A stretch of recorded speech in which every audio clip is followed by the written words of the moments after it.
In my past life, an endless torrential rain suddenly struck the entire world. In just 5 days, the floodwaters reached the height of a 15-story building, turning the entire planet into a vast ocean. To save his girlfriend, Lu Fan desperately steered a dilapidated fishing boat through a flooded city. Little did he know that his girlfriend was having an affair with his most trusted best friend. While Lu Fan was still on the boat, risking his life for the two of them, his good friend suddenly raised a harpoon and stabbed him in the back. Then, the two of them coldly pushed him off the boat, leaving him to be torn to pieces by the mutated sharks in the sea. However, when Lu Fan opened his eyes again, he had been reborn. The time was exactly the day the world-destroying storm had just stopped. Just then, buzz, his phone vibrated twice. Lu Fan looked down and saw it was a message from Chu Xian. "Fan, the water's rising so fast, it's going to flood us.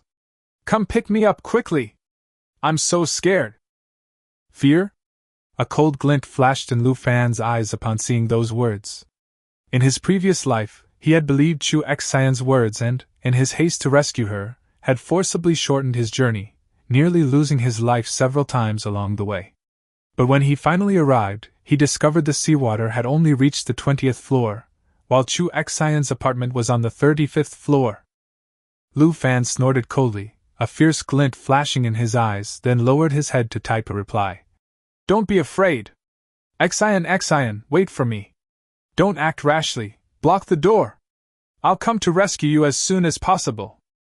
After sending the message, Lu Fan immediately shut down the satellite network, put his phone in a waterproof bag, and stuffed it into his backpack.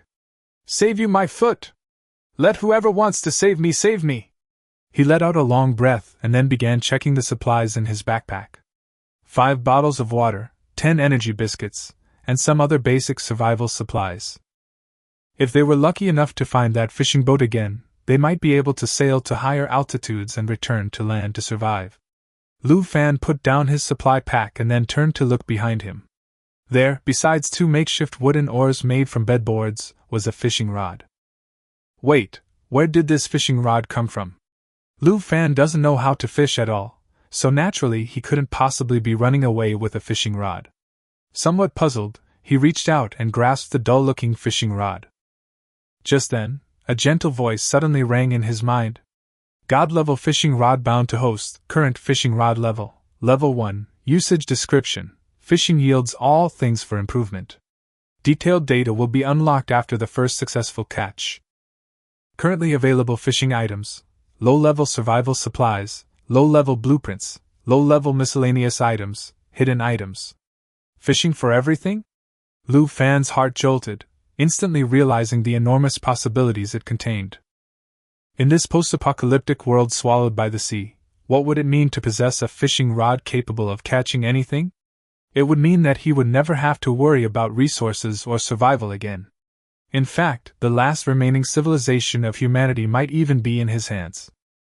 Thinking of this, Lu Fan felt a surge of excitement and immediately swung his fishing rod, attempting his first fishing attempt. Time passed slowly. Lu Fan gradually sensed something was wrong. He'd been fishing for almost an hour, and there was still no bite. Could it be because he hadn't used bait, or hadn't baited the area? He had never been a fisherman before, so he was naturally full of doubts. Just as Lu Fan was about to lift the rod and reel in the line, a faint white light suddenly flashed on the float in the distance, and the tip of the fishing rod was suddenly pulled downward by a huge force. "It's hooked!" Lu Fan's spirits lifted instantly, his muscles tensed, and he frantically reeled in the line. The creature was incredibly strong, swaying the line from side to side, almost pulling Lu Fan into the water. "You bastard! Let me see just how big a fish you are!"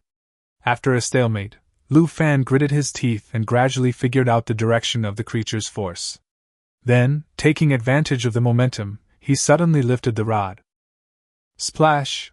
A red shadow leaped from the sea, splashing water everywhere, and flew directly in front of Lu Fan, accompanied by a light screen panel. Fishing successful. Obtained, Spicy Strip X1, type, low-level survival supplies, rarity, life grade, gained 1 proficiency point.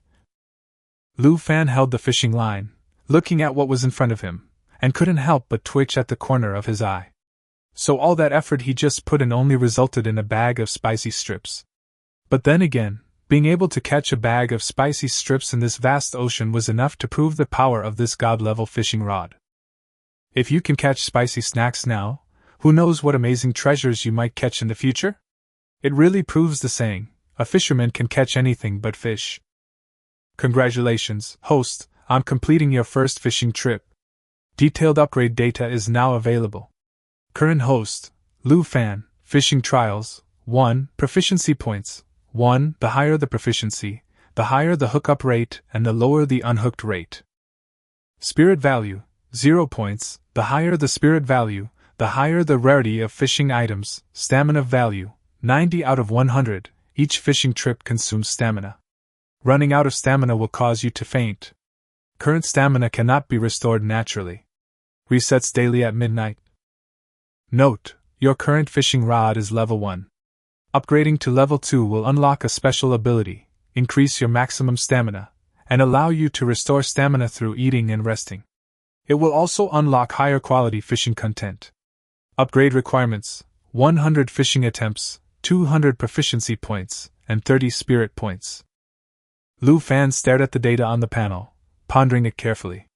The proficiency and spirit values were fine, but the stamina value was a bit troublesome.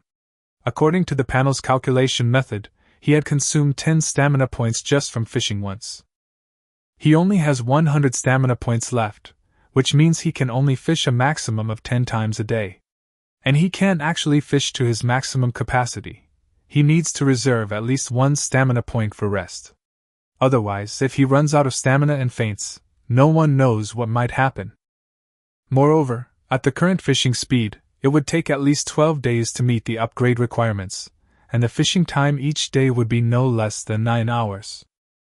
But Lu Fan knew very well that he didn't have that much time to develop slowly. Because in 7 days, marine life would undergo its first mutation. At that time, they would not only become extremely aggressive, but also possess a certain degree of intelligence. If they can't find that small fishing boat soon, he might be lost at sea along with his fishing rod before he even gets to upgrade it. Every second counts. Thinking of this, Lu Fan immediately swung his fishing rod and began his second fishing attempt. An hour and a half later, a faint golden light suddenly flickered on the distant float. Lu Fan stared intently. The yawn that had just reached his lips was immediately swallowed back. Could it be the Golden Legend? Lu Fan braced his feet against the edge of the raft, and with a sudden burst of strength, he pulled the rod upwards. The fishing reel spun rapidly, sparks flying everywhere. Several loops of fishing line were instantly pulled to the bottom. Lu Fan knew very well that if he relaxed even slightly at this moment, he would be dragged directly into the sea and never be able to escape. Damn it, I'll risk it! Lu Fan gritted his teeth, leaned back on the raft, and used his full weight to press down on the fishing rod that was already bent into a semicircle. He tried to turn the fishing reel, but found the crank locked by an immense force. He strained with all his might, even scraping his fingers raw, but couldn't turn it an inch. At this moment, the raft began to rock violently, its edges constantly being submerged by seawater. Lu Fan had to adjust his center of gravity to maintain the raft's balance. After a period of stalemate, his arms gradually lost their color, his muscles trembled uncontrollably, and his body showed signs of exhaustion. If this continued, forget about losing his fishing rod. He might even lose it. Wait, grab it away? Lu Fan suddenly had a flash of inspiration. Since he couldn't pull it away, why not use its strength to exhaust it? Lu Fan used all his strength to weave the fishing rod into the gap of the raft, and fix it in place. At the same time, he stood up and grabbed the end of the fishing rod, using it as a rudder. That's right, in the direction of the dock. Maybe there'll be a chance. Since it's a gamble anyway, might as well go big. Lu Fan planned to use the fishing rod as a power source, letting it tow the raft all the way to the dock. That's where he first discovered that fishing boat. Just as Lu Fan had predicted, a tremendous pulling force instantly propelled the raft into motion. The thing swam wildly ahead, dragging the raft behind like a surfboard, creating splashes of water in the waves. Along the way, many survivors hiding on rooftops were startled by the sudden sound of water and poked their heads out. Holy crap! What is that? Look in the sea! A man exclaimed, pointing at the raging black shadow. Oh my God! Is it a speedboat? The rescue team is here? The woman, holding her child, felt a glimmer of hope in her eyes. Bullshit! Look closely! That's just a broken plank of wood. And there's someone on it! What the hell? A wooden plank can move that fast? Does he have a motor under his feet? No, look! There's a fishing rod in front of him. Something in the sea is dragging him along. A series of exclamations erupted from the rooftop. But Lu Fan had no time to pay attention to them. At that moment, his attention was focused on only two things. First, to hold on to the fishing rod tightly to maintain his balance, and ensure that the raft wouldn't capsize and break apart at high speed. Second, to use all his strength to pull the fishing rod to correct the raft's direction when it veered off course. After persisting for more than 10 minutes, Lu Fan could already see the landmark buildings near the dock. Almost there. Almost there. Now all he had to do was exhaust the raft. Lu Fan took a deep breath, steadied the raft, and took the opportunity to adjust the direction of the fishing rod, making the raft circle around in the wide sea outside the dock. After dozens of laps, the creature in the water clearly showed signs of exhaustion. Lu Fan seized the opportunity, reeling in the line while gradually reducing the radius of the laps. Finally, the raft slowly came to a stop. As the fishing line tightened, a burst of golden light suddenly exploded on the water's surface. A shimmering, dark purple-black ring landed with a clatter on the raft. Fishing successful. Obtained, Space Ring X1. Type, Hidden Item, Rarity, Supernatural Level, Gain 50 Proficiency Points, 5 Spirit Points, Current Fishing Attempts, 2/100, Proficiency Points, 51/200, Spirit Points, 5/30. Description: a ring that compresses the endless universe, rumored to be a sacred relic left behind by a god in the mortal realm. Note: the storage capacity of this ring will continuously expand and evolve as the host's mental strength increases. Caution: at this stage, the storage ring can only store resources obtained from the system or fishing. It cannot store resources not produced by the system. It truly is a golden legend. Lu Fan collapsed onto the raft, panting heavily with excitement.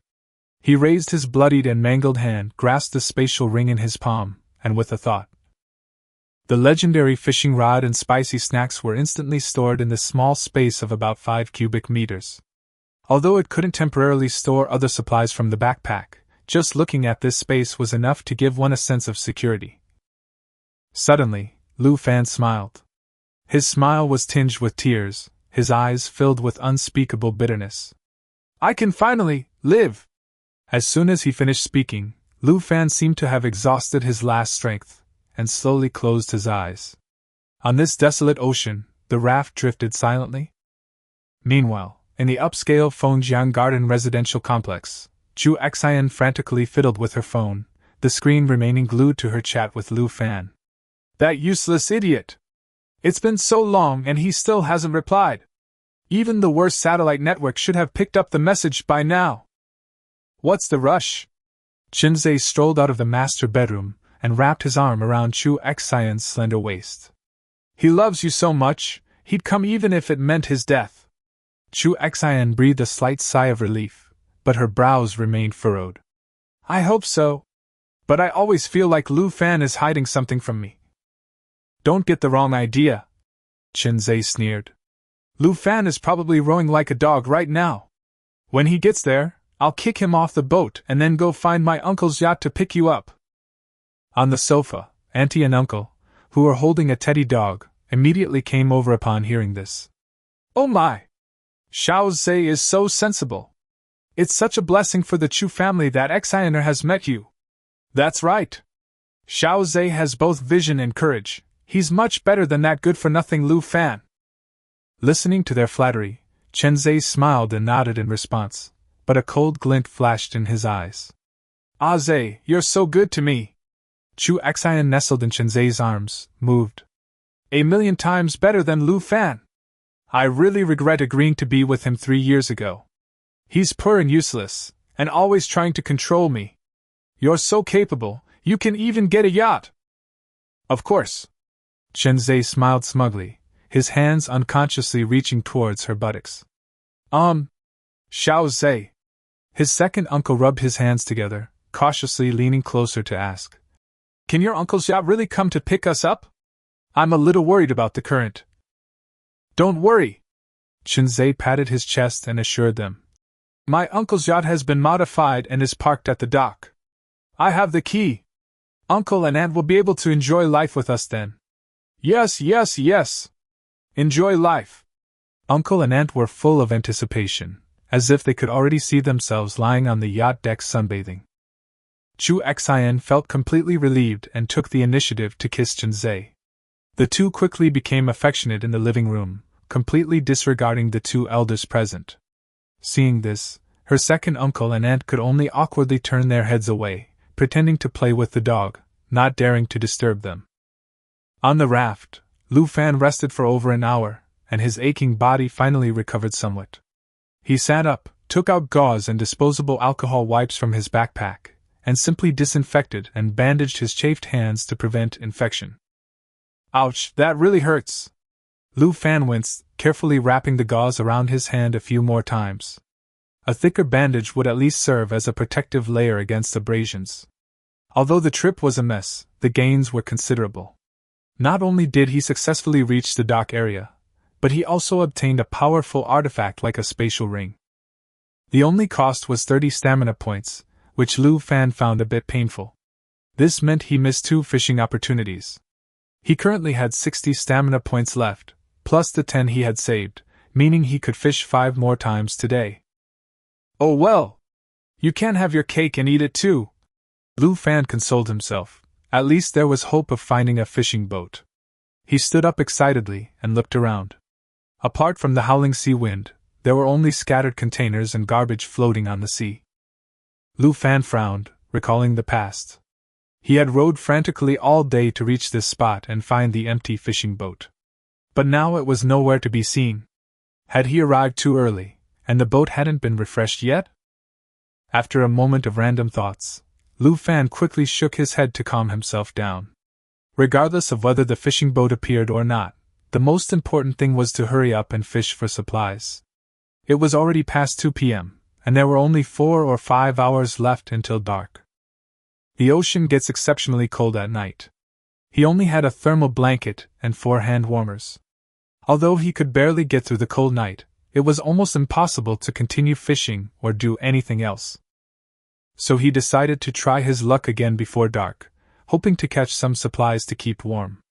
Ideally, warm clothing or a waterproof, fleece-lined sleeping bag. 4 hours later, the sea shimmered, and the setting sun slowly sank below the horizon. Lu Fan wrapped his half-dry shirt around his head to shield himself from the sea breeze. He spent the afternoon drying his clothes while completing 3 fishing trips. My luck was so the first 2 times. I only managed to fish up some basic white-grade supplies, a pack of Dragon brand cigarettes and a wood-chopping knife. While they weren't much of a help in my situation, one was a hard currency in the apocalypse, and the other could be used for self-defense, so it wasn't a complete loss. The third cast was supposed to be of green quality, but unfortunately, his skill level was too low, and the hook came off halfway through. Lu Fan didn't have time to be frustrated. He immediately cast his 4th line, his eyes fixed on the distant float. The sky was darkening, and the sea was slowly calming. Just when he thought he was going to wait in vain, the fishing rod suddenly jerked violently, and the float glowed a faint green light. It's green again? I can't let it get away this time. Lu Fan's heart tightened. Instead of reeling in the line, he first loosened the drag and swung the fishing rod left and right to slowly wear down the thing underwater. After a stalemate of more than 10 minutes, the taut fishing line finally loosened. Lu Fan seized the opportunity and vigorously shook the fishing arm. With a splash, a square brown object broke through the water and crashed heavily onto the raft. Fishing successful. Obtain Beginner Workbench X1, system prompts appear one after another. This is a hidden item, of excellent quality. You have also gained 5 proficiency points and 2 spirit points. Lu Fan picked up the wooden box and examined it. The wood was rough and heavy, and it looked like a large toolbox. There were 9 slightly glowing compartments on the top, and various tool reliefs were carved around the edges. A dull gemstone core was inlaid in the center. While the workbench was being studied, a light screen suddenly appeared above it. Basic workbench status, unbound to vehicle, trait, grants the vehicle, stable core, and modified core, upon binding, note, cannot be unbound after binding. Solid core, the vehicle will never sink. Modification core, grants access to upgrade and modify the vehicle. Lu Fan looked down at the small wooden raft beneath his feet, which seemed on the verge of falling apart, his expression growing increasingly serious. In this post-apocalyptic ocean filled with unknowns, these 2 abilities were practically equivalent to an absolutely safe base. There was only one chance. The sky was rapidly darkening. Instead of chasing that uncertain fishing boat, they should first secure the raft they were standing on. Let's do it! Lu Fan knelt on one knee in the center of the raft, pressed the workbench against the sturdiest joint, and whispered, "Bind it!" As soon as he finished speaking, a pale golden light erupted from the workbench, quickly engulfing the entire raft. The next moment, Lu Fan clearly sensed a change. Every plank and knot seemed to be bound together into a single unit by some force. The raft continued to rock on the sea, but stepping on it felt as stable as walking on land. Binding complete, current vehicle, simple raft, core solidified, vehicle lock durability, 1/1. It's done! Lu Fan breathed a long sigh of relief. This sense of relief was even stronger than when he first boarded that dilapidated fishing boat. Suddenly, he remembered another notification. Right, there's also a disassembly function. Lu Fan immediately rummaged through his supply pack. He couldn't touch the water and biscuits, so his gaze finally fell on the 4 hand warmers in the corner. These were cheap items from the convenience store. They heated up slowly, had low temperatures, and were susceptible to water damage, making them practically useless in the sea breeze. Since it can be disassembled, maybe it can be turned into something useful. Lu Fan put the 4 heat packs into the workbench compartment and directly selected Disassemble. With a hum, a ball of light rose. The plastic packaging and non-woven fabric instantly vaporized and dissipated. A few seconds later, the light faded, leaving only a palm-sized black block. Disassembly complete, obtained, low-purity iron-carbon mixture ×1. The description shows that this material can release 65 degrees Celsius of heat when it comes into contact with air, which lasts for about 12 hours, and it will not be extinguished when it comes into contact with water. So powerful? Lu Fan's eyes lit up. The old hand warmers would be ruined as soon as they got wet, but this compressed material could continue to generate heat even after being soaked in seawater. It was practically a portable mini-stove. He immediately put the material into his spatial ring. Good stuff, I'll rely on it to stay alive tonight. After finishing these tasks, it was completely dark. Lu Fan planned to fish one last time before the cold night fell. Just as he was about to cast his line, a gust of sea wind suddenly howled. The calm sea began to stir, and a drop of rain fell on the back of his hand. Lu Fan looked up abruptly. The sky was now overcast with dark clouds. His expression instantly changed. In his previous life, there had been 5 days of sunshine after the rain. How could the downpour have returned after only 1 day? A strong sense of unease instantly welled up inside him. The raft was no match for the rain, and once the downpour came, he would be soaked to the bone and lose body heat, and he might freeze to death at sea that very night. A deafening boom, a clap of thunder exploded overhead, and a torrential downpour instantly ensued. Gale-force winds whipped up massive waves that crashed violently against the lone raft. Lu Fan was terrified. He quickly reeled in his fishing rod, clung to the raft, and gripped the ropes securing it tightly. Fortunately, the workbench was already secured. No matter how the giant waves pounded against it, the small raft remained intact. But the fact that the raft didn't break apart didn't mean the people were safe. With a whoosh, a side wave suddenly crashed in. The enormous impact capsized the raft, and Lu Fan felt a sudden lightness as he was thrown into the icy seawater. Glug, glug, seawater instantly flooded his mouth and nose, a bone-chilling cold enveloping his entire body. Lu Fan struggled desperately, finally managing to surface from the waves, but before he could even catch his breath, boom, A second giant wave crashed down upon him, slamming him back into the deep sea. In the chaos, the straps of his supply pack were severed by the whirlpool, and it sank directly to the seabed. "It's over!" Lu Fan's heart sank. It contained all his water and food. But there was no time to feel sorry for him now. If he didn't surface soon, he would suffocate. Lu Fan endured the excruciating pain in his lungs and swam frantically upwards. Finally, before the giant wave crashed down, he grabbed the edge of the raft, used his last bit of strength to climb up, and clung tightly to the workbench. After an unknown amount of time, the wind and waves gradually subsided, and the torrential rain turned into a light, cold drizzle. Lu Fan slumped on the raft, trembling all over, his breath coming in short gasps. "This raft is still too small," he murmured. "If only it could be upgraded to a boat, at least it could provide shelter from the wind and rain." But when he thought about the materials needed for the upgrade, he smiled bitterly. "I'm afraid I'd have to dismantle an entire ship. The vast ocean, where am I supposed to find a ship?" His body temperature was rapidly dropping, his consciousness was beginning to blur, and unrealistic fantasies even appeared in his mind. Just as he was about to faint, a blinding searchlight suddenly appeared in the distance. Immediately afterward, a deep engine sound came from the sea. Lu Fan jolted awake, raising his stiff hand to shield his eyes from the glare. The dilapidated little fishing boat from his memory was cutting through the rain, slowly approaching him. The fishing boat slowly approached and finally stopped beside the raft. A stocky middle-aged man in a raincoat jumped over the gunwale onto the raft and crouched down to check on Lu Fan. "Young man, can you still move?" Lu Fan was shivering from the cold and couldn't even speak. Seeing this, the man didn't ask any more questions, simply picked him up and climbed onto the boat, shouting at the boat, "Bring this little raft up too! Chop it up for firewood!" A moment later, Lu Fan was carried into the warm restroom.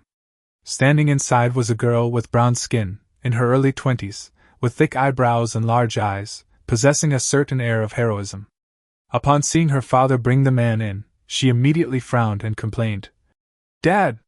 It's so dangerous outside, and it's raining, why did you insist on saving him?" The man smiled and gently placed Lu Fan on the floor. "Our Zhang family would never stand by and watch someone die. No matter how chaotic the world is, people's hearts must remain calm. Compatriots should lend a helping hand to each other." After saying that, he looked at Lu Fan and said in a gentle tone, "My name is Zhang Weigua. Don't worry, take off your wet coat first, so you don't get hypothermia." Zhang Weigua quickly took off Lu Fan's soaking wet coat and took it outside to wring it out. Zhang Xiaoman complained, but still brought over a small stove and threw it in front of Lu Fan. "Hey! You brat, my dad's trying to save you, you better not get any funny ideas." She waved her fist, her tone fierce. "Or I'll kick you into the sea to feed the fish." Lu Fan opened his eyes and sized her up. She was indeed a beauty, but with a strong physique and clearly defined muscles, obviously someone who had practiced martial arts. Lu Fan stared coldly at her, his voice hoarse and sinister. "Do you know what it feels like to be eaten by a fish?" Upon hearing this, Zhang Xiaoman felt a chill run down her spine. The tone was as if he had experienced it firsthand. Not wanting to linger, she pulled her father away from the room. Once the iron door closed, Lu Fan's tense body finally relaxed. With a thought, he took out a piece of iron carbon solution from his spatial ring and tucked it into his pocket. The heat quickly seeped into his body through his damp, cold clothes, and combined with the warmth of the small stove, his stiff limbs gradually regained sensation. Lu Fan exhaled a breath of cold air, closed his eyes to rest, and at the same time, secretly pricked up his ears, alert to any movement outside. Meanwhile, under the deck canopy, a 200-pound blonde-haired man was frantically hacking at Lu Fan's raft with a fire axe. "Damn it! Is this thing made of iron? I can't cut it!" Zhuang Niu was panting heavily and plopped down on the deck. Seeing this, the tall, thin, blonde-haired Qingyang kicked him. "You eat so much meat every day, and you can't even cut a broken raft?" Zhuang Niu complained. "Brother Qin, try it yourself. This thing is as hard as a rock." Just then, Zhang Weigua walked out of the aisle. "Little Chen, little Zhuang, what's wrong?" Qinyang smiled wryly and pointed at the raft. Uncle Zhang, this thing is too hard, even an axe can't cut it. Zhang Weigua glanced at the shallow marks on the raft, and was also puzzled. Leave it for now and let it drain. The yacht you're looking for should be nearby. I'll call you when I find it.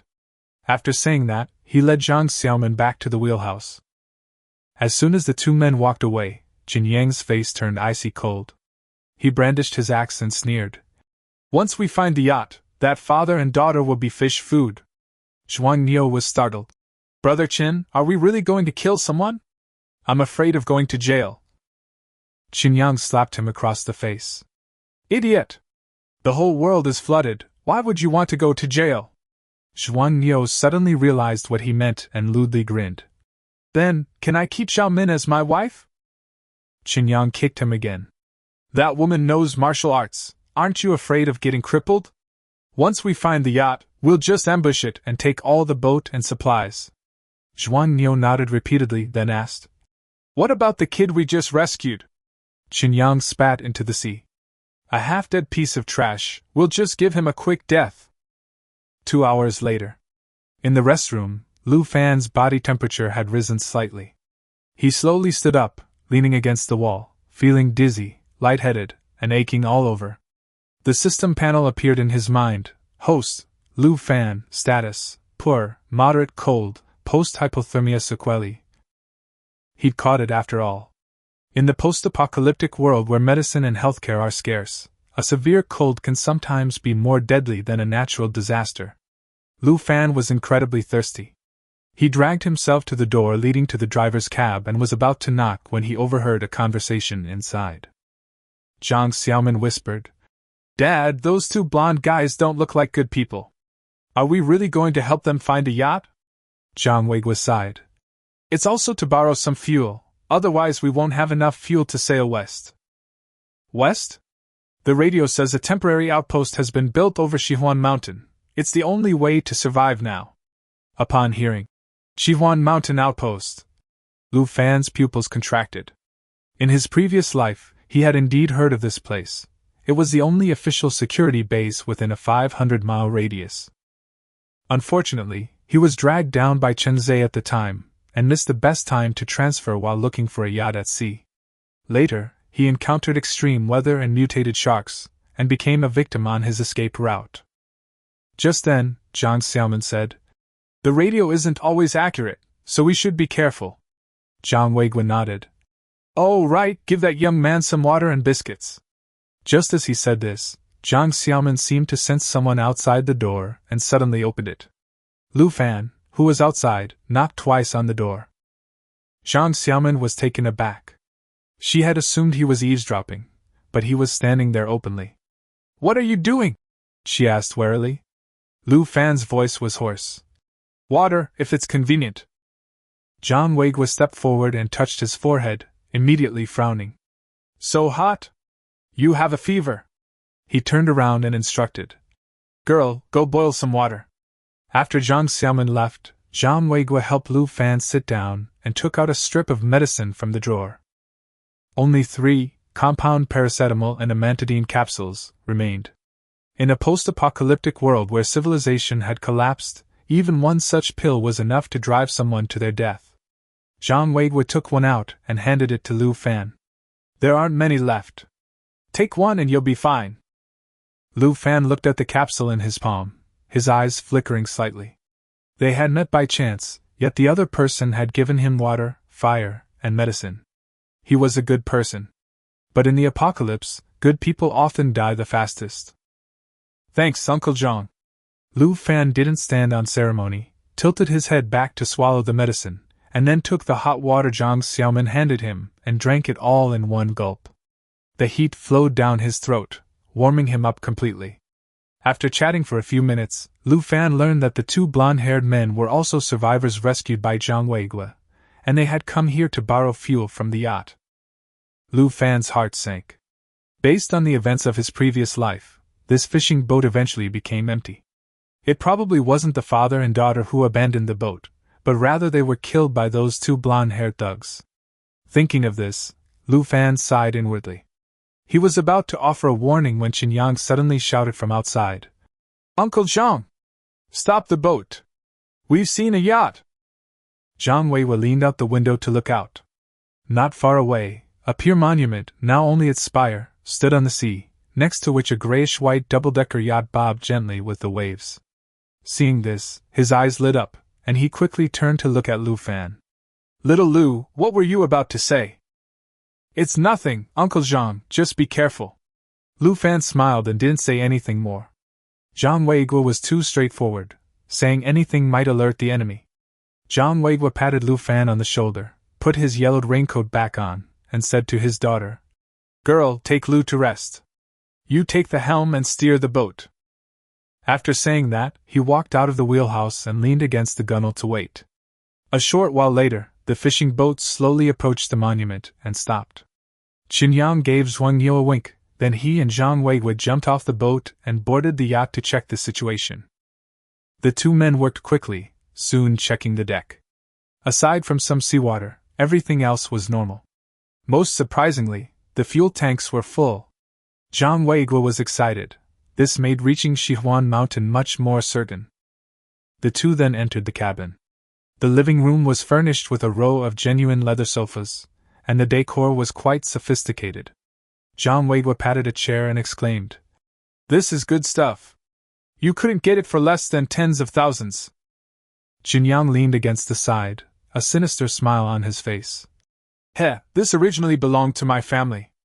My dad bought it when he was doing business, but later a relative tricked him out of it and mortgaged it to my cousin. That's what he said too. He finished speaking with a cold laugh. But judging from the looks of it now, that family has most likely drowned. Perfect, let's return them to their rightful owner. Zhang Weiguo sensed that the atmosphere was a bit off and quickly laughed it off. Alright, Xiao Chun, now that we've found them, borrowing some oil as we agreed before shouldn't be a problem, right? No problem. I can't refuse Uncle Zhang's request. Qin Yang grinned. The two then returned to the fishing boat to get their tools. On the deck, Zhang Weiguo squatted down to tidy up the oil extraction pipe. Just as he was busy working, Qin Yang's eyes suddenly darkened, and he quietly circled behind him, grabbed a wooden stick, and smashed it into the back of Zhang Weiguo's head. Thump! Zhang Weiguo groaned and fell straight into the water on the deck. His body twitched twice and then he was still. Fatty! Get to work! Qin Yang threw down the wooden stick and shook his hand.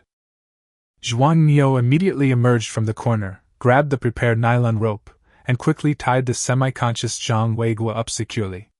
Just then, Zhang Xiaomin stepped out of the driver's seat. She still had half a biscuit in her mouth. Dad, do you need my help? Before she could finish speaking, she saw her father collapse to the ground. The biscuit fell with a thud. She froze for a moment, then grabbed the fire axe from the doorway and rushed out. Bastards! I'm going to kill you all! Qin Yang reacted swiftly, grabbing Zhang Weiguo's hair and pressing the folding knife against his carotid artery. Don't move! The knife tip dug into the flesh, instantly drawing a thin line of blood. Qin Yang said coldly, Take one more step, and I'll bleed your father dry. Zhang Xiaomin abruptly stopped, the axe raised in midair, her chest heaving, her eyes red-rimmed. Are you even human? Without my father, you would have been dead in the sea long ago. Qin Yang spat, his face full of disdain. I didn't beg you to save me, don't try to morally blackmail me. Throw the axe away. Zhang Xiaomin trembled with rage. At that moment, Zhang Weiguo groggily woke up, blood obscuring half his eye. Xiao Xiaomin, don't worry about me. Qin Yang pressed down on his wrist, deepening the cut. Do I have to say it a second time? I'll throw it. Don't hurt him. Zhang Xiaomin finally broke down and threw the axe on the ground. Zhuang Niu immediately rushed over and tied her hands and feet tightly. Looking at the father and daughter lying on the ground, Qin Yang let out a grating laugh, his eyes scanning Zhang Xiaomin up and down. I was going to kill you outright, but with your face and figure, it would be a waste to kill you. He licked his lips. This yacht is so big, we just need a woman. Break your arms and legs and throw you on board, that'll keep us entertained for a long time. Zhuang Niu chuckled lewdly. Hee hee, Brother Qin is brilliant. Zhang Weigua's eyes were bloodshot as he struggled desperately. You beasts! Aren't you afraid of retribution? Qin Yang kicked him in the chest and sneered. Only the living deserve to talk about retribution. Tell me the combination to the safe containing the supplies, and I might consider letting your daughter live. Zhang Weigua closed his eyes, remaining silent. He knew very well that if his daughter fell into the hands of these two, it would be worse than death. Qin Yang's face darkened. Stubborn, huh? Fatty, go drag that sick bastard out and make an example of him. All right, Brother Qin. Zhuang Niu immediately ran towards the lounge. However, after a while, there was still no movement inside. Qin Yang frowned and cursed. Where's that fatso? Hiding in there slacking off. Before the words were even finished, boom, the lounge door was suddenly flung open. Zhuang Niu's body flew out, rolled a few times on the deck, and came to rest at Qin Yang's feet. Everyone's eyes widened instantly. A gaping hole had pierced Zhuang Niu's chest, dark red blood gushing out. He was clearly dead. The next second, Lu Fan walked out of the lounge. His face was pale, his breathing rapid, and he gripped a wood-chopping knife, his gaze fixed on Qin Yang. Qin Yang stared at the corpse, his face instantly turning deathly pale. How did you do that? Just moments ago he was incredibly fierce, but now he was backing away, his voice trembling. Brother! It's a misunderstanding! It's all a misunderstanding! Calm down! Lu Fan didn't bother listening at all. A person like this was a menace to be avoided. He suppressed his dizziness, raised his machete, and charged forward. Just then, boom! A huge side wave crashed against the boat. The fishing boat rocked violently, and Qin Yang narrowly dodged the blow that should have hit him, instead striking the railing and jamming the blade. Qin Yang froze for a second, then erupted in elation. He raised the knife and roared menacingly. You brat! Die! Zhang Xiaomin shouted hoarsely. Lu Fan, get out of the way! However, Lu Fan did not retreat. Instead, he made a strange move. He loosened his grip on the knife hilt and faced the charging Qin Yang, his 5 fingers loosely clenched. Zhang Xiaomin was stunned. Are you crazy? Qin Yang sneered. I think you're the one with the screw loose. He accelerated his sprint. Just as the blade was less than half a meter from Lu Fan, a faint light suddenly flashed in Lu Fan's palm. The wood-chopping knife that had been stuck in the railing had instantly appeared in his hand. How is this possible? Qin Yang's expression changed drastically, but it was too late to stop. Thud, the blade pierced his abdomen, almost penetrating his entire abdominal cavity. Lu Fan expressionlessly pulled out the knife, and dark red blood gushed out instantly. Ugh, ouch! Qin Yang clutched his stomach and collapsed to his knees, half of his intestines spilling out. He stared at Lu Fan in horror, as if looking at a monster. How on earth had that wood-chopping knife suddenly appeared in his hand? Without another word, Lu Fan straddled Qin Yang and raised his knife to slash at his throat. In the apocalypse, finishing off the culprit was the most basic survival rule. Just as the knife was about to fall, Qin Yang suddenly grinned, revealing his bloody teeth, and roared ferociously. Since we can't live, then let's die together! Before he finished speaking, he suddenly pulled a detonator wrapped in duct tape from his pocket and pressed it down hard with his last bit of strength. It was a homemade mine specifically for blasting fish, which Zhuang Niu had secretly stuck next to the fuel tank when he was scouting the yacht earlier. Damn! Lu Fan's pupils contracted sharply, and his movements accelerated dramatically, slicing through Qin Yang's throat with a single strike. Almost simultaneously, a burst of scorching heat erupted from the bottom of the ship's hold. Boom! The deafening explosion sent shivers down everyone's spines. The cockpit was instantly blown away, with shards of glass and metal flying everywhere like bullets. Lu Fan was thrown off balance by the blast wave, tumbling twice on the deck before crashing heavily to the ground. Immediately afterward, the leaking diesel fuel ignited, flames shot up, and half the deck was engulfed in fire in an instant. The fishing boat emitted a piercing, twisting sound, and began to list violently. Water had already entered the hull. Ignoring the pain, Lu Fan gritted his teeth and pulled a bunch of keys from Qin Yang's pocket, then staggered towards the bow of the boat. He swung his knife and cut the ropes binding Zhang Weigua and his daughter, shouting in a deep voice. Go! Get on the yacht! Jiang Xiaomin was already terrified and only came to her senses when she heard Lu Fan's roar. She cried as she helped her father, whose head was covered in blood, and stumbled over the gunwale, jumping onto the gray-white yacht. Standing on the deck of the yacht, she anxiously reached out to Lu Fan. Lu Fan! Come up quickly! The fishing boat is sinking! At this moment, the stern of the fishing boat had already sank rapidly, and seawater was constantly surging onto the deck. Lu Fan stood in the shadows cast by the firelight and the rain, gently shaking his head. He didn't look at Jiang Xiaomin, but instead gazed at the raft not far away, a bold idea suddenly popping into his mind. What time is it? Lu Fan asked urgently. Jiang Xiaomin was stunned. Why was he asking the time at a time like this? 11:55. Hurry up! We'll be late if we don't leave now. 5 minutes left, Lu Fan murmured, a glint of light flashing in his eyes. He took out the pack of Dragon brand cigarettes from his pocket and tossed it precisely into Jiang Xiaomin's arms from a few meters away. This pack of cigarettes is enough for you to exchange for a lot of supplies at the stronghold. Consider it repaying your father's favor. Head west to the Shivuan Mountain stronghold, and don't look back. After saying this, Lu Fan turned and walked into the firelight, never to return. With red eyes, Jiang Xiaomin shouted, Lu Fan! You're crazy! You'll die! But looking at Lu Fan's resolute back and then at her father, whose breath was weak in her arms, she finally stomped her foot and rushed into the driver's seat. The engine roared, the yacht cleaved through the waves, and quickly disappeared into the dark, rainy night. On the sea, only a burning fishing boat and Lu Fan remained. He towed the raft to the temporarily safe bow, gripping the mooring ropes tightly with both hands. Boom!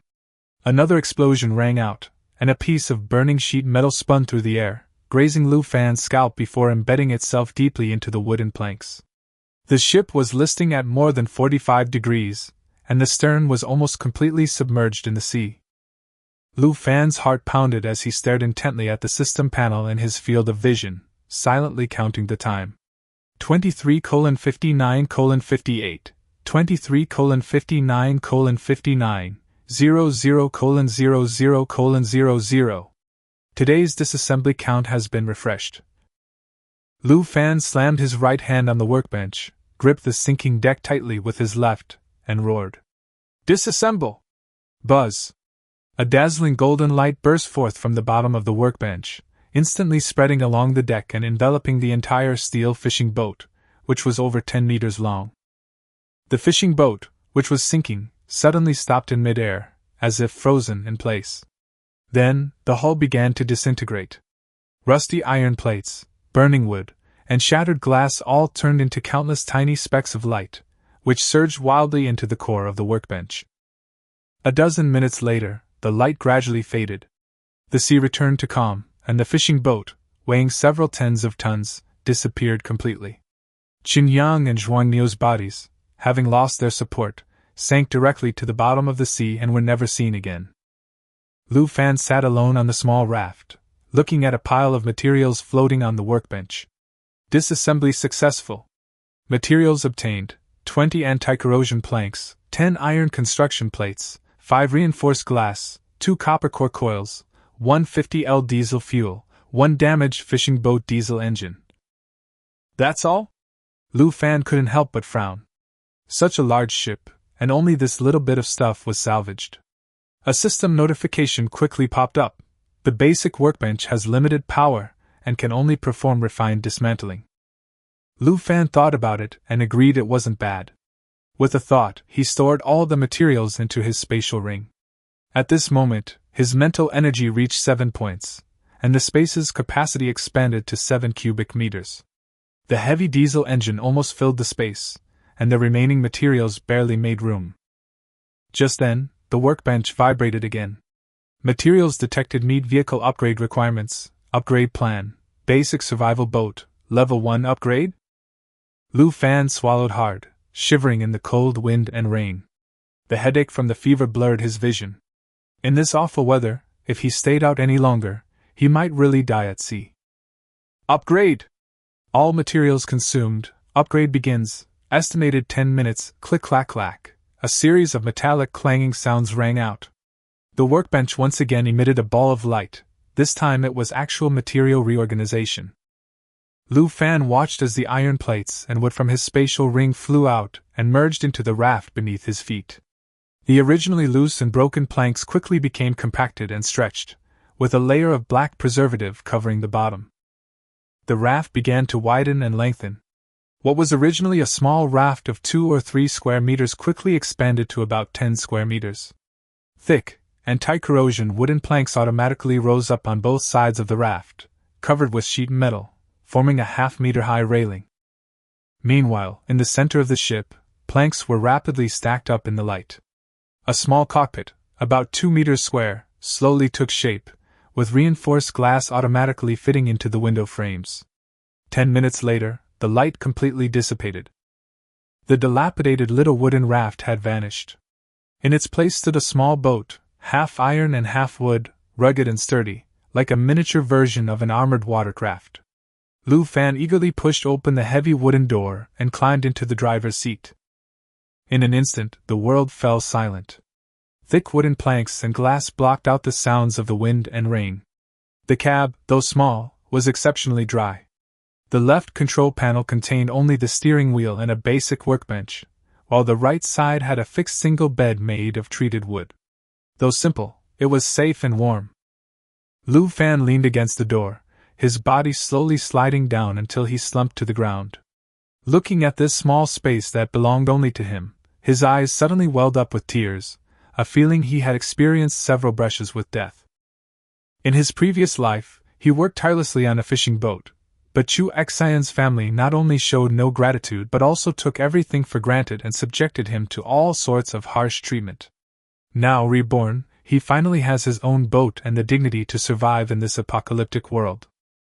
Whew! Lu Fan let out a long breath, feeling exhausted like a tide. He barely managed to stand up, took off his soaked coat and hung it by the window, then climbed back onto the hard wooden bed and hugged the iron-carbon mixture to keep warm. A faint warmth dispelled the chill that seeped into his bones. Although the effect was mediocre, it was still better than enduring the wind and rain. Raindrops pattered outside the window. He curled up on the wooden bed and quickly fell into a deep sleep. The rain stopped the next morning. Sunlight streamed through the clouds, bringing a gentle warmth. When Lu Fan woke up, his mouth was dry, and his throat felt like it had been cut with a knife, making even swallowing extremely difficult. He struggled to get out of bed and found that his shirt was completely dry and still smelled of pine. Lu Fan touched his forehead and whispered, "The fever is gone." Although he was still a little dizzy, the terrible alternation of hot and cold from last night had disappeared. It seemed the medicine and iron-carbon mixture from last night had indeed saved his life. He pushed open the driver's seat door, and a salty, damp sea breeze rushed towards him. The sea was eerily calm, and in the distance, most of the city's high-rise buildings had sunk into the sea, leaving only the dilapidated rooftops visible above the water. Lu Fan licked his chapped lips, his stomach rumbling. "I need to get some water and food first, otherwise I'll either die of illness or starvation and thirst." He sighed, but unfortunately the rainwater was sour and undrinkable. He walked to the gunwale, summoned his fishing rod, and skillfully cast his first line. His only hope now was to rely on the fishing system to obtain food and fresh water. Meanwhile, in the upscale Fengjianjuan residential complex. "Ugh! It's completely out of battery." Chu Xian threw her phone onto the sofa. The screen was already black. She clutched her rumbling stomach, staring at the half-eaten pack of cookies on the table, her eyes filled with resentment. "Is that bastard Lu Fan dead? How dare he not reply to my messages?" She cursed through gritted teeth. Her second uncle and aunt pulled Chu Xian to a corner of the kitchen and whispered, "Xianer, I think that kid Lu Fan is most likely drowned. With so little food at home, if we keep going like this, we'll all starve to death." Chu Xian frowned. "Then what do we do?" Her second aunt's eyes flashed with a fierce light. "Those old geezers next door have an inflatable raft. Let Chenze go and steal it. Take us away from this godforsaken place." Uncle was stunned. "Robbery? That's illegal. We're starving to death. What do we care about the law? Ant cursed impatiently, then said to Chu Xian, Go tell Chenze, he's the only man in our family. Chu Xian was silent for a moment, then nodded and went into the bedroom. A few minutes later, Chenze, having heard the plan, walked into the living room and picked up a fruit knife. It's fine, but there's a strong man next door, I can't handle it alone.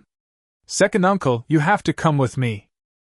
The second uncle instinctively wanted to refuse, but his second aunt pinched him hard, leaving him no choice but to agree. The two quickly made their way to the door next door. After knocking and receiving no response, Chenze simply used a crowbar to pry open the security door. The family of three inside were already on high alert. The middle-aged man brandished a kitchen knife and roared, What do you want? Get out! Chenze sneered. Just need to borrow a boat. Borrow your mother! If you don't get out, I'll kill you! Before he could finish speaking, Chenze suddenly sprang to his feet, the blade aimed straight for the man's neck. He was trained in Sanda, Chinese kickboxing, and his attacks were extremely ruthless. Before the middle-aged man could react, his neck had been slashed open, and blood gushed out instantly. Son! The elderly couple cried out, rushing forward to fight. The room erupted into chaos. In the confusion, the old man fought back desperately, stabbing his second uncle in the thigh. The second uncle screamed and collapsed, bleeding profusely. Chenze seized the opportunity to deliver a swift and brutal blow, quickly finishing off both men. The room was filled with the heavy stench of blood. Uncle Er slumped to the ground, trembling with fear.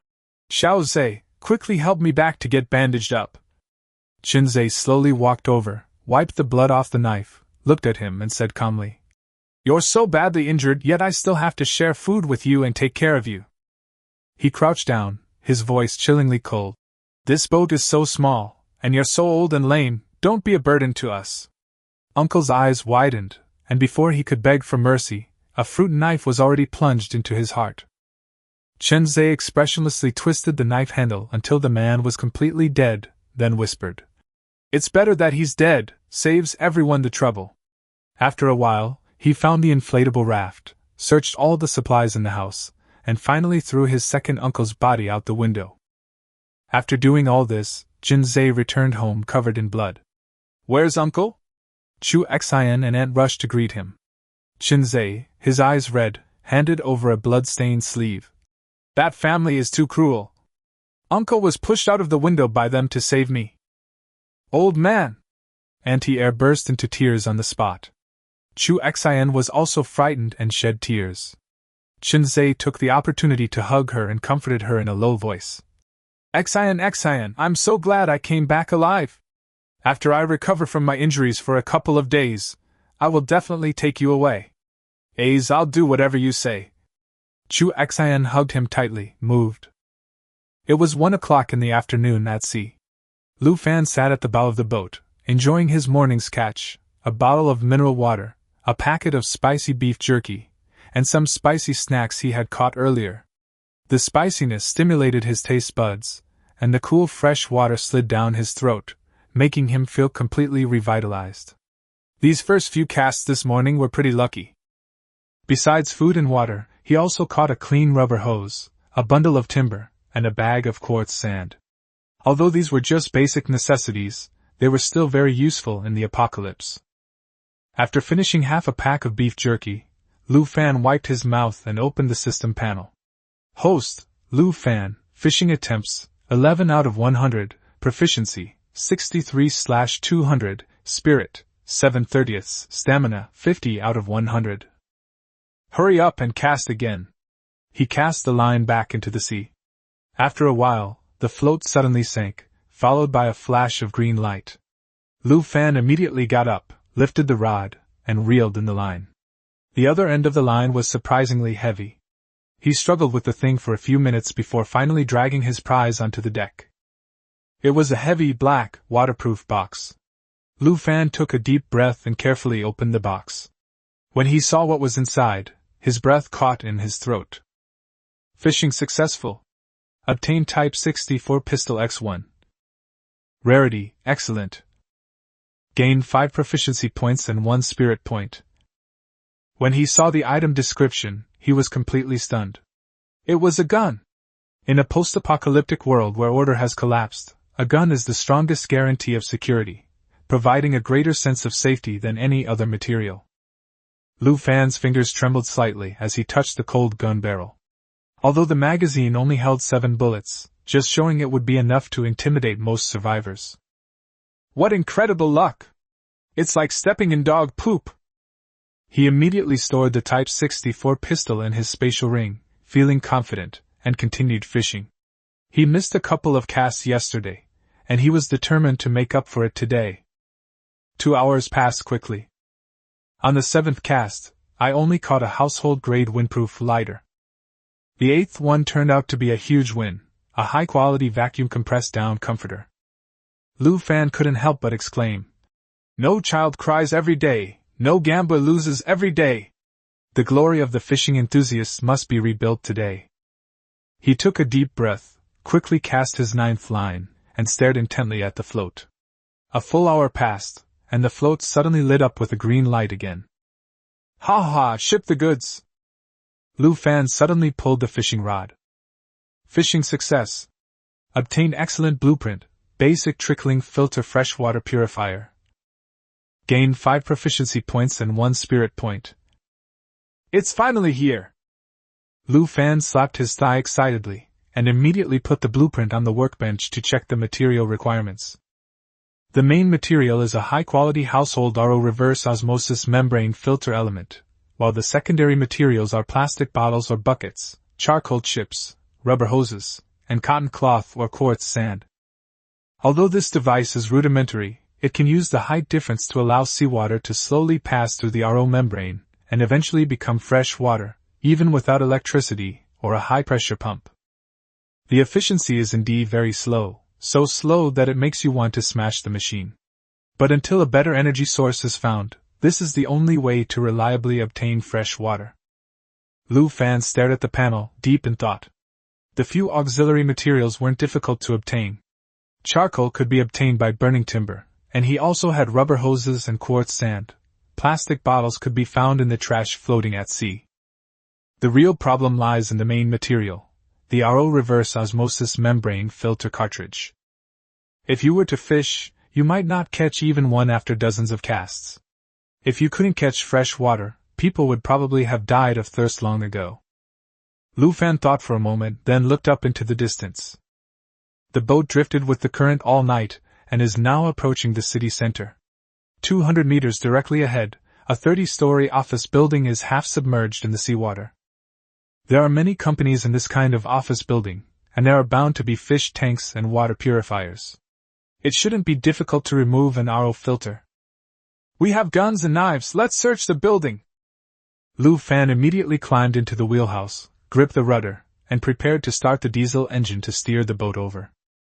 However, as soon as the engine started, a line of glaring red text suddenly popped up on the workbench. Engine condition, severely damaged, requires a high-quality mechanical repair kit for repair. Lu Fan froze for 2 seconds, then slapped himself on the forehead. Hold! Yesterday I was so focused on upgrading the hull that I forgot the engine was already broken. Now this small steel boat, plus supplies, weighs at least a ton. Without power, it's basically a floating bunker, only good for taking hits and not for escaping. There's no other way but to revert to primitive human form. With a dark expression, Lu Fan took out a piece of wood from his spatial ring and used a wood-chopping knife to simply whittle it into a wooden paddle. Although it's impossible to row very fast by hand, the tide is flowing towards the office building. With a little directional control, we can slowly drift away with the waves. Soon, a strange scene appeared on the sea. A small survival boat moved forward slowly, at a speed comparable to that of a tortoise. Lu Fan lay on both sides of the boat, paddling frantically, his arm muscles taut, each stroke accompanied by a muffled groan. He made a distance of only 200 meters feel like 200 kilometers. Once I fix the engine, I'll definitely speed it to 80 miles per hour. Half an hour later, Lu Fan, exhausted, finally drifted outside the office building. The ship gently bumped into the glass exterior wall of the 18th floor. He put away the wooden oar and rested for a while before standing up and looking inside through the floor-to-ceiling window covered in lime scale. Inside was an advertising company that was half submerged. Tables and chairs were floating everywhere, and the dimly lit corridor seemed bottomless, like a gaping black maw. The surroundings were eerily quiet. Apart from the sound of seawater crashing against the walls, there was no other movement of any living person. Lu Fan wedged the bow of the boat into the window to prevent it from being swept away by the waves, then gripped the wood-chopping knife tightly, his other hand ready to pull out a Type 64 pistol from his spatial storage at any moment. He took a deep breath and climbed through the window into the office building. The moment my foot stepped into the water, a chill crept up my trouser leg. The water was just above knee level, murky and yellowish, with mushy paper and various kinds of trash floating in it. Lu Fan walked slowly, testing the waters with the soles of his feet with each step. There was a lot of debris underwater, and stepping on broken glass or rusty tacks could be fatal, almost tantamount to suicide. After walking for a while, a damp, rotten smell gradually filled the air, along with a stench similar to that of rotting dead fish.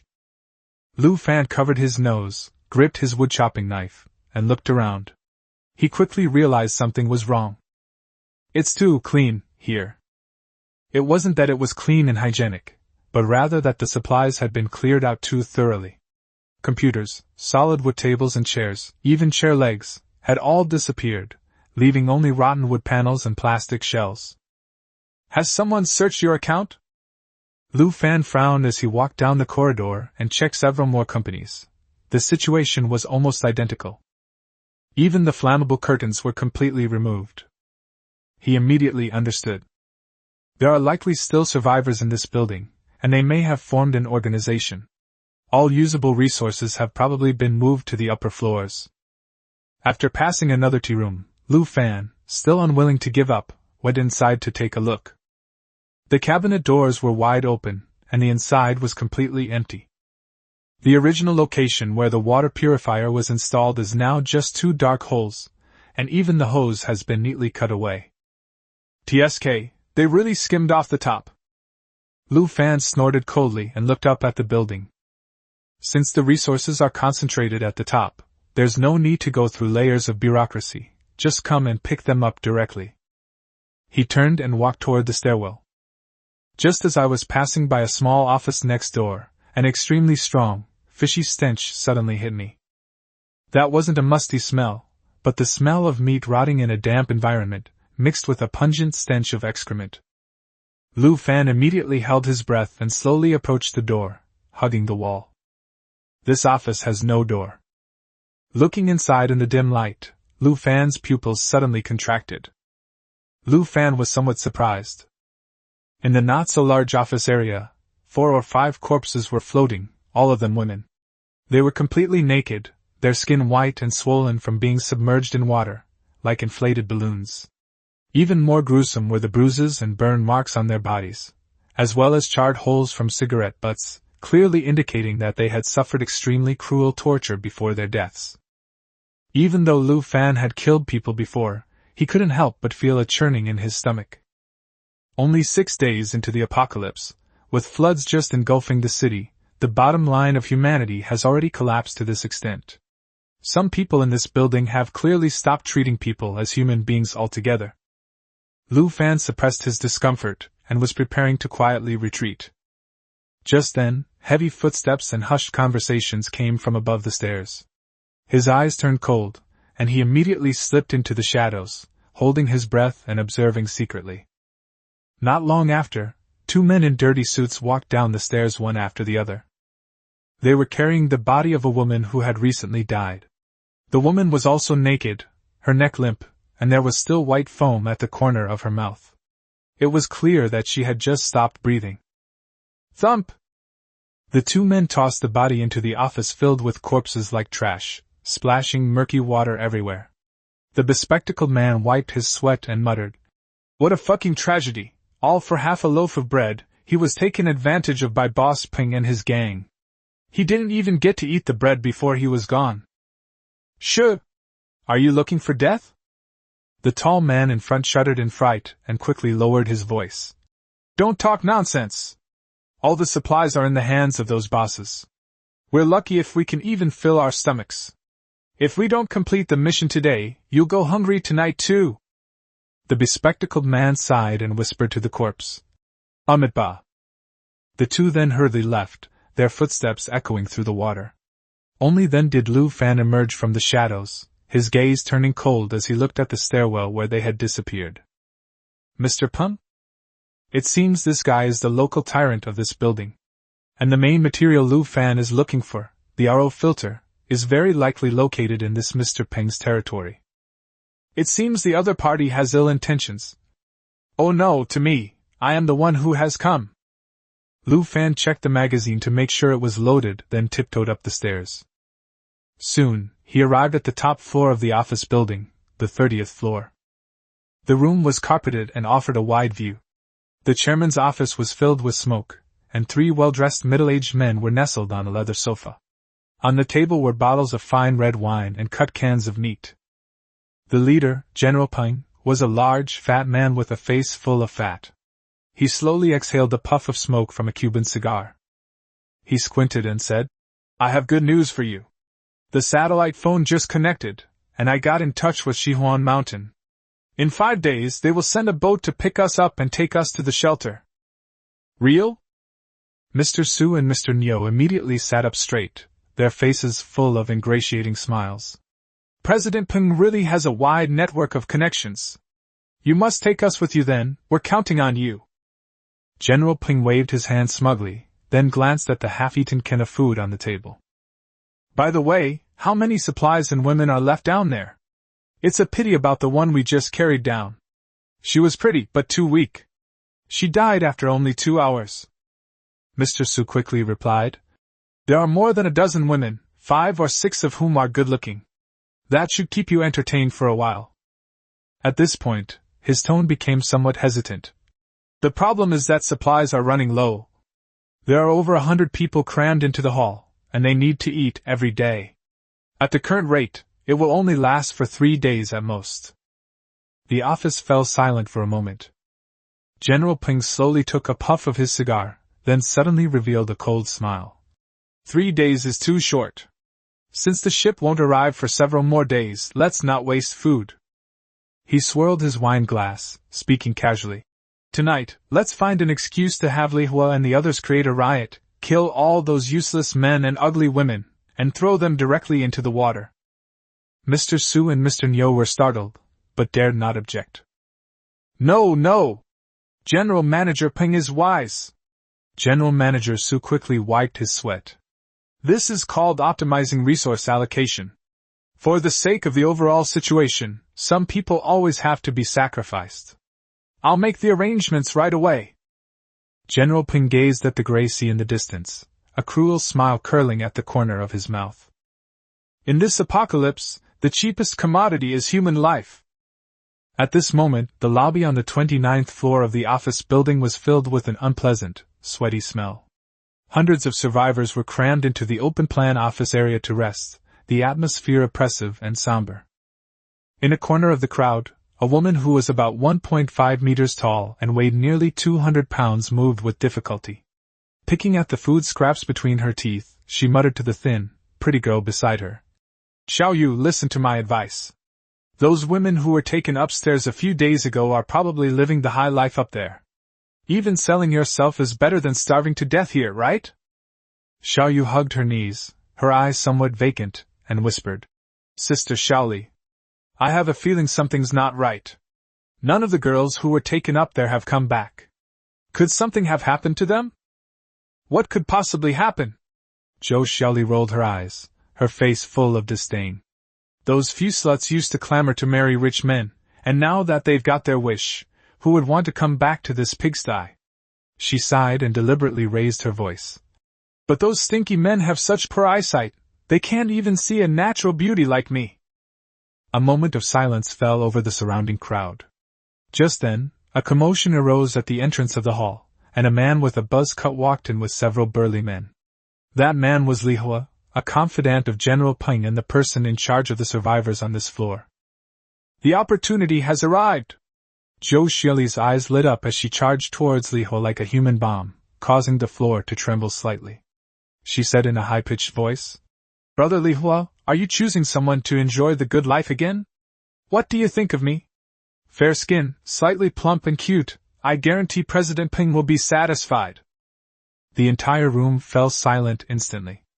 Everyone stared wide-eyed at the almost square-shaped, slightly plump lady. Li Hua's lips twitched, barely suppressing his nausea.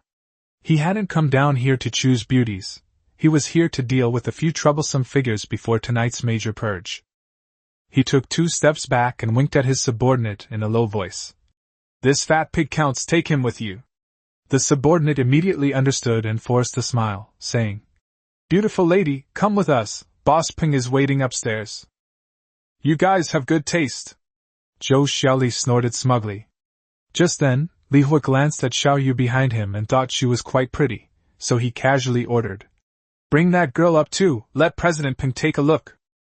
Xiao Yu had just stood up when Zhou Xiaoli kicked her, causing her to hit her head hard on the ground and lose consciousness on the spot. Zhou Xiaoli feigned concern and said, "Oh dear, Xiao Yu, I'm sorry I slipped." Li Hua glanced at the unconscious Xiao Yu and shook his head. "This woman is dying. Find someone to throw her off the building. Don't let her die here." After saying that, he left the hall with Zhou Xiaoli. After leaving the lobby, Zhou Xiaoli realized she was on the wrong track and asked in confusion, "Brother Li Hua, are you on the wrong track? Isn't this the way downstairs?" The 2 burly men no longer concealed their actions, lunging at her from the left and right and pinning her shoulders down. Zhou Xiaoli screamed, "Ah! Indecent assault!" Her hundreds of pounds of fat suddenly unleashed astonishing power, violently throwing the 2 men flying. The commotion shook the entire floor. In the stairwell, Lu Fan, who was about to quietly climb up, suddenly stopped, looked up, and muttered, "Holy crap! They raise pigs in this building? And they're eating so well?" The corridor was in chaos. Li Hua roared angrily, "Useless trash! Get her together!" 2 more burly men rushed forward, and the 4 big men, like pigs being shoved, used all their strength to hold Zhou Xiaoli down and seal her mouth with tape. "Wah!" Zhou Xiaoli struggled desperately. Li Hua wiped his sweat and coldly ordered, "Drag her away and kill her immediately, don't leave any trace." Several men carried her downstairs. When they reached the 25th floor, the 2 people in front of them suddenly stopped. "It looks like someone's there," the other person whispered. "Let's go check it out, maybe it's a survivor who's been hiding." The 2 cautiously entered the stairwell to check, but there was still no movement. The remaining people were getting impatient. One of the men, a man with stubble, tossed Zhou Xiaoli to his companion and went in, shouting, "Hey, where are you guys?" As soon as he finished speaking, he suddenly froze, then his body twisted backward and fell to the ground. The next second, a cold glint flew out from the darkness. With a whoosh, the woodcutter's axe drew an arc. The man in the hat felt a chill on his neck, clutched his throat with both hands, and blood gushed out as he collapsed to the ground instantly. Zhou Xiaoli, who was tied to the ground, was so frightened by this scene that she wet her pants and struggled desperately. Lu Fan stepped out of the shadows, picked up the wood-chopping knife, and shook off the blood. He walked up to Zhou Xiaoli, used the tip of his knife to pry open the tape over her mouth, and warned in a cold voice, "Shut up, or I'll cut your tongue off. Answer my questions honestly, and I might spare your life." Zhou Xiaoli nodded frantically and told him everything she knew. Lu Fan quickly figured it out. The survivors were concentrated on the 29th floor, while General Ping and the supplies were on the 30th floor. The only way to get up there was through the central staircase on the 29th floor. Moreover, the other side had more than 30 armed men, making a forced entry almost impossible. Lu Fan pondered for a moment, his gaze falling on the man in the hat at his feet, whose build was similar to his own. He quickly stripped the other man of his clothes and put them on, then pulled the blood-stained hat down low and put it on properly. Zhou Xiaoli asked in a trembling voice, "Brother, I've already told you, can you take me to a safe place?" Lu Fan straightened his clothes, saying without looking up, "Find a place to hide." Saving her life was already more than enough. Zhou Xiaoli's expression immediately changed, and she threw a tantrum, saying, "If you don't take me with you, I'll shout." I'll let everyone know you're here, and then we'll see where you run. She opened her mouth wide, about to scream. Without the slightest hesitation, Lu Fan swung his sword down with a backhand strike. A flash of cold light appeared, and she felt a chill on her throat. The next second, the fat head rolled off the shoulder, and the huge body twitched twice before going still. Lu Fan was still not satisfied, so he added a few more strokes until it was completely quiet. Only then did he put away his wood-chopping knife and let out a long sigh of relief. Without the noise of music, it's finally peaceful. Looking at the corpses scattered on the ground, Lu Fan's gaze gradually turned cold. He realized that the situation in this office building was far more complicated than he had imagined. 5 minutes later, at the stairwell on the 29th floor of the office building, Lu Fan pulled his hat down low and pushed the door open to enter. Brother Han is back so early? Where are the others? The 2 guards greeted him immediately. Lu Fan deliberately lowered his voice to a hoarse tone. The 3 of them suddenly got excited and said they wanted to have some fun before coming up. The guard was stunned for a moment, and the image of Zhou Xiaoli, who weighed several hundred pounds, flashed through his mind, and he immediately shivered. Damn, these guys have some serious tastes. Aren't they afraid of getting stomped to death? He gagged twice and quickly waved his hand. Okay, Brother Han, you go up first. Brother Hu is urging us to assemble. Lu Fan lowered his head and slipped into the building, heading straight for the 30th floor. As soon as I stepped onto the 30th carpet, there were already 2 rows of people standing in the hall, about 20 in total, holding steel pipes and watermelon knives. Lu Fan stood quietly at the back of the line, secretly observing his surroundings. If they really wanted to take it by force, the gun he had only had 7 bullets, which was not enough at all. At this moment, Li Hua walked over with his hands behind his back, his gaze sweeping over everyone. Listen up, everyone! You are the elites handpicked by me and General Manager Peng. Tonight, you have only one mission, to get rid of all those useless and ugly people who just eat and do no work. After we finish this job, the ship will arrive in 5 days, and then we'll go with General Peng to Shihuan Mountain for a feast. Yes. The crowd murmured something, and the atmosphere immediately became restless. Li Hua nodded in satisfaction, then walked straight to Lu Fan at the end of the line. Lu Fan's heart tightened, and all the muscles in his body tensed instantly. His hands behind his back were already loosely clenched into the shape of a gun. He would draw his gun immediately if the other party showed any unusual behavior. The next second, Li Hua sighed and patted him heavily on the shoulder. Xiao Han, you're the person I value most. You'll be the team leader for tonight's operation.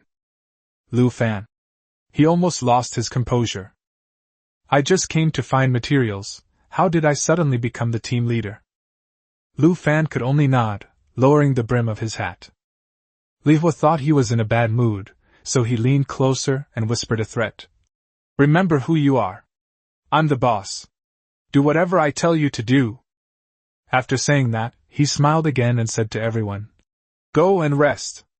As soon as it gets dark, we'll take action.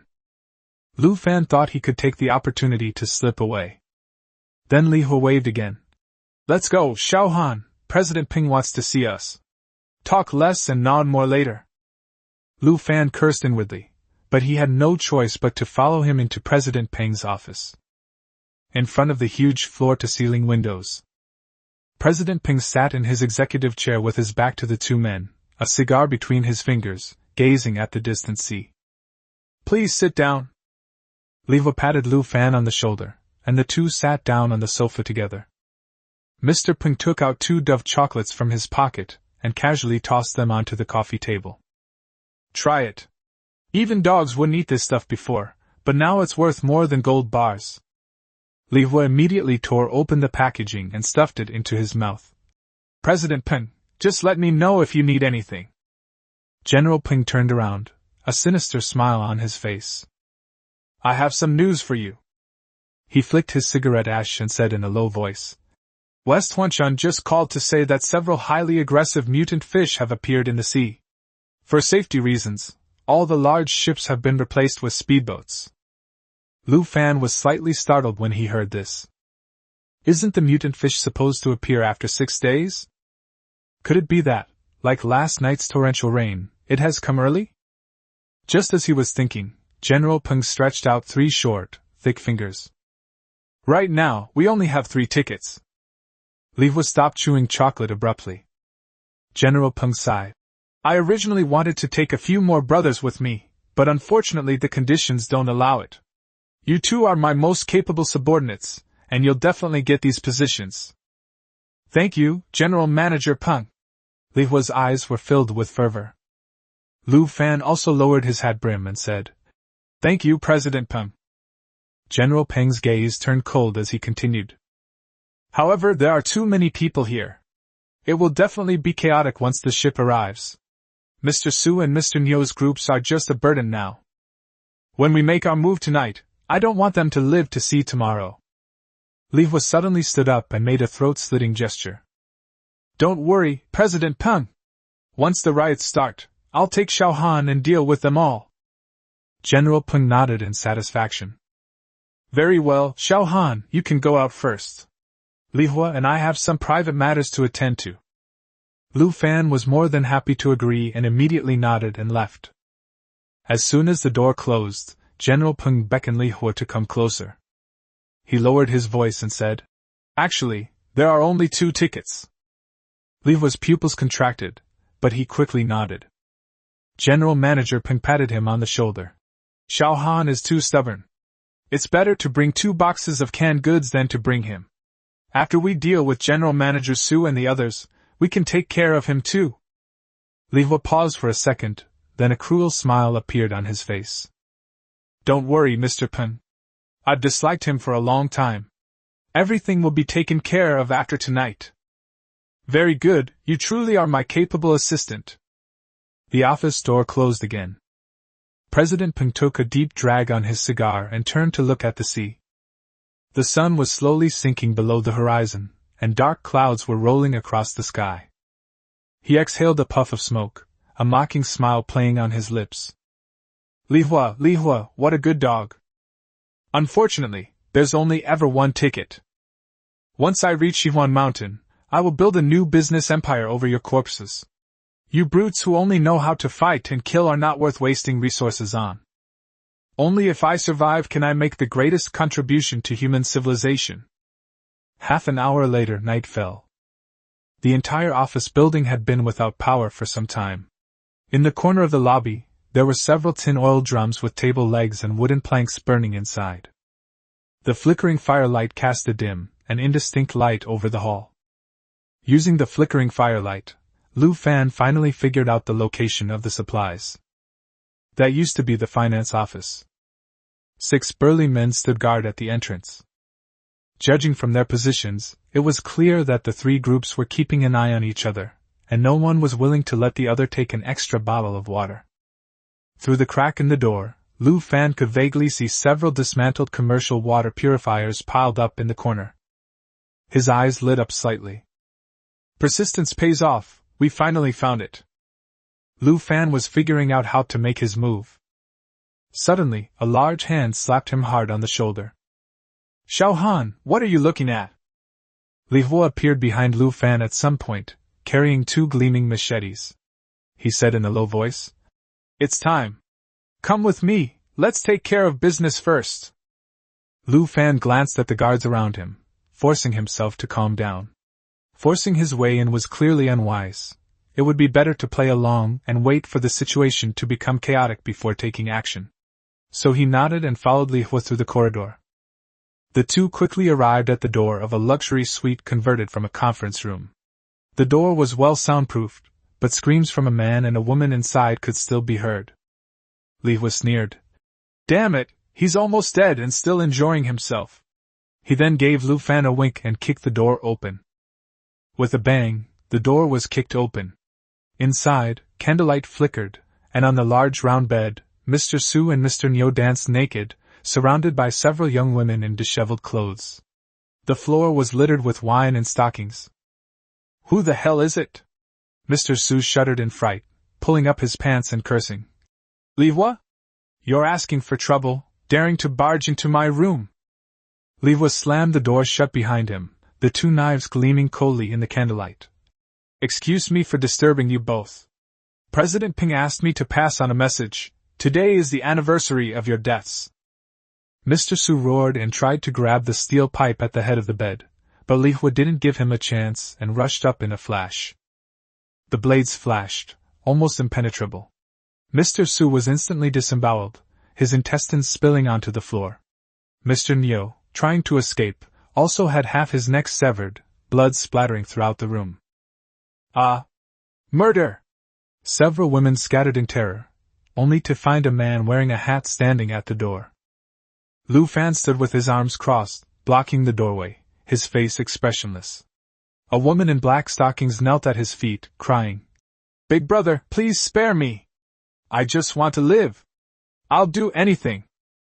Lu Fan looked down at her, a complex feeling welling up inside him. In this world, it seemed that only by selling their bodies and risking their lives could women survive. He didn't make a move. Instead, he prepared to open the door and let them out. For Lu Fan, the more chaotic the better.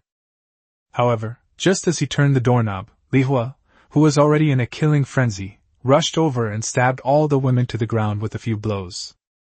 The screams inside the house vanished instantly. Li Hua wiped the blood from his face, picked up his knife, and walked step by step toward Lu Fan. "Xiao Han, Mr. Su and the others have already set off," he said grimly. "Now it's your turn." Lu Fan looked at Li Hua approaching and suddenly smiled. He slowly took off his blood-stained hat, revealing an unfamiliar face. "Little fire, isn't it a bit heartless to be so cruel?" Li Hua stopped in his tracks, his pupils shrinking sharply. "Who are you? Where's Xiao Han?" He immediately realized something was wrong and prepared to strike first. But the next second, a dark gun barrel was already pointed at his forehead. Li Hua froze instantly. He recognized it at a glance as a Type 64 pistol, and it was already loaded. "Don't shoot!" Cold sweat poured down Li Hua's forehead. Lu Fan held up the gun with one hand and said calmly, "Throw away the knife and raise your hands." Li Hua took a deep breath, slowly dropped the knife, and raised both hands. But his feet were subtly moving, his brain rapidly calculating the distance. The two were less than 5 meters apart. If he bet Lu Fan's first shot missed, he was confident he could snap the other man's neck in a second. "Brother, let's talk this out." Before he finished speaking, he suddenly pounced on the side table like a cheetah, trying to take cover. The instant he moved, Lu Fan moved as well. But instead of firing, he swung his arm and hurled the gun at him like a rock. Li Hua was stunned, then overjoyed. Could it be a blank shot? He stared intently at the incoming pistol, preparing to catch it and retaliate. However, the next second, the pistol vanished into thin air. Instead, there was a heavy, sharp, blood-stained wood-chopping knife. The distance was too close, and the speed was too fast. "What?" Pfft. The machete pierced Li Hua's chest as easily as cutting tofu, and the immense impact pinned him to the wall. Li Hua stared wide-eyed at the knife in his chest, then at the pistol that had reappeared in Lu Fan's hand, completely dumbfounded. "How did the pistol turn into a knife?"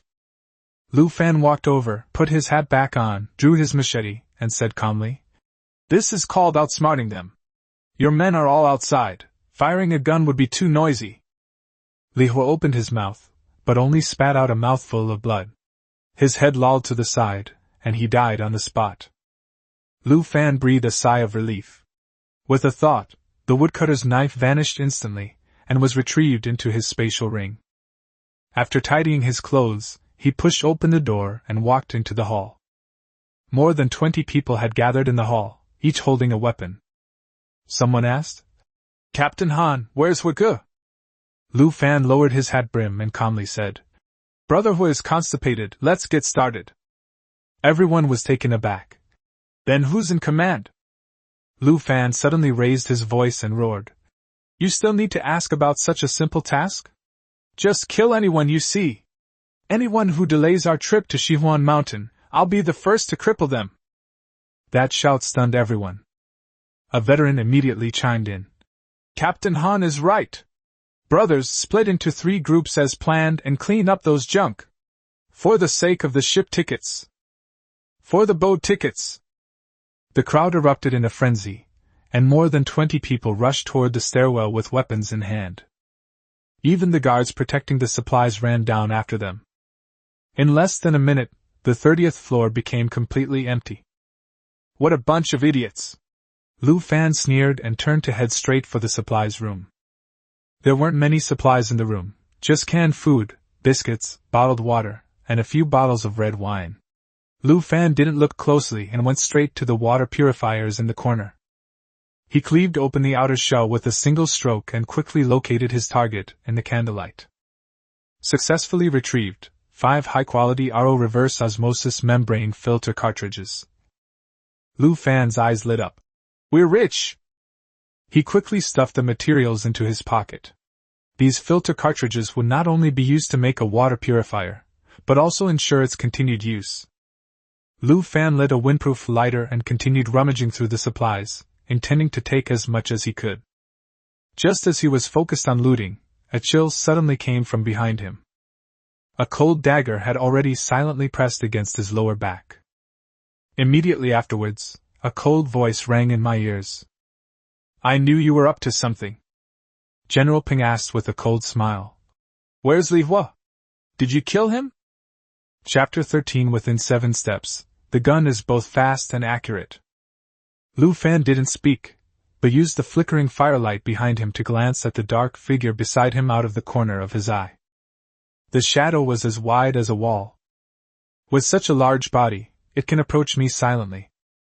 He probably has some skills. Don't move!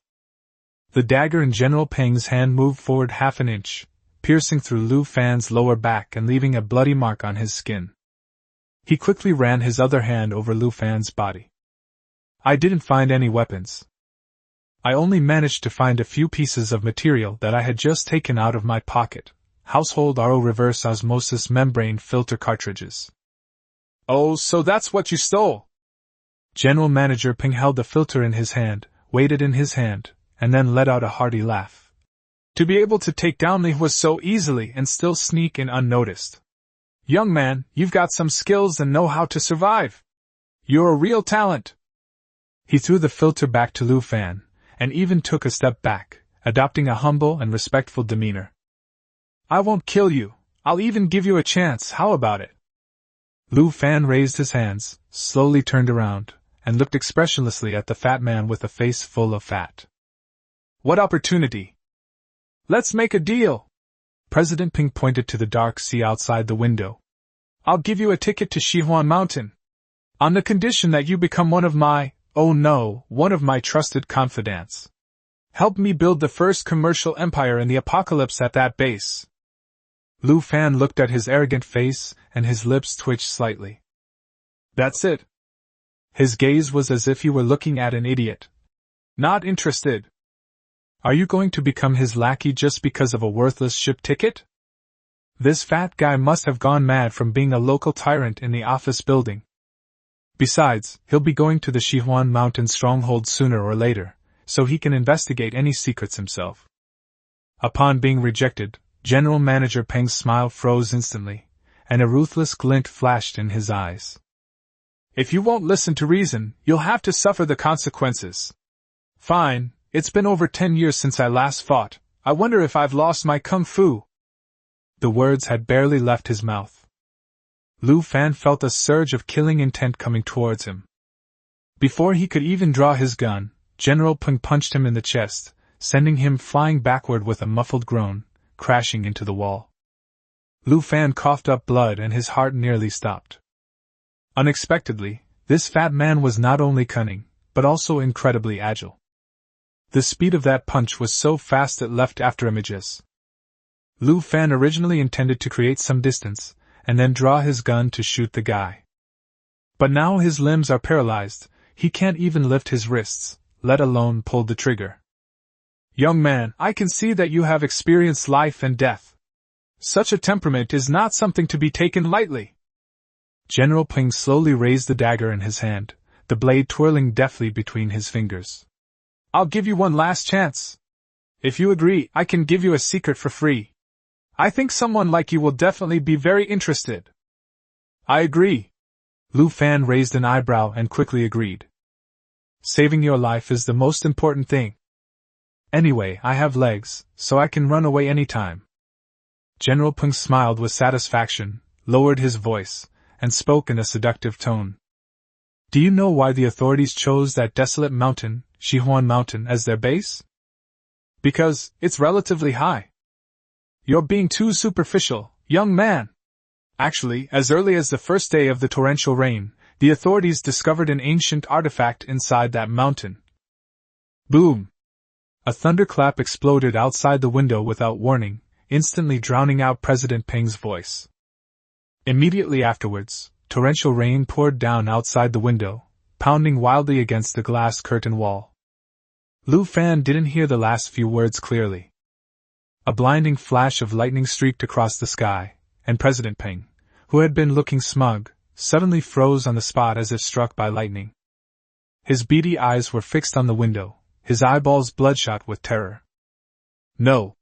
Impossible! How could that thing be? Lu Fan's heart skipped a beat, and he turned his head to look in the direction of his gaze. Several bolts of lightning struck. On the pitch-black sea, a huge black shadow was breaking through the giant waves and swimming rapidly toward this side. That's not a boat. It was a living creature. Before the two could react, a deep, resonant, and ethereal sound came from the depths of the sea. Buzz. The sound, penetrating my ears, made my bones tremble. The entire 30-story office building seemed to have been violently shaken by a giant hand, emitting a heart-palpitating sound of steel bars twisting. Snap! The floor beneath their feet cracked instantly. The floor slabs, which already bore a heavy load of supplies, collapsed completely under the impact of General Peng's trampling and the violent shaking. Hold! Lu Fan only managed to utter one curse before his body plummeted weightlessly along with the shattered concrete. It's currently on the 29th floor. Inside the lobby. Blood stained the carpet, and the cries of survivors echoed everywhere. Suddenly, a loud bang came from above. The ceiling collapsed. A large amount of supplies, along with 2 living people, were thrown heavily onto the floor amidst smoke and dust. The already terrified survivors were all drawn to the sound of the collapse, their steel pipes and machetes frozen in midair. The smoke and dust cleared. Although General Peng is fat, he is indeed very skilled. He rolled over to dissipate the force upon landing, and although he was covered in dirt, he quickly wobbled to his feet. He spat out a mouthful of bloody saliva, pointed around, and said to Lu Fan, who was a few meters away clutching his chest and getting up. You're lucky! Now take care of them, consider it your pledge of loyalty. Lu Fan sneered, his whole body aching as his hands hung limply, his 10 fingers gradually regaining sensation. You fatso, have you ever heard the saying? What's the fastest thing 7 steps away? General Peng sensed something was wrong and gripped the dagger tighter, his muscular face trembling. Playing tricks? You want to die? He instinctively shifted his feet, and the moment he saw Lu Fan's murderous gaze, he took a deep breath and suddenly exerted force with his feet. Driven by his bulky body, he shot towards Lu Fan like a cannonball, accompanied by a whistling sound. If it were an ordinary person, that impact would probably have shattered all their bones. Lu Fan raised his head and looked at the charging human-shaped tank, his eyes frighteningly calm. 7 paces away, the gun is fast! He didn't dodge. He simply flipped his right hand slightly. A black Type 64 pistol appeared out of thin air in his palm. Raise your hand and aim. The movements were fluid and graceful. And within 7 steps, the gun is both accurate and fast. What? General Peng's charge suddenly halted, and his pupils instantly shrank to the size of pinpoints. You fucking have no sportsmanship. Bang! A crisp gunshot rang out, echoing through the deathly silent hall. A burst of blood erupted from General Peng's forehead. His massive body swayed, staring at Lu Fan in disbelief through the smoking, bloody hole in his forehead. Lu Fan blew away the wisp of smoke from the muzzle of the gun, his tone indifferent. My lord, times have changed. Boom. General Peng fell backward, kicking up a cloud of dust. Those bulging eyes stared at the ceiling. He never understood where the pistol was hidden until his death. The entire room fell into a deathly silence. Those managers and survivors who were originally bloodthirsty turned pale with fright when they saw the dark, gaping object in Lu Fan's hand, and instinctively backed away. That's a gun. The real deal. General Peng is dead? It's over. We're all going to die. Run! This madman will kill us all! The crowd erupted instantly, with cries and screams filling the air as people scurried about like headless flies. Lu Fan frowned, having no time to pay attention to this rabble. That loud roar from the seabed, and that terrifying black shadow. This is definitely not someone he can handle. This place is not safe to stay. He stood up, preparing to take advantage of the chaos to leave. Suddenly 8 men from different directions, each holding a machete, exchanged glances. Unlike the others who ran around aimlessly, they stopped and their eyes revealed the greed of desperados. Previously, they were trusted henchmen under General Peng. Now that General Peng is dead, order has collapsed. This kid only has 1 gun. I just fired 1 shot. I have at most 6 bullets left. There were 8 of them. Fortune favors the bold. The leader, a scarred man, licked his lips, gripped his machete tightly, and growled in a low voice. Brothers! Let's attack from all 8 directions at once, he won't be able to react. Driven by the lure of enormous profits, these 8 desperate criminals, their eyes bloodshot, moved like a pack of hungry wolves drawn to blood, forming a circle around Lu Fan. If we can get that gun, all the supplies and women in this building will be ours. Charge! Kill him! Lu Fan looked at this group of ignorant fools and clicked his tongue impatiently. If you want to steal guns, then stay here. Chapter 14 The Giant Shadow of the Abyss. Lu Fan watched as a group of desperados gradually approached, and made his own plans. There are only 6 bullets left. Facing 8 people standing in scattered positions. It is impossible to defeat them one by one. Moreover, these bullets are so precious, it would be a waste to leave them to these cannon fodder. Since 2 fists can't fight 4 hands, let's break one of their arms first. As a deterrent. Lu Fan took a deep breath and his body suddenly lunged to one side without any warning. Bang! The gun spat out flames, followed by a sharp, explosive sound. The slowest thug on the side had just raised a steel pipe when he was shot in the head and fell to his knees with a thud. Before anyone else could react, the black pistol in Lu Fan's hand vanished into thin air. Instead, a cold glint, carrying the metallic scent of iron, appeared. Buzz!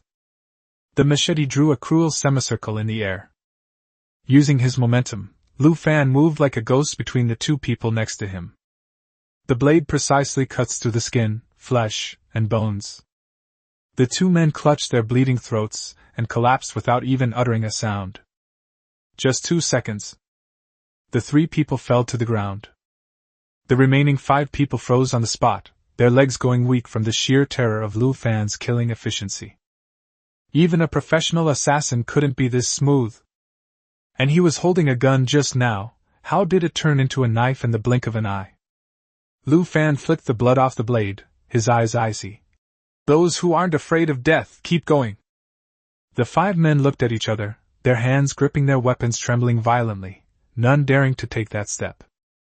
Just then. Boom! A dull thud came from deep within the building again, even more violently than the previous one. The entire office building looked as if it had been hit by a plane. The floor emitted a strange twisting sound before tilting violently. The tilt angle instantly exceeded 30 degrees. Ah! The survivors in the hall who hadn't had time to escape lost their balance and fell to the ground. They screamed in terror, like cans on an assembly line, sliding down the sloping floor toward the French windows. Crackle, crackle. The sound of shattering glass was incessant. Dozens of figures flew out of the window and plunged into the dark, raging sea below, swallowed up by the giant waves without even making a splash. Lu Fan suddenly felt his feet sink into the ground, and he began to slide uncontrollably downwards. Oh no! He reacted extremely quickly, shoving the machete into the composite flooring beneath his feet to act as a support anchor. Sizzle sizzle. The blade sliced through the floor, sending sparks flying.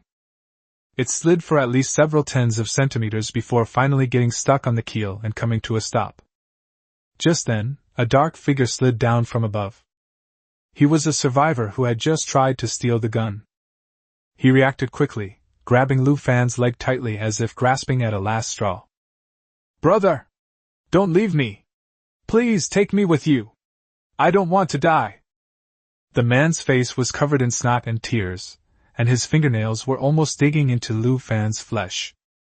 Lu Fan felt a sudden weight on his lower body, and the wood-chopping knife stuck in the floor creaked under the weight. My chest was already burning from that punch from General Peng, and now I have this extra burden on me? Wouldn't that be courting death? "Let go!" Lu Fan's voice was icy. "No! Help me! I'll pawn myself for you!" Click! Without the slightest hesitation, Lu Fan raised his other foot and stomped hard on the man's knuckles. The sound of bone cracking was clearly audible. "Ah!" The man screamed and let go, but before he could grab him again, Lu Fan kicked him hard in the face. Bang! The man's nose collapsed, and he tumbled backward as he flew through the air, shattering a piece of broken glass before plunging into the abyss with a mournful cry. The screams were quickly drowned out by the sound of wind and rain. Lu Fan had no time to care about other people's lives or deaths. The building's tilt was still worsening. 45 degrees, 60 degrees. The floor is almost turning into a wall. The handle of the wood-chopping knife in his hand began to bend and gradually deform. This can't go on. Lu Fan looked up, his gaze sweeping over the load-bearing column at the entrance of the corridor, and a thought struck him. Whoosh! A god-tier fishing rod has appeared. He gripped the knife handle tightly with his left hand and swung the club violently with his right. The fishing line shot out like a silver snake, and the hook precisely wrapped around the supporting column several times, successfully forming a stable knot. "That's it, hold your breath!" Lu Fan wrapped the fishing line around his body twice with one hand. Although the thin and tough fishing line hurt his skin, the clothes relieved the pressure. That steady pull put his mind at ease. He pulled out his overburdened machete, used it as a climbing axe, and stuck it into the floor like a rock climber, using the pull of the fishing line to slowly move upwards. Finally, he climbed to the top of the load-bearing pillar, and with a leap, successfully jumped into the corridor onto the wall that had become the floor. I had just settled into my seat. Click! A loud bang was heard. The upper part of the office building's structure completely fractured. In that instant, Lu Fan felt as if the whole world had turned upside down. A sudden feeling of weightlessness washed over me, followed by a violent impact. He was slammed against the ceiling and then crashed back to the ground. Boom! The powerful water pressure shattered the glass of the hall. Along with the icy, bone-chilling seawater, it instantly filled the entire space. Fortunately, Lu Fan hid behind the wall, which blocked most of the impact of the seawater, preventing him from dying. However, the large influx of seawater still swept Lu Fan away, slamming him against the corner of the corridor. Lu Fan's vision went black, and he almost lost consciousness. Dark. Cold. Asphyxia. Am I going to die here? The oxygen in my lungs is constantly being consumed, and my body instinctively wants to open my mouth to breathe, but what I inhale is salty seawater. In a daze, Lu Fan seemed to have returned to his previous life. That rainy night when I was pushed off the boat, that desperate moment when I was torn apart by sharks. No! I wasn't reborn to become a water ghost. A powerful will to survive surged through my dazed mind like an electric current. Lu Fan suddenly opened his eyes bloodshot. He held his last breath and struggled to find his way in the murky water. You must swim out. I absolutely cannot die. This building has just sunk. If it doesn't detach from the main structure, it will be carried to the seabed where the water pressure is much stronger, and then even a god couldn't save it. He used both his hands and feet, paddling frantically, to swim towards the floor-to-ceiling window at the end of the corridor. Surrounded by floating corpses and debris, Lu Fan pushed aside a corpse blocking his way, endured the excruciating pain in his lungs, and unleashed all his strength to squeeze through the jagged gaps in the glass. It's finally out. The surroundings were pitch black and deathly silent, with only a faint flash of lightning shining down from above. That's the sea. Lu Fan estimated the distance. It was still about 20 meters. With my current lung capacity, I can make it to the top with one last push. He kicked hard with both legs, preparing to accelerate upwards. Sudden. A chilling ripple of water came from beneath my feet. Lu Fan subconsciously looked down. Using a flash of lightning that ripped across the sea, he saw a colossal, despair-inducing black shadow in the abyss, shooting up from the side of the seabed like an arrow. It was a gaping maw of abyss, filled with sharp teeth and claws, and its target was none other than himself. You son of a bitch! Lu Fan completely broke down. Why the hell am I so unlucky? Is it really that difficult to get a sip of clean water? Whether he's a human or a monster, we must kill him. Did he really deserve to die? Lu Fan knew he couldn't escape. So he gritted his teeth and gripped the legendary fishing rod tightly with both hands.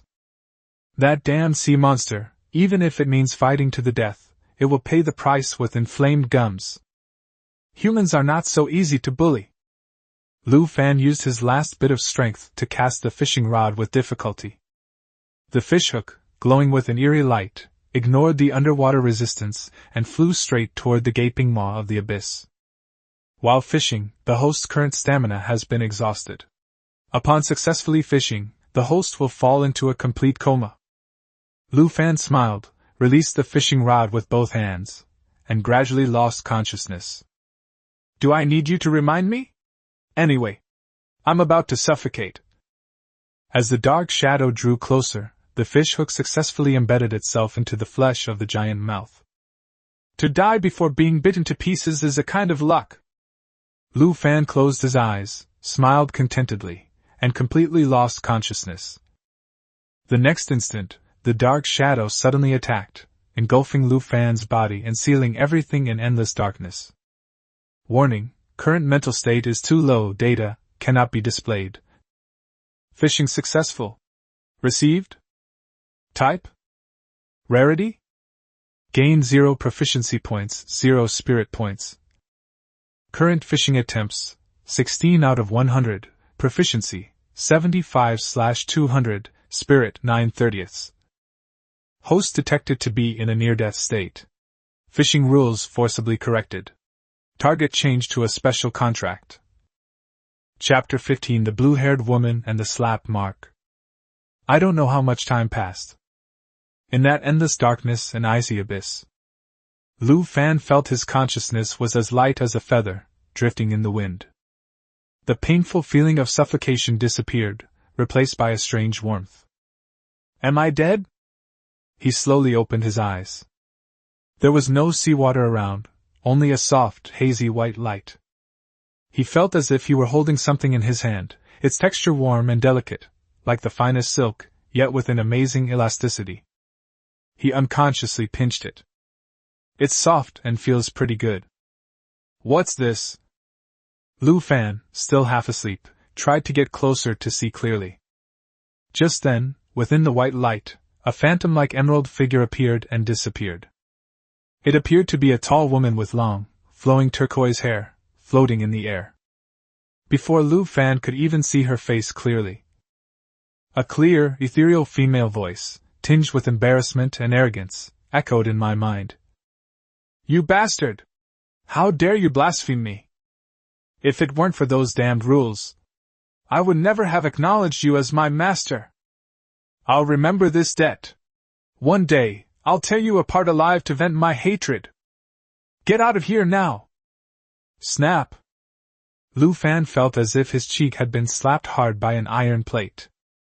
The excruciating pain shattered this dreamlike, misty world in an instant. The next second, his light body suddenly sank, plummeting towards the endless abyss. Early the next morning, Lu Fan was awakened by the chirping of birds outside the window. He slowly opened his eyes and looked around. Familiar wood grain. The small driver's cab was filled with a sense of security. Are we on a ship? Lu Fan sat up in confusion, covering his head as he fell into recollection. The building collapsed, plunged into the sea, and was swallowed by that terrifying black shadow.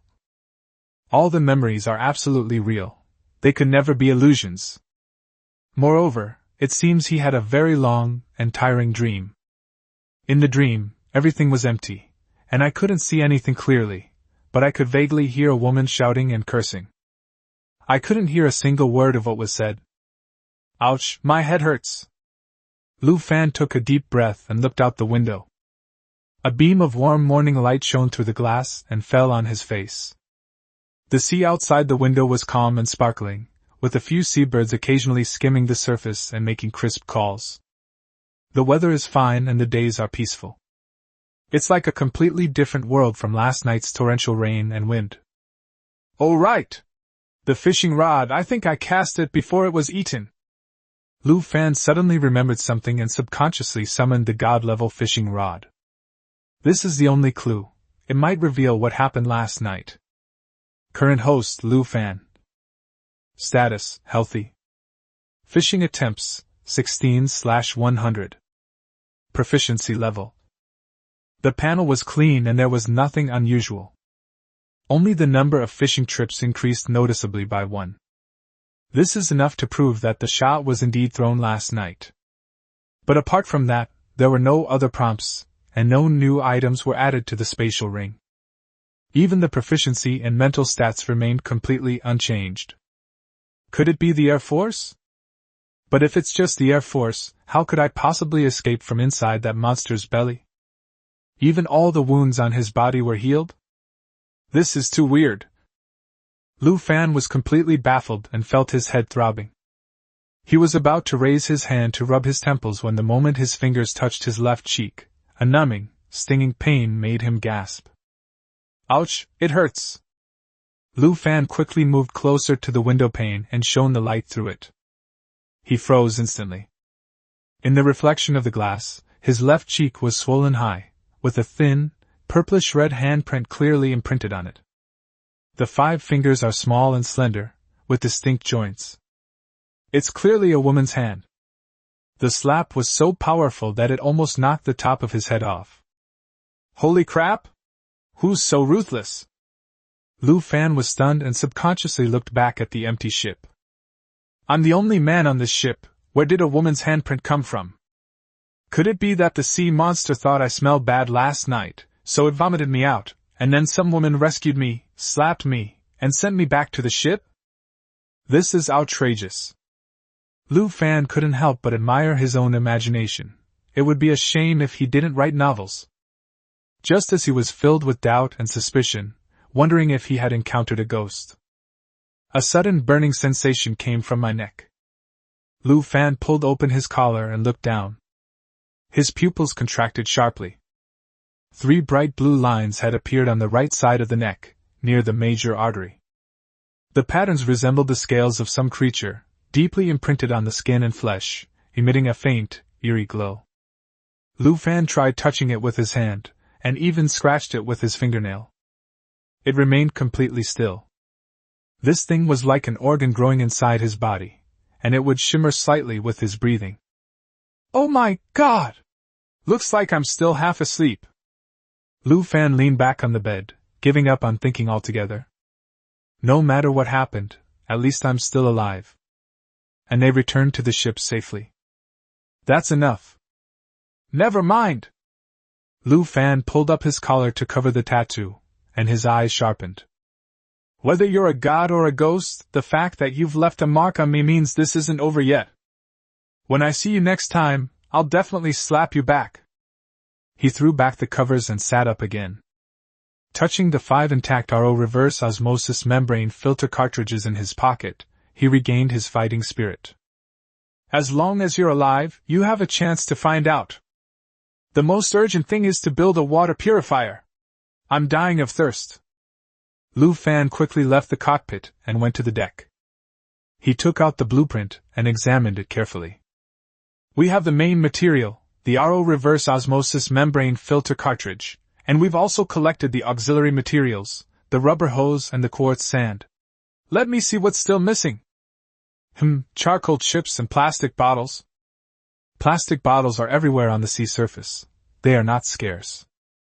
The difficulty lies in the charcoal. Lu Fan had come across some survival videos on the Yinfu app. Charcoal production requires the use of dry distillation.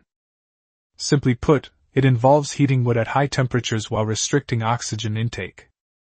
This process forces out moisture and volatile gases, causing the material to carbonize in an incomplete combustion state, leaving behind solid residue. The principle is not difficult. All you need is a simple charcoal kiln. Lu Fan stroked his chin, his gaze sweeping across the nearby sea. A lot of trash floats on the sea surface, drifting with the waves. There was a large, rusty iron barrel in the distance, with several plastic bottles and empty cans floating next to it. Lu Fan had a sudden inspiration.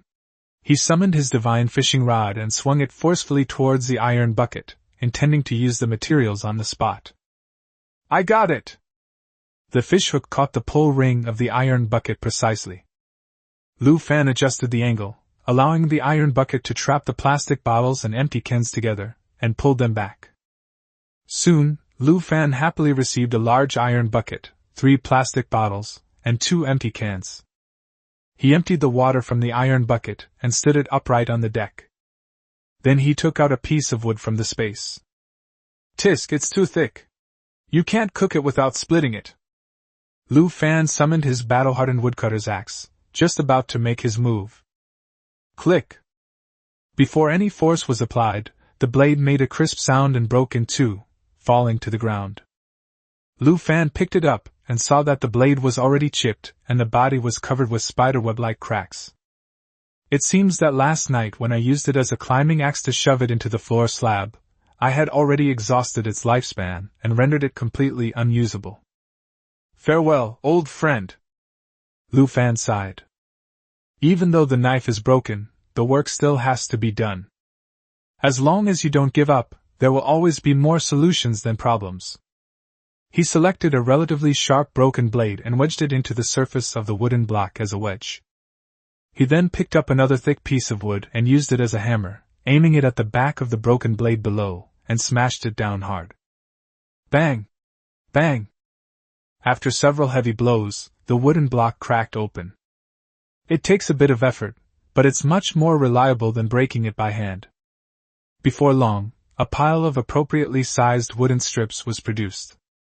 Lu Fan wiped the sweat from his forehead and picked up an empty can. Then, carefully using the tip of the broken blade, he drilled a very small vent hole in the bottom of the can.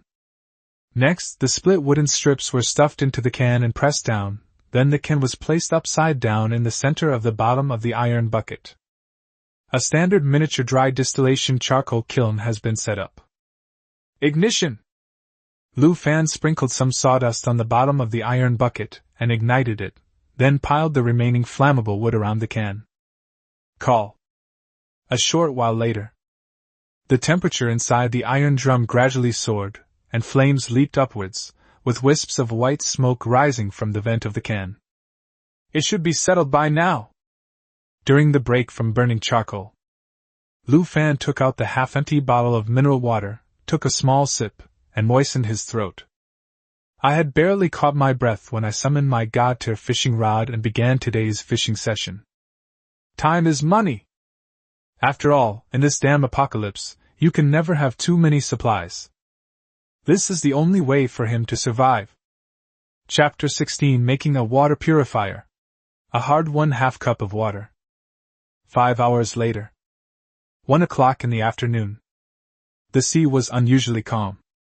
Occasionally, a few seabirds would fly by, carrying scraps of unknown meat in their beaks, and stop at the bow of the boat to watch the fishermen.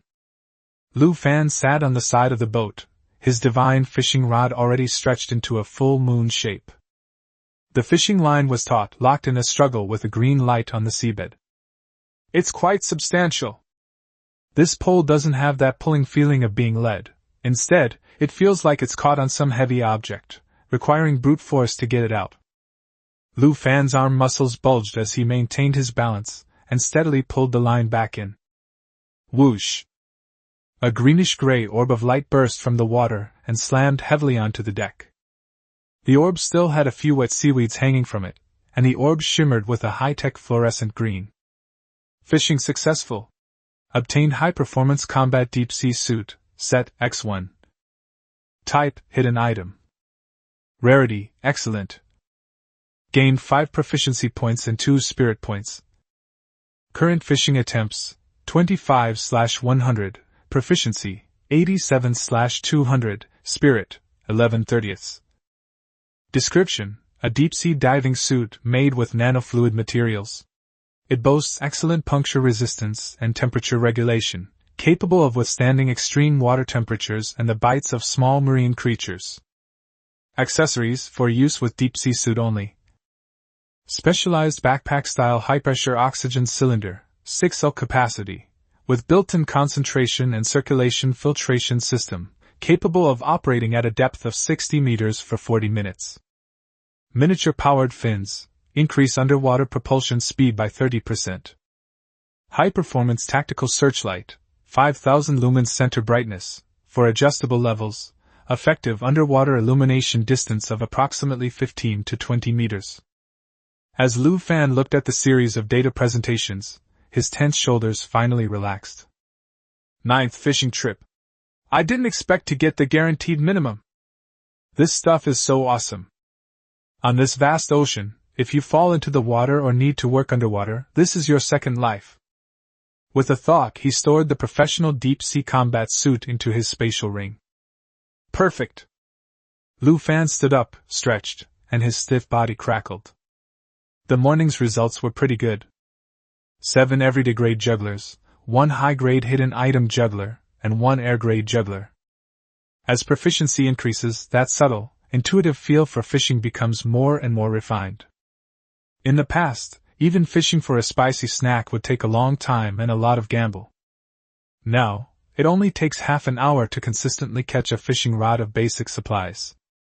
In this way, the daily time utilization rate has been greatly improved. Lu Fan briefly took stock of the miscellaneous items he had caught that morning. A pack of toilet paper, a small mirror, a cable tie. Of course, there are also some substantial items. Lu Fan summoned a dark, heavy crowbar. It is made entirely of carbon steel, and is hexagonal prism in shape. It felt heavy in my hand, and when I swung it, it brought a gust of wind.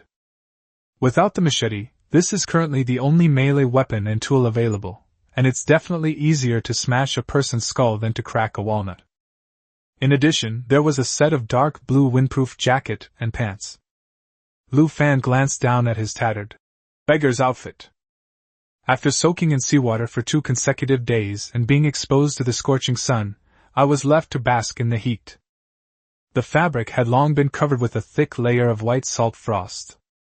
With the slightest movement, the clothes rub against the skin like cardboard. My armpits and groin were rubbed raw and red, and the pain was no different from being tortured. Let's change our clothes, it's time to get down to business. Lu Fan quickly stripped naked and changed into his new clothes. Then, he walked toward the iron barrel that was still steaming. He reached out and probed the side of the bucket.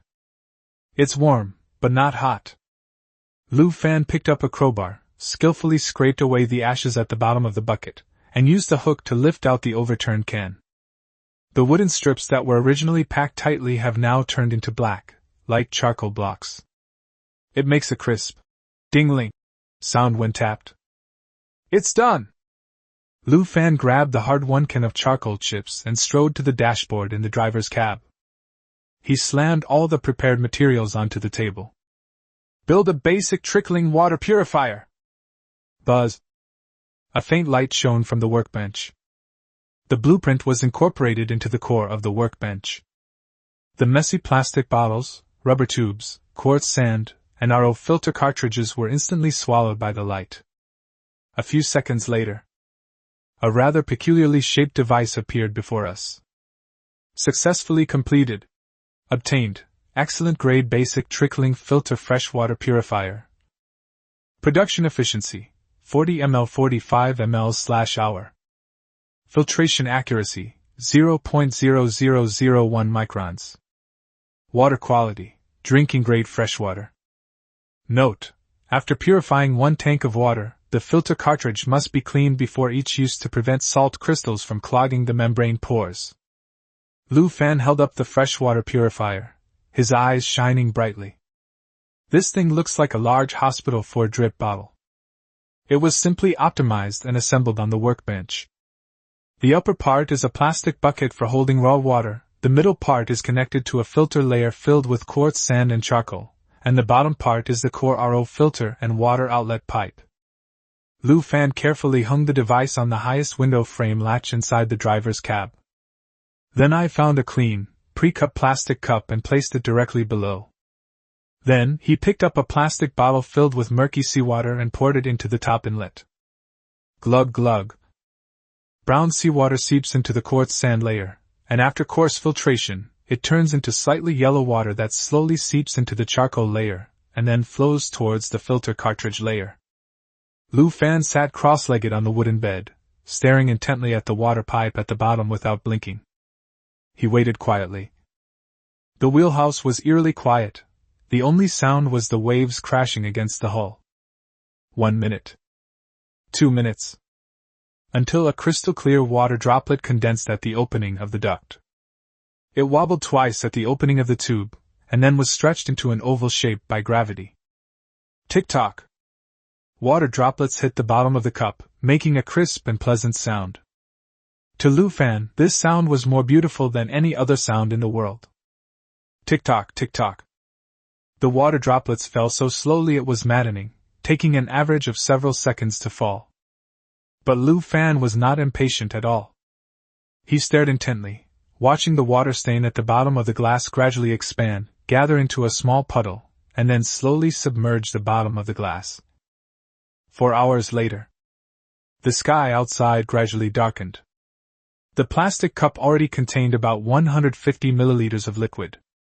Clear, colorless, and odorless. Lu Fan picked up the cup with trembling hands, his lips pressed together in nervousness.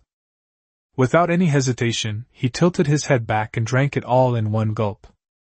The cool liquid slid down my burning throat, a sensation like parched land receiving timely rain. Every cell in the body began to cheer, and the shriveled blood vessels were reborn.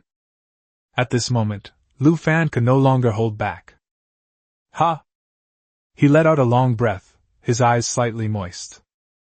Only those who have experienced despair can understand how hard-won this half-cup of tasteless, cold water truly is. This is not just water. It is also his right to live. Just then, muffled thunder sounded outside the window again. By the light of the electric current, Lu Fan could see the dark clouds rolling on the distant horizon, even thicker than the night before. Another downpour is coming! Lu Fan put the cup back, his expression serious. It seems that the information brought about by the rebirth has been distorted. In the previous life, the weather was sunny for 5 days, but in this life, it rains heavily every night. And then there were the mutated fish that appeared ahead of schedule, and the abyssal behemoth that swallowed him whole last night. It was probably his rebirth that triggered this butterfly effect. The world that follows will become more dangerous and uncontrollable than we remember. Lu Fan took a deep breath and glanced at the scrap diesel engine next to the workbench. The water source problem has been solved. Next comes power and food. In this awful weather, relying solely on that rotten wooden oar to row, there's no chance of escape if danger arises. We must repair it as soon as possible, and then go to the Shihuan Mountain stronghold to find more supplies and opportunities. Lu Fan glanced into the distance, and clenched his fist. In this life, he will not only live. I want to live more comfortably than anyone else. At the same time. Inside a high-rise residential building in Fengjianjuan community. Cough, cough, cough. Qinzhe slumped on the sofa, holding a mineral water bottle that had long been crushed, futilely pouring it into his mouth. Not a single drop. His lips were chapped and his throat was sore and dry. Beside her, Chu Xian was holding a fruit knife, cutting open the apple peel in the trash can, trying to suck out some moisture. Meanwhile, the second aunt held the weak Teddy, staring blankly at the dark clouds outside the window, occasionally sticking out her tongue to lick her dry lips, and lamenting. When will this ever end? Chapter 17 Equipping a Deep-Sea Suit, First Exploration of the Deep-Sea Abyss. Frustrated, Chinzei smashed the bottle on the ground, making a hollow sound. The rainwater I collected yesterday was so dirty, it made me feel terrible and gave me diarrhea. Now the toilet is overflowing and unusable. Chu Xian sighed and replied timidly. Then, what should we do? If only Lu Fan were still alive, he must have brought a lot of supplies. Lu Fan! Lu Fan! All you ever think about is Lu Fan! Chinzei suddenly stood up, and because he stood up so suddenly, he felt dizzy and almost fell over. He leaned against the wall, his eyes bloodshot, staring fiercely at Chu Xian. That idiot's long dead in the sea. Expecting him to bring you water? Dream on. Then You can only rely on yourself. Chinzei took a deep breath, turned around and walked into the messy bedroom. The sound of dragging rang out.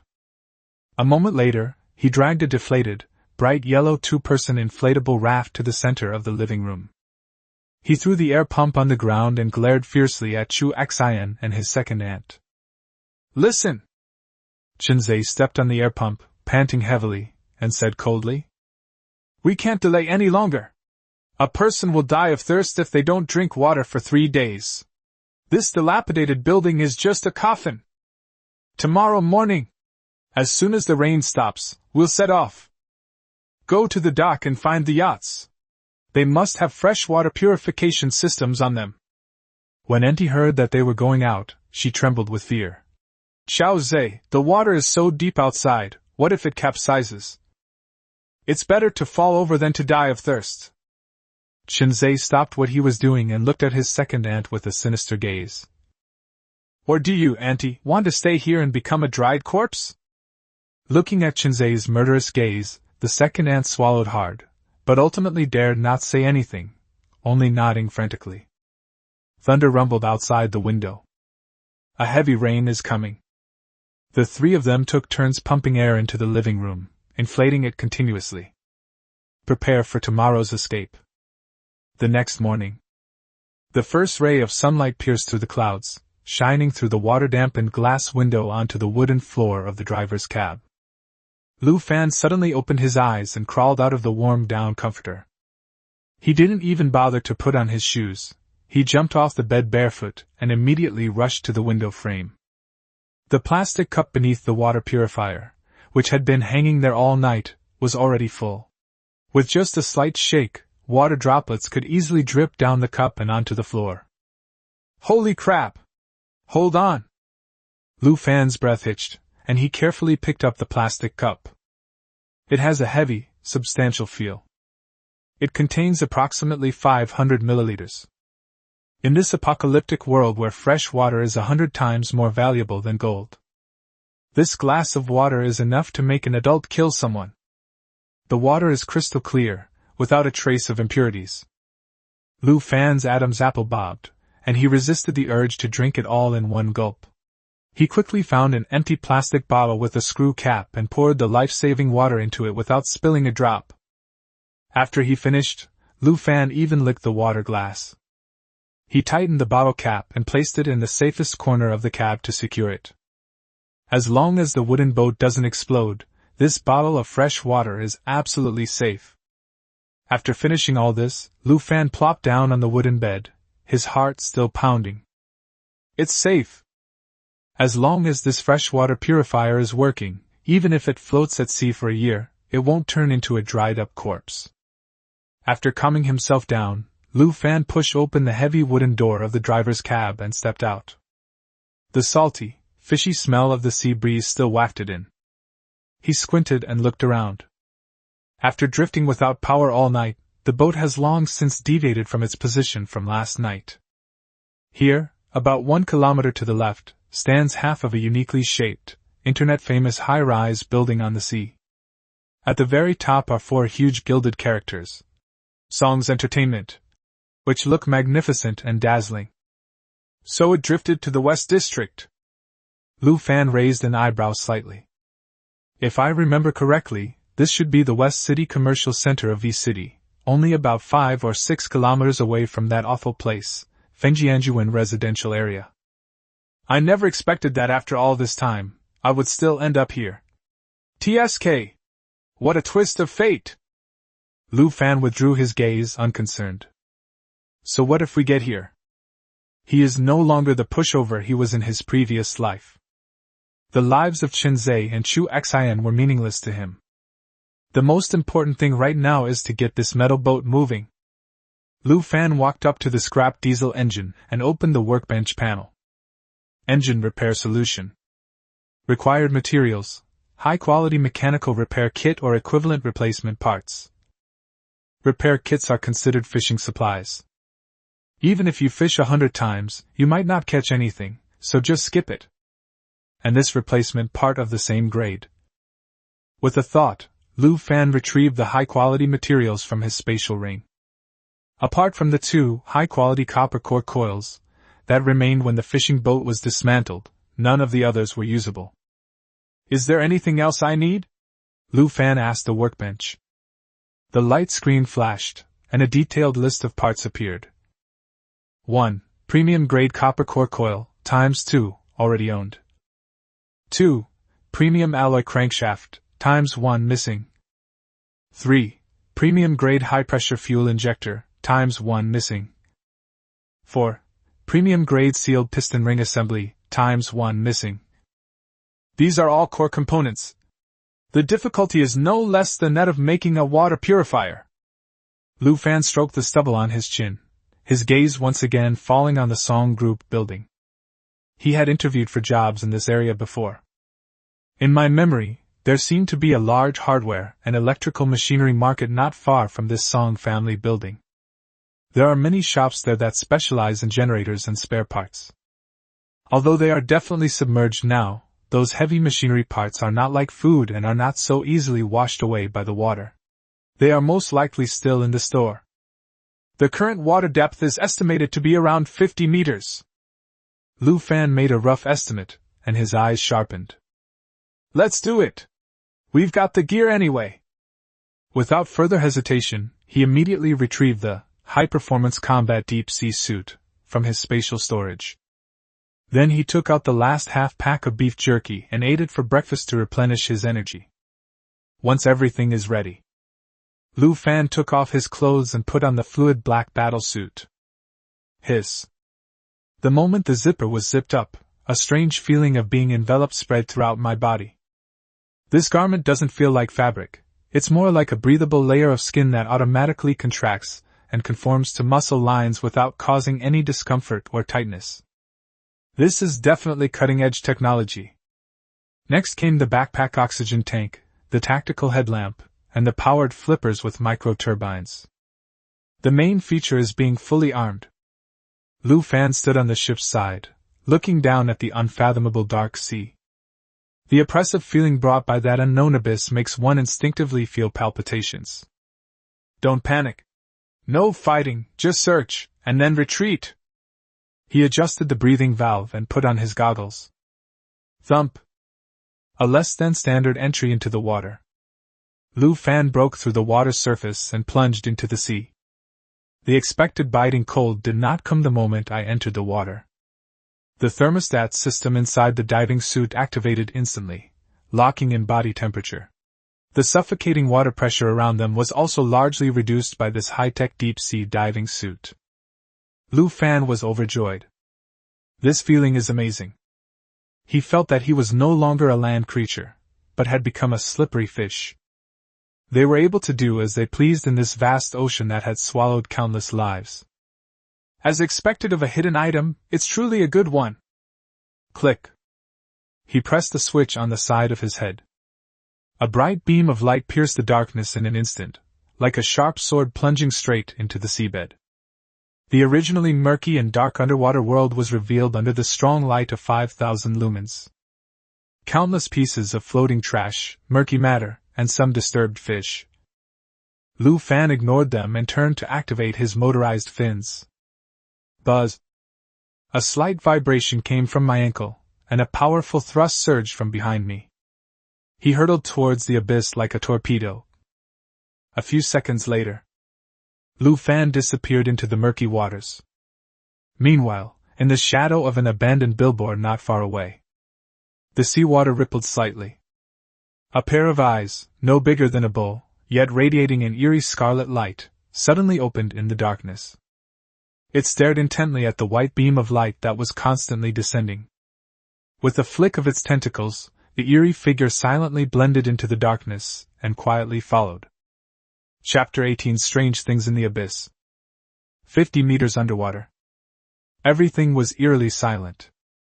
All I could hear were the hissing sound from the breathing valve and the gurgling of the bubbles.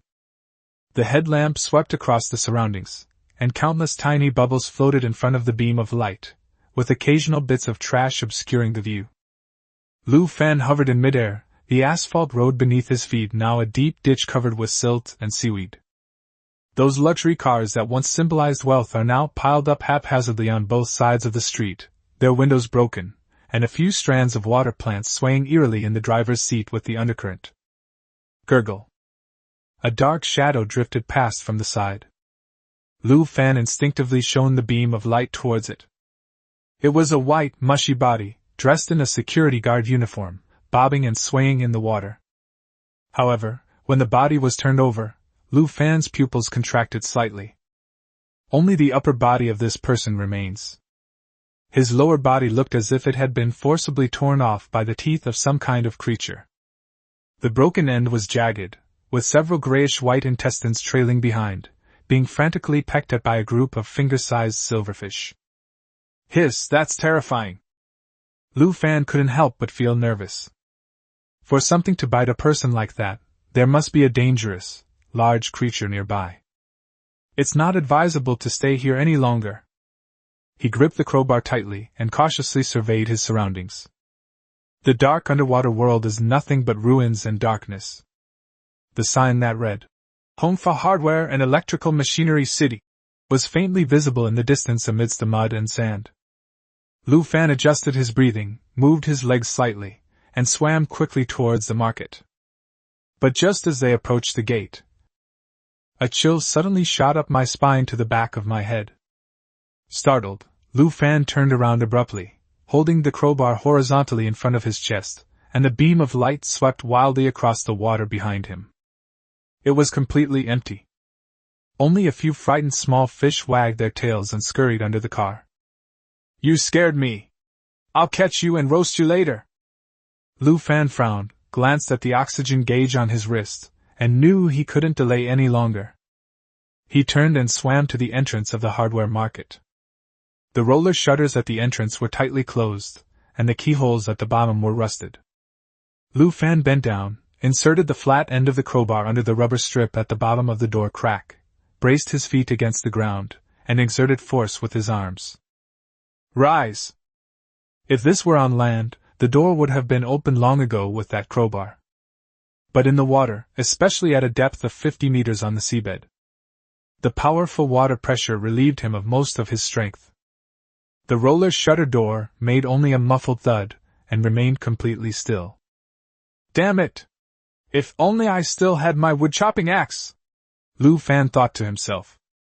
He rested for a moment, gritted his teeth, readjusted his posture, and used the lever principle to grind away bit by bit.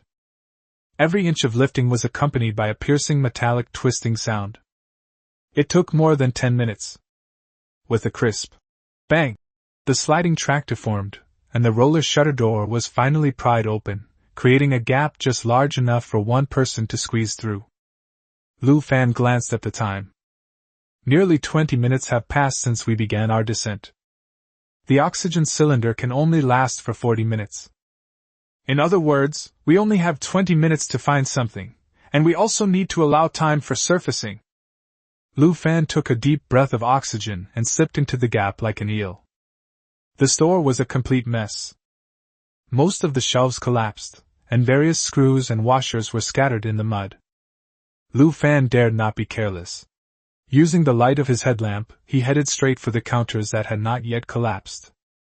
He rummaged through the oil-stained water, his fingers tracing the cold metal parts. But we were lucky!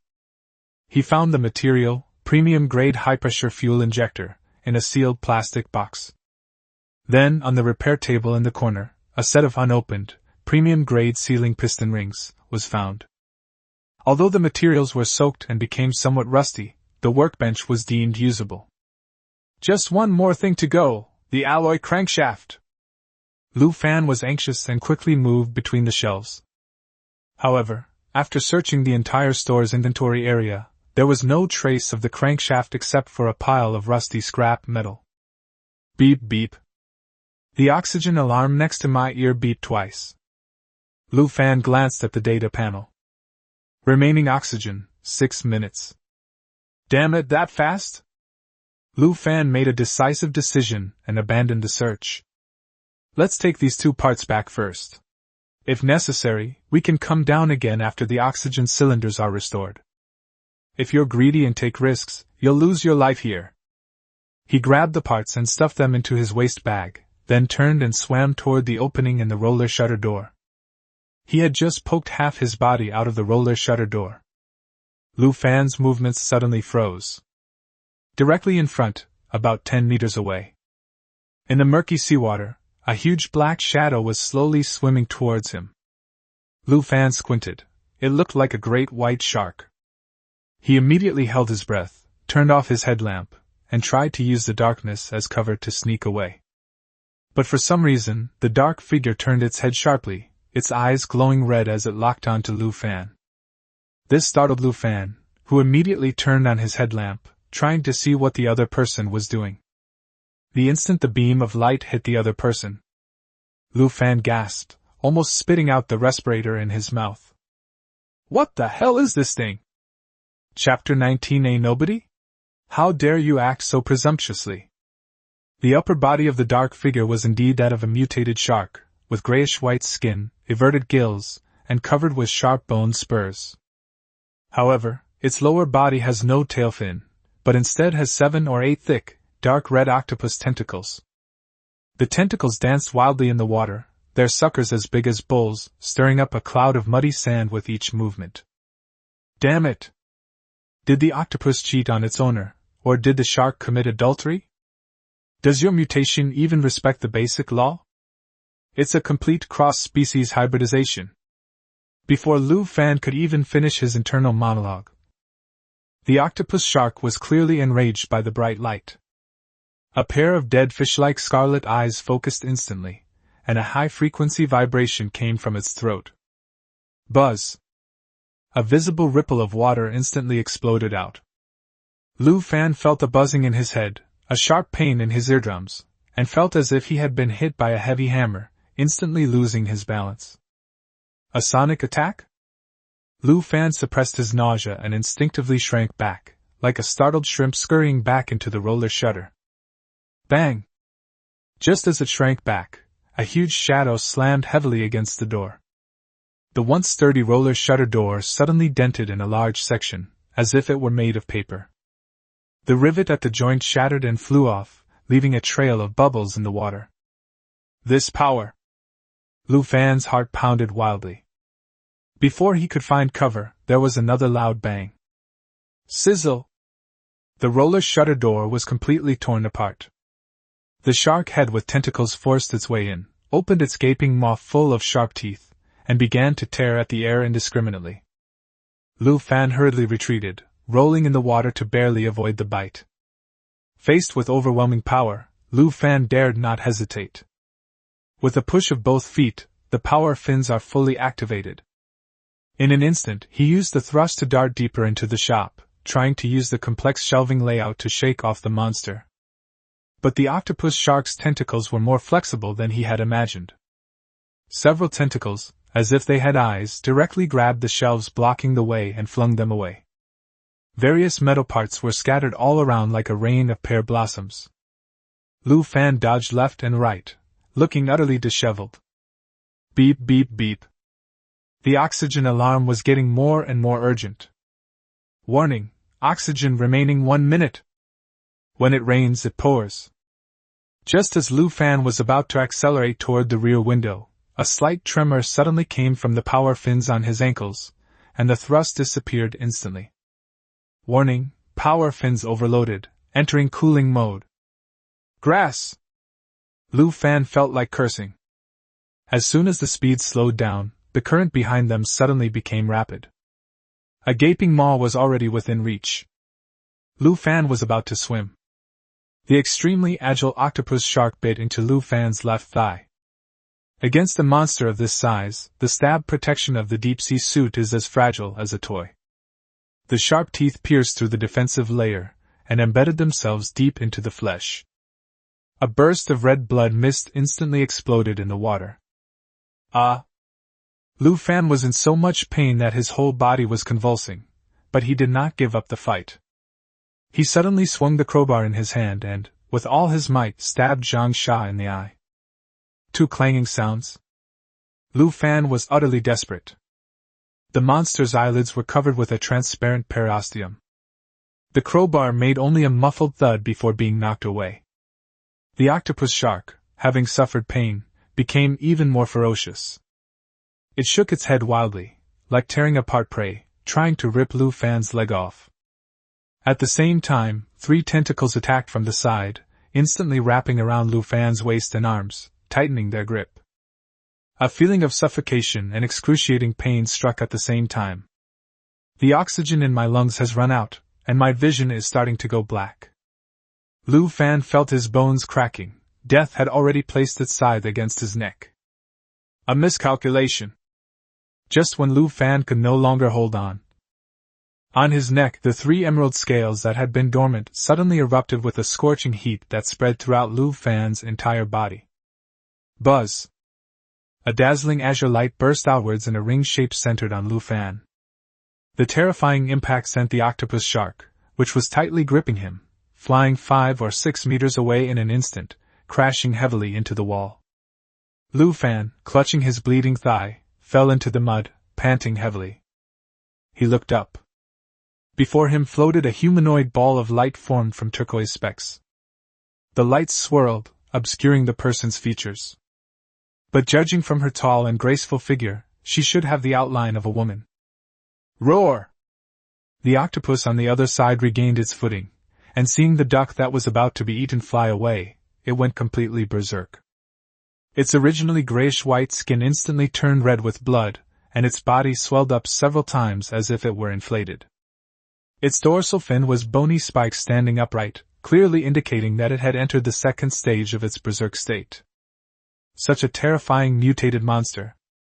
The emerald green figure merely tilted its head slightly, emitting a haughty and ethereal female voice. A small, unformed fish. How dare you act so disrespectfully before me? Chapter 23 Scale Protections. The ethereal sound faded away. The surrounding stillness was completely shattered. The blurry emerald light merely raised its arm, its slender fingertips pointing lightly in the air. There was no sound.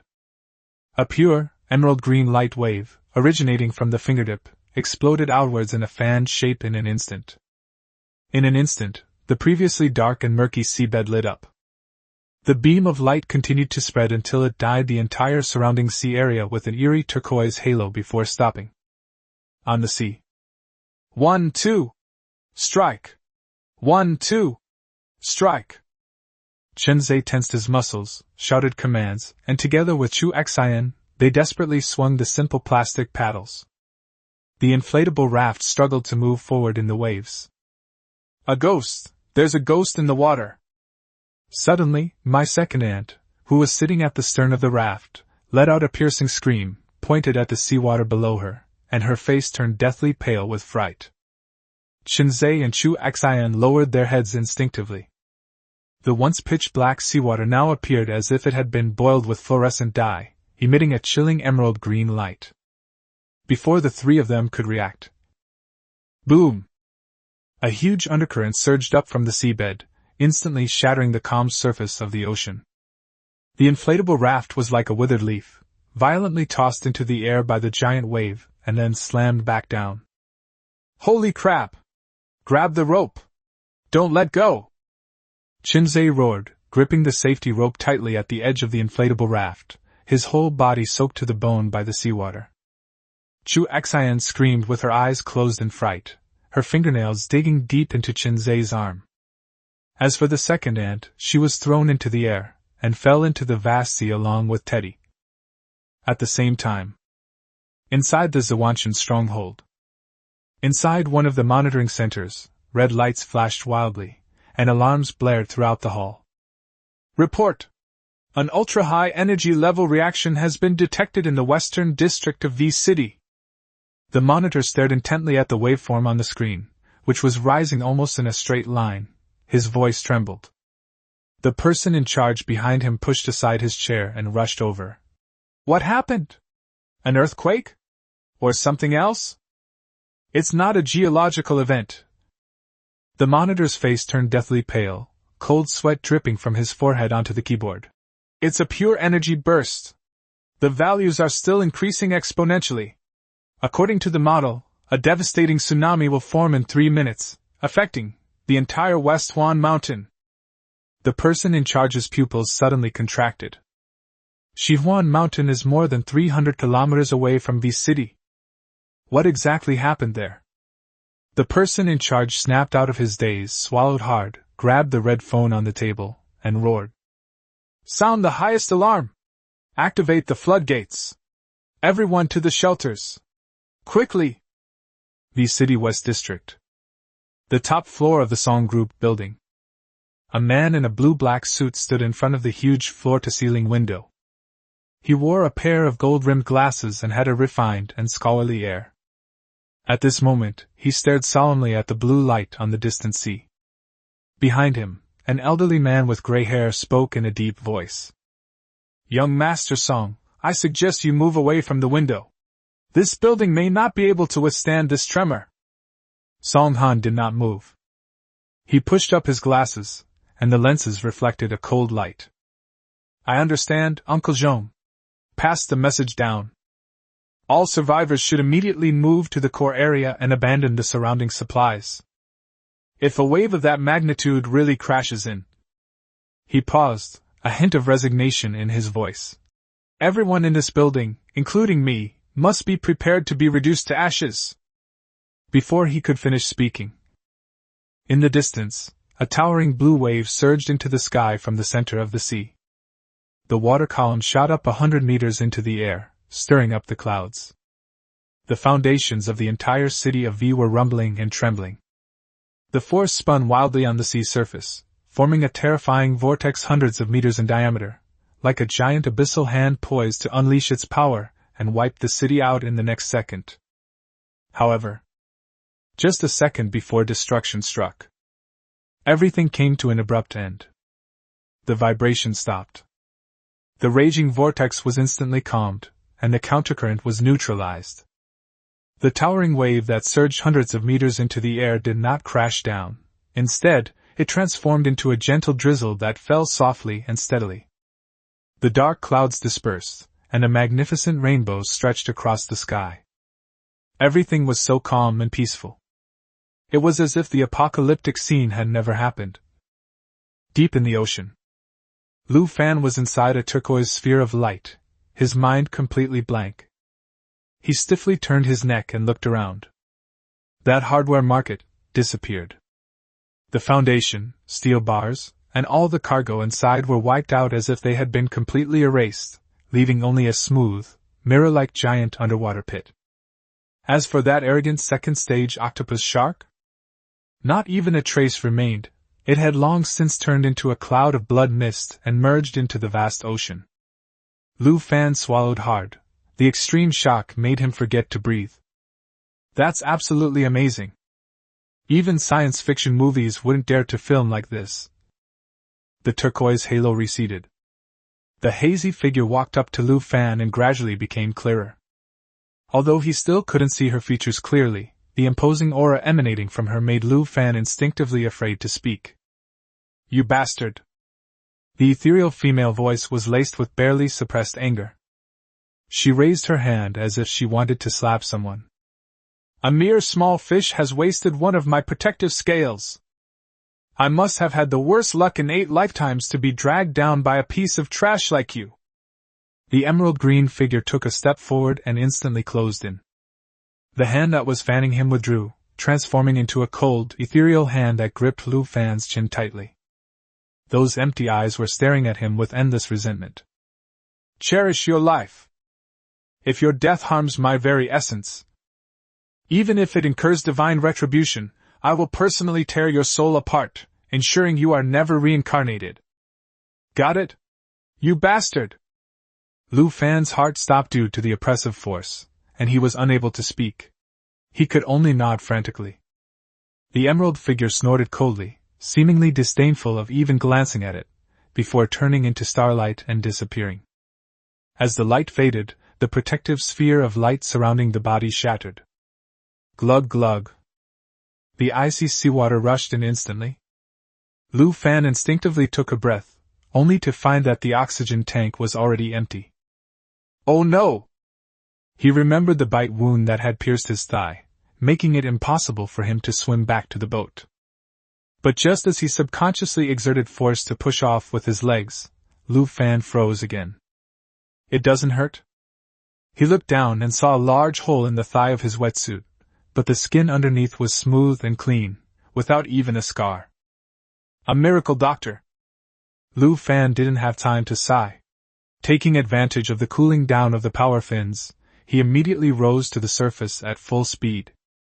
A short while. Lu Fan surfaced in a disheveled state, grabbed the gunwale, and tumbled onto the deck. He lay on his back, greedily inhaling the fresh air, his chest heaving violently. Looking at the rainbow in the sky, Lu Fan felt a chill run down his spine, and his hands and feet trembled involuntarily. What kind of monster is that woman? With a single finger, one can cleave the sea. With a turn of the hand, one can create clouds. With a reversed hand, one can bring rain. If she hadn't stopped in time, the tsunami triggered by that attack could have leveled the entire V city. This power is completely beyond the scope of human understanding. And the woman even scolded him for wasting a chance to protect his scales. Lu Fan subconsciously touched his neck. Really?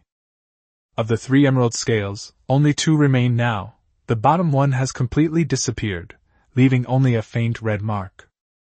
So this was supposed to be 3 chances to save my life, and now one of them is gone. Lu Fan felt a mix of emotions. I felt both heartbroken at the loss of this life-saving trump card and grateful that I had survived. I just don't know why that woman wanted to protect her. I spent a long time lost in thought. Lu Fan sat up, took off his deep-sea suit, and placed it aside to allow it to automatically replenish its oxygen levels. He then changed into a dry windbreaker and took out the 2 spare parts he had risked his life for from his waist pack. High-pressure fuel injector. Premium sealed piston ring assembly. The stuff is good stuff. But Lu Fan held up one finger and let out a long sigh. We're still missing a crankshaft. That hardware market has been blasted to smithereens. Where are we going to find a crankshaft? This is like taking off your pants, only to find that you only have half a piece of paper. Just as Lu Fan was looking at the parts with a headache, and even wanted to curse. Suddenly, the sound of rowing came from the sea not far away. Lu Fan looked up alertly. A black kayak was seen heading this way. 2 burly men wearing tactical vests sat on the boat, carrying homemade spears and watermelon knives. That face. I'm afraid the visitor is up to no good. Chapter 21 Misunderstanding. A huge misunderstanding. The kayak gradually approached. You can hear the 2 of them talking. The bearded man sitting in the aft cabin surveyed the wooden boat with a look of disdain. Young Master Song, are you misjudging it? It's just a small, dilapidated boat that can't even move. What kind of ability could it possibly have? The bald, burly man in front grinned maliciously, his eyes greedily sweeping over the ship's metal railings. Knock the guy out and take him back to report, but the supplies on this ship, we'll pocket them. Anyway, a big shot like young Master Song definitely wouldn't care about this junk. The bald man lowered his voice and fiddled with the watermelon knife in his hand. But go easy on him later, don't kill him. Young Master Song specifically requested that he be alive. If he turns into a corpse, we won't be able to explain ourselves. Then a climbing sound rang out. The two burly men on the kayak nimbly flipped onto the boat. They stepped onto the wet deck, their eyes sweeping around unabashedly, their faces showing undisguised disgust. What a poor bastard! The bald man leading the group tapped the railing with the back of his knife, making a crisp clanging sound. Besides this sheet of metal, there's not even a decent supply box. What a wasted trip! After saying that, he turned around and pointed his gaze directly at Lu Fan, who was sitting at the door of the driver's seat, panting heavily. Hey kid! The bald man raised his chin, speaking as if ordering a dog around. Our young Master Song thinks highly of you and would like to invite you up for a chat. But before that, hand over everything you're hiding on you, especially food. If I find you hiding anything, I'll break your legs. Lu Fan leaned against the door frame, his chest still heaving violently. Holding my breath underwater for too long has caused me considerable after-effects due to oxygen deprivation. I hadn't been able to adjust even after being on land for half a day. He squinted, sizing up the two guys in front of him, but didn't respond. I'm talking to you. Are you deaf? The bearded man behind him grew impatient and grumbled as he stepped forward. Looks half dead, probably a scared coward. Fine, I'll search him myself. He tucked the knife into his belt and reached out to grab Lu Fan's collar. Just took a step. Bang! A gunshot rang out without warning, shaking the deck. A horrifying bloody hole appeared on the bearded man's forehead, and red and white substances sprayed all over the bald man behind him. The body swayed twice, then tilted and fell into the sea. The remaining bald man stood there dumbfounded. In a society governed by the rule of law, how could this person have a gun? Is he a policeman? But the speed at which he drew his gun was too fast. I didn't even see it clearly. The fierce look on the bald man's face instantly turned into extreme terror. No! Don't kill me! His legs buckled, and he knelt on the iron plate with a thud, the machete in his hand clattering to the ground. He didn't even bother wiping the brain matter off his face, and kowtowed desperately, crying, Brother! It's a misunderstanding! A huge misunderstanding! Lu Fan walked over expressionlessly, pressing the muzzle of the gun against his smooth, sweaty forehead. Who sent you? What do you want? Young Master Song! It's young Master Song! He's the owner of that building! The bald man pointed tremblingly at the Song group building in the distance, speaking at a rapid pace like a machine gun. That huge tsunami just now. Young Master Song saw you here alone and was worried you might be in danger, so he kindly sent us to rescue you. He absolutely did not intend to harm you. A kind offer of assistance? Lu Fan didn't even lift his eyelids as he listened to this clumsy lie. They were just grabbing supplies, and now they're acting as backup? He raised his head, his gaze passing over the turbulent sea to the top floor of the Song building. Even from this distance, he could feel a gaze watching them. Be big brother, I'm just an errand boy. Please be magnanimous and let me go. I promise I won't bother you again. All right. Lu Fan looked away and moved the gun away. The bald man breathed a sigh of relief, thinking he had escaped with his life. However, the next second, Lu Fan flipped his left hand, and the heavy hexagonal crowbar appeared out of thin air. Clang! With a whooshing sound, the crowbar struck the bald man's skull precisely. The sound of bones cracking rang out instantly. The bald man's eyes bulged out of their sockets, his body was taut, and he fell straight down without even letting out a scream. Lu Fan put away the crowbar and kicked the body into the sea. Let you go back and report? Do you think I'm stupid? He glanced in the direction of the Song Group building, turned around and walked back to the driver's seat, closing the wooden door tightly. Since the shots have already been fired, that's the best deterrent. As long as the people in that building aren't out of their minds, they definitely won't dare to provoke a ruthless person with a gun anytime soon. This diving trip has exhausted him, and all he wants to do now is sleep. Otherwise, my body would really collapse suddenly. At the same time, The top floor of the Song Group building. Song Han put down the binoculars in her hand and narrowed her eyes slightly. That's interesting. He pushed up his gold-rimmed glasses and said in a cold tone. A headshot and execution with a cold weapon. Looks like a ruthless person. Uncle Zhong, standing behind him, bowed slightly, a flicker of emotion passing through his eyes. Young Master Song, since this person is so decisive, why don't I go there myself? Song Han remained silent for a moment, then waved her hand. No rush! We're not robbers, there's no need to provoke him at this critical juncture. He pointed to the distant sea area where the waters had just calmed down. That bizarre tsunami just passed, and it's still unclear whether the octopus shark survived. The fact that this kid was able to survive such an impact means he has some skills. Keep him alive.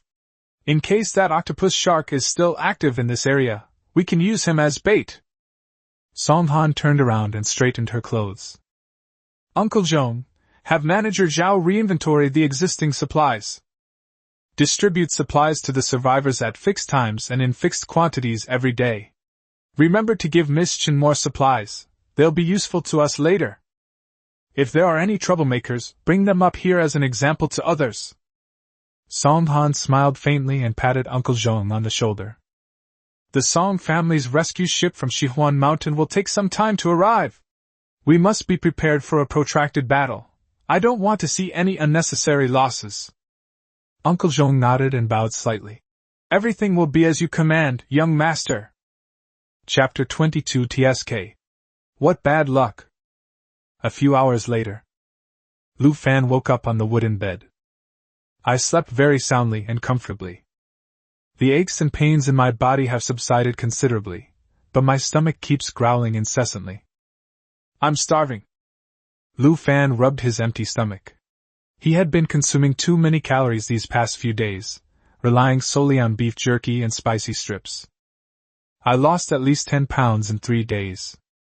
He glanced out the window. It was still early, around 1 or 2 in the afternoon. He yawned, planning to fish for as much as possible before it rained tonight, preferably some carbohydrates. Otherwise, I definitely won't be able to sleep at night if I'm hungry. Lu Fan took a sip of filtered fresh water and felt his body come back to life. He picked up his superb fishing rod, chose a prime spot on the deck, sat on the small stool he had caught earlier, and skillfully cast the line into the water. With a gentle sea breeze, if you didn't see all this ruins, it would actually feel like a vacation. Just as Lu Fan was staring blankly at the float. On the sea not far away, a grayish-white object was bobbing up and down with the waves, drifting towards the ship. Judging from its shape, it looks like a person. Lu Fan wasn't surprised. He'd seen more floating corpses than living people in the past few days.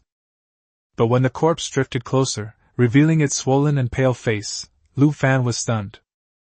Although his face was deformed, he recognized it all too well. Sharp-tongued and mean-spirited, even in death he carried a repulsive, bitter look. Chu Xian's second aunt? Lu Fan raised an eyebrow, somewhat surprised. How did it drift here? Fengjiang Garden is still several kilometers away from here. Did they escape? He stood up and cautiously scanned the sea. Apart from a few landmark building ruins protruding from the water, no ships were seen. How did this old hag die? Upon closer inspection, the body was intact, so it was probably not killed by a sea monster, but more likely drowned. The body was carried by the current and slammed into the bottom of the boat with a bang. Those dead fish eyes stared directly at Lu Fan, making him look particularly eerie. TSK, what bad luck! Lu Fan frowned in disgust, grabbed the wooden paddle next to him, and stabbed the swollen corpse hard. Puff. The body was pushed aside and slowly drifted away with the current. In my past life, you stood on a boat watching me feed the sharks. In this life, taste the flavor of the sea. Lu Fan sneered, ignoring the floating corpse, and sat back down on the small stool, focusing intently on his own float. To him, a dead enemy is less valuable than a piece of trash who takes the bait. Meanwhile, on the other side, on the sea a few kilometers away, a bright yellow inflatable raft is struggling to stay afloat in the waves. Chu Xian was soaked to the bone, her hair plastered to her face, looking utterly disheveled. She held the trembling teddy dog tightly in her arms, crying her heart out, her voice filled with despair. Why didn't you save your second aunt? If you had just reached out a hand, even just pulled her with an oar, she wouldn't have been swept away. She and my second uncle raised me from a young age, just like my own mother. Wah! Qinzhe sat opposite him, his face grim as he gripped the plastic paddle. Hearing Chu Xian's accusation, he slammed the oar into the water and roared. You think I don't want to save her? Huh! In that situation, the waves were so big. She fell in and instead of grabbing the leash, she insisted on lifting the dog up so I could save it first? Qinzhe pointed at the trembling teddy bear in Chu Xian's arms, his veins bulging with anger. I've never seen such an idiot in my life. He'd risk his life to save a dog? Fine. She wants to save the dog, I'll grant her wish. Now that the dog is here, she's exhausted, and you're blaming me? I see that in her eyes this dog is closer than you, her niece. More precious than my own life. Chu Xian was stunned by the shout, opened her mouth, but couldn't find any words to refute it. Indeed. My aunt's first reaction after falling into the water was to lift the dog above her head. Second aunt, why did you do this? Chu Xian had nowhere to complain, so she could only hug the dog, bury her head in her knees, and cry bitterly. Qinzhe looked at her crying and sobbing, a barely perceptible glint of coldness flashing in his eyes. Actually, he had a perfect opportunity to grab the old woman's hand just now. But for a moment, he hesitated. No, it should be said that he chose to let go.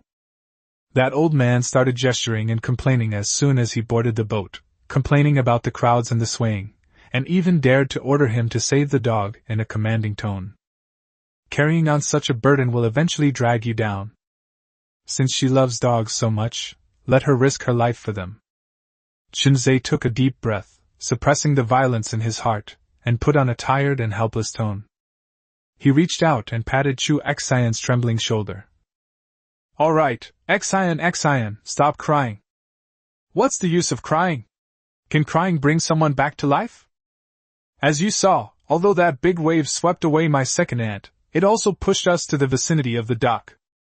Qinzhe's gaze drifted into the distance, his voice carrying a seductive undertone. This is fate. Fortune and misfortune are intertwined. My second aunt sacrificed herself so that we could survive. As long as we get on that yacht, we'll have food and drink, and we can live like human beings. Then we can properly pay our respects to her, okay? Chu Xian looked up at Qinzhe with teary eyes, finally nodding and obediently leaning into his arms. I'm sorry, Ace, it's all because I was too willful. It's okay, I don't blame you. Let's keep going, the yacht should be close by. Chapter 23 Enjoy. A top-quality Wagyu beef feast. 5 more hours passed. The sky was getting dark. Lu Fan sat on the stool and suddenly swung his arm back. The green glowing fishing hook traced a beautiful parabola in the air before landing steadily on the deck. This is a black gift box with large gold lettering. Fishing success. You have won a top grade A5 Wagyu beef barbecue set meal X1. Category: Basic daily necessities. Rarity: Excellent. Gain 5 proficiency points and 1 spirit point.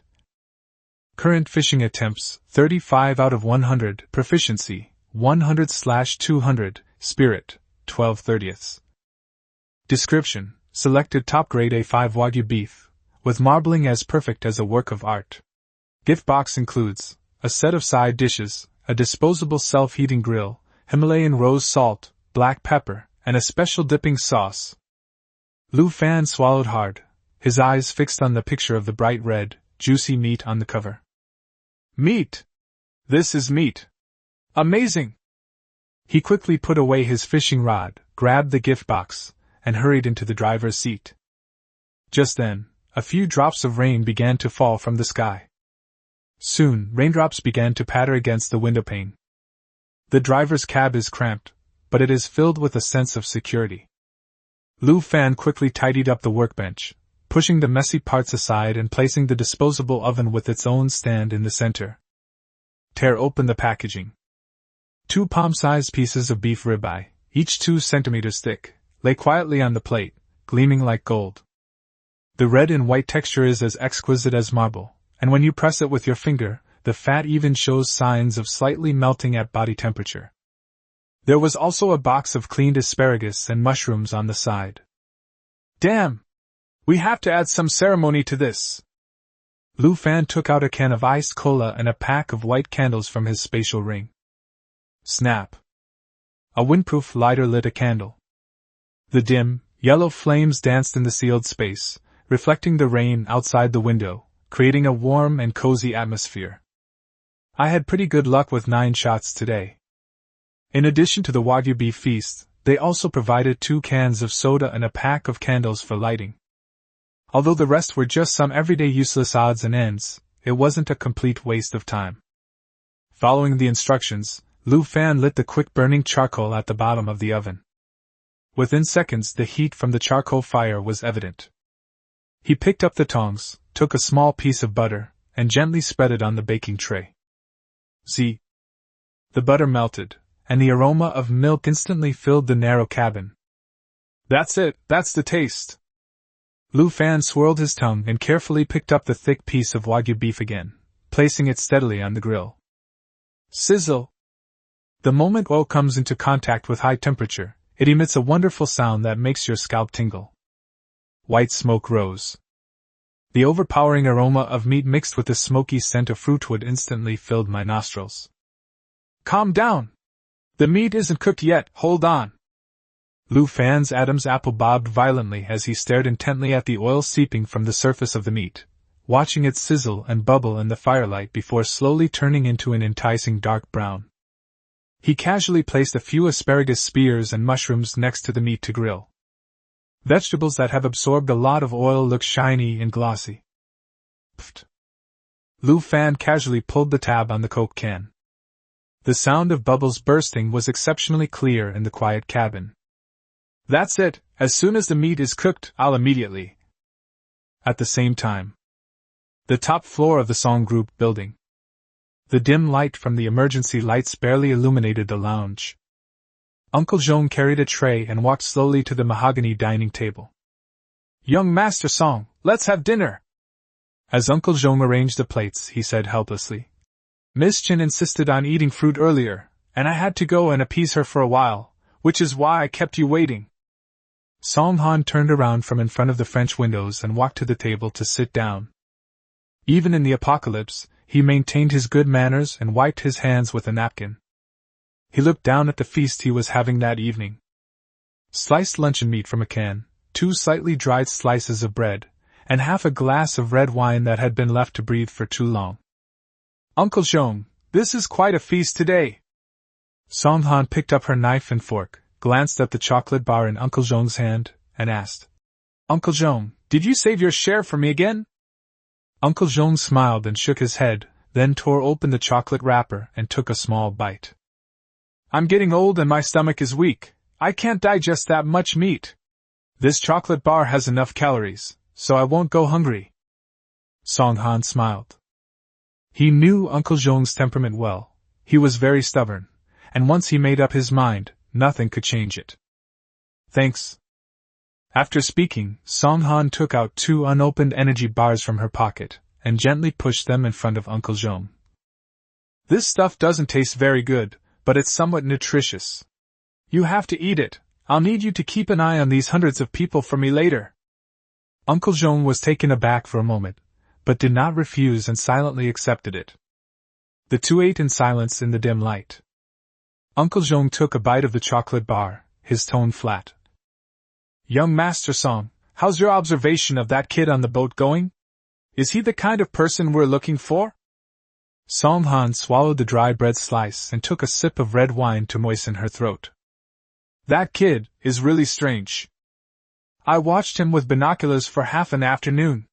He kept casting his line, looking like he was fishing, but all he caught were pieces of marine debris. Uncle Zhong nodded, his gaze passing through the window to the small boat bobbing in the rain in the distance. After such a bizarre tsunami, an ordinary person would have been scared out of their wits, but this kid was still fishing for trash. His composure is truly terrifying. I think it's worth making contact with them. Song Han cut a piece of luncheon meat and put it in her mouth before replying. Indeed, but this kid went straight into the driver's seat right after he finished fishing. The windowpane is now covered in a thick white fog, so you can't see what's going on inside. Uncle Jean glanced at the rain outside the window in response. It's raining, and the temperature is dropping quickly. I guess everyone's gone inside to sleep. A person is adrift at sea all alone, with nothing to eat or drink, and probably nothing to do except sleep. Song Han nodded in agreement. That's right, if he could have a bite of luncheon meat right now, he'd probably be ecstatic. As he spoke, he elegantly forked a piece of luncheon meat and chewed it slowly. But little did the two know. A delicious feast is unfolding in that small wooden box just 1 kilometer away. Inside the driver's cab. The room temperature has risen to over 20 degrees Celsius. A thick layer of condensation formed on the glass window, blocking out the bitter wind and rain outside. On the grill, the Wagyu beef was roasted until golden brown on both sides, with an enticing pink hue in the middle. The grease dripped down the texture of the coals onto the embers, creating plumes of smoke that carried a smoky aroma. Lu Fan's eyes were blazing with fury. He picked up the fork with his left hand and plunged it into the meat. He grabbed the steak knife with his right hand, brandished it for a moment, and then threw the knife away. Cut my ass! At times like this, cutting with a knife is an insult to one's appetite. He picked up his fork and took a big bite of the sizzling, oily steak. Pfft! The rich gravy bursts in your mouth. The scalding hot oil, mixed with the spiciness of black pepper and the unique milky aroma of beef, instantly assaults every taste bud. The outer crust is crispy and the inside is tender and smooth. It's like eating a piece of hot tofu. You don't need to chew at all, the meat just slides down your throat. Holy crap! Lu Fan hissed as the heat scalded him, but he couldn't bear to spit it out. He let out a muffled roar. Awesome! He licked off the thick layer of butter from his lips with his tongue, and the extreme satisfaction made every pore on his body tighten. He had just taken a bite of meat when he grabbed the iced cola next to him and gulped it down. Glug glug. The cool, carbonated liquid flowed down the esophagus. In this small space filled with the aroma of meat and warmth, it's simply a spiritual uplift. Belch.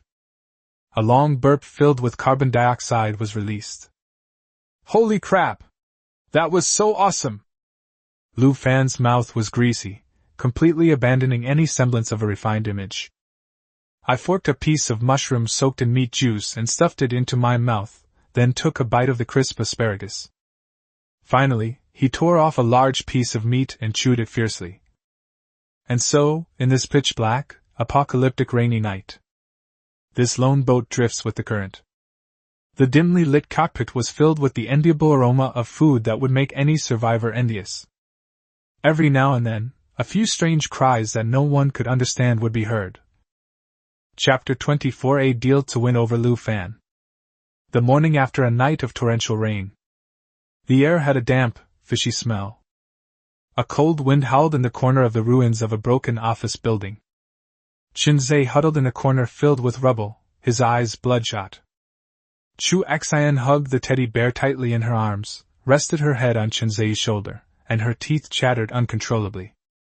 It's gone! The yacht is gone!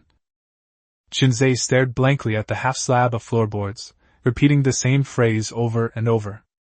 Since the yacht was discovered to be missing yesterday, he was utterly desperate. It's all your fault! With a sob in her voice, Chu Xian suddenly raised her head, her fingernails digging into Chinzei's flesh. If we hadn't listened to you, Uncle and Aunt wouldn't have died. We wouldn't be trapped in this godforsaken place. Chinzei abruptly shook off her hand and stood up abruptly. Blame me? Your whole family are weirdos, and you have the nerve to blame me? He pointed at the murky seawater below, spitting all over Chu Xian's face.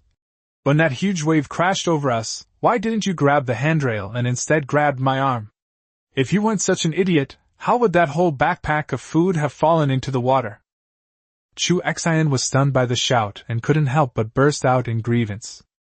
She stood up, leaning against the wall, and screamed. Why are you yelling at me? Lu Fan never even dared to say a harsh word to me before, so what right do you, Chen Zai, have to yell at me? It's Lu Fan again. They're using a dead person to insult me again. The veins on Chen Zai's forehead throbbed. Snap! He slapped him across the face. He then used his thumb and forefinger to firmly grip Chu Xian's neck, pinning her against the rough cement wall. You filthy bitch! Lu Fan, all you ever talk about is Lu Fan! Chen Zai's fingers tightened, his eyes fierce as if he wanted to devour someone. I've done so much for you, and this is how you repay me? Without me, you would have died in that building long ago. Cough, cough, cough, I'm sorry, I was wrong. Chu Xian's face turned a deep purplish red, and she desperately tried to pry Chen Zai's fingers off with both hands, while kicking her legs wildly. Woof! Woof woof! Teddy, who had been trembling beside her, saw Chu Xian struggling frantically. Suddenly it bared its teeth and lunged forward, biting hard into Chen Zai's calf. Hiss! Chen Zai cried out in pain and released his grip. He looked down at the dog hanging on his lap, a hint of violence flashing in his eyes. Damn dog! You dare bite me? He grabbed Teddy by the scruff of his neck and, like throwing away trash, slammed it to the ground. Bang! A muffled thud. Teddy didn't even let out a scream. His body twitched twice, a pool of blood foam spilled from his mouth, and then he stopped moving. Chu Xian collapsed to the ground, panting heavily. Looking at that motionless ball of fur, tears welled up in my eyes. She regretted it. If I hadn't betrayed Lu Fan back then. If she had simply stayed faithfully with that poor man who doted on her. Is she sitting in a warm boat right now, eating a hot meal? Chen Zai ignored her crying. He squatted on the ground, staring at the dead dog, his chest gradually calming down. Stand up! Chen Zai reached out to pull Chu Xian. Snap! Chu Xian slapped his hand away with a look of hatred, her voice hoarse. Leave me alone! Just let me die here! Thump! Chen Zai punched the wall next to him, and gravel fell down with a clatter. Chu Xian trembled with fright and immediately stopped crying. I told you to take the stuff out of your pouch! Looking into Chen Zai's sinister eyes, Chu Xian dared not resist any longer. With trembling hands, she untied her waist bag and dumped its contents onto the ground. Nail clippers, eyebrow scissors, powder puff, eyeliner, windproof lighter. Chen Zai picked up the eyebrow scissors, tested their sharpness, and then turned to walk towards Teddy's corpse. Sizzle. The blade sliced open the flesh along the back of Teddy's neck and pulled hard. Chu Xian watched Chen Zai skillfully peel and cut the meat, and her stomach churned. What are you doing? What are you doing? Saving your life. Without turning his head, Chen Zai's hands were covered in sticky dog blood. If you want to live, listen to me. He pointed with his blood-stained finger to a puddle of water below the ruins. I saw it when I came up. There's a half-leaked bottle of mineral water stuck there. Go get it and see if it's still drinkable. There's also a rotten wooden chair in the next room. It's just the right size to start a fire. This stupid dog is enough to feed us. Once we've replenished our energy and water, we'll leave this godforsaken place. Chu Xian stared at the bloody chunks of flesh, her face turning deathly pale. But without the yacht, where else can we go? Chen Zai cut off a piece of leg meat, then paused. Do you remember the last time Lu Fan contacted you? It was on that frequency on Uncle's radio. You mean Song's Entertainment? Chu Xian hesitated. That broadcast was intermittent, saying they had supplies. Is that believable? Does credibility matter? Chen Zai stood up, carrying the still dripping dog meat, his eyes cold. Now that things have come to this, do we have anywhere else to go? Time is money. We have to get there before it rains tonight. At the same time, inside the cockpit of the survival boat, Lu Fan got out of bed, stretched, and subconsciously licked his lips. The aroma of last night's A5 Wagyu beef still seemed to linger between my teeth. The melt-in-your-mouth texture is so delicious that you'd want to swallow your tongue. TSK, this is what life is all about! Lu Fan jumped off the bed with a somersault. My gaze swept over the pile of scattered parts next to the workbench, and my good mood instantly took a roller coaster ride. The high-pressure fuel injectors are in place, and the piston rings are in place too. He kicked the scrap metal diesel engine and sighed. We're just missing this alloy crankshaft. Where are we going to get it? As he was pondering where to go, out of the corner of my eye, I suddenly noticed a small black dot moving toward us on the sea outside the window. You still dare to come? Lu Fan's eyes narrowed. Are the people at Song's Entertainment like stubborn, unyielding plasters? He pushed open the door and stepped out of the driver's seat. Not far away, a small wooden boat without any power was slowly approaching. An elderly man dressed in a Zhongshan suit sat at the bow of the boat, holding a bamboo pole in his hand, slowly paddling, looking frail and weak. Send old Deng to his death? Lu Fan frowned, his right hand making a grasping motion, and a black crowbar appeared out of thin air in his palm. The small boat stopped 5 meters away from the survival boat. The old man put down his bamboo pole and spoke in a loud, clear voice. I am Dong Jiang. I have been entrusted by my young master to invite you to the Song family building for a chat. Lu Fan leaned against the railing, playing with the crowbar in his hand, looking disgusted. I must refuse. That pervert on the roof has been spying on me with binoculars all night. I have absolutely no interest in men. Zhongjiang's smile froze. The next second, the wooden boat beneath his feet suddenly sank. Whoosh! The slender figure, like a rock spreading its wings, leaped and landed steadily on the deck of the survival ship. Holy crap, a ladder to heaven? That's some serious kung fu! Lu Fan's pupils contracted, and his muscles tensed instantly. This skill level is probably several levels higher than those two thugs from before. Zhongjiang put his hands behind his back, squinted at Lu Fan's posture, and shook his head slightly.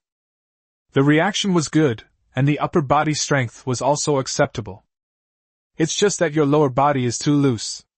If you run into an expert who specializes in the lower body, your legs might be ruined.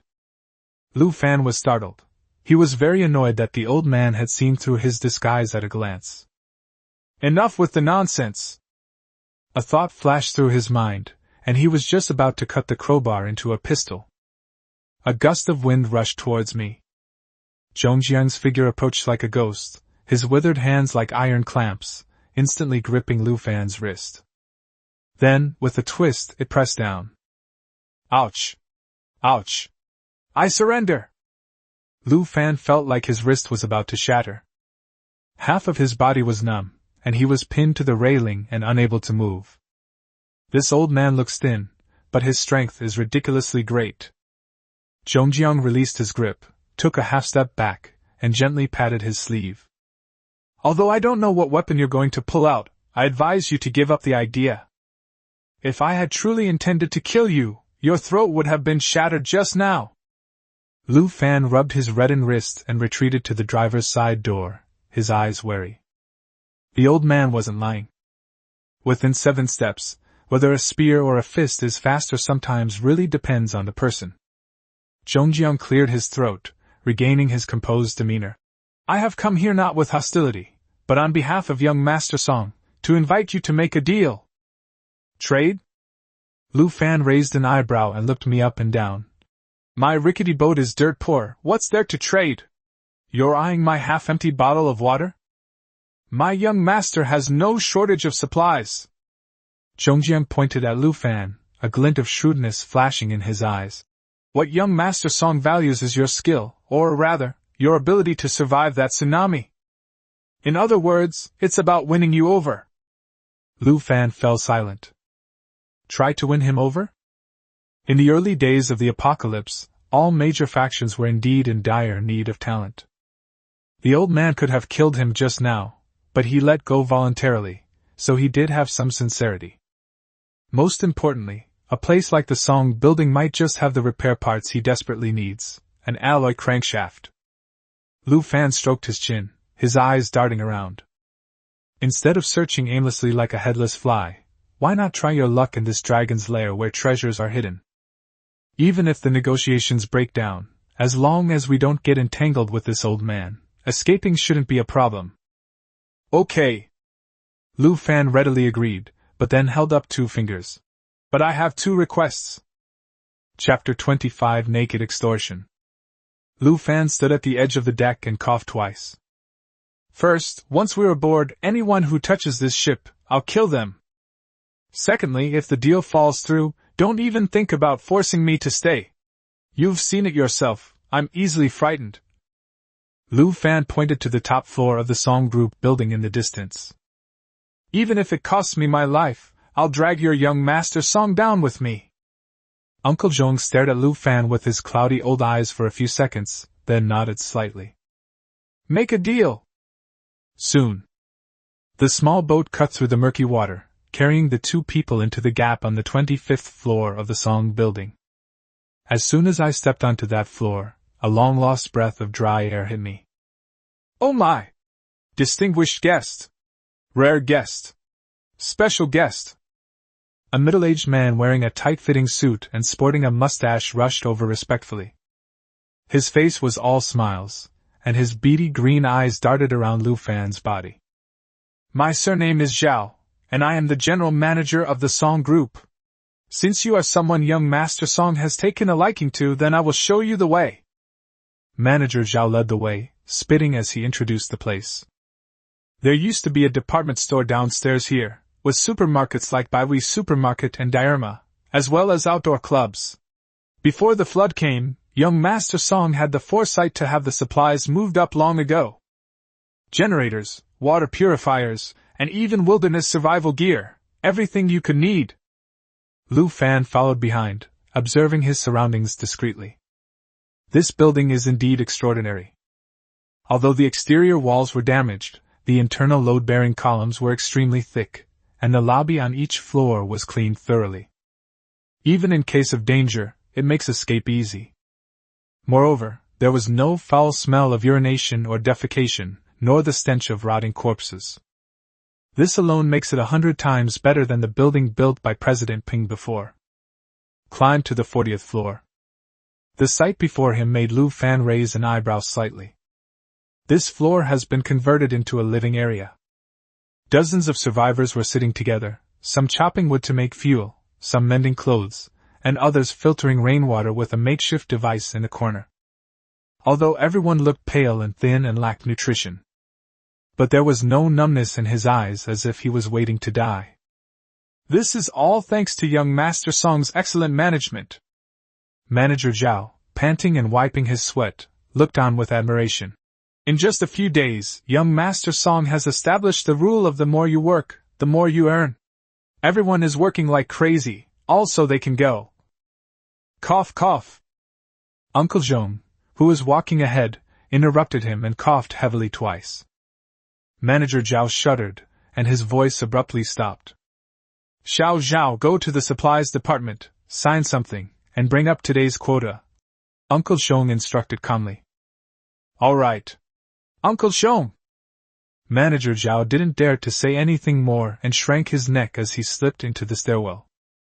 Lu Fan narrowed his eyes, pondering the words he hadn't yet uttered. Where to go?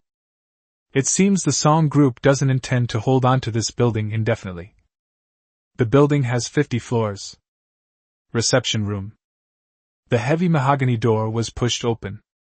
The room was covered with an expensive Persian carpet, and 2 people sat at the dining table in front of the floor-to-ceiling window.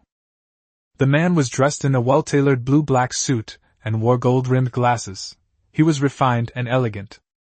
The woman, on the other hand, had long, wavy hair, wore a tight-fitting bodycon dress, and had a hot figure, but her delicate face was full of impatience. Please sit down. Song Han, sitting opposite, did not get up. She simply smiled and pointed to the chair. My name is Song Han. He then pointed to the woman beside him. This is Miss Xin Qingwei, a famous movie star in China. I don't think I need to introduce her, do I? Xin Qingwei tossed her hair, raised her chin slightly, and waited to see the shocked expression on this country bumpkin's face. Lu Fan pulled out a chair, plopped down, and casually crossed his legs. Who is it? I don't recognize them. He frowned, looking completely bewildered. Bang! Xin Qingwei slammed her hand on the table, her beautiful eyes wide with surprise. Hey! What are you pretending for? My face is on the LED screen in the city center every day. Haven't you ever watched TV before? Lu Fan leaned back in his chair, tilted his head, and stared at Xin Qingwei's face, which was flushed with anger, for 3 seconds. Suddenly, he realized something and punched his palm. Oh! It's a big star. I remember now. Xin Qingwei snorted coldly, crossed her arms, and said arrogantly, Humph! I knew it! In this entire Dragon Kingdom, who doesn't know me, Xin? I've made plenty of mistakes in front of you late at night before. Lu Fan grinned, revealing a set of bright white teeth, his tone full of the kind of teasing that only men understand. The air froze instantly. You scoundrel! Xin Qingwei instantly realized what the phrase, made a mistake, meant. Her delicate face instantly turned bright red. She pointed at Lu Fan, trembling with anger, unable to utter a complete sentence for a long time. Vulgar! Disgusting! Bastard! She gritted her teeth, wishing she could smash the vase on the table. Lu Fan sneered and ignored her. He turned to look at Song Han, his smile vanished, and he instantly became cold. Young Master Song, skip the formalities. I'm a rough man, I only talk business. Song Han pushed up her glasses, her eyes showing no emotion whatsoever. Miss Qin, sit down and mind your manners. His casual remark silenced Xin Qingwei instantly, and she could only sit back down in her seat, fuming. Slap, slap. Song Han clapped her hands. A female assistant in uniform walked in carrying a tray and placed 4 dishes on the table. Each person has a plate in front of them. It contained 2 thick slices of luncheon meat and 2 slices of soft bread. The conditions are simple, but it's just a small token of my appreciation. Song Han gestured please, and smiled. You must be tired from your long journey at sea. Please have some breakfast first, and we can talk while we eat. Lu Fan looked at the meat on the plate, and couldn't help but nod. In this day and age, to serve luncheon meat for breakfast is quite a generous gesture. Ha, you country bumpkin! Xin Qingwei, standing beside him, forked a piece of luncheon meat, elegantly put it in her mouth, and looked at Lu Fan with disdain. This is Spam's top-grade stuff. You've probably never tasted anything this good in your life, have you? Young Master Song rewarded you with this, so hurry up and say thank you. Lu Fan picked up his fork and gave her a disdainful look, as if she were an idiot. You got an orgasm from eating a can of food? You've never seen anything like it? After saying that, he reached behind his back and, as if by magic, pulled out a red aluminum can that was emitting cold air. What's the point of just eating dry bread? For a big boss like young Master Song, it's a bit stingy to make guests prepare their own drinks, isn't it? Silence. A deathly silence. The fork in Xin Qingwei's hand clattered into the plate. She stared intently at the can of cola in Lu Fan's hand, which was covered in water droplets, and her throat bobbed involuntarily. Cola? It's still iced? She begged Song Han for the sugary drink several times, but Song Han always said that the stock was tight and wouldn't let her drink it. Where did this kid come from? Even Song Han, who had been calm all along, couldn't help but twitch her eye. Looking at Lu Fan's expression that seemed to say, I have plenty of these, he suddenly felt a little uncertain. Who exactly is this person? They could pull out this kind of hard currency with ease, and judging from their expression, they didn't seem to care at all. Cough! Song Han took a deep breath and forced a stiff smile. You flatter me, sir. It was my poor hospitality that I failed to provide you with adequate accommodations. He turned to look at Uncle Zhong standing at the door, his tone tinged with a hint of heartache. Uncle Zhong, go to the supply room and get 3 cans of Coke. You can't catch a wolf without risking your cub. In order to win over such a powerful figure, it's necessary to bleed a little. Soon Uncle Zhong returned carrying 3 cans of Coke. Song Han took the cola, gave 1 can to Xin Qingwei, and then pushed 1 can to Lu Fan. There was only 1 can left, and he was about to give it to Uncle Zhong when Uncle Zhong declined. I'm getting old, and drinking too many carbonated drinks can cause osteoporosis. Young Master Song, you can drink it yourself. I don't like sweet drinks either. Song Han was about to take the can of cola back. Even if she didn't drink it herself, it would be good to keep it in stock. Snap! A large hand reached out and snatched the can of cola with lightning speed. Oh! Young Master Song, you're too kind! Ignoring Song Han's momentary freeze, Lu Fan opened both cans of cola with a few quick snaps. Since the old man isn't drinking, I'll drink it for him. Let's not waste it. After saying that, he grabbed a can in each hand and drank it down in 1 gulp. Belch! A long, gassy burp echoed unabashedly in the reception room. Cool! Lu Fan wiped his mouth, picked up his fork, speared some luncheon meat, and chewed it vigorously, saying indistinctly, Young Master Song is so generous! Let's have a good meal so we can talk business. Is there anything else? 2 more cans, please. Song Han gripped the fork tightly in her hand, her eyes twitching slightly. This is blatant extortion. Seeing the other person's gluttonous eating habits, like a bandit entering a village, Song Han took 3 deep breaths before suppressing the urge to smash the plate in the other person's face, and said in a deep voice, Let's get down to business. Chapter 26. Traveled south, ventured north, and even had my legs crushed by train tracks. There's something in this sea area, you've probably seen it before. Song Han didn't beat around the bush, tapping her fingers lightly on the table as she got straight to the point. Lu Fan forked a piece of luncheon meat and stuffed it into his mouth. You mean that giant octopus shark? I know it. The air seemed to freeze for a few seconds after those words were spoken. Xin Qingyue's hand holding the fork trembled, and Uncle Zhong's back straightened instantly. Song Han took a deep breath, her tone becoming serious. You survived yesterday's strange phenomenon, so you must know the current state of that beast, right? Lu Fan didn't rush to answer. He picked up his Coke, took a slow sip, and said with a serious expression, He's still alive! But he's seriously injured and is recuperating underwater in this area. Really? Song Han pushed up her glasses and relaxed her shoulders. Since we are injured, we are not invincible. To be honest, Mr. Lu, that octopus shark has recently blocked off the sea area and killed many of our brothers who went out to search. Song Han leaned forward, her tone sincere. Since it is already severely injured, I would like to ask Mr. Lu for his assistance in killing it. Lu Fan raised his hand, interrupting him. Forget about feelings, let's talk about what I can get out of this. Song Han smiled slightly. He liked this kind of straightforward person. Just ask for the supplies. My intention is to cooperate with Mr. Lu long-term until... He paused, then said word by word. To that Western Huan Mountain. West Huan Mountain. Sure enough, that was also their destination. I don't like empty talk. Lu Fan cleared his throat. First, give me the alloy crankshaft, and enough food and fresh water. An alloy crankshaft? Song Han was taken aback for a moment, then nodded. No problem. There's a scrap diesel engine in the power generation room downstairs.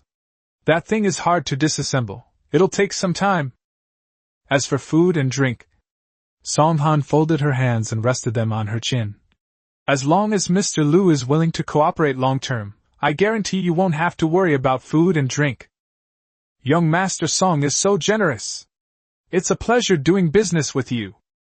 Lu Fan picked up a napkin to wipe his mouth, then stood up and stretched his neck. Now that we've eaten and drunk our fill, let's set off. Now? Xin Qingyue's eyes widened. Don't you need to process this? Lu Fan replied nonchalantly. It's just a half-dead fish, what's there to digest? A hint of appreciation flashed in Song Han's eyes, and she immediately turned to instruct. Uncle Zhong, take Mr. Lu to collect the equipment and manpower. After Lu Fan and Uncle Zhong left the room, Xin Qingwei tossed the fork back onto the plate and pouted. Is this guy a con man? He's just trying to freeload. He'll run away as soon as he gets into the water. Won't. Song Han walked to the French windows and looked at the gloomy sky outside. If he could walk, he probably would have run away already. We're staying here now for that alloy crankshaft. A calculating glint flashed in Song Han's eyes. Since he dared to agree, it means he's confident. Let's see how he performs. Floor 40, Survivor Work Area. As soon as you walk in, you can smell a mixture of sweat and sawdust.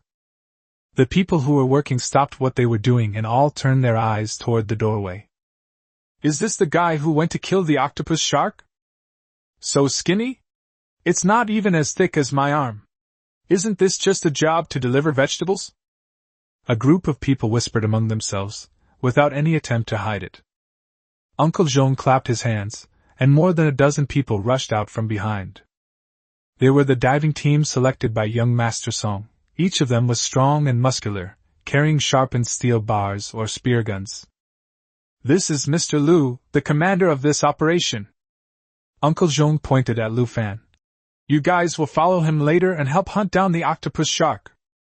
Lu Fan frowned and glanced at the group of muscular men. There are too many people. If I bring these people into this mess, how can I carry out my plan to get something for nothing? No! Lu Fan shook his head and pointed to a young man and woman in the corner of the crowd who looked the youngest and most timid. Too many people will make us a bigger target and easily alert that beast. You two, just come with me. The crowd erupted as soon as he finished speaking. Several burly men, looking indignant, slammed their steel pipes on the ground. Kid, what are you pretending to be? That Zhang Sha is ruthless, and you're going to take two newbies down with you. Don't drag them down with you if you're tired of living. Lu Fan glanced at the burly man and sneered. What a simpleton with all brawn and no brains! Who would be stupid enough to go and die? This is tactic, understand? You! The burly man was so angry that his face turned red and his neck bulged. If Uncle Zhong hadn't been there, he would have already swung his fist at him. All right. Uncle Zhong, with a stern face, gave a low shout, his authoritative gaze sweeping across the entire room. Mr. Lu is a distinguished guest invited by young Master Song, and he is also in charge of this operation. We will follow his arrangements. He turned to the two young men who had been called out. Zhou Sheng, Wang Ying, step forward. Everyone else, disperse. Upon hearing this, the crowd dispersed. The three of them went inside to change into their diving suits and headed towards the stairwell on the ground floor. The flooded area in the middle of the 25th floor of the building. The walls here are covered with moss, and the water is already above ankle level. Lu Fan was holding a worn-out pneumatic spear gun and was looking down to check the pressure gauge. Beside them, Zhou Xing and Wang Ying huddled on the steps of the water inlet, shivering. When we go downstairs, follow my instructions and don't run around. Lu Fan coldly warned. If you run around recklessly and get into trouble, even a god can't save you. This sentence became the last straw that broke the camel's back. Wah! The young man named Zhou Xing suddenly broke down, clutching his head and sobbing uncontrollably. I saw that monster tear the captain in half with my own eyes. His intestines were spilling out everywhere. How could the three of us possibly survive? Wang Ying, standing beside her, was also deathly pale, tears streaming down her face. I don't want to die. I really don't want to die. Lu Fan looked at the two terrified, unlucky guys and sighed helplessly. It's a miracle that they've survived this long with such mental fortitude. However, this also fits his plan perfectly. All right. Lu Fan slung the harpoon over his back, his tone suddenly becoming somewhat tragic. You two stay here. Ah? The crying stopped abruptly. The two looked up, tears streaming down their faces, staring blankly at Lu Fan. Stay here? Then what about you? Wang Ying asked incredulously. Go down there by yourself? Isn't that suicide? Someone has to go. Lu Fan straightened his back, his gaze piercing through the dark corridor, as if he had no regard for life or death. If I don't go to hell, who will? What's a little risk compared to the survival of humanity, and the hope for this damn apocalypse? At this moment, the radiance emanating from Lu Fan was almost dazzling. Zhou Xing and Wang Ying were completely stunned. Who would have thought that this seemingly unreliable man would have such a righteous and awe-inspiring side? Shame, emotion, admiration, a mix of feelings welled up inside me. Zhou Xing gritted his teeth and wiped his nose. Brother Lu! I'm scared, but I can't let you go to your death alone. I'll go with you. I'm going too. Wang Ying stood up as well. Although her legs were still shaking, her eyes were much more determined. Nonsense! Lu Fan suddenly shouted, startling the two of them. He stepped forward and, like a stern yet kind older brother, patted Zhou Xing and Wang Ying on the shoulder. How old are you? You have such bright futures ahead of you. Do you think you'd be the ones doing something so dangerous? But Brother Lu, you're not old either, Zhou Xing muttered softly. Ha ha! Lu Fan laughed heartily, looking up at the ceiling with a deep gaze. Back in the day, I traveled south and north, my legs were crushed by train tracks, and I drank water from toilets. My experiences are beyond what you can compare to. All right. All of you stay here quietly. Save your oxygen tanks for me. After saying that, Lu Fan didn't give them any chance to refute. He put on his breathing apparatus, turned around, and jumped into the icy seawater without hesitation. Thump! Water splashed up. Brother Lu! Zhou Xing and Wang Ying rushed to the water's edge, watching the figure disappear rapidly underwater, and tears welled up in their eyes again. Big brother, you must come back alive! Underwater. Hearing the heart-wrenching screams from above, Lu Fan couldn't help but shake his head. Young people are indeed easier to fool. He adjusted the oxygen valve and swam through several internal passages toward the outer sea. All I need to do later is find a quiet corner, and use up all my fishing attempts for the day. When it's almost time, I'll go back and collect my reward. Chapter 27. Did I catch a mythical beast? A short while. Lu Fan surfaced. He glanced at the location, quietly circled around to the back of the building, and found a protruding air conditioner outdoor unit platform. This is a blind spot in the building. There's a protruding billboard overhead that blocks the view, so no one will notice it. This lousy wetsuit is freezing. It's nowhere near as good as my deep-sea diving suit.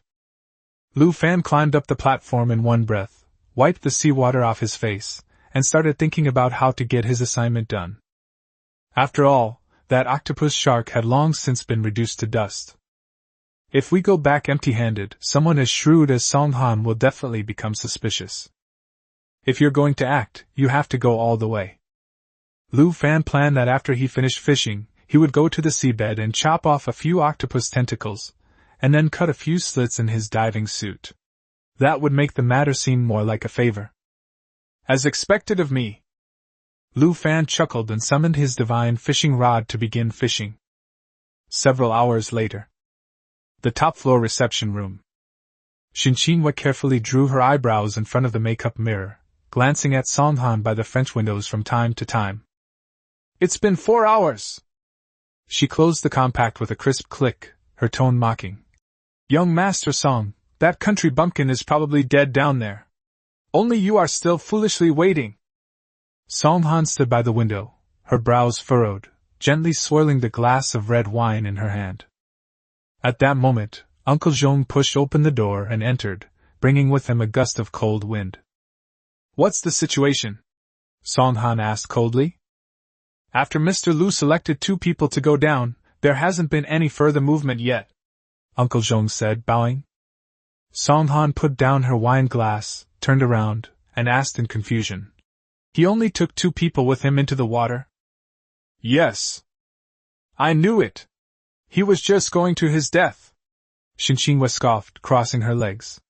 He acted all high and mighty, but he's just a greenhorn. Song Han ignored her sarcastic remarks and looked at Uncle Zhong. What do you think? Uncle Zhong pondered for a moment before replying. I can't see through him, but the look in his eyes before he left, that confidence wasn't faked. Perhaps he really does have some trump card. The trump card? Song Han sighed and turned her gaze back to the sea outside the window. I hope so. At this moment, on the air conditioner outdoor unit platform. Achoo! Lu Fan sneezed loudly and sniffed the clear snot that had flowed out of his nose. He looked at the little piece of junk in his spatial ring and started to lose his composure. For whole hours, 8 fishing trips. Apart from a bag of cookies and an apple, the rest were all useless junk. There were even junk items, not even as good as basic necessities. If this continues, his grand ambitions for the end times will be thwarted halfway through. I can't lie down anymore. Lu Fan's eyes narrowed. You must upgrade your fishing rod to level 2 as soon as possible to unlock stamina recovery and higher quality fishing ponds. Otherwise, the speed at which technology develops is no different from that of primitive people.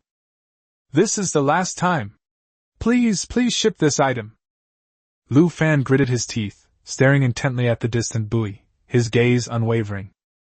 Suddenly, the fishing rod in my hand suddenly sank downwards. They're here? He held the fishing rod tightly, glancing at it. It's still white. And it was a very pale white. Fuck your 7th uncle's grandfather. My ancestors were Africans, weren't they? Lu Fan listlessly reeled in his ball. But a heavy feeling came over me. Unlike the junk I caught before, this thing felt alive, biting the hook tightly and shaking its head wildly. Lu Fan perked up and tensed his muscles to fight back. After a back-and-forth struggle of 5 or 6 minutes, the fishing rod feels lighter in the hand. Whoosh! Water splashed everywhere. A pinkish-white ball of light burst out of the water, tracing a graceful arc in the air before landing with a soft thud on the water surface in front of them. Lu Fan stared intently, then froze. That was a pink dolphin that was only as long as an arm. Its entire body is a dreamy pinkish-white color, and its skin is as smooth as jade. The most bizarre thing is that right in the center of its round forehead grows a single spiral horn about the length of a finger. At this moment, it was staring innocently at Lu Fan with its big, watery eyes. Fishing successful. Obtain juvenile deep-sea dragon pufferfish, evolvable, X1. Type, hidden item. Rarity, life level, current, supernatural level, potential. Gain 1 point of proficiency, 1 point of sanity. Current fishing attempts, 43 out of 100, proficiency, 109/200, spirit 13/30. Description, a pink ghost of the ocean, a natural predator. Currently in its juvenile stage, its single horn can easily pierce steel plates, and its underwater speed can reach up to 30 knots. Upon adulthood, it will awaken its bloodline, gaining the power to control the weather and becoming the absolute ruler of its domain. Wow, a mythical beast! Lu Fan squatted down, poked the little guy's forehead, and exclaimed, First time catching a fish! No, this thing doesn't count as a fish, it should be considered a protected animal, right? If this had been caught before the apocalypse, it would probably have been a life sentence in jail. Eek eek! The dragon pig seemed to really like Lu Fan's aura, and wriggled its body to get closer. He even rubbed his smooth, bare lips against Lu Fan's crotch. A cool yet warm sensation came over me. Lu Fan froze, quickly reaching out to protect his vitals and pushing it away. Hey! Who do you think you are, male or female? You're just trying to be a pervert? Lu Fan pushed the dragon pig, and it froze. It shrank back with a pitiful expression, its big eyes quickly filling with tears, and it let out a mournful whimper, looking extremely heartbroken. Lu Fan's lips twitched. Is this little thing quite sensitive? All right, stop howling. It was my fault. Helpless, Lu Fan reached out and stroked its smooth forehead. Eek! The dragon porpoise went from cloudy to sunny in an instant, its tail thrashing wildly like a propeller, splashing water everywhere. Since you're following me, you should at least have a name. Looking at its pink skin and the single horn on its head, I'll call you Xiao Bai. In commemoration of my incredible luck today, 9 consecutive losses. Wah! Little Whitey barked happily twice, clearly pleased with the name. It was getting late. Lu Fan stroked his chin and suddenly had an idea. He pointed down and patted Xiao Bai on the head. Go catch me an octopus or a shark. Xiao Bai blinked twice. Whoosh! It transformed into a pink lightning bolt, plunging directly into the water and disappearing from sight. So fast! Lu Fan was secretly amazed. This speed was probably unmatched by any normal marine creature. Less than 5 minutes. The water surface was churning. Whoosh! Little White burst out of the water, carrying an octopus the size of an adult in its mouth and a dead great white shark on its back. It tossed its prey to Lu Fan's feet, raised its head, and looked like it was asking for praise. Lu Fan gasped. This body shape is poor. This fighting power. As expected of a top-quality product from a divine rod manufacturer. Well done! Lu Fan generously rubbed its head. Then he quickly pulled out a dagger and cut off an octopus tentacle and a shark arm. After doing all this, he slashed his diving suit a few more times and kicked the body into the sea. Eat the rest of the meat if you want. After you're done, remember to hide near our base ship and don't let anyone see you. Don't come out without my orders. Eek. Xiao Bai rubbed against Lu Fan's palm, dragged the 2 bodies, turned around, and dived into the deep sea, disappearing from sight. At the same time, the water inlet inside the 25th floor of the building. Zhou Xing and Wang Ying huddled in a corner, clutching the cold oxygen cylinder. Their lips were both frozen purple. It's been 4.5 hours. Zhou Xing stared at the dark water, his voice trembling with tears. The oxygen tank can only last 40 minutes at most. Brother Lu, he'll definitely. Pooh! Wang Ying interrupted him abruptly. Although she was trembling, her eyes were unusually fierce. Don't jinx it. Brother Lu definitely has his own way. But... Zhou Xing clutched his hair in despair. We're underwater. Even the strongest person will die if they don't breathe. He did it for us. Wang Ying also bit her lip, tears streaming down her face. She knew in her heart that what Zhou Xing said was true. That was a certain death situation. Lu Fan went down alone to prevent them from dying. Walk! Wang Ying suddenly stood up, wiped away her tears, and her eyes became resolute. We'll go upstairs to find Uncle Zhong. Even if it's just a corpse, I'll find Brother Lu. I can't let him die without knowing why. Zhou Xing was stunned for a moment, then nodded heavily, leaning against the wall to stand up. I agree. We'll ask the seniors for help. We can definitely get it done. The 2 exchanged a glance and were about to turn around and run upstairs. Glug glug. Suddenly, a loud bubbling sound came from the water behind me. What is that? The 2 were terrified and instinctively raised their harpoons, aiming them at the churning water. Has a monster gotten in? Whoosh! A black head suddenly popped out of the water, panting heavily. Don't do anything! It's me! Chapter 28. You're a big shark arm. The 40th floor is the survivor gathering area. The atmosphere was extremely oppressive. Several middle-aged men who were polishing splinters stopped what they were doing and stared at the closed back door with gloomy expressions. It's been over 4 hours. The chances of survival are slim. A woman wiped away tears, her voice choked with sobs. Those 2 children were only 18 years old, and they're gone just like that. If it weren't for that Lu guy's recklessness, they wouldn't have died. Yes. We shouldn't have let an outsider lead the team. Let's go. We need to find young Master Song. This matter can't be left like this. The crowd's emotions can ignite at the slightest provocation. Dozens of people dropped what they were doing and started clamoring to rush towards the stairwell. Quiet down, everyone! Just then, a commotion broke out at the main entrance staircase. The crowd parted to make way, and 3 figures walked gracefully towards them. The man at the head of the group, dressed in a blue-black suit, exuded an extraordinary air. He was none other than Song Han.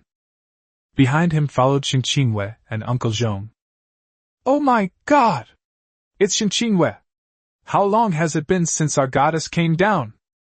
They must have come for that outsider. Young Master Song!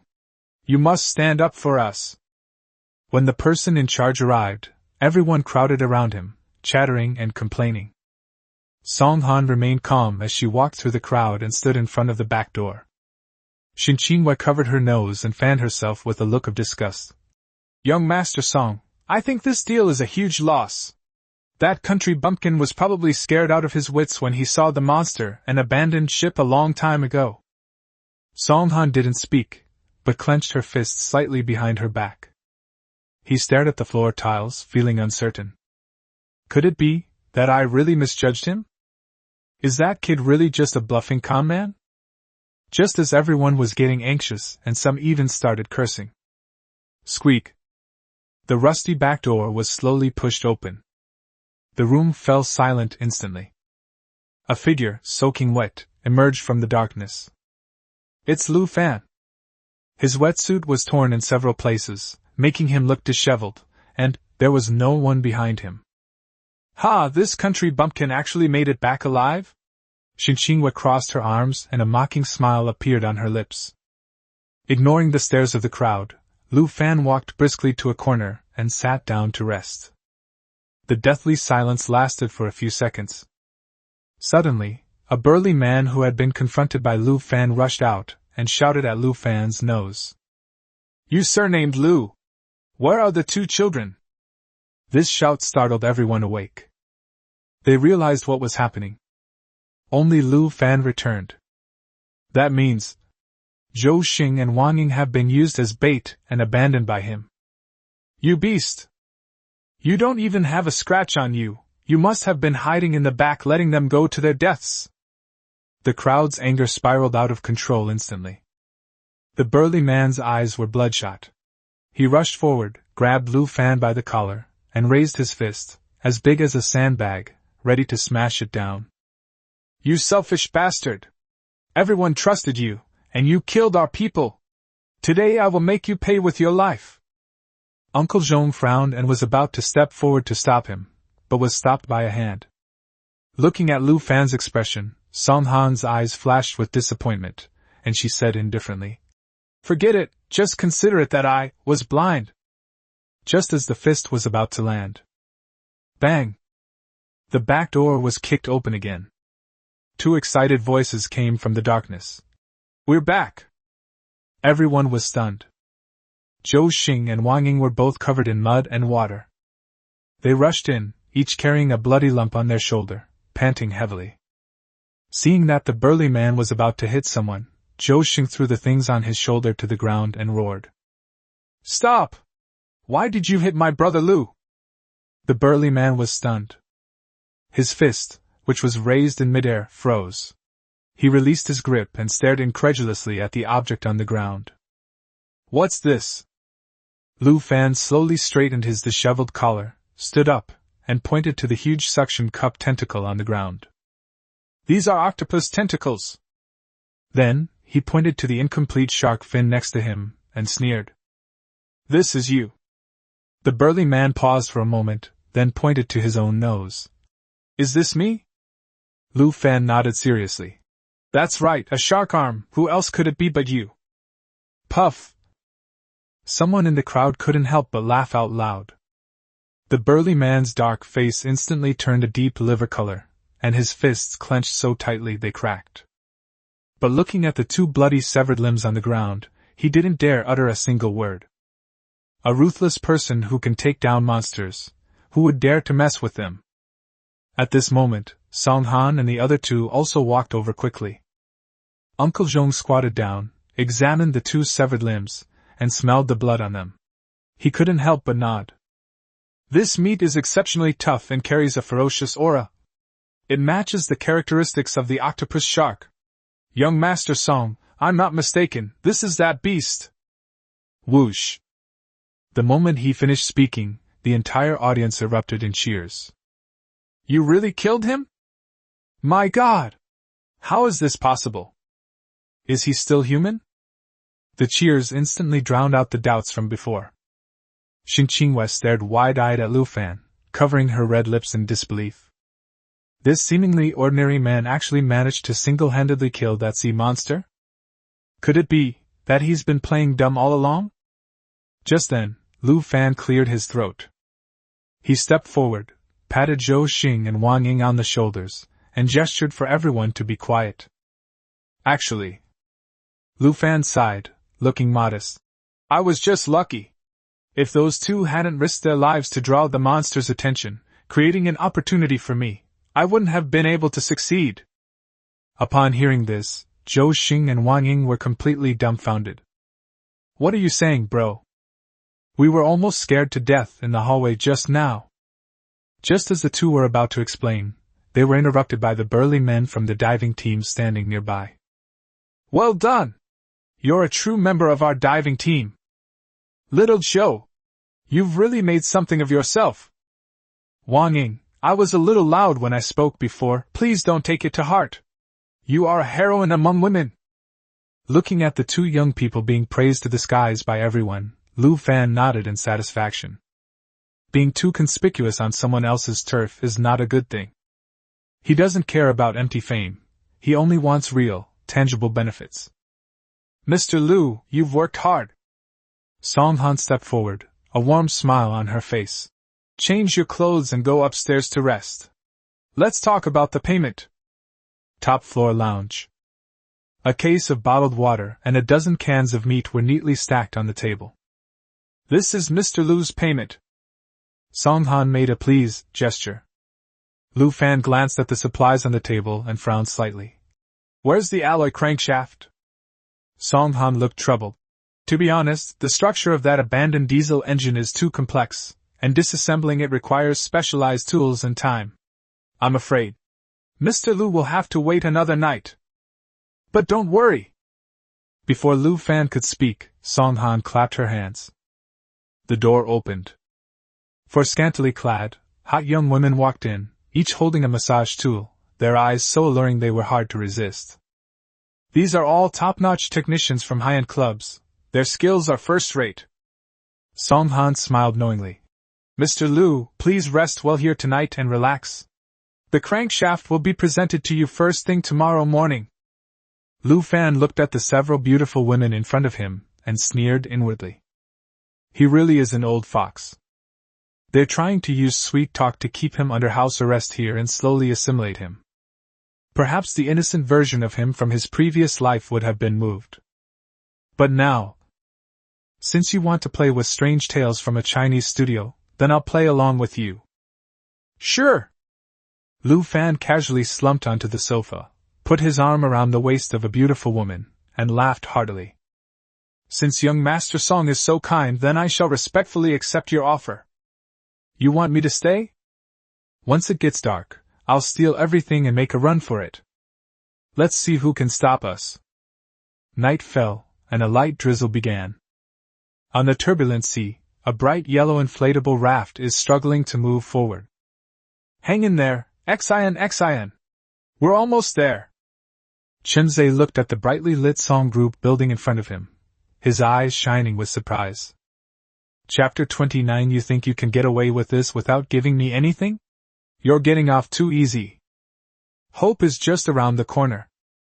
The two of them used their last bit of strength to row. Finally, before the downpour began, I took shelter in the gap in the middle of the building. After resting for a while, the two climbed up the stairs. We've just reached the 40th floor. Stop! What are you doing? Two guards wielding steel pipes warily stopped the two. Chen Zhe quickly raised his hands, forcing a smile. Big brother! Don't misunderstand. We're here as refugees. The guard looked them up and down, and saw that they were soaking wet, pale and thin, and the woman was so weak that she was about to faint, so he relaxed his guard. Men to the left, women to the right, body search. After a brief search, the two confirmed that the person was not carrying any weapons. After registering the information, I was put inside. As soon as you enter the gate, a warm current rushes towards you.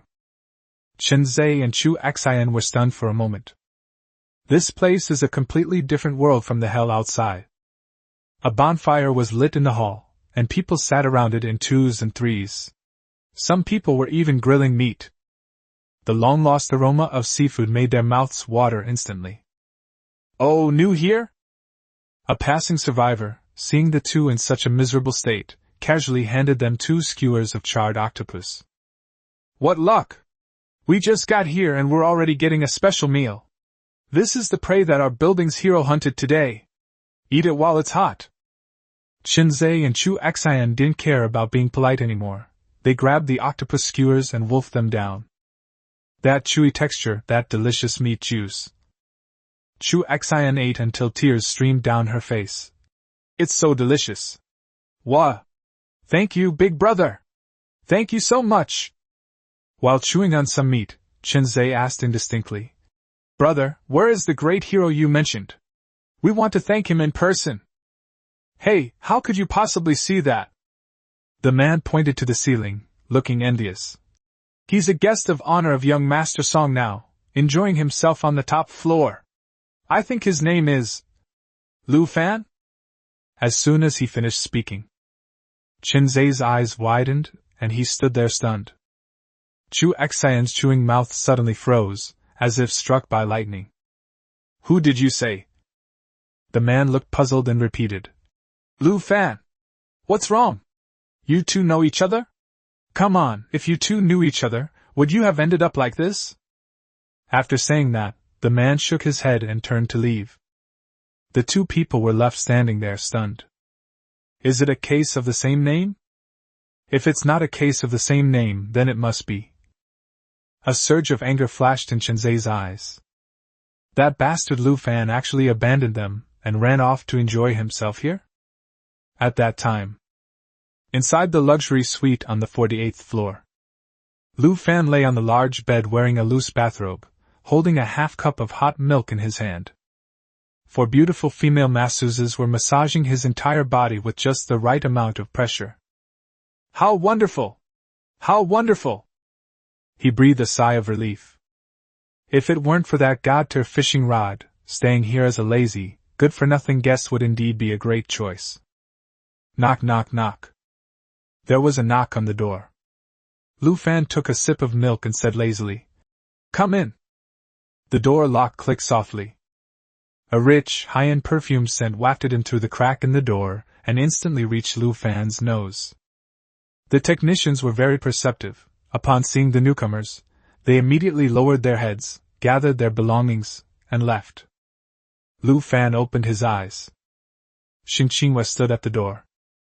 She was wearing an extremely short purple bodycon skirt with semi-transparent black stockings over her legs.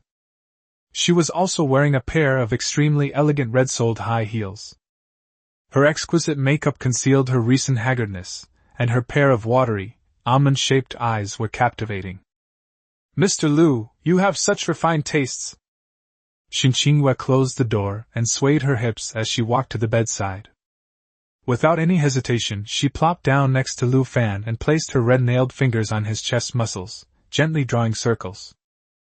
"I was blind before and offended Mr. Lu. I hope you will forgive my rudeness." Lu Fan looked down at the restless hand and grinned. "What's wrong, Miss Shin? Are you in heat? Do you need me to help you clear it up?" Xing Qinghua's fingers suddenly stiffened. In his mind, he cursed Lu Fan's ancestors for 18 generations. "You worthless loser, can you please stop talking so rudely? If it weren't for the need to get to Shihuan Mountain earlier, who would want to serve a country bumpkin like you?" Cough, cough. Xing Qinghua suppressed her anger and said in a high-pitched, sickeningly sweet voice, "Mr. Lu is really joking. I'll just be blunt. I also have a deal with Song Han. He allowed me to go to Shihuan Mountain, and I used my influence to help him win over powerful figures there." Lu Fan raised an eyebrow and placed a milk glass on the bedside table. "What does that have to do with me?" Xing Qinghua's body went limp, and she almost pressed herself against Lu Fan. A long leg wrapped in black stockings casually draped over Lu Fan's thigh, rubbing gently against it. "Song Han is unreliable." She bit her red lips, her voice full of resentment. "He said he would leave in 2 days, but he kept delaying. First he said the ferry broke down on the way, then he said there were octopus sharks blocking the way and he couldn't come. I think, since Mr. Lu is so capable, he must also be going to Shihuan Mountain, right? Xin Qinghua raised her head and looked at Lu Fan with deep affection. If I help you get that alloy crankshaft, could you take me with you? Lu Fan looked at the pretty face so close to his face and suddenly smiled. Trading a part for a ticket? Am I losing out too much? Xin Qinghua's heart skipped a beat. She understood. Although she was extremely unwilling and felt it was an insult to a top star like her. But in order to escape this hellish place that could sink at any moment, she had no choice but to endure it. That? Xin Qinghua let out a muffled groan, as if she had made up her mind. She slowly lowered her head, her red lips slightly parted, and moved closer to Lu Fan's lower body. Then let me help Mr. Lu feel good first as a deposit? Warm breath sprayed onto the skin. Just as her face was about to touch the ground below. Whoosh! Lu Fan jumped off the bed in a flash. Xin Qinghua missed her target and landed face first on the bed sheet, completely bewildered. Before she could react, Lu Fan had already put on his windbreaker and was looking at her with a look of disgust. You think you can get away with this by not giving me anything? That's too easy on you. You! Xin Qinghua was so angry she almost couldn't breathe. Humiliation. This is a blatant insult. I've gone all out, and you're complaining that I'm trying to take advantage of you? Are you even a man? Lu Fan was completely oblivious to her murderous gaze. He has an important mission to attend to right now, and mere women will only slow down his sword-drawing speed. He grabbed Xin Qinghua's arm and pulled her off the bed. Stop talking nonsense! Answer 2 questions for me. If you can answer them, I'll consider taking you with me. Chapter 30 Lu Fan, you damned liar, I'm going to kill you. Xin Qinghua rubbed her wrist, which was being pinched so hard, and nodded through gritted teeth. Where is the power supply room? The east side of the 49th floor, but there are guards there, and ordinary people can't go in. Can you come in? I'm a big star. I can easily get rid of a few guards. Very good. A glint of light flashed in Lu Fan's eyes. My second question is, you mentioned the large ship belonging to the Song family earlier. Where exactly did it sink? How big was it? Xin Qinghua recalled for a moment. It seems to have sunk in the suburbs about 150 kilometers northwest of Shihuan Mountain. It was a medium-sized passenger ship, called something like the Yuanheng. But Song Han told me that place was very strange. It was shrouded in thick fog, and any electronic equipment would malfunction. The rescue team dared not enter and had to abandon the ship and the survivors on it. Lu Fan couldn't help but ponder. Is it a medium-sized passenger ship? If that ship were still there. The steel, circuit boards, and even the spare engine on it, were practically a gold mine for his current survival boat. To upgrade the dilapidated boat into a sea fortress, this readily available treasure must be dismantled. Moreover, the forces in Shihuan Mountain are complex and intertwined, so having a trump card before going is always a good idea. Let's go! To the power supply room right now! 49th floor, at the entrance of the power supply room. 2 guards with knives were leaning against the wall smoking. Oh, thank you both for your hard work. Xin Qinghua swayed over, her face full of a charming smile. Young Master Song asked you to check the wiring on these floors, saying he's worried about a power outage. The 2 guards stared wide-eyed when they saw it was Xin Qinghua. She was once a national goddess. Yes, Miss Shen. We'll go right away. The 2 excitedly ran downstairs. Taking advantage of the opportunity, Lu Fan slipped into the room in a flash. The power supply room was deafeningly loud. Several diesel generators are running. Hurry up! Xin Qinghua closed the door, sweating nervously. Uncle Zhong comes to patrol here every night at 9 o'clock. Lu Fan ignored her and walked straight to the large machine covered with a dust cover in the corner. Lift the cloth. It was a damaged heavy industrial diesel engine. The screws on top were tightly fitted, showing no signs of having been disassembled. Oh! Lu Fan sneered. Sure enough, that old fox Song Han was just stalling for time and had no intention of giving him the crankshaft at all. Thank goodness we came to the right place. He took the opportunity to pull out a crowbar. It got stuck in the gap of the hood, and its muscles bulged. Creak, bang! With a cracking sound, the heavy hood was violently ripped open. Lu Fan moved extremely quickly, directly using a crowbar to jam the crankshaft connection, and using the principle of leverage, he pressed down hard. Click! The connecting rod broke. He pried off a heavy metal component. Successfully obtained material, fine-grade alloy crankshaft X1. Done! Lu Fan stuffed the crankshaft into his pocket, and then casually grabbed a few high-voltage coils and metal bearings that looked decent. After doing all this, he put the dust cover back on and restored the place to its original state. Finally, he quietly led Xin Qinghua back to the room and began packing up the supplies. Lu Fan stuffed the box of water and canned goods, along with all the materials he had gathered, into his backpack. It weighs at least 40 pounds. Carry it on your back. Lu Fan grabbed the backpack and threw it to Xin Qinghua. Xin Qinghua staggered from the impact and almost knelt on the ground. Her eyes widened. So heavy? I'm carrying it? Lu Fan rolled his eyes at her and said matter-of-factly, What? You want to reap the benefits without doing any work? You want to freeload a boat ticket? Xin Qinghua gritted her teeth in anger, but looking at Lu Fan's cold eyes, she could only swallow her anger.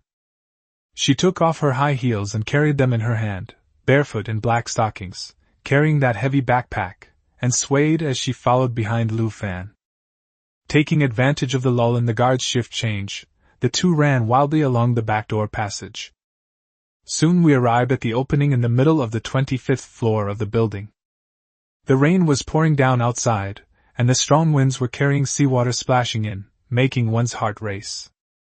Xin Qinghua was exhausted, her makeup was ruined, and she leaned against the wall, panting. She glanced at the turbulent, dark sea, then turned to Lu Fan, her voice trembling. Without a boat, how do we get there? Lu Fan stood at the edge of the gap, a confident smile on his face. Don't worry, I've already made arrangements. He pointed to the room leading to the diving corridor, a few dozen meters behind him. To avoid suspicion, I hid the spare kayak in that room. It's a two-person one, just right for the two of us. Give me the bag, and go drag it over. Lu Fan reached out and took the heavy backpack. Xin Qinghua's eyes lit up instantly when she heard about the kayaks. Okay. You wait. I'll be right there. She breathed a sigh of relief and ran towards that room, completely abandoning her previous dignified demeanor. As long as I can get out of this awful place and go to Shihuan Mountain, what's a little hardship? Xin Qinghua rushed into the room and shone her phone's flashlight on it. The room was empty. There were no kayaks at all. She was stunned, and unwilling to give up, searched again. Suddenly, she seemed to realize that something was wrong. Oh no! She turned around abruptly and ran back like a madwoman. Lu Fan! When she rushed back to the gap, panting heavily. The platform, battered by wind and rain, was completely empty. Lu Fan had already disappeared. Xin Qinghua rushed to the edge, gripping the rough cement wall tightly with both hands, her nail polish almost breaking off. She looked out into the endless darkness and let out a shrill scream. Lu Fan! You bastard! You damned liar! I'm going to kill you! On the sea. Lu Fan lay on Xiao Bai's back, hugging both sides tightly. He shook his head as he heard the angry curses coming from behind him through the wind and rain. That stupid woman, she believes everything she's told. He patted Xiao Bai's smooth forehead. Xiao Bai, full speed ahead. Once the engine is fixed, we're off. Eek. Little Whitey barked happily, flicked its tail, and carried Lu Fan, cutting through the waves and disappearing into the vast night in an instant. Chapter 31 Farming at Sea? Improved potato varieties and greenhouse blueprints. A few minutes later. Lounge on the top floor of the Song building. The door was violently kicked open. Xin Qingwei was barefoot and disheveled, leaning against the door frame. The black stockings on her legs had been torn to shreds. Song Han's red and blue pencils stopped on the circled nautical chart. He looked up at the disheveled Xin Qingwei and, unusually, made a sarcastic remark. How could Miss Xin, who is always dignified and composed, be so angry? They ran away. Xin Qingwei gripped the door frame tightly, her fingernails almost digging into the wood. That bastard! He tricked me into stealing the alloy crankshaft and ran away! Click. The pencil lead broke in two. Song Han suddenly turned around, took a few steps to the floor-to-ceiling window, and looked down. On the sea, the survival boat that had been moored in the shadows had vanished without a trace. That's impossible! It was just here a moment ago. Song Han stared at the empty body of water, her eyes twitching slightly. Such huge waves. Lu Fan didn't even have a boat, so did he swim back? Besides, the speed at which the engine was repaired was a bit too fast, wasn't it? I'm so angry! Xin Qingwei screamed in despair and squatted down, pounding the ground. In her entire life, she had never been made a fool of like a monkey. That damn country bumpkin! Knock, knock, knock. Uncle Zhong pushed open the door and entered, looking hurried. Young Master Song, there are 2 new survivors on the 40th floor who keep clamoring to see you. Song Han forcibly suppressed her anger and said coldly, I don't want to see anyone right now. Tell them to get lost. Can? Uncle Zhong hesitated for a moment. Those 2 people claim to be Mr. Lu's relatives and friends. Relatives and friends? Song Han paused, her hands moving slightly. Bring them up! A few minutes later, Chen Zhe and Chu Xian were led into the reception room. As soon as the 2 entered, they saw Song Han on the leather chair and got straight to the point. Young Master Song! I'm Lu Fan's brother, Chen Zhe. We grew up together. His face was full of flattery as he pointed at Chu Xian. Her name is Chu Xian, Lu Fan's most beloved woman. We heard that Lu Fan is here with you, so we came here specifically to seek refuge. Song Han leaned back in her chair, scrutinizing the man and woman in front of her. Men can't tell good from bad. Although the woman was somewhat attractive, she possessed an unpleasant, worldly, and callous air about her. How can I trust you? Song Han's eyes were cold. I've seen people who would call a dog dad just to get a bite to eat. The 2 of them became anxious. He quickly tried to gesture, saying, Lu Fan has a beauty mark under his left eye. And he has a red birthmark on the inside of his right wrist, shaped like a cashew nut. Absolutely no one except his closest family members knows this. Song Han narrowed her eyes. A beauty mark under the eye is easy to spot. Anyone who has seen it once will recognize it. But the birthmark on the inside of my wrist. Recalling Lu Fan's earlier action of drinking cola, a red spot was indeed visible when he rolled up his sleeve. It seems to be true. Unfortunately, he has already left. Song Han pointed out the window, her tone indifferent. What? Chen Zhe and Chu Xian's faces fell, and they froze on the spot. They ran away? They ran away again? How come that good-for-nothing always manages to get ahead of them? Is she so guilty that she doesn't dare to see them? Looking at the 2 anxious-looking people, Song Han began to make her own plans. Tell me everything about Lu Fan, his personality, his weaknesses, his past experiences. As long as the intelligence is valuable, we'll have no worries about food and drink. Upon hearing this, Chen Zhe's eyes lit up instantly. This is a great opportunity to curry favor with someone powerful. Chen Zhe patted his chest and gritted his teeth, saying, Young Master Song, don't worry. I'd recognize that bastard even if he were ashes. If we ever run into him again, I'll definitely help you catch him. Chu Xian quickly raised her hand. I know a lot too. I know exactly how long it is. Half an hour later, Uncle Zhong led the 2, who were extremely grateful, to the guest room downstairs to rest. Song Han stood alone by the window, looking at the dark, rainy night, and murmured softly. Lu Fan, I never thought you were this kind of person. Was your previous composure and confidence all an act? He clenched his fist and sneered. You ran away without saying goodbye. We'll settle this score when we get to Shihuan Mountain. The following morning, on the outskirts of V City. After a night of rafting and driving, Lu Fan finally sailed his small, dilapidated boat away from the city and arrived at the boundless suburban sea. He turned off the engine. He pushed open the driver's cab door and reached out. Cool raindrops fell into my palm. The dark clouds overhead showed no signs of dissipating. It looks like this rain will continue for months to come. Lu Fan smacked his lips, turned around, and returned to the warm driver's seat. Since things have come to this, let's eat first. He took out a can of luncheon meat that Song Han had given him, and unscrewed a bottle of mineral water, and began to eat heartily. After eating and drinking his fill, Lu Fan opened the window. Call out! A whistle rang out. A pink little head popped out of the water not far away. Lu Fan poured the remaining half-can of meat into the sea. Eek! Little White leaped out of the water, caught the piece of meat in one bite, and spun around happily. Little White, you've had your fill of food, now it's time to get to work. Lu Fan pointed to the gray sea around them. Keep watch around. If you see any strangely shaped fish, chase them away, understand?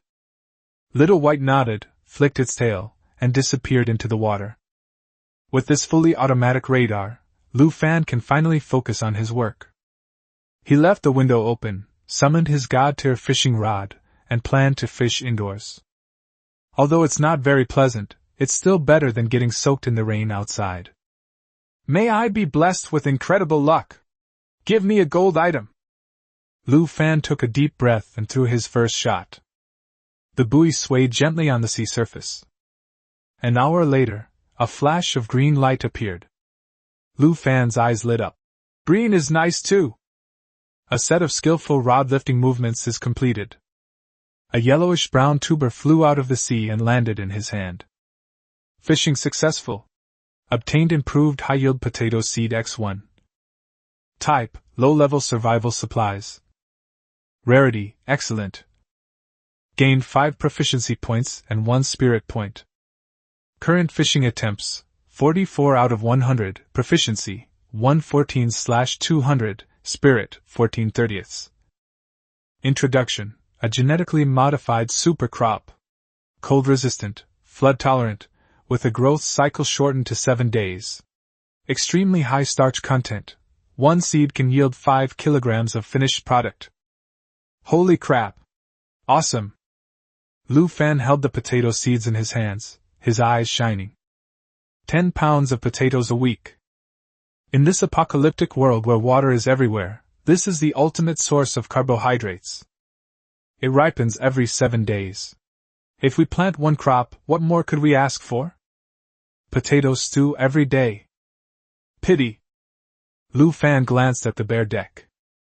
There wasn't even a handful of soil on that shabby little boat, so how were we supposed to plant anything? Save it for now, there will always be opportunities later. Lu Fan carefully put the seed into his spatial ring, and continued casting. The next 4 times, it was the same familiar formula, price increase but no increase in quantity. Pebbles, erasers, rotten planks, and even half a newspaper with a printing error. Stay calm, stay calm. Lu Fan comforted himself. Until the 6th shot. The float suddenly sank again, and that familiar green light shone brightly once more, even more dazzlingly than before. Another big shipment has arrived? Lu Fan held his breath, exerted force with his wrist, and suddenly lifted it up. Whoosh! A blueprint fell into his hands. Fishing successful. Obtained excellent blueprint, basic marine greenhouse. Type, low-level blueprint. Rarity, excellent. Gained 5 proficiency points and 1 spirit point. Current fishing attempts, 49 out of 100, proficiency, 123/200, spirit, 15/30. Lu Fan gasped for breath and shouted. Little Potato, your mom's finally here! He quickly took it to the workbench and started analyzing it. You have already learned the blueprint. the following are the required materials. Main material, high-quality steel X50. Main material, high-strength, high-quality insulated glass X20. Secondary material, high-quality freshwater recirculation system X1. Secondary materials, high-quality circuit boards X5. Description: a standalone plant greenhouse can be built on the ship. It maintains constant temperature and humidity, locking in moisture, and can grow any type of food crop. It comes with high-quality soil, which can be converted into fertilizer from rotten fish. Note: this building requires a minimum area of 20 square meters. The current ship is too small to be constructed. Lu Fan looked at the blueprint in his hand and was so excited he almost jumped up. Although a lot of materials are needed. But if it can really be built, combined with the improved seeds we just learned, we can achieve food freedom directly. Lu Fan put away the blueprint and looked toward the gloomy sea in the southwest. It seems we have no choice but to go to that shipwreck. Surely a large ship can yield greenhouse materials and hull upgrade materials. As long as I have land, I can farm on this sea. A fierce fire ignited in Lu Fan's eyes. 4 potatoes. For the big ship. After a few strokes, Lu Fan felt he was getting into the swing of things. I thought this was the limit of my luck. But to everyone's surprise, the last cast of the rod produced a purple glow that had never been seen before. Chapter 32: Purple Light Unleashed. Evolution Level, Deep Sea Enhancement Base. Lu Fan was stunned for a moment, then immediately realized what was happening. He rushed out of the wheelhouse and braved the rain to get to the deck to reel in his fishing rod. Whoosh! The purple light began to flicker. A tremendous force suddenly surged forth. Lu Fan held on tightly to the god-level fishing rod that had bent into a U-shape, veins bulging on his forehead. The purple light cluster possessed astonishing power, comparable to the golden spatial ring from before. The fishing reel creaked and spun rapidly, even emitting white smoke. I finally got this purple color. I absolutely can't let it go to waste. Lu Fan gritted his teeth, his marten boots leaving 2 deep marks on the deck. He will be dragged down sooner or later by his own strength alone. Call out! Lu Fan pursed his lips and let out a sharp whistle. Nu! Quickly, bite that purple light! Drag it back to me! The words had barely left his mouth when water exploded on the side of the boat. A pink figure leaped out of the water and shot into the seabed like a bullet. Although Xiao Bai is still in its infancy. But after all, it's a divine beast of the sea produced by a top-tier fishing rod, and its underwater explosive power is extremely astonishing. A few seconds later, the tension transmitted back by the fishing rod suddenly decreased. Through the murky seawater, you could vaguely see Little White biting that ball of purple light, frantically shaking its head and swimming back. Well done, Xiao Bai! Hang in there! Lu Fan felt the pressure ease and adjusted his pace. 1 person and 1 pig, 1 up and 1 down. In the midst of the raging wind and drizzle, a fierce battle ensued with the unknown purple orb of light. The stalemate lasted for about 10 minutes. Lu Fan keenly noticed that the struggling force at the tip of the poles suddenly weakened. The opportunity has arrived. He braced his left foot against the ship's railing, took a step back with his right leg, and leaned his entire body backward in an exaggerated pose, as if he were drawing a bow to shoot down the sun. Little White! Let this bastard experience our high-energy combo attack! Lu Fan's muscles tensed, and his joints made a series of cracking sounds. Rise! With a low growl, Lu Fan suddenly jerked the rod. The little white creature underwater also unleashed a burst of brute force, its tail fin leaving after images. Wow! The water surface broke open. An object emitting an eerie purple light flew into the air, sliced through the rain, and crashed heavily into Lu Fan's arms. Fishing successful. Obtain Deep Sea Enhancement Gene Potion Type 1x1. Type, Hidden Item. Rarity, Evolution Level. Gain 25 Proficiency Points and 4 Spirit Points. Current fishing attempts, 52/100, Proficiency, 150/200, Spirit, 1930. Description: a product extracted from the genetic essence of ancient creatures from the abyss, and technologically edited and improved. Benefits: after consumption, it will forcibly unlock the human gene lock, replenish gene essence, significantly enhance muscle density, nerve reaction speed, and self-healing ability, while also granting the power to adapt to the deep sea. Side effect: the process may be a little painful, please bear with it. Lu Fan looked at the gourd-shaped bottle of medicine in his hand. The liquid inside had an eerie blue-gold color, and was slightly boiling, as if countless tiny living things were surging within it. Evolution! Lu Fan's Adam's apple bobbed. Is this the true value of a purple hidden item? In this post-apocalyptic world where order has collapsed and the strong prey on the weak, health is the greatest asset. This item is absolutely priceless. Without any hesitation, he bit open the bottle with his teeth and downed it in one gulp. Gurgle. The liquid went down my throat. It was a bit viscous. An indescribable taste exploded in my mouth. It experienced all the flavors of life, from sweet and sour to bitter and spicy, with a strong smell of blood mixed in. Cough! Lu Fan almost vomited, but forced himself to swallow it down despite feeling nauseous. A few seconds passed. Apart from the 2 emerald scales on his neck flashing a few times, there was nothing unusual, nor was there the expected excruciating pain. Apart from a slightly warm feeling in my stomach, it seems like nothing happened? Lu Fan frowned. He pulled out a metal bearing that he had previously taken from the power supply room. This thing is made of solid steel and has extremely high hardness. I just took it out and squeezed it with my fingers. Squeak! A metallic twisting sound rang out. Lu Fan was stunned.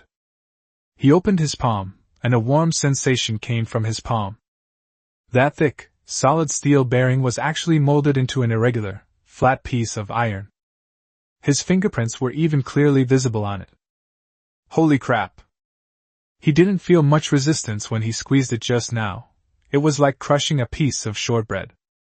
That kind of grip strength. I wouldn't even dare to imagine it if it were used to squeeze someone's bones. Lu Fan gasped. I was planning to check for other changes in my body when I suddenly realized that my breathing was a little off. Could it be that? He ripped off his clothes, stripped naked, and jumped directly into the icy sea. The moment it enters the water. Lu Fan held his breath and opened his eyes to look around. The once dark and murky seawater has now become crystal clear, as if my vision has been given night vision and a built-in filter. Not only that, Lu Fan also discovered. I held my breath for so long, and I didn't feel suffocated at all. No! It means that the oxygen in the lungs was not consumed. Instead, it's the pores all over your body that are breathing. Like fish gills, it uses some kind of strange filtration mechanism to directly deliver oxygen dissolved in the water into the blood. No additional oxygen needs to be supplied to the blood from the lungs. This feeling is amazing.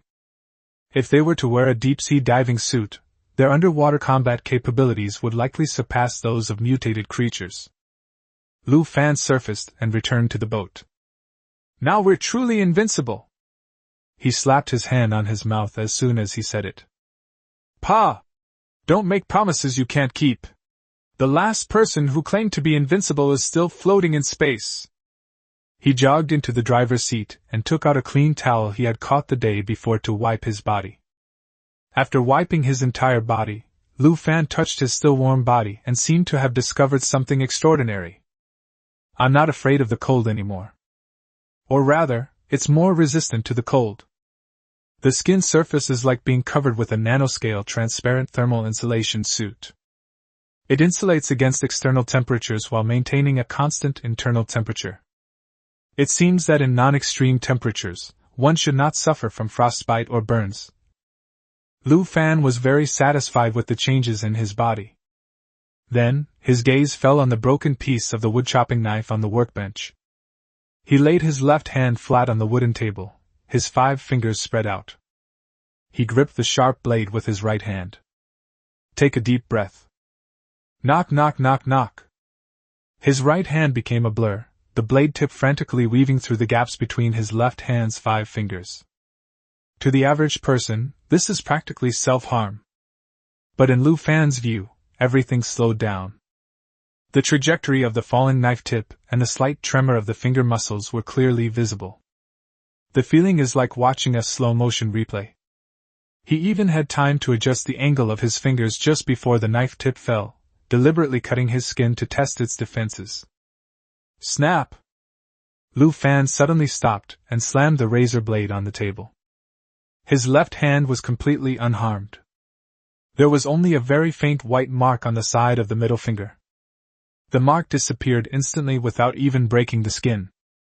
With such terrifying self-healing ability and physical strength, cold weapons are probably no longer a threat to him. Just then. Wah! Wah! Suddenly, Xiao Bai's urgent barking came from outside the window.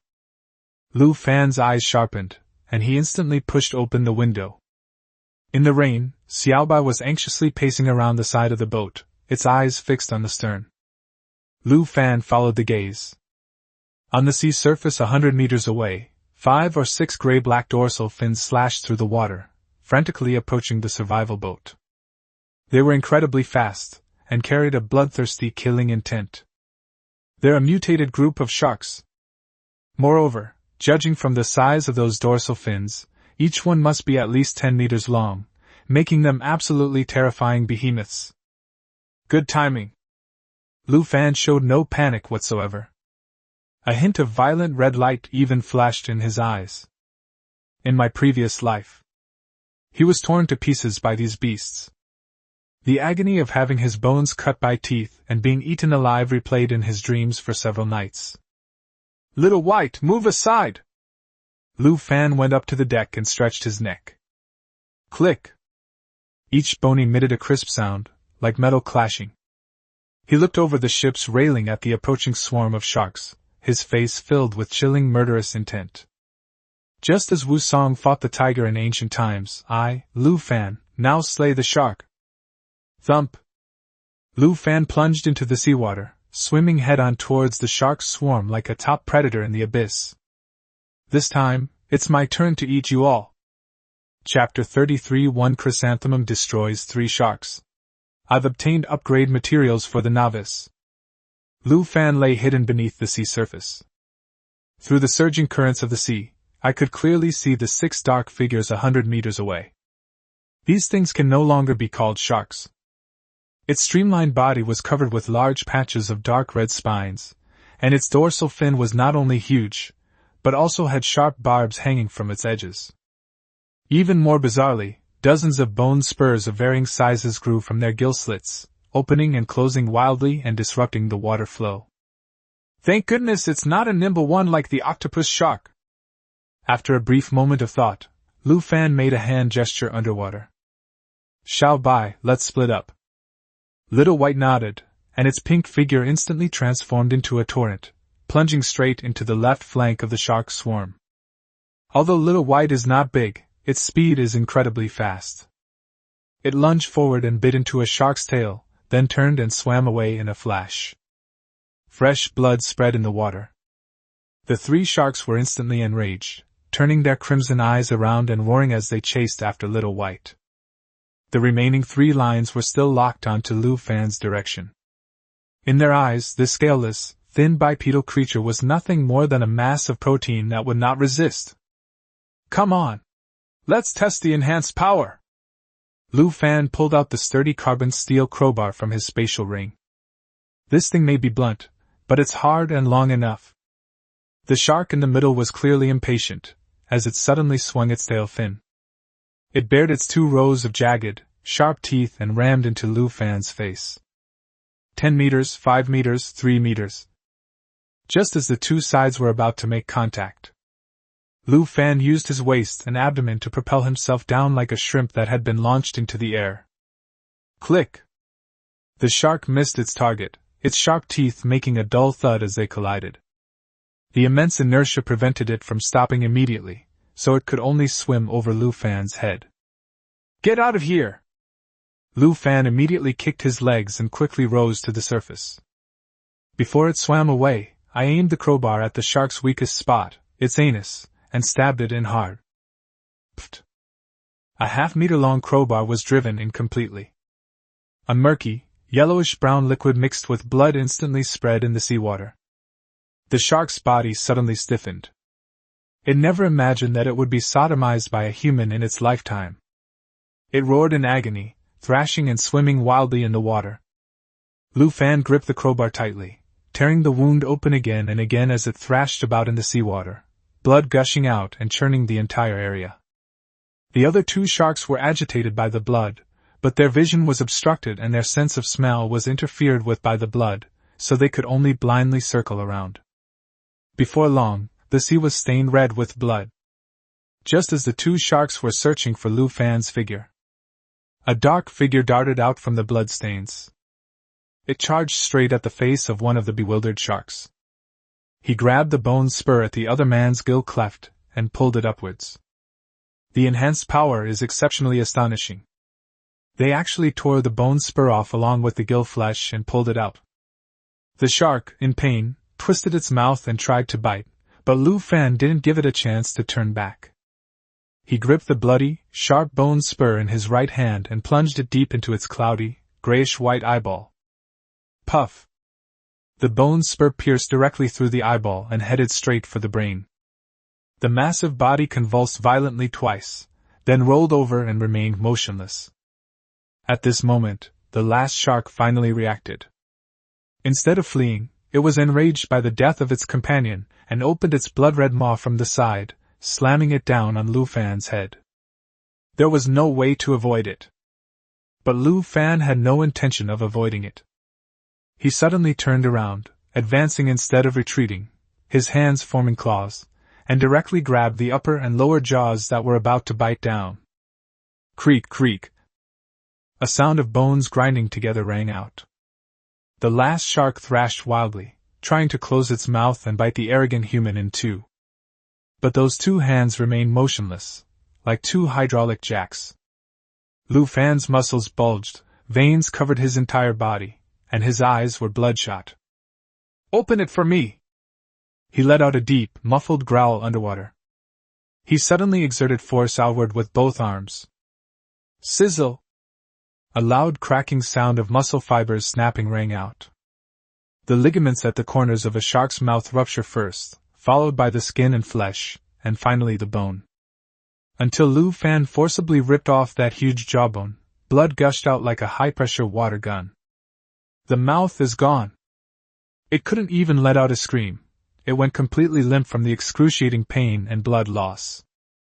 Lu Fan released his grip, looked at the three enormous corpses floating around him, and slowly exhaled a string of bubbles. Cool. The thrill of crushing monsters with physical strength is simply addictive. If he had had this strength in his past life, he wouldn't have died such a tragic death.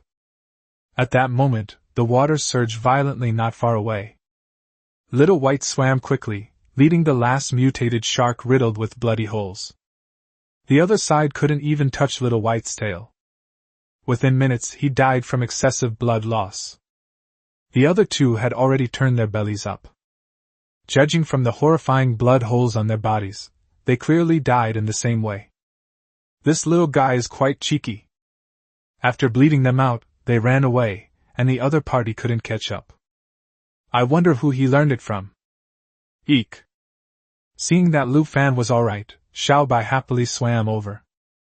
At the same time, it also had 3 colorful crystals that shimmered with a faint fluorescence in its mouth. Lu Fan reached out and took it. The crystal felt cold to the touch, and its surface was covered with sticky flesh and blood, seemingly containing some kind of energy that could excite living beings. Where did it come from? Lu Fan gestured. Little White turned and swam to a shark carcass. It skillfully used its horn to drill open the shark's skull and probed into the muddy brain tissue. Lu Fan swam over to take a look. Among that pile of red and white objects, there was also a crystal embedded in it. What is this thing? Lu Fan's heart stirred, and he made his move. They used crowbars to crack open the heads of the other 2 sharks one by one, and took out this thing.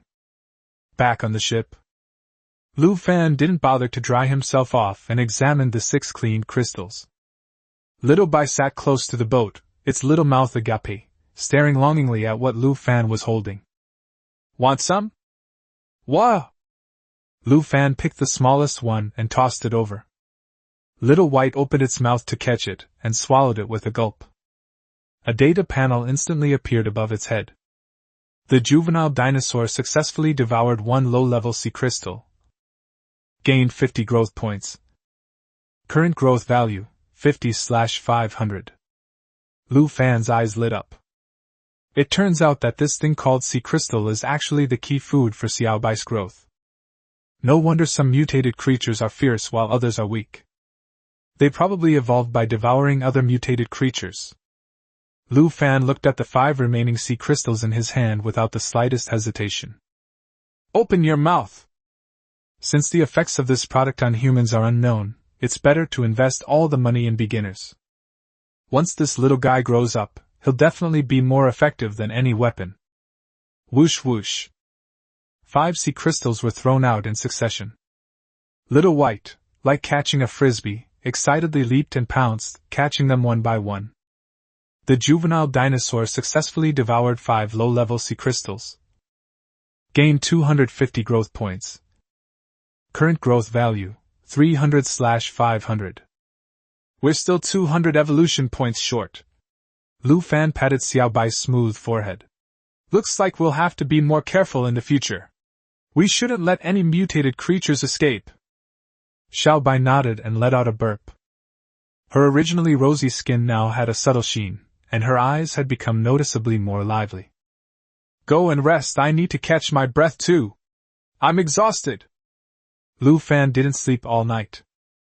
After fighting hand-to-hand in the water for so long, my energy was completely depleted.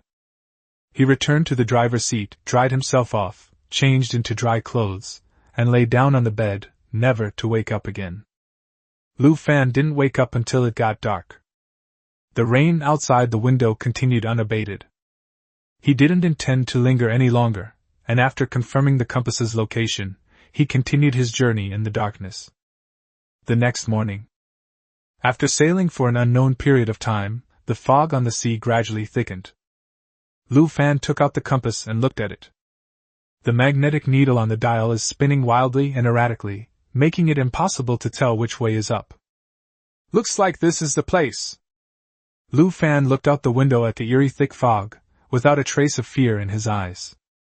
Yes, but only an endless longing for those golden mountains and giant ships. Just as Lu Fan was about to take a break and have a meal, a horn sounded. A yacht appeared from the side in the thick fog. Lu Fan frowned slightly. How come there's a boat here? Did we get lost? Just as he peeked out to keep watch, the yacht changed course and headed straight for Lu Fan, accompanied by a woman's horn blaring. Don't move that wooden boat ahead! We are from the Zhuanshan rescue team, and you need to undergo our inspection. Chapter 34. This place is filled with energy. I know plum blossom divination. Follow me. The survival boat was violently rocked by the waves. A white, streamlined, double-decker yacht emerged from the fog, with crash tires mounted on its side. Lu Fan's pupils suddenly contracted. The ship's shape, its waterline, and even the scratch on the side of the hull all look extremely familiar. This is clearly the boat that the Zhang family father and daughter used when they fled. How did it end up in the hands of this group of people? Was it stolen and confiscated? Lu Fan's fingers twitched slightly, his right hand hanging down naturally, loosely clenched behind his back, ready to summon the Type 64 combat skill at any moment. With a muffled thud, the yacht was forced to a stop. Before the boat could even stabilize itself, a figure leaped off the yacht's deck, landing lightly like a cat. It's a woman! She had short, neat silver hair, pretty eyes and eyebrows, and wore a black tactical suit with a holster strapped to her waist. This woman's face and figure are not bad, but there is not a trace of feminine charm in her eyes. It would not be an exaggeration to call her a tomboy. My name is Qing Shui, and I am the captain of the Zhuanshan Rescue Team 3. Without any preamble, she placed her right hand on the quick-draw holster at her waist and said, "State your identity and the reason you're here." Lu Fan silently sized up the woman. He remembered Qing Qinghua saying that this place was eerie, and Shihuan Mountain dared not send any rescue teams here. The identities of this group of people who claim to be the Zhuanshan rescue team are probably questionable. Lu Fan decided to test the other party. But if they have no intention of killing, then we can use them to gather intelligence. Thinking of this, Lu Fan immediately put on his acting skills, put on an innocent and honest expression, raised his hands above his head, and stammered. "Sir, I don't want to be here either. I was planning to take refuge in Shihuan Mountain, but the fog is too thick, and I've lost my way while driving." "Get lost?" Qing Shui frowned, glanced at Lu Fan a few times, and then waved to the yacht. 3 more figures jumped down. A man as strong as a bear, codenamed Big Dog. The other man, who was round but agile, was named Fatty. There was also a tall, thin guy named Atale. As soon as the 3 of them got off, the small wooden boat became incredibly crowded. "Cooperate with our search!" Cheng Shui ordered. The 3 of them immediately began to search everywhere. Qing Shui took 2 steps closer and reached out to grab Lu Fan's crotch. Lu Fan was startled and stepped back, but Qing Shui pressed down on his shoulder. "Raise your hands and spread your legs." She didn't care whether Lu Fan wanted to or not, and started touching him.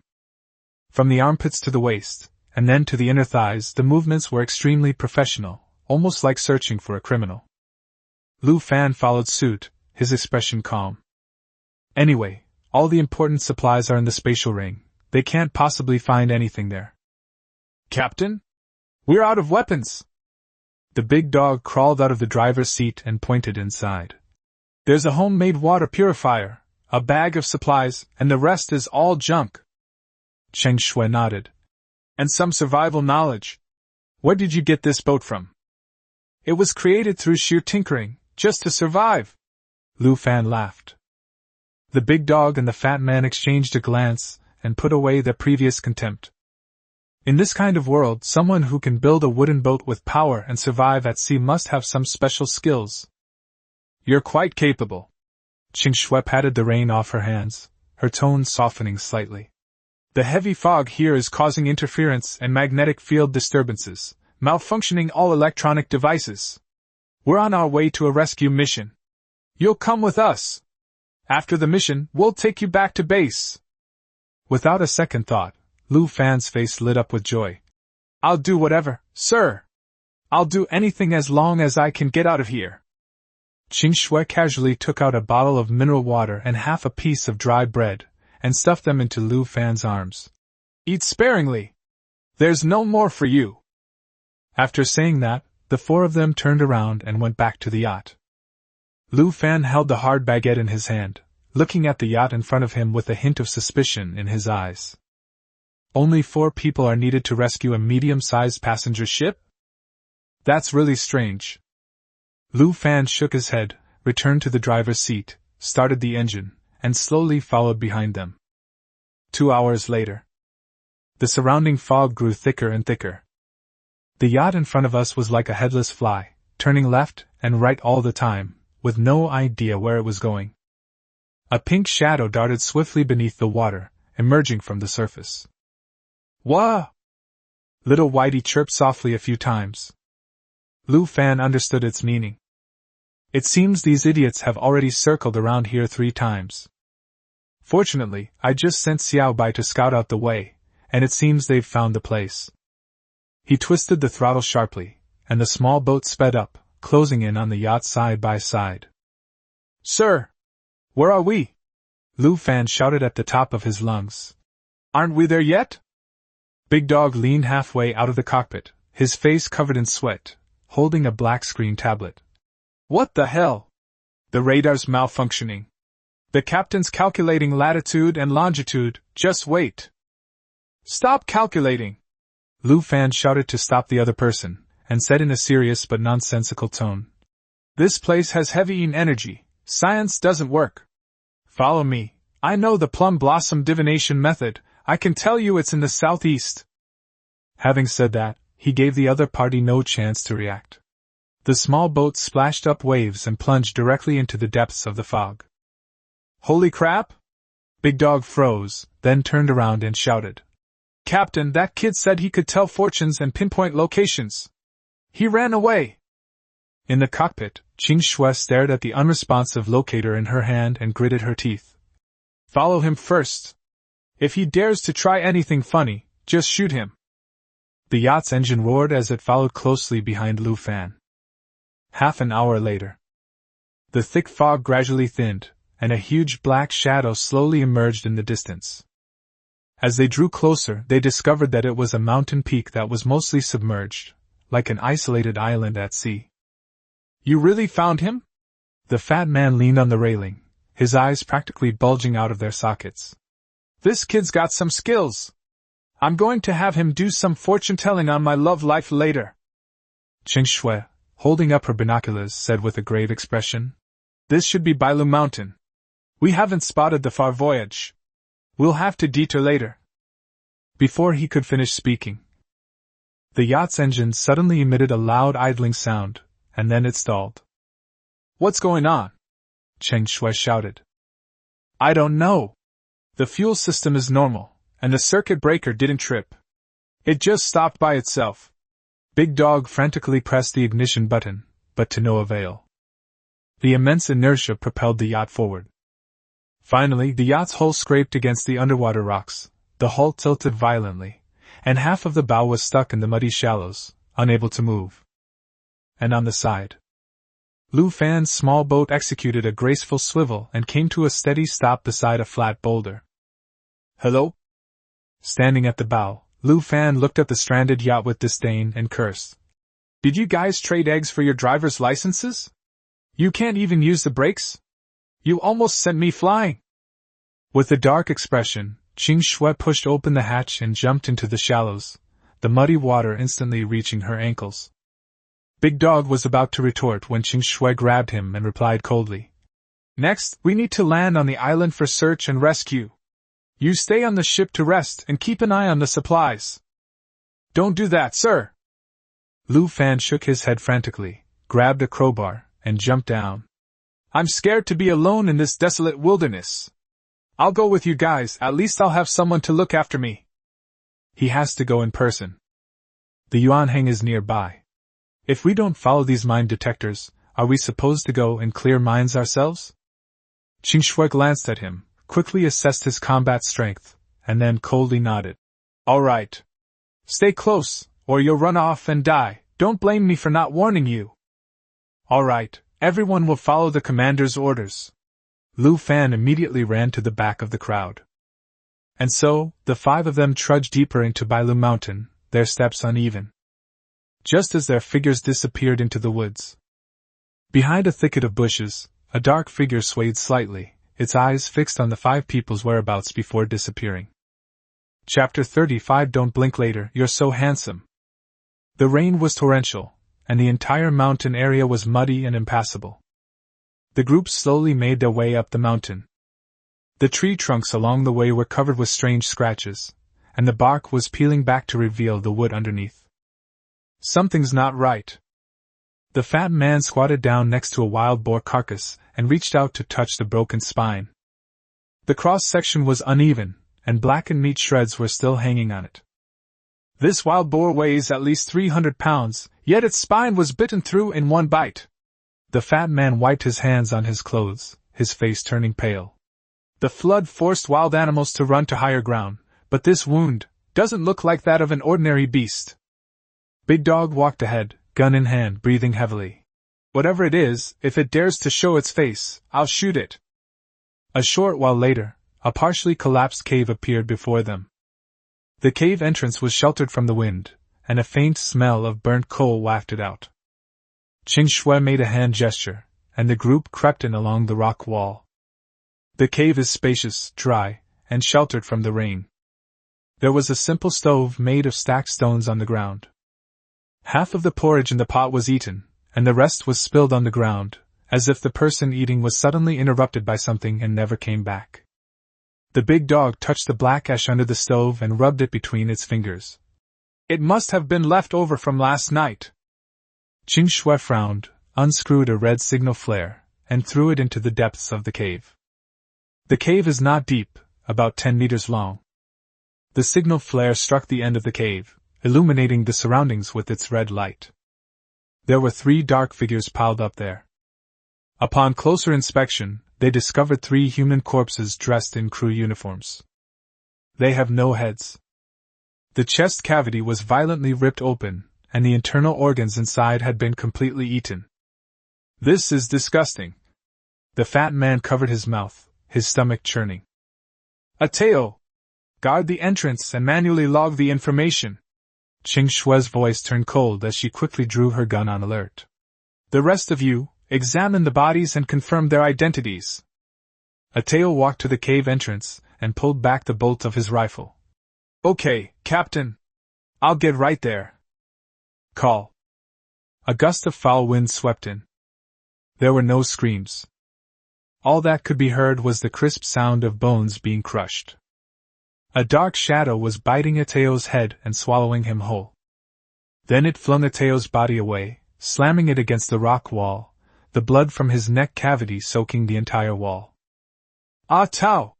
Big Dog's eyes widened in anger, and he raised his gun, ready to pull the trigger. Calm down! Qing Shui shouted sharply. Beside Ateo's body, a huge creature slowly approached. That's a tiger. It is larger than an adult water buffalo. The fur is covered with a layer of hard, grayish-white keratin. Along the spine, each vertebra pierces the skin and grows out, like a row of upside-down bone spurs.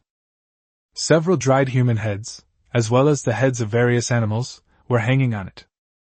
Even more bizarrely, it had several eyes of different sizes on its face, distributed on its forehead and cheeks, all staring at the 4 people in the cave. Ah! The mutated tiger let out a low growl, raised its front paws, and crushed Ateo's corpse. Then it opened its mouth. Puff! An eyeball was spat out like a melon seed and rolled to Qing Shui's feet. Those were Ateo's unseeing eyes in death. This beast is intelligent. It's provoking us. Qing Shui's forehead veins bulged. The 2 men could no longer hold back and raised their guns to pull the triggers. Go to hell! Da-da-da-da! A hail of bullets rained down. It directly punched the mutated tiger until it was covered in bloody holes. The enormous body staggered backward, letting out a mournful cry, before crashing heavily to the ground, barely alive. I'll kill you! The big dog, his eyes bloodshot, drew his machete and charged forward, yelling, Pay me for my life! Suddenly, the monster's tightly closed eyes twitched slightly. Qing Shui's pupils constricted sharply as she realized something was wrong. Come back quickly! He's faking his death! But it was all too late. Just as the big dog rushed in front of it, the monster, which had been on the verge of death, suddenly sprang up. The bullet holes on its body healed at a speed visible to the naked eye. Call! The huge tiger paw slammed down towards the big dog. Before the big dog could react, it was slapped and sent flying, crashing into the rock wall and spitting out several mouthfuls of blood. Big dog! The fat man desperately raised his gun and continued firing. The monster stopped hiding. It seemed to have grown tired of this cat-and-mouse game. Several eyes gleamed menacingly as it approached step by step. It's no use!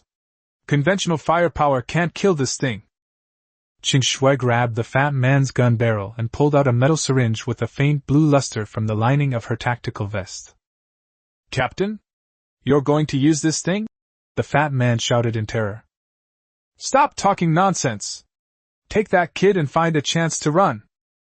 Without any hesitation, Qing Shui plunged the needle directly into her carotid artery and pressed down hard with her thumb. A piercing scream rang out. Qing Shui's fair skin instantly turned light red, her blood vessels throbbed wildly, and steam continued to rise from her skin. Her black pupils disappeared completely, leaving only a blood red. Run! The rocks beneath Qing Shui's feet cracked, and she was sent flying like a bullet. Thump! The mutated tiger had just opened its mouth when Qing Shui punched it in the jaw. The colossal beast, weighing several tons, was sent tumbling through the air and crashing heavily against the stone wall, causing rubble to fall from the cave ceiling. The monster was enraged. It flipped over and slapped Qing Shui away, then pounced and bit down on her head. Qing Shui dodged the attack with a heavy heart, seized the opportunity to jump onto the monster's head, and pulled out a dagger, stabbing it into its eyes. Pfft! Slurry splashed. Oh whoa! The monster was in agony and thrashed its head wildly, trying to slam Qing Shui to the ground. Using the momentum, Qing Shui flipped in midair, locking her legs tightly around the monster's neck. She pulled out her dagger and stabbed at the other eyes once more. 1, 2, 3. The monster's eyes were all gouged out, and it lost its balance and fell to the ground. Qing Shui coughed up a mouthful of blood and seized the opportunity to finish him off. She punched the giant head more than a dozen times until brain matter splattered everywhere. Only then did the monster finally collapse to the ground, twitching a few times before falling still. Cough, cough, cough. Qing Shui knelt in a pool of blood, her silver hair stained red with blood. She coughed violently, each cough bringing up large chunks of dark blood. Captain? The fat man scrambled over, tears and snot mingling together. You all go, don't worry about me. Qing Shui pushed the fat man away, her voice weak. Tell Dr. Song what happened to us. No! We'll go together! The fat man shouted, turning around. Brother Lu, please do me a favor. You carry the captain, and I'll carry Big Dog. Lu Fan, who had been hiding in the corner, heard the call and immediately went forward and carried Qing Shui on his back. He hadn't expected this woman to have such methods. Just as the group was about to leave the cave entrance. Roar, roar. 3 even more powerful tiger roars echoed outside the cave. 3 smaller, but equally covered in bone spurs, mutated tigers stood outside the cave entrance, staring at the group with bloodthirsty eyes. The fat man gasped, his face ashen. It's over, we can't leave. Qing Shui struggled to get off Lu Fan's back, her hands trembling as she reached for the inner pocket of her tactical vest, where there was the last spare dose of medicine. I can still hold them off. She had just taken out the potion when it was snatched away by a strong, powerful hand. Lu Fan casually tossed the blue potion to the fat man next to him. All right, stop showing off. Another injection and you might die. Lu Fan released Qing Shui and let her sit down against the rock wall. He then moved his neck and made a cracking sound. Brother Lu, are you crazy? The fat man's legs went weak with fright, and he immediately placed the unconscious dog next to Qing Shui. Fatty! I just did a reading, you're destined for romance. You'll get married in 3 years. Huh! The two looked completely taken aback. Lu Fan smiled, rolled up his sleeves, and walked forward without turning his head. I'll make a move just for that piece of dry bread. Don't blink later, you'll look really cool. Chapter 36. Of all the people to choose, why did you pick Lu Fan as a hostage? The 3-headed mutated tiger, in a hunting posture, bared its fangs and slowly approached. One of the bolder ones opened its blood-red mouth and pounced on Lu Fan. Lu Fan smirked, took a step back, channeled all his strength, and threw a punch at the tiger's head. Boom! A loud bang. The tiger's head was pierced through by a single punch, and its massive body instantly went limp. Lu Fan casually tossed the corpse aside, still clutching a transparent crystal in his hand.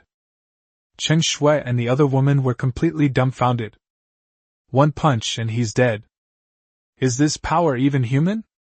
Seeing their companion instantly killed, the remaining 2 mutated tigers instinctively took 2 steps back, tucked their tails between their legs, and turned to flee. Trying to run?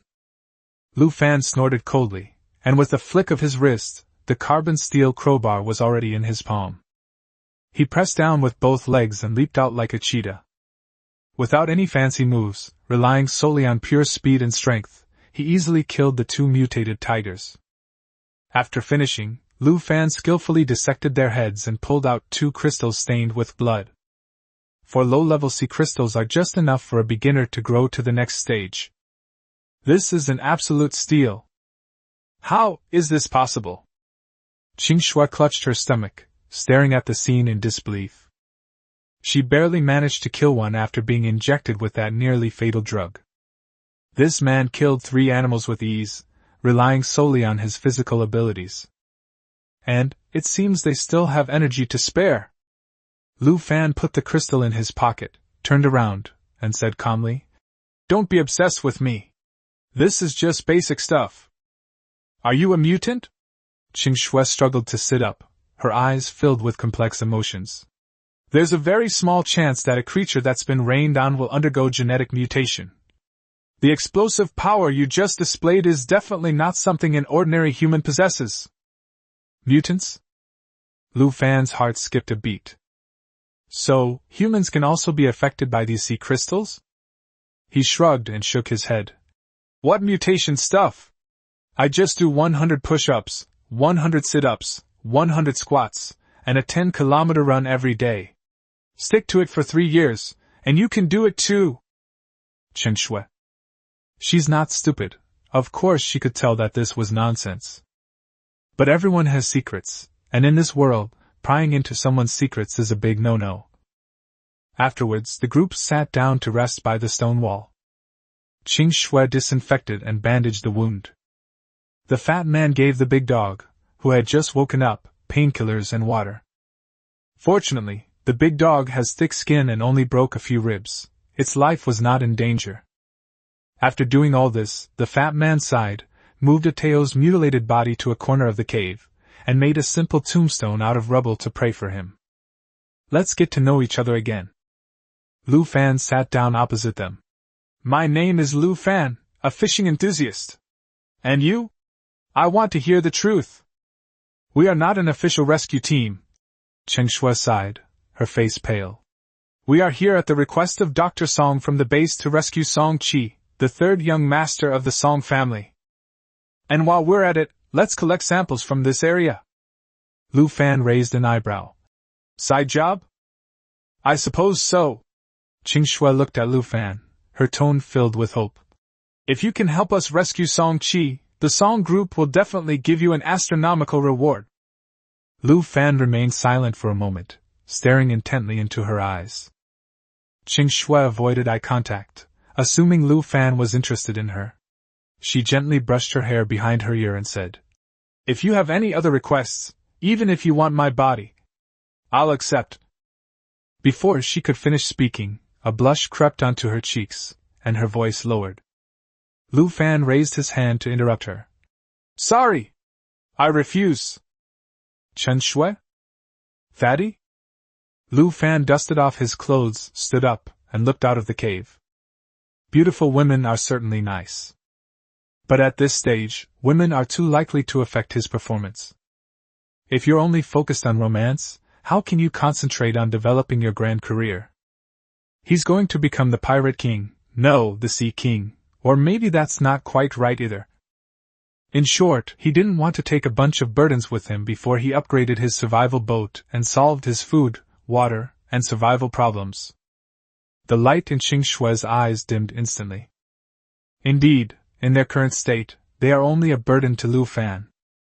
Forget about saving people, it's questionable whether we can even leave this damned island alive.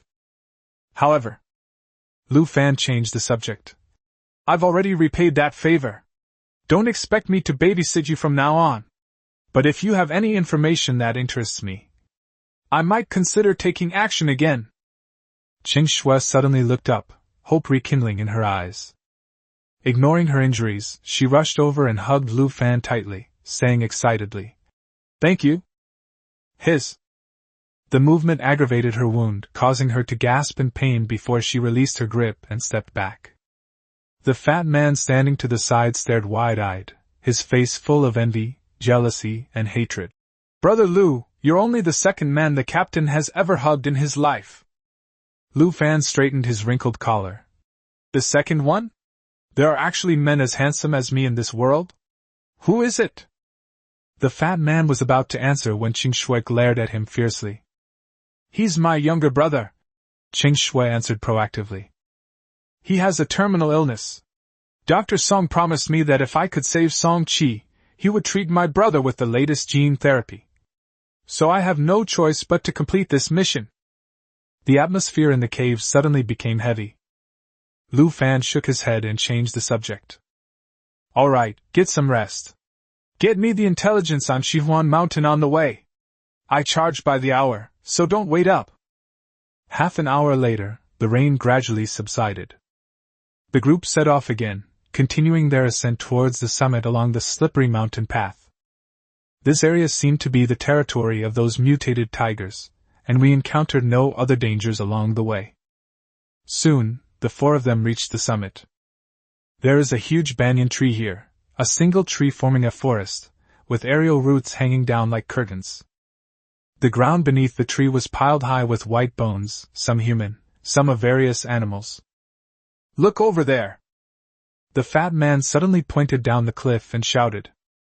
Through the layers of thin mist, the group could vaguely see a passenger ship capsized on the shallows by the shore. The ship's hull was covered in rust, and several large characters were written on its side, "Far Voyage." Finally found it! Lu Fan's spirits lifted. From a distance, it truly looks like a mountain of gold. Just as the group was about to descend the mountain. Snap! Half a compressed biscuit suddenly fell from the top of the tree and landed at Lu Fan's feet. The group of people looked up instantly. Hidden among the branches of that enormous banyan tree were 7 or 8 ragged, emaciated men. They stared at Lu Fan and his companions in horror. Lin Tian? Qing Shui squinted and recognized one of them. Are you Song Qi's assistant? The person in the tree was stunned for a moment, then burst into a cry of relief.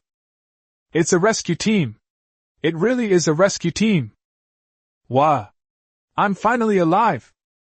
The group of people climbed down the tree using both their hands and feet, tears streaming down their faces, as if they had seen their own parents.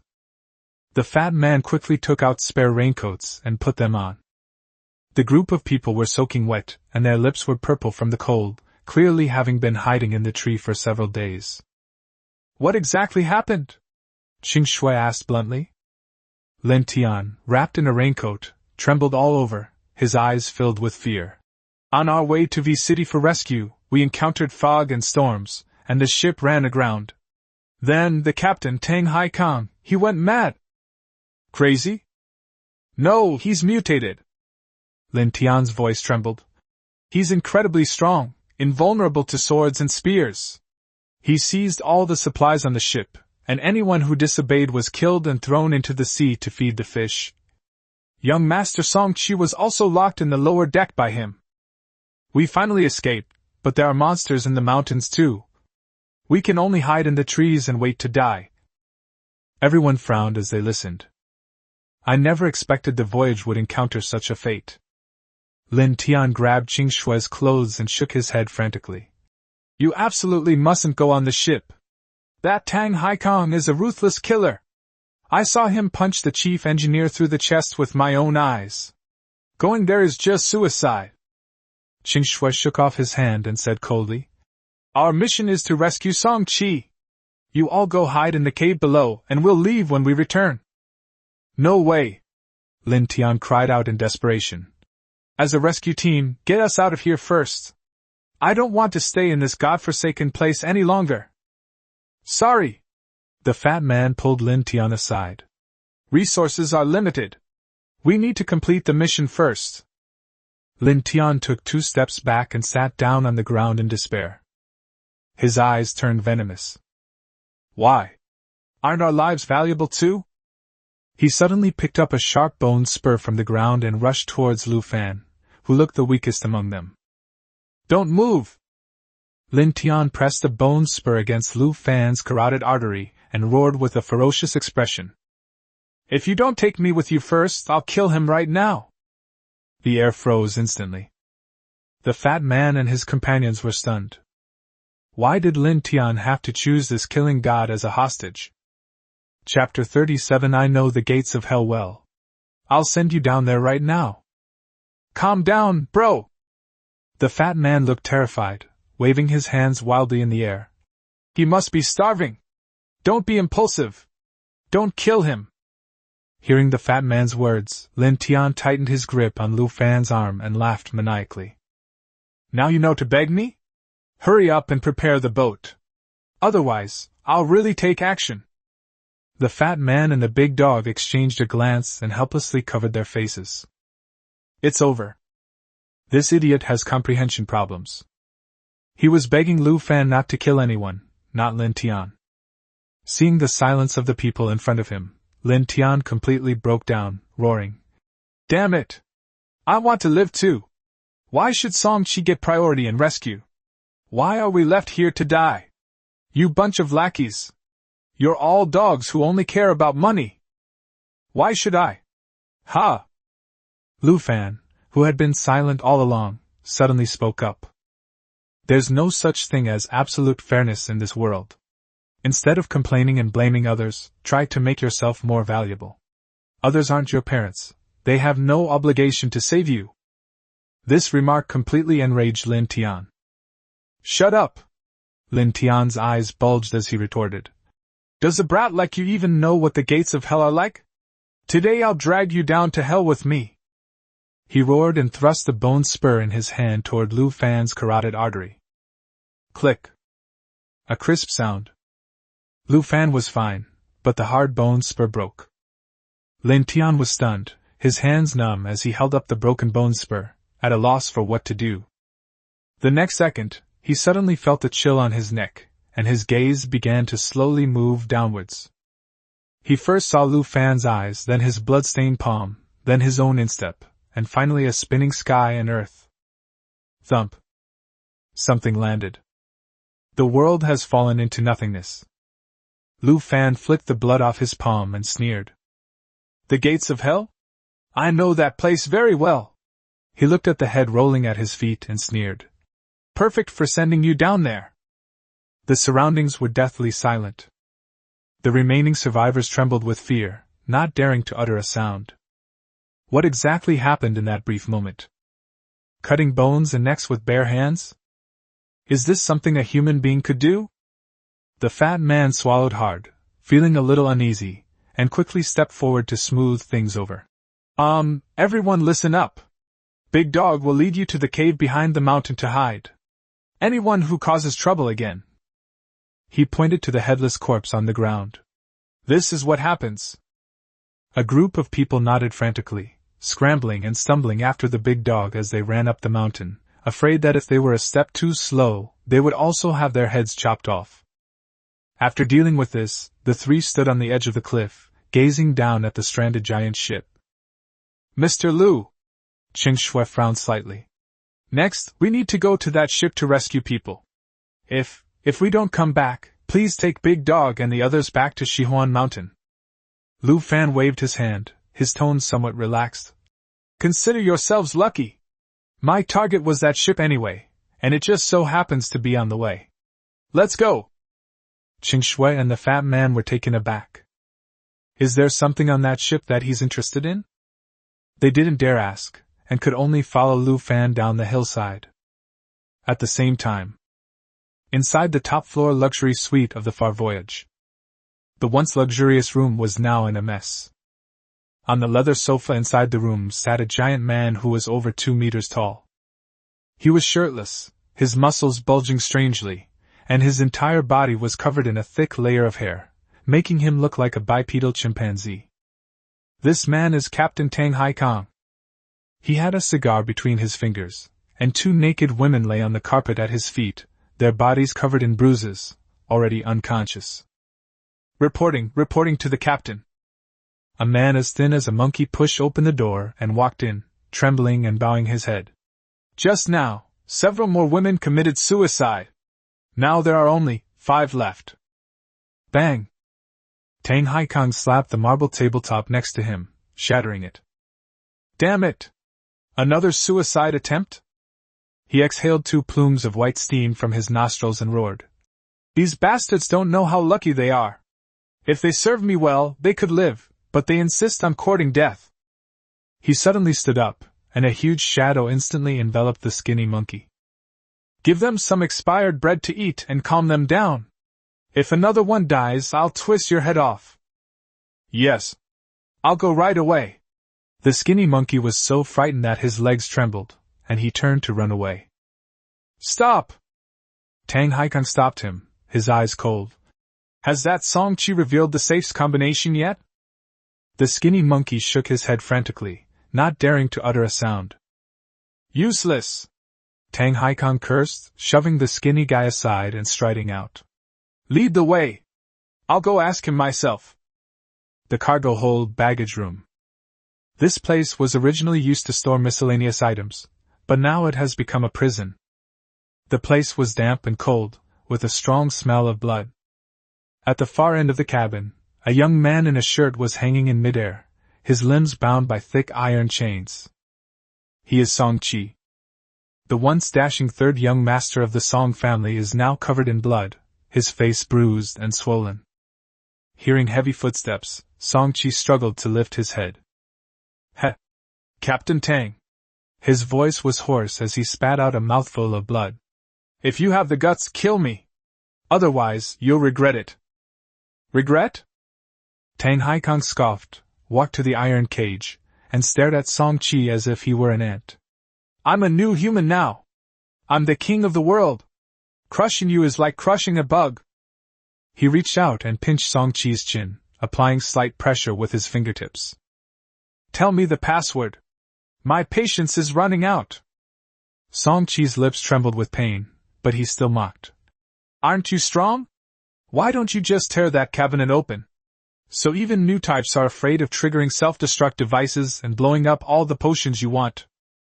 Tang Haikang's face darkened. The Song family members are all shrewd and crazy. That safe was connected to a high-explosive detonator. Forcibly breaking it would only result in him getting nothing.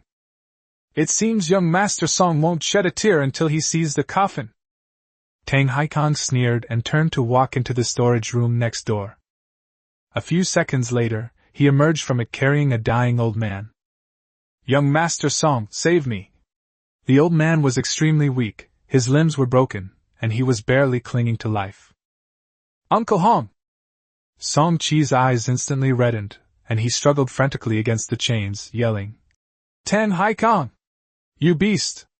Let him go! Oh, how touching! Tang Haikang pinched Uncle Hong's head and shook it. I heard this old man watched you grow up, so he's practically your father. He even taught you that Hong family fist? I was originally planning to keep him as a sparring partner, but since you're not cooperating... Click. His fingers slowly tightened. Uncle Hong let out a painful scream, his face turned a liverish color, and his eyes became bloodshot and bulging. Stop! I'll talk! I'll talk! Song Chi screamed in despair. 7355608. The password is 7355608. Let him go! Tang Haikang grinned, revealing a mouthful of yellow teeth. Why didn't you say so earlier? Why did you have to waste my time? He looked at the old man convulsing in his hands, a savage pleasure flashing in his eyes. I received the password. But this old man. I'll take it as punishment for testing his patience. Before he could finish speaking. Bang! Tang Haikang squeezed hard with his large hand, crushing Uncle Hong's head like he was squeezing a watermelon. Red and white substances splattered out, splashing all over Song Chi's face. Tang Haikang even stuck out his tongue and licked the brain matter that had splattered on the corner of his mouth, smacking his lips. TSK, a bit salty, not tasty. Uncle Hong! Tang Haikang, I'm going to kill you! I'm going to kill you! Song Chi let out a heart-wrenching wail, and the iron chains clanged as they were pulled. Tang Haikang threw the headless corpse on the ground, stepped on its chest, and grinned as he approached Song Chi. I love seeing you want to kill me but are helpless. Don't worry, once I get the potion, I'll torture you slowly until you beg me to kill you. Suddenly, the skinny monkey scrambled into the house. Report. Captain? There seems to be someone walking this way. It's probably the Shihuan Mountain Rescue Team. Tang Haikang licked his lips and sneered. The rescue team? Heh, just in time. Chapter 38. When we get back this time, I'm going to propose to you. On the mudflats along the coast. The fat man followed behind Qing Shui and asked in a low voice. Captain, Brother Lu said he was going to inspect the boats, and then he disappeared in a flash. Do we have no chance of winning? Shut up! Qing Shui stared straight ahead, her hand unconsciously pressing the inner pocket of her tactical vest. This spare gene-enhancing agent is her last trump card.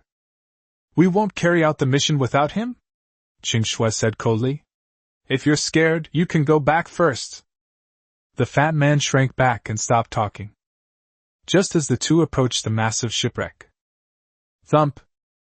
A dark shadow leaped high from above the deck and crashed onto the muddy beach in front of the two men. Mud and sand flew everywhere, and the ground trembled. A terrifying body, over 2 meters tall, appeared before them. Tang Haikang was shirtless, his muscles were deeply intertwined, and thick black hair covered his chest and back, exuding a strong aura of primal hormones. Are you the rescue team? Tang Haikang looked down at the two people in front of him with disdain. The overwhelming sense of oppression made the fat man's legs go weak, and he almost knelt down. Qing Shui took a deep breath, forcibly suppressing the fear in her heart, and looked up, saying, Captain Tang! We are the Shihuan Mountain Rescue Team 3. We've come to take you back. Go back? Tang Haikang grinned, revealing a mouthful of yellow teeth, and laughed. I'll be king here and rule the world. Why would I go back to that old world full of rules and be a dog? He took a step forward and stood directly in front of Qing Shui. Its huge nostrils twitched, almost touching Qing Shui's face, as it greedily sniffed. Such a lovely, feminine scent. Tang Haikang narrowed his eyes, a look of intoxication on his face. This smell is much better than those worn-out junk on the ship. Keep it as my toy, and I will take good care of you. You! The fat man behind him had his eyes twitching wildly and his fists clenched tightly. Qing Shui reached out and stopped the fat man. Enduring the overwhelming stench, he forced a stiff smile. Let me see young Master Song Qi. Someone asked me to pass on a message to him. After that, do with him as you see fit. Sure. Tang Haikang reached out and lightly stroked Qing Shui's chin. Since you've been obedient, come with me. That little mouse won't live much longer anyway. At the same time, the side of the Yuanheng ship, in the reef area. Lu Fan crouched behind a huge rock, looking up at the wreckage of the passenger's ship. From the side, it appears that the bow was not grounded due to an impact. The huge steel plate at the bottom is concave inward, with obvious serrated marks on the edges. It felt like being bitten hard by some kind of deep-sea monster. That bite force must be at least at the level of a mosasaur, right? Lu Fan stroked his chin, lost in thought. It seems the voyage's demise was not simply a natural disaster, but likely related to some kind of giant mutated creature. Lu Fan reached out and touched the cold hull of the ship. But it doesn't matter. This is thousands of tons of high-quality steel, along with various other materials. Once you disassemble this thing, your bicycle will turn into a motorcycle. The survival ship has undergone a super evolution. When the time comes, we'll plant potatoes and raise some animals. That will be truly wonderful. Just then, a pink ripple appeared on the sea. Huffing and puffing. Little White dragged the survival boat around in a big circle before finally swimming to the shallows. It lay on the sea surface, its pink little tongue lolling out, looking at Lu Fan with a resentful gaze. Lu Fan walked over with a smile and ruffled its smooth head. Thanks for your hard work, Little White. He flipped his wrist, and 2 sea crystals emitting a faint glow appeared in his palm. Just moments ago, Little White was exhausted and half dead, but suddenly it raised its head, its eyes sparkling, and opened its mouth to make an urgent, whimpering sound. Eat! Lu Fan threw out 2 sea crystals. Little White caught it precisely, and swallowed it in one gulp. Keep the other 2. If you become too fragile during your evolution, I won't have time to be your bodyguard. Little White looked aggrieved. Although reluctant, it obediently nodded, wagged its tail, and dived back into the sea. After seeing Xiaobai off, Lu Fan quickly walked to the damaged part of the ship. He reached out and pressed his hand on the cold steel plate of the ship's hull, while his other hand touched the workbench. Break down! The expected burst of golden light did not appear the next second. There was only a cold, inaudible notification sound. Warning: the target object contains a large number of living organisms and cannot be decomposed. Please clear the internal living organisms and try again. Lu Fan's smile froze. He thought that by letting Qing Shui and the other girl draw the fire, he could secretly dismantle the ship. Turns out, there are these ridiculous rules at the workbench. He withdrew his hand, his eyes instantly turning cold. Fine. I admit defeat. Lu Fan took a deep breath and turned to walk towards the breach in the cabin. Lower deck storage room. Qing Shui and Tang Haikang followed them in. Song Qi knelt on the ground, his eyes vacant. The area around him was littered with severed limbs and bits of flesh, emitting a putrid stench. Even Qing Shui, who was used to seeing bloodshed, couldn't help but feel nauseous at this moment. Tang Haikang, this madman, has long lost his humanity and become a complete and utter murderous demon. Qing Shui took a few steps forward and took a deep breath. Mr. Song Qi. Before she finished speaking, she leaned forward and rushed to Song Qi's side, trying to unlock the chains on him. Oh, little beauty, you still want to save people? No good. Tang Haikang stood motionless, arms crossed, and sneered. No one can escape from me. Not even a god. He took a step forward, just about to go forward. Sizzle, sizzle. A blue arc of electricity struck his lower back. Behind him, the fat man, holding a modified stun gun, roared. Chimpanzee! Die! High-voltage current surged wildly into Tang Haikang's body along the wire. A burnt smell filled the air. Tang Haikang's hair stood on end, wisps of blue smoke rose from his skin, and electric currents could even be seen coursing through his body. However, he was completely unharmed. Tang Haikang slowly turned around, a disdainful sneer appearing on his face. Foolish ants! Tang Haikang grabbed the wires attached to his body and yanked them hard. Collapse! The stun gun was torn to shreds. Is this a massage for me? The next second, Tang Haikang appeared in front of the fat man in an instant, grabbed him by the neck, and easily lifted the 200-pound fat man.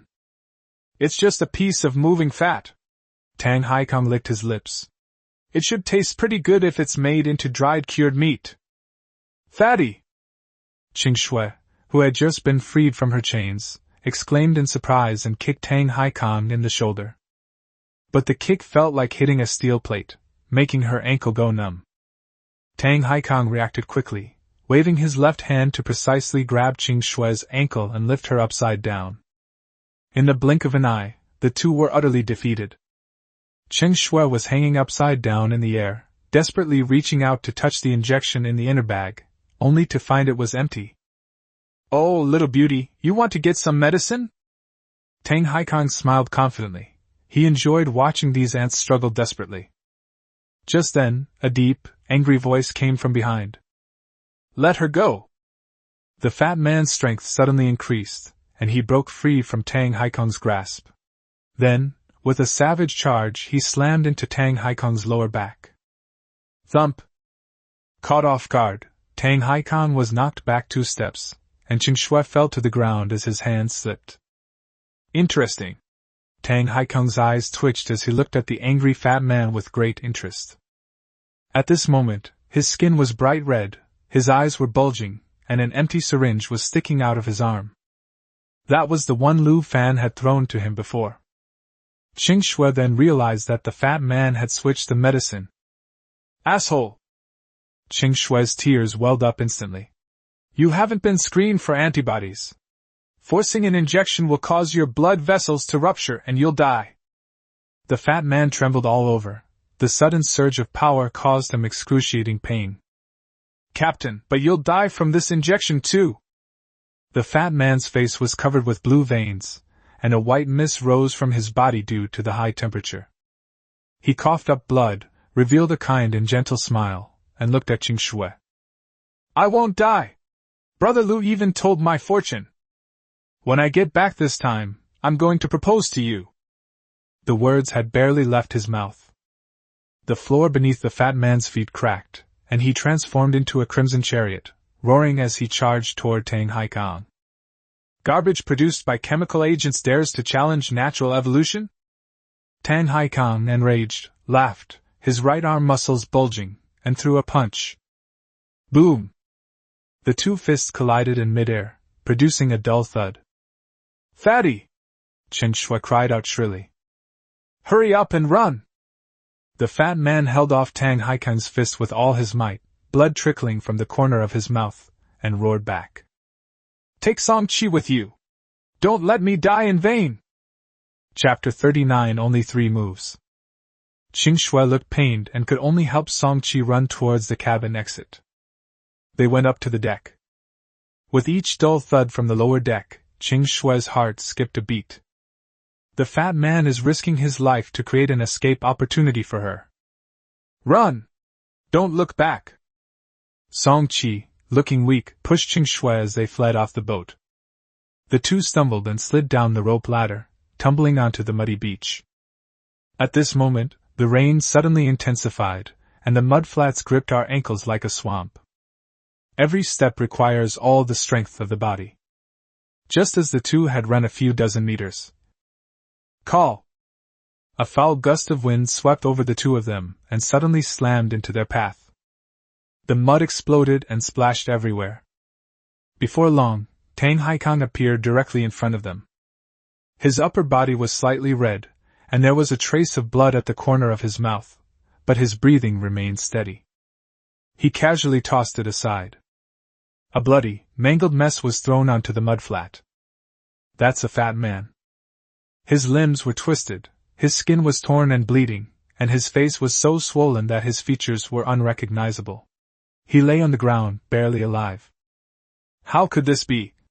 Qing Shui covered her mouth, unable to believe it. Running? Why did you stop running? Tang Haikang twisted his neck, making a cracking sound. This fat pig is pretty tough. It even tried to bite me with its bones broken. Too bad, it's just a piece of trash that relies on external force. He took a few steps, his footsteps shaking the muddy ground. I won't let you die so easily. I'll smash your hands and feet first, keep them in jars, and cut off a piece of flesh every day to go with my drinks. How delicious that would be! Qing Shui released Song Qi, her body trembling, and pulled out a tactical dagger, pointing it forward. So what if you die? She said hoarsely. A monster like you can just rot and stink on this deserted island for the rest of your life. Tang Haikang's smile vanished instantly. I think you're asking for it. He let out a low growl, moved swiftly, and charged towards Qing Shui with a punch. If that punch lands, his head will probably explode. Qing Shui closed her eyes in despair. I'm sorry, little brother, please forgive your sister for leaving without saying goodbye. However, the next moment, the sound of the fist cutting through the air disappeared. Then a familiar voice, tinged with a hint of teasing, rang in my ears. I searched for them on the boat for ages, and it turns out they all came here. Qing Shui suddenly opened her eyes. A sturdy figure suddenly appeared in front of them. The man raised one hand and steadily caught the fist, which was bigger than a clay pot, in his palm. Mr. Lu! Qing Shui's voice trembled. Song Qi collapsed to the ground, his eyes nearly popping out of their sockets. Tang Haikang is a monster who can punch through a steel plate, yet this man caught it with one hand. Just who is he? You two step back. So you don't accidentally hurt each other, Lu Fan said, turning his head slightly. After saying that, he turned his head and looked the giant in front of him up and down, his brows furrowing slightly. Where did this black gorilla come from? It looks quite like a human. You're asking for it. Tang Haikang felt immensely humiliated. He roared, pulled back his right hand, and slammed his left fist, imbued with immense force, toward Lu Fan's head. Too slow! Lu Fan flashed forward, taking half a step and easily dodging the heavy punch. I'll only use 3 moves! No sooner had he finished speaking than a simple, unadorned straight punch landed precisely on Tang Haikang's lower back. This punch will make you need to pee frequently, Lu Fan said coldly. Ugh! Tang Haikang let out a scream, his huge body staggering backward, clutching his stomach and almost losing his balance. He was just about to catch his breath. Lu Fan's pursuit has begun. The right leg, like a whip, swift as lightning, struck fiercely between Tang Haikang's legs. Snap! A certain indescribable breaking sound. This kick will make you infertile. Ugh! Tang Haikang's face twisted instantly. He knelt on the ground, clutching his groin, a sharp hiss escaping his throat. You insidious bastard! Insidious? Lu Fan waved his hand. Attacking your lower body is considered insidious? Fine, I'll grant your wish and attack your upper body. Before he finished speaking, Lu Fan suddenly sprang up again. Bang! A straight punch landed squarely on Tang Haikang's face. His nasal bone shattered, and several bloody teeth mixed with saliva flew out. Tang Haikang's 300-pound body was actually sent flying into the air, spinning 2.5 times before crashing into the mud. How about I finish you off with my pretty fist move? Lu Fan looked at Tang Haikang, whose features were out of place, and shook his head in disgust. But it seems it didn't work. You're really ugly beyond belief, there's no hope. Qing Shui and Song Qi were completely petrified. This man's strength is completely beyond imagination. Among the known mutants of Shihuan Mountain, he is probably in the top 5. Lu Fan clenched his fist, about to step forward and deliver the final blow. Brother! No! Don't kill me! Tang Haikang, lying on the ground, suddenly struggled to raise his hand, his eyes, swollen to a slit, filled with fear. His mentality had been shattered. His former arrogance had completely collapsed in the face of absolute power. I have a suggestion. Lu Fan paused in his tracks. What suggestion? We are all new humans. We are the chosen ones of nature. Tang Haikang lay on the ground, spitting out blood and begging for mercy. Stop killing each other. If we join forces, this island will be ours. The supplies, the women, everything here is yours.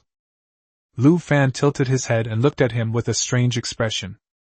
Qing Shui and her companion felt a chill run down their spines, and were about to shout. Don't listen to this bastard's nonsense. Then Lu Fan chuckled. What fun is there in being a primitive like you? Lu Fan cracked his knuckles and scoffed. If I had that free time, I'd fish, grow some vegetables, eat hot pot, and sing songs. Wouldn't that be better? Immediately afterwards, Lu Fan's right arm muscles tensed up suddenly, and he threw a punch. This punch was delivered without any restraint, piercing straight through Tang Haikang's chest. No! Tang Haikang's pleas for mercy came to an abrupt halt. Lu Fan's arm plunged into his chest cavity, his 5 fingers forming claws, and he suddenly pulled it outwards. Pfft! A slightly pulsating, purplish-black heart was forcibly ripped out. Tang Haikang stared wide-eyed at his detached heart, his brain seemingly still processing what was happening. How is this possible? I am the king.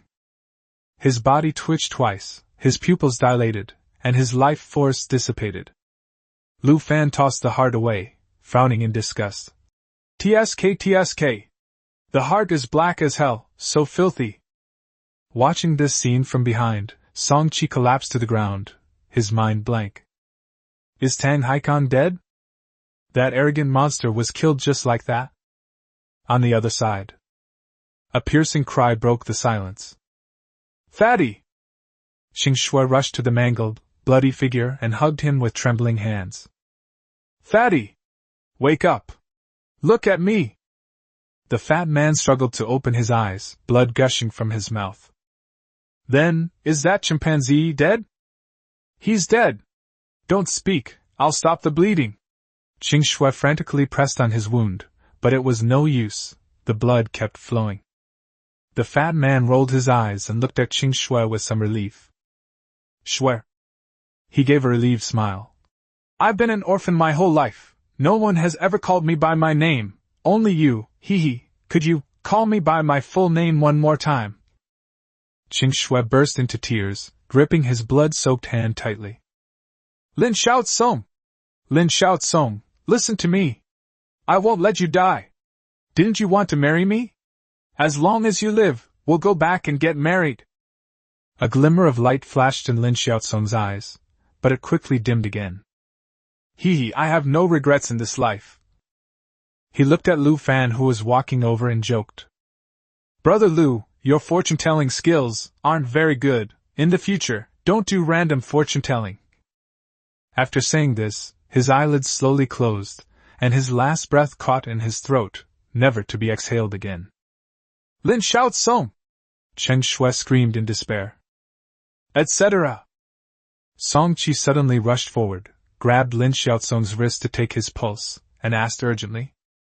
He was injected with a special alpha-type drug, which has severe side effects. But fortunately, he has good blood and energy. If he were to take a beta-type drug in conjunction with it, theoretically he could still be saved and his life extended. But, he paused, the potion is in the safe, and it will probably take a long time to go back and forth. Before he could finish speaking, Lu Fan suddenly pulled out several pale gold glass test tubes from his pocket, and waved them between his fingers. You mean this? Song Qi and Qing Shui were stunned for a moment. Qing Shui reacted quickly, snatched the medicine, and poured it all into Lin Xiaosong's mouth. A miraculous scene unfolded. As the golden liquid entered his throat, Lin Xiaosong's pale face regained a rosy hue, and the bleeding from his wound stopped instantly. Song Qi plopped down on the ground, looking at Lu Fan as if he were a monster. How did you manage to get your hands on him? Lu Fan shrugged, his expression indifferent. Oh, that one! I just randomly guessed a password, and who knew it would open with a ding? Maybe it was just luck. Song Qi's lips twitched violently. Was it a fluke? But that's a 7-digit combination password. You only have 3 chances. You try to guess one for me? Chapter 40 JK? Cat ears? Sexy black stockings 7-piece set. After the matter was settled, the 3 men transferred the fat man back to the ship for bandaging and treatment. On the other side, Song Qi opened the bottom hatch and released the group of sallow-faced survivors. They staggered onto the deck, and stared at the gloomy yet expansive sky above them, momentarily stunned. Some people spread their arms to let the rain hit their faces, while others knelt in the puddles and wailed. The light they yearned for was just a deck away from hell. The captain's cabin was filled with the smell of alcohol. The fat man was placed on the sofa. Although his breathing was weak, the rise and fall of his chest had become steady. Qing Shui sat to the side, holding a wet towel in her hand, wiping the blood off his face. Song Qi, dragging his broken leg, walked up to Lu Fan and bowed deeply. Brother Lu, if it weren't for you, I'm afraid no one would have survived. I, Song, will repay your life-saving grace tenfold. Lu Fan slightly raised his eyes and waved his hand. All right, enough with the fluff. Just don't renege on your promise later. Song Qi smiled awkwardly and nodded quickly. Of course. My Song family is one of the 5 major powers in Xihuan Mountain, so we have that much credibility. Lu Fan responded, took out the few pale gold test tubes from his pocket, and twirled them between his fingers. What exactly is this stuff? How is it different from the blue potion Qing Shui used? Song Qi glanced at the golden potion, his expression somewhat complicated, but he did not hide it. This is a beta-type drug, a project led by my grandfather, Dr. Song, which extracts concentrated gene-enhancing agents from mutated organisms and mutants. He pointed in Qing Shui's direction. Miss Qing is using the alpha type, a special edition. The effects are extremely potent, capable of significantly depleting the body's potential in a short period. Users must pass a rigorous antibody screening process before they can use it. Even so, the side effects are severe, ranging from paralysis to death. He then looked at the gold test tube in Lu Fan's hand and explained. The beta type is the universal version. It has been diluted many times, so the effects are mild. After injection, ordinary people can improve their physical fitness in all aspects, with a long duration and almost no side effects. It also has a good strengthening effect for mutants. Lu Fan squinted, looking at the slightly rippling golden liquid in the test tube. It looks like it has a similar effect to his bottle of Deep Sea Gene Enhancement Potion. However, both Alpha Type and Beta Type are like watered-down drinks, with a limited shelf life. Moreover, its own evolution is a permanent genetic recombination, a leap at the cellular level. These two types of drugs are, at best, a powerful stimulant plus vitamins. But in this apocalyptic world, the Song family's ability to mass-produce super soldiers is indeed a powerful asset. No wonder Song Han took in so many survivors. He certainly has big ambitions. Okay, got it. Lu Fan casually stuffed the potion back into his pocket, stood up, and said, "This ship is mine. I'll take half of the supplies and potions too. You guys should hurry up and leave." Song Chi was taken aback. "Brother Lu, aren't you coming with us? This sea area is very dangerous. It's difficult for one person to get out." "I have a boat." Lu Fan pointed out the window. "I'm not used to being crammed together with a bunch of grown men. I'll stay here, fish, have a vacation, rest for a while, and then go to Shihuan Mountain." "Fishing? Vacation?" Song Chi glanced at the terrible weather outside the window, and his lips twitched. This person's mental fortitude is simply astonishing. "Since Brother Lu insists, then I, Song, will not force you." Song Chi sighed. "The green hills remain unchanged, and the clear waters flow on forever. I await your arrival at Shihuan Mountain." Qing Shui also stood up, gave Lu Fan a deep look, and bowed, saying, "Take care, Mr. Lu." Half an hour later, Song Chi, along with the remaining dozen or so survivors and half of the supplies, reunited with Big Dog and the others, and finally drove the yacht away into the fog. Lu Fan breathed a sigh of relief and stretched. Finally, some peace and quiet. After saying that, he turned and ran towards the beach, his eyes instantly changing, looking even more hungry than when he saw a beautiful woman. This is a treasure trove weighing over 1,000 tons. Even if it's just wreckage, the resources inside are enough to give the little wooden boat a complete upgrade. Lu Fan excitedly placed his hands on the cold hull and shouted, "Break down!" Warning: the current target size is too large, exceeding the primary workbench's load limit. Forced disassembly will result in the loss of some materials. Do you wish to continue? Lu Fan pondered for a moment, then said coldly, "Continue." It's a race against time now. Even if some materials are lost, there will still be enough for him. Buzz. The workbench emitted a low rumble. A visible golden ripple spread out from Lu Fan, like a giant net of light, enveloping the entire wreckage of the Voyager. Disassembly in progress, estimated time, 5 hours. So long? Lu Fan frowned as he looked at the darkening sky above him. Well, good things take time, and good food is worth the wait. I'll take this opportunity to upgrade my fishing rod. Lu Fan found a comfortable position, sat in the driver's seat, and began his fishing trip for the day. Soon. First cast, then cast. Half an hour later, the floats sank. Fishing successful. Obtain bob hair wig, pink, X1. Lu Fan. Second cast, fishing successful. Reward cute sailor uniform, plus sized X1. Third cast, fishing successful. Obtain mini pleated skirt, plaid, X1. Fourth cast, fishing successful. Reward 1 pair of high-quality leather shoes, size 43. Fifth cast, fishing successful. Reward 1 pair of briefs, blue and white. Sixth cast, fishing successful. Reward cat ear headband, 1 size X1. As he cast his line, Lu Fan's face grew as black as the bottom of a pot. Did some anime convention sink to the bottom of the sea? Aside from a box of Happy brand razor blades that I caught on the 7th cast, everything else was women's clothing.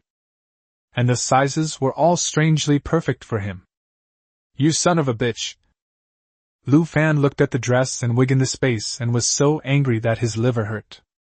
But he didn't get discouraged and kept telling himself that the best was yet to come. Soon, on the 8th cast, the fish finally took the bait. This one feels very heavy. My luck has turned around. Lu Fan sneered and suddenly lifted the fishing rod. A dark, silky object burst out of the water and splashed onto his face. It even has a faint, pleasant fragrance. He was stunned, grabbed it, and took a look. Fishing success. Obtain sexy black stockings, thickened anti-snag style, X1. Type, low-grade miscellaneous items. Rarity, life grade. Gained 1 proficiency point, 0 spirit points. Current fishing attempts, 60/100, proficiency, 158/200, spirit, 19/30. Description, can be combined with other clothing items to form a JK Cat-Ear 7-piece set. Set bonus, wearer gains +2 strength, +2 speed, +1 perception. Gained active skill, charm. Skill description, make eye contact with any creature of the opposite sex for 3 seconds to forcibly activate charm. The target will be stunned for 3 seconds and has a 30% chance to enter the adoration state. While in the adoration state, the target cannot intend to attack the caster. The state is removed upon removing clothing. Lu Fan held the black silk thread, his entire body frozen in the wind. Increase strength? Increase agility? And add hard crowd control skills? This attribute is practically a godsend in the crafting class. But Lu Fan imagined himself wearing a sailor uniform, black stockings, and cat ears, flirting with a mutated creature. Vomit. A chill ran straight up to the top of my head. Impossible! Absolutely impossible! Lu Fan gritted his teeth and stuffed the black stockings into the corner of his spatial ring. Even if I, Lu Fan, were to jump off this cliff and die outside, bitten to death by mutated creatures, I would never wear something like this. Lu Fan took a deep breath, calmed himself down, and checked the time. There is 1 hour left before the disassembly is complete. Last cast! Give me something from the living world, like some pear syrup. Lu Fan cast his last line of the day with utmost devotion. The night was as dark as ink, and the sea breeze howled. Just when Lu Fan thought he was about to catch some sexy lingerie again. On the surging sea, the small buoy suddenly sank. Immediately afterwards, a dazzling azure light pierced the darkness, illuminating the seawater with a crystal-clear glow. Lu?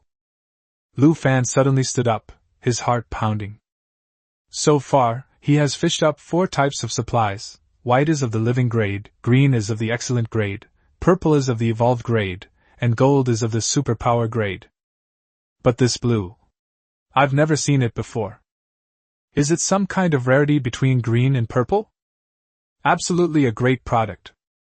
Chapter 41 Technological Upgrade, Mantis Knife and Ship Hull Upgrade Plan. Lu Fan let out a long sigh of relief, rushed out of the driver's seat, gripped the control stick with both hands, and stared intently at the blue light. Now, thanks to the deep sea enhancer, he can easily catch high-quality supplies. The blue one shouldn't be too difficult either. The faint light floated on the crest of the wave. Come on! Don't be shy, let me see! My boat is quite big!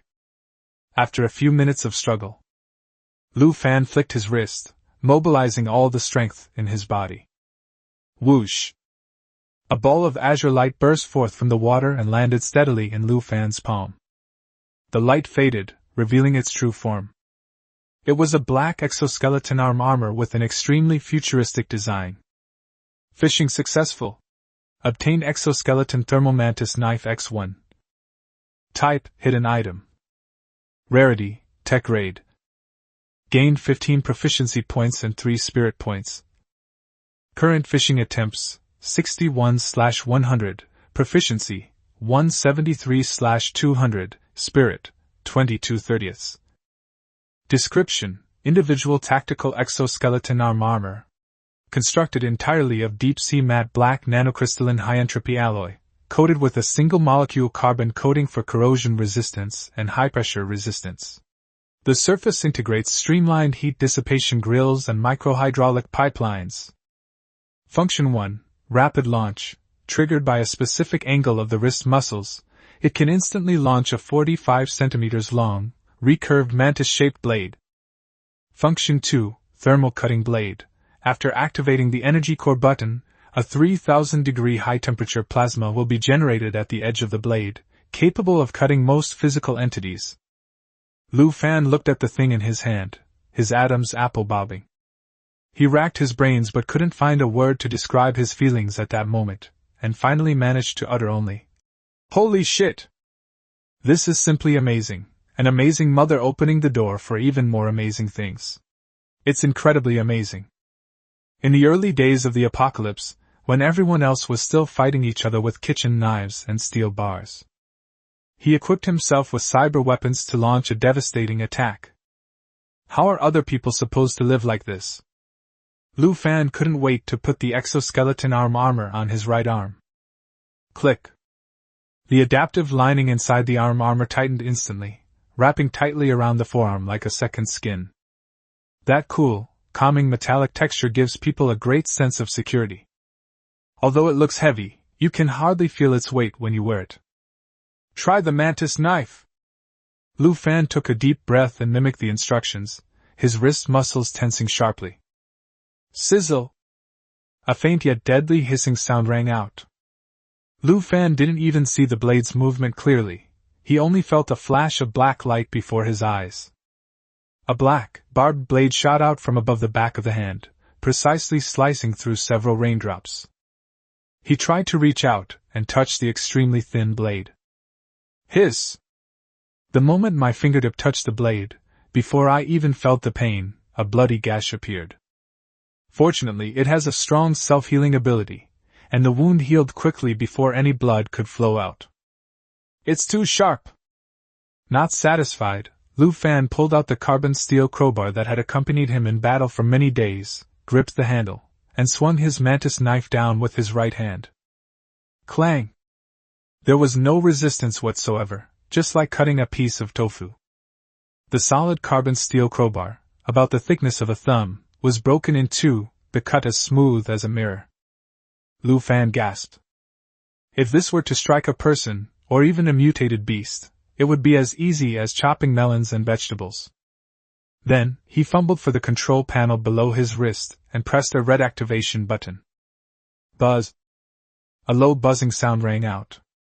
The edge of the black blade instantly glowed with a golden-red incandescent light, distorting the surrounding air. A wave of scorching heat rushed towards him, forcing Lu Fan to stretch out his arms to get away. The raindrops outside fell on the blade, and before they even touched the solid surface, they made a sizzle sound and instantly vaporized into white mist. Lu Fan was so shocked that he couldn't speak. He glanced at the energy bar inside the armor, which displayed several bars of dark blue power. Electrically powered? Lu Fan frowned and quickly turned off the thermal mode. He has nowhere to charge his device right now, so he has to save the thermal mode for emergencies. Normally, the mantis blade itself is enough to handle most troubles. Click. The blade retracts. Lu Fan touched the cold metal armor, his lips curling into a wild, uncontrollable smile. Just then, the golden light beside him suddenly began to flicker violently, at an increasingly faster frequency. The system notification sound exploded in my mind. Decomposition is nearing completion. Lu Fan didn't have time to admire his new treasure. He quickly wrapped his raincoat tighter and rushed towards the muddy beach. Boom! The shipwreck that had been lying across the coastline instantly transformed into countless golden specks of light and vanished. Immediately afterwards, a pile of materials of various sizes, like a small mountain, fell in an orderly fashion onto the mudflat. Disassembly successful. Congratulations, host, you have obtained the following materials and resources. Fine grade reinforced timber X300. Premium grade special steel X300. Premium grade, high strength insulated glass times 150. Premium grade, high performance integrated circuit boards X25. Premium grade medium-sized marine engine set X1. Premium grade insulating rubber X100. Premium quality metal wire X20. Lu Fan stood in front of this pile of supplies, his eyes unable to take it all in. With so many high-quality materials laid out before us, even our spatial rings are overflowing. What more could we ask for? 2nd Battalion Commander, take the Italian cannon away. Send me a tank. Blow up that son of a bitch. The current materials available meet the minimum requirements for a core upgrade. Upgrade plan, professional grade amphibious self-sustaining vessel, level 2. Note: the more materials used in this upgrade, the larger the scale of the upgraded hull will be. Upgrade now? The system notification tone had just finished. Lu Fan didn't hesitate at all. Since we can't take all these materials with us, let's use them all. Of course, the bigger the ship, the better. In the future, greenhouses, farms, and even industrial integrated systems will all take up space. Leaving aside the materials needed to build the greenhouse, he waved his hand and said, "Go all in on the rest, upgrade!" Buzz! The small wooden boat suddenly rose into the air, bursting forth with an unprecedentedly dazzling golden light. Steel, wood, rubber on the ground. All the supplies were swept up by an invisible force, turning back into specks of light, and poured into the small boat in midair. Beep! Selected materials consumed, upgrade begins. Estimated time, 10 hours and 59 minutes. A golden cocoon of light quickly took shape, completely enveloping the originally simple wooden boat, with only a vague glimpse of the earth-shattering reconstruction taking place inside. Lu Fan let out a long breath and plopped down on the wet sand. It's done! All we have to do now is stay here and wait for dawn tomorrow, and a real safe house at sea will be born. He pulled a can of Coke from his ring, ready to treat himself. Sudden. Whoosh! An unusual sound of water came from the sea ahead. Lu Fan looked up alertly. On the mudflats, a pink figure was struggling to emerge from the water. Eek! Xiao Bai's voice was weak, filled with anxious sobs. It swam with all its might to the shallows, but before most of its body could even emerge from the water, it collapsed helplessly in the mud. Lu Fan rushed over, his pupils instantly contracting. Xiao Bai's originally smooth and pink skin was now covered with dense lacerations, as if it had been scratched by some sharp claws. The most shocking thing was its single horn on its head. It was half broken off. Blue gold blood was gushing out from the jagged, broken surface, staining the seawater beneath them. "Nu!" Lu Fan threw away the cola in his hand, rushed into the sea, and picked it up in one gulp. Eek! Xiao Bai barely opened its eyes, rubbed against Lu Fan's palm, and had almost no strength to make a sound. Lu Fan's hands were trembling. His eyes were filled with murderous intent. Who did this? Chapter 42 Little White's second stage of evolution. Initial dragon body dragon pig. Little White lay in the mud, weakly whimpering twice. The pink fins lifted weakly, pointing towards the dark sea in the distance. You mean? Lu Fan frowned, seemingly understanding its meaning.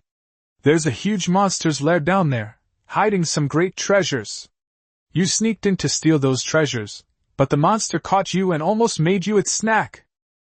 Little White nodded sadly, her big eyes brimming with tears. Fuck you! Lu Fan's anger flared, and he slammed his fist into the mud. Even when beating a dog, you have to consider its owner. How dare you touch my divine pet? Seeing Xiao Bai's miserable state, he didn't hesitate to take out the 2 low-grade sea crystals and stuff them directly into Xiao Bai's mouth. Eat up! Once we evolve, we'll go get our revenge. Although Xiao Bai was weak, it was still quick to eat, chewing and swallowing the sea crystals in an instant. The juvenile dinosaur successfully devoured 2 low-level sea crystals. Gained 100 growth points. Current growth value, 500/500. Evolution requirements met. Please confirm the surrounding environment is safe. Evolution will begin shortly. Suddenly, blue gold light spots lit up on Little White's body, like a swarm of fireflies gathering at its wound. Soon, the lacerations began to heal at a speed visible to the naked eye. Lu Fan patted its little head and was about to get up. Boom! Suddenly, several towering waves erupted from the distant sea. The tide surged wildly, like an underwater volcano erupting. Giant waves crashed against the shore one after another, and the roars and howls of some unknown creatures could be heard from time to time. "You bastard, you dare to chase me to my doorstep?" Lu Fan's eyes sharpened, and he activated his arm armor with a backhand motion, the black mantis blade shooting out with a clang. The ship is being upgraded, and Xiaobai is evolving. He must protect all of this. Lu Fan took a deep breath and plunged into the icy seawater. With sharp eyes, he continued to dive deeper and swim further. Through the murky seawater, he saw the enormous creature rapidly approaching. Even though he was mentally prepared, his heart still skipped a beat the moment he saw the true face of the dark figure. That thing was about half the size of the Far Voyage. It doesn't look like a fish at all. More like a personification of a deep-sea nightmare, the sea monster Leviathan. Its body is blue and red, long and muscular, with several thick, multi-fingered tentacles growing from its fins. 2 pairs of deep red fangs grew on either side of its ferocious head. Between the fangs, the abyssal maw, large enough to swallow a car, was filled with several layers of interlocking giant teeth. The most terrifying thing is its eyes. Dozens of pairs of pupils emitting a faint blue light extended from their eye sockets all the way to the back of their bodies, like 2 rows of will-o'-the-wisps, locking onto Lu Fan in the darkness. Roar! A terrifying sound wave exploded in the water, making Lu Fan's eardrums ache and even causing his blood to resonate. This oppressive feeling from the unknown depths of the abyss made him instinctively want to retreat. This feeling is so similar to that giant deep-sea shadow I encountered underwater last time. Retreat! This was Lu Fan's first reaction. Without any preparation, he absolutely could not confront this sea monster head-on. But the other party clearly had no intention of letting Lu Fan, who had come to them for help, go. The water churned violently, and the gaping maw of the abyss snapped shut with a powerful suction. "Depend on!" Lu Fan was so frightened that he swallowed 2 mouthfuls of seawater and kicked his legs violently, trying to float to the surface. Whoosh! Several slippery and powerful tentacles wrapped around his ankles, and with tremendous force, they dragged him directly in front of that huge mouth full of fangs. Lu Fan held his breath as he gazed at the chilling killing intent emanating from those dozens of blue pupils. What the other party saw was not the primal aura of a wild beast, but rather the intelligent contempt of a superior species. Lu Fan was stunned, seemingly understanding the meaning in those eyes. "Intruders on my territory, die!" The next second, he was dragged into that foul-smelling mouth by the tentacles. "Damn you!" At the critical moment of life and death, a hint of ferocity flashed in Lu Fan's eyes. With a fierce swing of his right arm, the mantis blade cleaved through the water and slashed down hard. Pfft! A pair of thick fangs were severed at the root. The monster, in pain, loosened its grip for a moment. But more tentacles lashed out angrily like whips. Bang! Bang! Bang! Lu Fan had no way to dodge in the water and was whipped around like a spinning top. Each strike from those tentacles was powerful and heavy, making you feel like your bones were about to break. Damn it! Thermal mode! Lu Fan took the opportunity to press the button. Sizzle! The mantis blade instantly glowed with a dark red heat. With a forceful swing, the scalding blade sliced through the 2 attacking tentacles, burning them off. Immediately afterwards, Lu Fan struggled and kicked out, stabbing his knife into the monster's closest eyes. Puff! A pair of blue eyes burst open, and the bodily fluids within them instantly boiled. Wah! The monster let out a piercing wail and went completely mad. The thickest main tentacle, carrying immense force, stabbed fiercely towards Lu Fan's chest. Lu Fan instinctively raised his arm armor to block. Thump! The enormous impact sent Lu Fan flying out of the water and into the air for a good 10 seconds before he crashed heavily onto the mudflats. Cough cough! Lu Fan climbed out of the mud pit, feeling like his whole body was about to fall apart. He shook his numb right arm, feeling a wave of fear wash over him. If it weren't for this exoskeleton arm armor blocking the way, I probably would have been killed by that tentacle piercing my heart. Eek! A clear, crisp cry came from the side. Lu Fan looked up and saw the golden light enveloping Xiao Bai suddenly explode. The baby dolphin has disappeared. It grew larger, reaching a length of nearly 3 meters. It also retains the dolphin's smooth, streamlined body. Its originally delicate pink skin was covered with a layer of fine blue-gold flowing patterns. The once rounded dorsal fin has become sharp as a knife, and the tail fin is even wider and more powerful. What's most striking is its top. The broken horn is gone. Now they are a pair of short, translucent dragon horns, as if carved from sapphires. The juvenile form of the dinosaur has completed its evolution. Entering the second stage, initial dragon form. Rarity increased to excellent. Gain new racial traits, sonar blast, flowing lightning. I've lived up to your expectations, Little White. With one eye swollen, Lu Fan looked at the majestic Little White and couldn't help but admire it. Eek! Little White flicked its tail, looking at the sea with high fighting spirit. Lu Fan took a deep breath, got up from the ground, looked at the still churning sea, and clenched his fist. The monster did not leave. It was probably still looking for an opportunity to launch a second attack. If we don't kill it, the ship's upgrades will definitely be interrupted. This feud is now set in stone. We won't have any peace until it's dead. Lu Fan took out several vials of beta-type enhancement potion from his pocket and drank them all in one go. Call out. A warm current instantly flowed through my body, and the fatigue and pain quickly subsided. He could feel that the power within his body had reached its peak. That's not enough. Specialized equipment is needed in the water. With a wave of his hand, Lu Fan conjured up a deep-sea suit and quickly donned it. The power is enough, but just to be on the safe side, should we? Lu Fan's gaze finally fell on the adorable 7-piece JK cat ear set in the corner. Xiao Bai tilted its head, looking at Lu Fan curiously. His lips twitched, and his face turned pale and then red. That monster, is it male or female? Little White thought for a moment, then let out 2 soft whimpers to indicate that it was a female. Lu Fan took a deep breath, closed his eyes, as if he had taken off his mask. Anyway, nobody's seeing this. For the sake of the big ship, let's risk it all. He gritted his teeth, grabbed the clothes, and pulled them over his head. Soon, a strange figure appeared on the mudflat. Little White lay in the water, its big, round eyes fixed on Lu Fan, its expression indescribable. What did it see? A muscular man over 1.8 meters tall, wearing a tight-fitting deep-sea diving suit. She wore a wig, a sailor uniform that looked like it was about to burst, and a plaid pleated skirt. Her 2 strong thighs were wrapped in black stockings, which even left marks on her skin.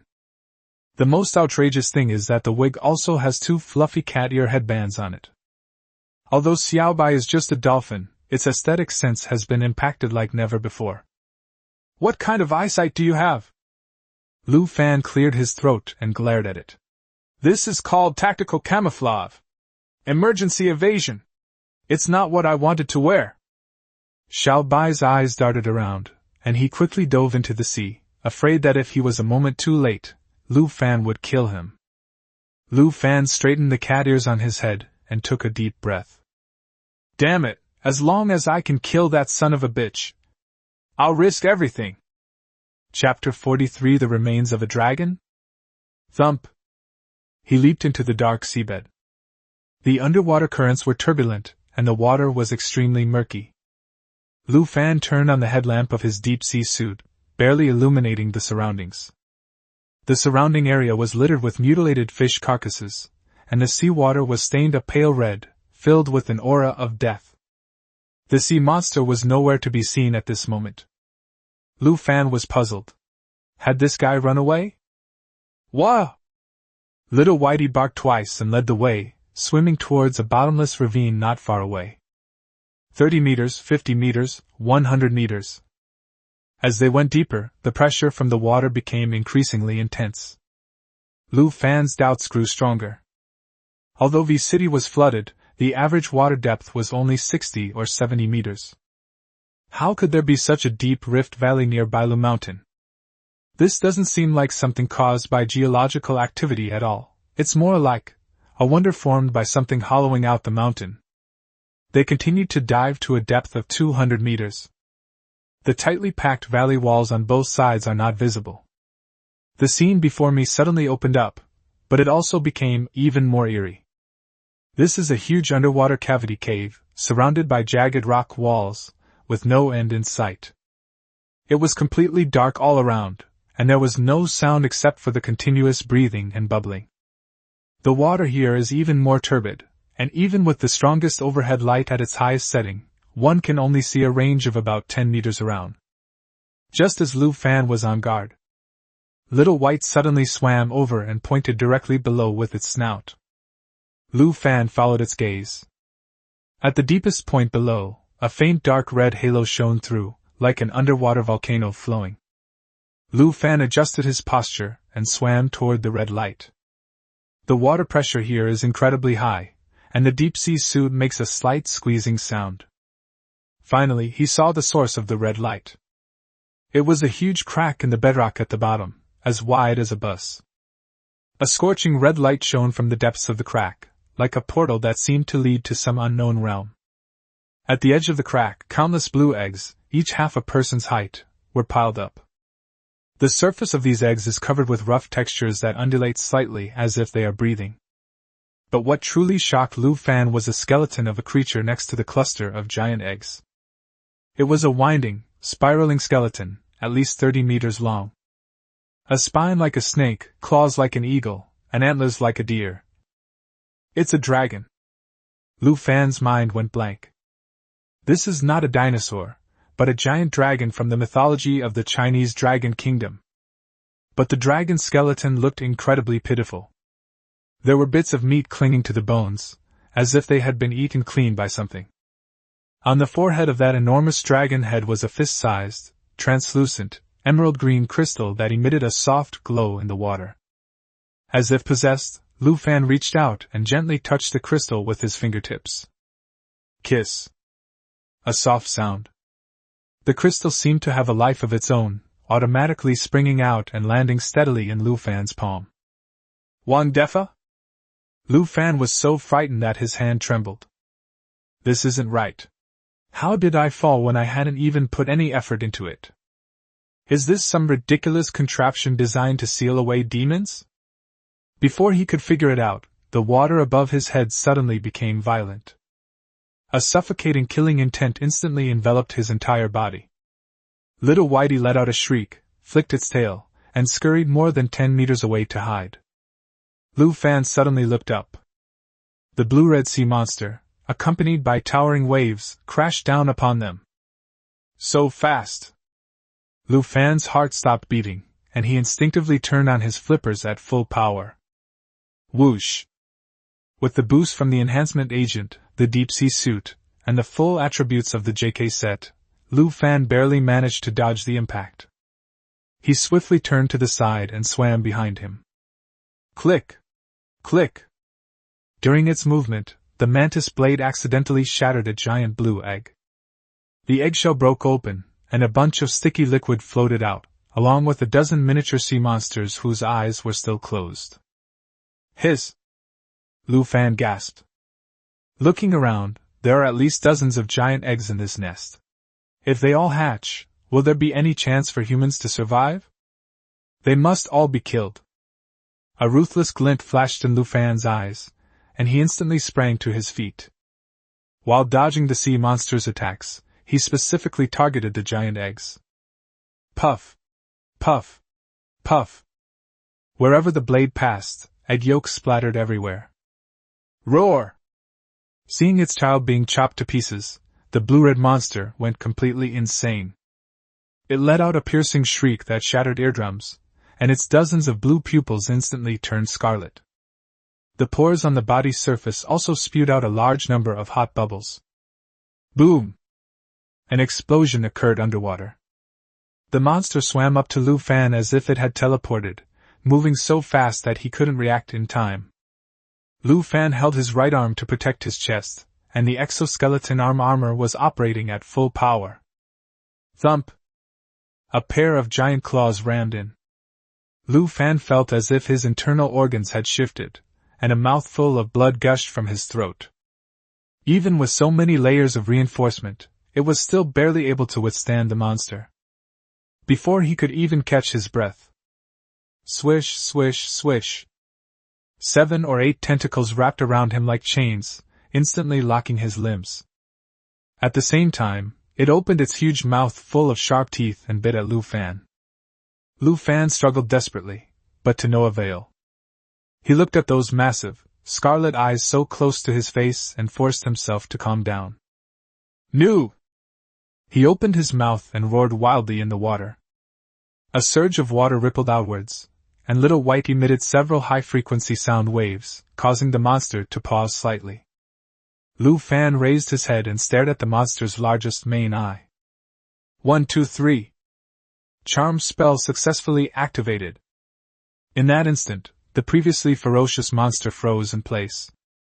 Lu Fan mentally counted down the seconds and acted swiftly. Sizzle! Little White's entire body glowed with dazzling blue-gold arcs of electricity, carrying an aura of overwhelming power. It transformed into a streak of light in the water and slammed into the monster's head. Lu Fan broke free from the tentacle's restraints, raised his mantis blade, and charged towards the monster's face. Thermal mode on. The mantis knife instantly became scorching hot. Pft! Boom!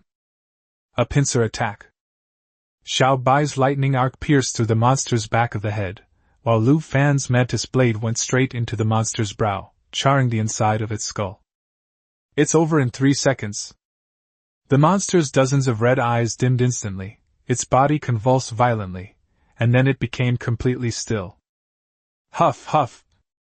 Lu Fan gasped for air, staring at the corpse before him, his heart pounding wildly. It's finally over. Plop! A strange noise was emitted. Lu Fan's expression froze. The monster's corpse suddenly began to swell rapidly, and an eerie purple light emanated from beneath its skin. No! Run! Lu Fan's pupils contracted sharply, signaling Xiao Bai to run away immediately. The man and the pig swam upstream with all their might. Boom! A muffled thud came from behind. Immediately afterwards, a thick black liquid exploded, staining the entire underwater cavity. Little White quickly swam its tail and reached the surface of the sea, barely managing to escape the corrosive black liquid. But Lu Fan, who was a step slower, was swallowed by the black liquid and disappeared without a trace. Wah! Xiao Bai made an anxious sound and swam downwards to look for Lu Fan's shadow. Suddenly, Lu Fan burst out of the black liquid and swam towards the shore. Xiao Bai was extremely excited and quickly followed behind Lu Fan. 1 minute later, Lu Fan gritted his teeth and used his last bit of strength to climb onto the mudflat. His eyes were bloodshot. He immediately took off his deep-sea diving suit and JK uniform, staring at his skin, which was covered in black veins. Cough, cough! Lu Fan coughed up several mouthfuls of dark red blood. What a miscalculation! That black liquid was actually highly poisonous. He had been in the black liquid for too long, and his body was completely infected by the toxins. It would probably be long before he died from organ failure. It's over! Lu Fan lay on the ground, listening to Xiao Bai's sobs in the distance, then looked at the still glowing survival ship in midair, closed his eyes, and trembled as he said, I'm not reconciled. He had hoped to start a new life tomorrow morning, but unexpectedly. We'll never see the sun tomorrow morning again. Just as Lu Fan's consciousness began to drift away, a familiar yet unfamiliar female voice came again. Hey! Didn't I say that if you waste another chance to protect your scales, I teach you a lesson? Lu Fan struggled to open his eyes and saw a woman with voluptuous blue hair standing beside him, looking down at him. Unlike the blurry humanoid ball of light last time, Lu Fan saw her face clearly. She has an exquisitely beautiful face and a cool, aloof demeanor. Wearing a magnificent azure dragon pattern flowing cloud dress, revealing half of her fair, long legs and emerald high heels, she resembled a fairy descended to earth, exuding an unapproachable noble air. In particular, Her vertical dragon eyes, which seemed to look down on ants, forcibly pulled Lu Fan's scattering consciousness back. What are you spacing out for? Do you expect me to personally help you up? Chapter 44 Upgrade complete. Professional-grade amphibious self-sustaining ship. Lu Fan slowly sat up and looked down at his chest.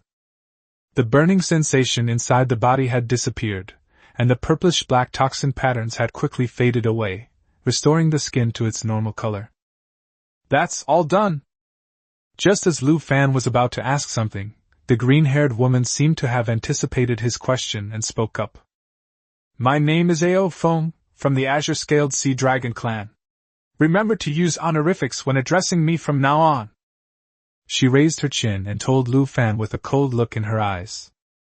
The poison in your body is the broken ink burning poison, refined by the Abyss Leviathan from the lava at the Earth's core. I am currently just a protective phantom and cannot cure it. I can only help you seal it for 3 months. 3 months? Lu Fan froze, then blurted out in terror. Then when the time comes, won't I just kick the bucket? Ao Feng Dai frowned slightly, a hint of disdain flashing in her eyes. Watch your words, I don't like them. I don't like it at all. Lu Fan interrupted her abruptly, his voice urgent. Big sister! I'm about to die, what's with all the fancy talk? Can we stop with the flowery language? Since you're so powerful, can you summon your true form to cure me? The air froze instantly. Ao Feng's dragon eyes narrowed to pinpoints, and a suffocating chill rose from the soles of his feet. What did you call me? Big sister? Lu Fan shrank back, his breathing stopped abruptly. The woman's tone was serious. If this continues, I'm afraid I'll either die or be crippled. Ahem! Fairy sister! Oh no!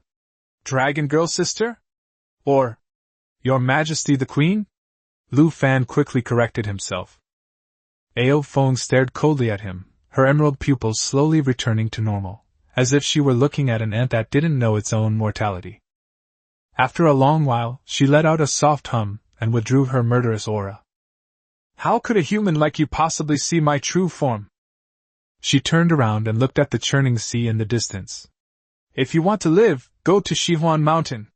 The remains of an ancient sea dragon are buried in that mountain, and there might be something there that can cure the poison. Lu Fan raised an eyebrow upon hearing this, then breathed a sigh of relief. Thank goodness there's still hope. 3 months is enough time. Even if you had to swim, you could have made it through. Lu Fan propped himself up with his hand and leaned back, his gaze sweeping over Ao Feng's stunningly beautiful back.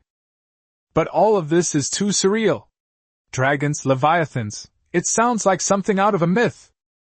Ao Feng flicked her flowing sleeves and strode across the muddy tidal flats with her long, beautiful legs that were impossible to look away from, without getting a speck of mud on her. Our race is an ancient race. 1,000 years ago, didn't you humans worship and sacrifice in the image of our race? That's true. And guess what? My zodiac sign happens to be the dragon. Lu Fan nodded thoughtfully, then a reckless question suddenly popped into his head. But aren't dragons supposed to fly? Why can you only swim in the water? These words were spoken. Ao Feng's once again indifferent emerald pupils shrank to the size of pinpoints, and the surrounding temperature plummeted. It was like having a sore spot touched. Lu Fan felt the chill run down his spine and quickly waved his hands and stepped back. All right. Look how impatient you are. I was just asking casually. If you don't want to answer, you don't have to. He actually had a lot of questions on his mind. For example, why did it give me 3 scale protections? Why can you speak human language? Did you cause this flood? But he hadn't even had a chance to open his mouth. Ao Feng had clearly anticipated his endless questions, and his face showed obvious impatience. You don't need to know anything, and I don't want to answer. She turned around, her back to Lu Fan, and said coldly, I hope you cherish your last line of defense, otherwise. As soon as she finished speaking, her figure vanished into the wind like a wisp of smoke, leaving only a faint fragrance. You're leaving already? Lu Fan touched the last remaining emerald scale pattern on his neck, his expression darkening. This woman is so strange. He's ridiculously strong, arrogant and aloof, yet he still has to step in to protect me. What's she after? Etc. Could it be that he's after his god-tier fishing rod? He suddenly recalled the scene before he met Aophone. They also encountered a giant sea monster in the ocean, but they couldn't see its appearance clearly. In my hazy memory, the giant shadow seemed to be quite long and somewhat turquoise. At least it's not as ugly as that abyss leviathan. Could that be Aopheng's true form? It wanted to eat itself, but instead, it was hooked into its mouth by a godlike fishing rod capable of catching anything, and then... Holy crap! Lu Fan gasped in surprise, almost startled by his own imagination. Did I manage to fish up a dragon? This is outrageous! He patted his face, shook his head, and shook these messy thoughts out of his mind. Never mind. Instead of overthinking it, why not ask him properly next time you meet? Regardless, I only have 3 months left to live. He's only in his early 20s. Even though this apocalypse is a mess, he hasn't lived enough yet. Shihuan Mountain is a must-visit. And the earlier you go, the better. Call! Lu Fan let out a long sigh of relief, looked at the ship still being reassembled in the golden light beside him, and his mood calmed down a little. I almost died this time, but it wasn't a complete loss. He took out the emerald green crystal and played with it in his hand. It feels warm and smooth to the touch, somewhat like jade, and is in a completely different league from those sea crystals. Within that tiny chalcedony, it seems as if the stars and the sea are contained. This was pried out of the faucet. It's definitely top-quality stuff.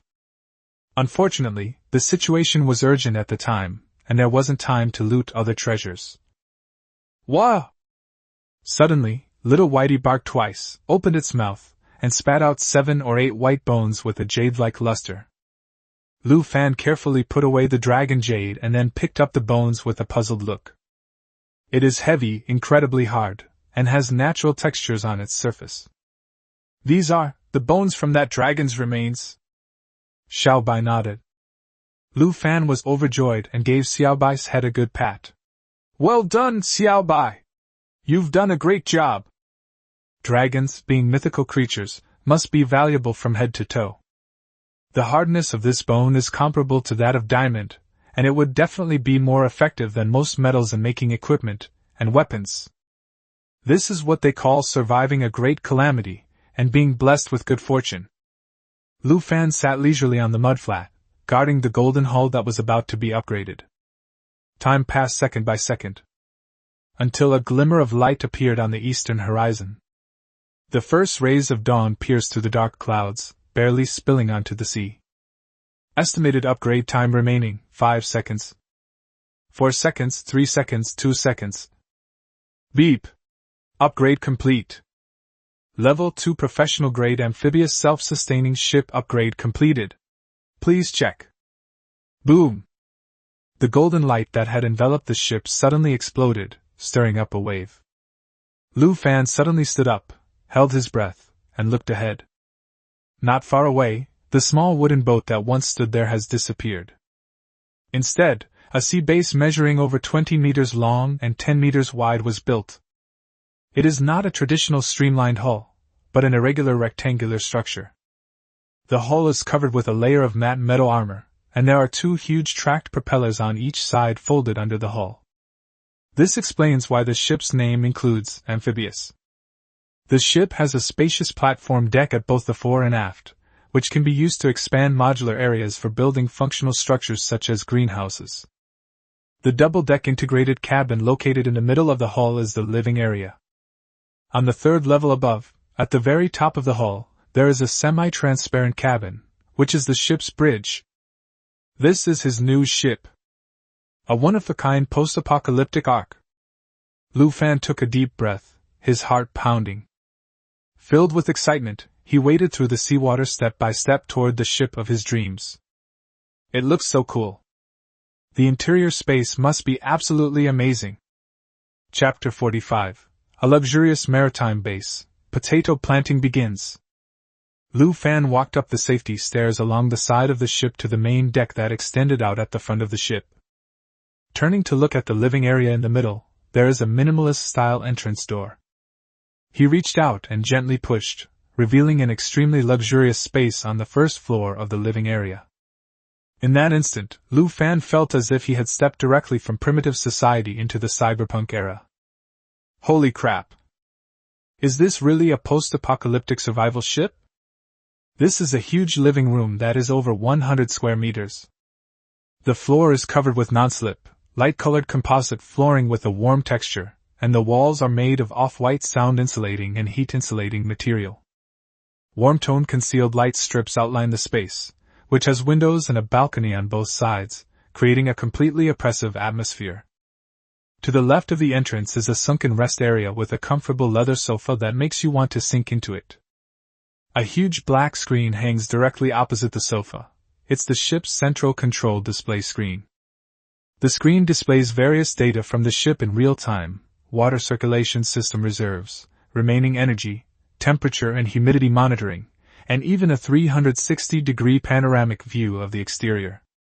To the right is an open kitchen. A luxurious double-door refrigerator, filled with canned luncheon meat and other food obtained earlier. In addition, it is fully equipped with a built-in oven, an induction cooker, and even an island with a bar stool. This isn't about survival, it's more like a vacation. Lu Fan ran his fingertips across the cool marble countertop, feeling like he was dreaming. It was too unreal. This is a luxurious and elegant living environment. For a long-term resident like him, living in an old and dilapidated house, it was like heaven. He looked up and saw a spiral staircase leading to the upper and lower floors. A low rumbling sound could be faintly heard coming from the lower level, which should be the power room and equipment room, while above. Lu Fan looked just like Grandma Lu visiting the Grandview Garden, carefully climbing the stairs to the second floor. The moment it peeked out, it was instantly killed. The visual impact has been upgraded once again. The second floor is an open-plan presidential suite with ocean views. The walls on both sides were replaced by huge bulletproof floor-to-ceiling windows, offering an unobstructed view of the sea and sky outside. While the survivors were drifting around, he lay there as if he were on a luxury cruise vacation. There was absolutely no sense of crisis. Turning my head to look at the very center, I saw a king-size bed that looked about 2.5 meters wide, with an incredibly thick mattress. This bed, it's big enough for a whole bunch of people to roll around in, let alone roll around in the sheets. Lu Fan imagined himself lying in bed, swirling a glass of red wine, with a beautiful woman in his arms, looking out at the post-apocalyptic landscape. Tsk tisk. Drunk, I knew not that the sky was reflected in the water. My boat was filled with sweet dreams that pressed down on the Milky Way. Lu Fan sighed for a moment, then continued to look around. In the corner is a semi-transparent glass partition, which contains a separate shower room and toilet. Lu Fan tried to turn on the tap. Whoosh! Clear water gushed out, and it even felt warm. Although the system indicated that this was only partially filtered seawater and was not drinkable. But in this post-apocalyptic world where fresh water is precious, being able to take a hot bath is like a royal treat. Walk to the side, and you'll find a hidden door in the wall. Push it open, and you'll discover a completely different world inside. A small entertainment area. A dark green pool table stood quietly there, next to which was even a high-end karaoke system and a game console with a controller. What's the difference between this and a seaside villa? Those survivors who are starving and freezing must be green with envy. Lu Fan's fingers were trembling slightly. Except for the lack of internet, this setup is more than 10,000 times better than the apartment I used to rent. Lu Fan left and continued up to the top floor, the third floor, the driver's cab. The view here is the best on the entire ship, with nearly 270-degree panoramic floor-to-ceiling windows.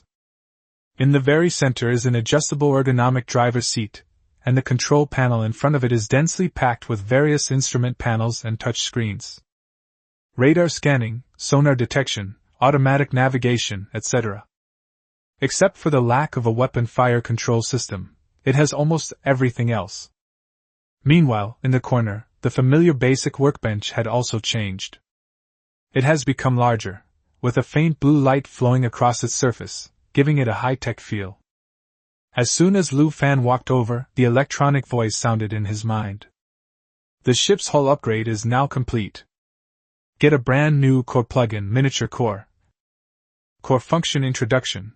When no living beings exist within the ship's cabin, the host can use their mind to miniaturize the entire ship into a model and store it in their spatial ring. Note, in its miniaturized state, the ship's internal functional areas, such as greenhouses and smelting furnaces, will still operate and will not be affected. A divine skill! Lu Fan slapped his thigh suddenly. This miniature core means that he can carry his home with him at any time. When encountering obstacles that prevent navigation, the boat can be stowed away, flipped over, and then released, which greatly ensures the safety and stealth of the hull. Before Lu Fan could calm down, the workbench continued to make noise. The upgrade conditions for the current workbench have been triggered.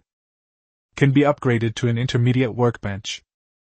Required materials: Ancient Dragon Jade X2, Tech Grade Multifunctional Metal Alloy X20, Tech Grade Precision Circuit Board X10.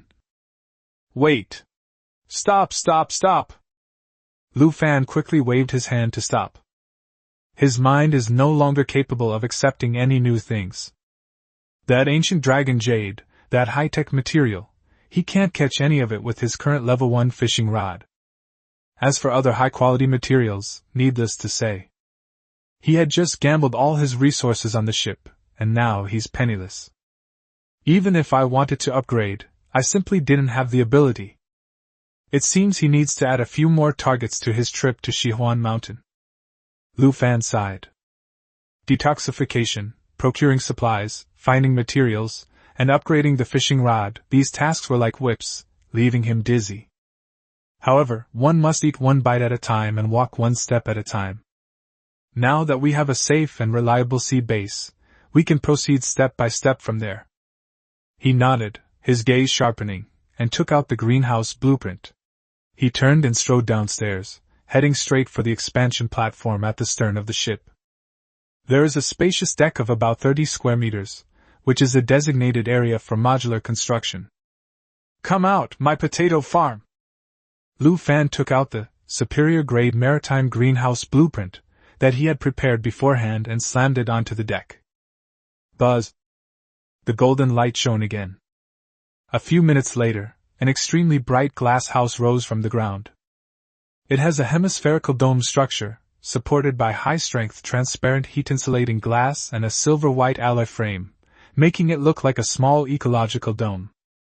Lu Fan pushed open the airtight door and went inside. A fragrant aroma of damp earth wafted towards me. The greenhouse is about 20 square meters inside and has been neatly divided into several planting troughs. The dark soil is clearly specially treated nutrient soil, and in the middle is a smart drip irrigation system. Plant growth lights that simulate sunlight are also hanging on the ceiling. The greenhouse circulation system is now operational. The ship's water circulation and filtration system is now connected. Currently in low-energy mode, energy supply is expected to last for 15 days.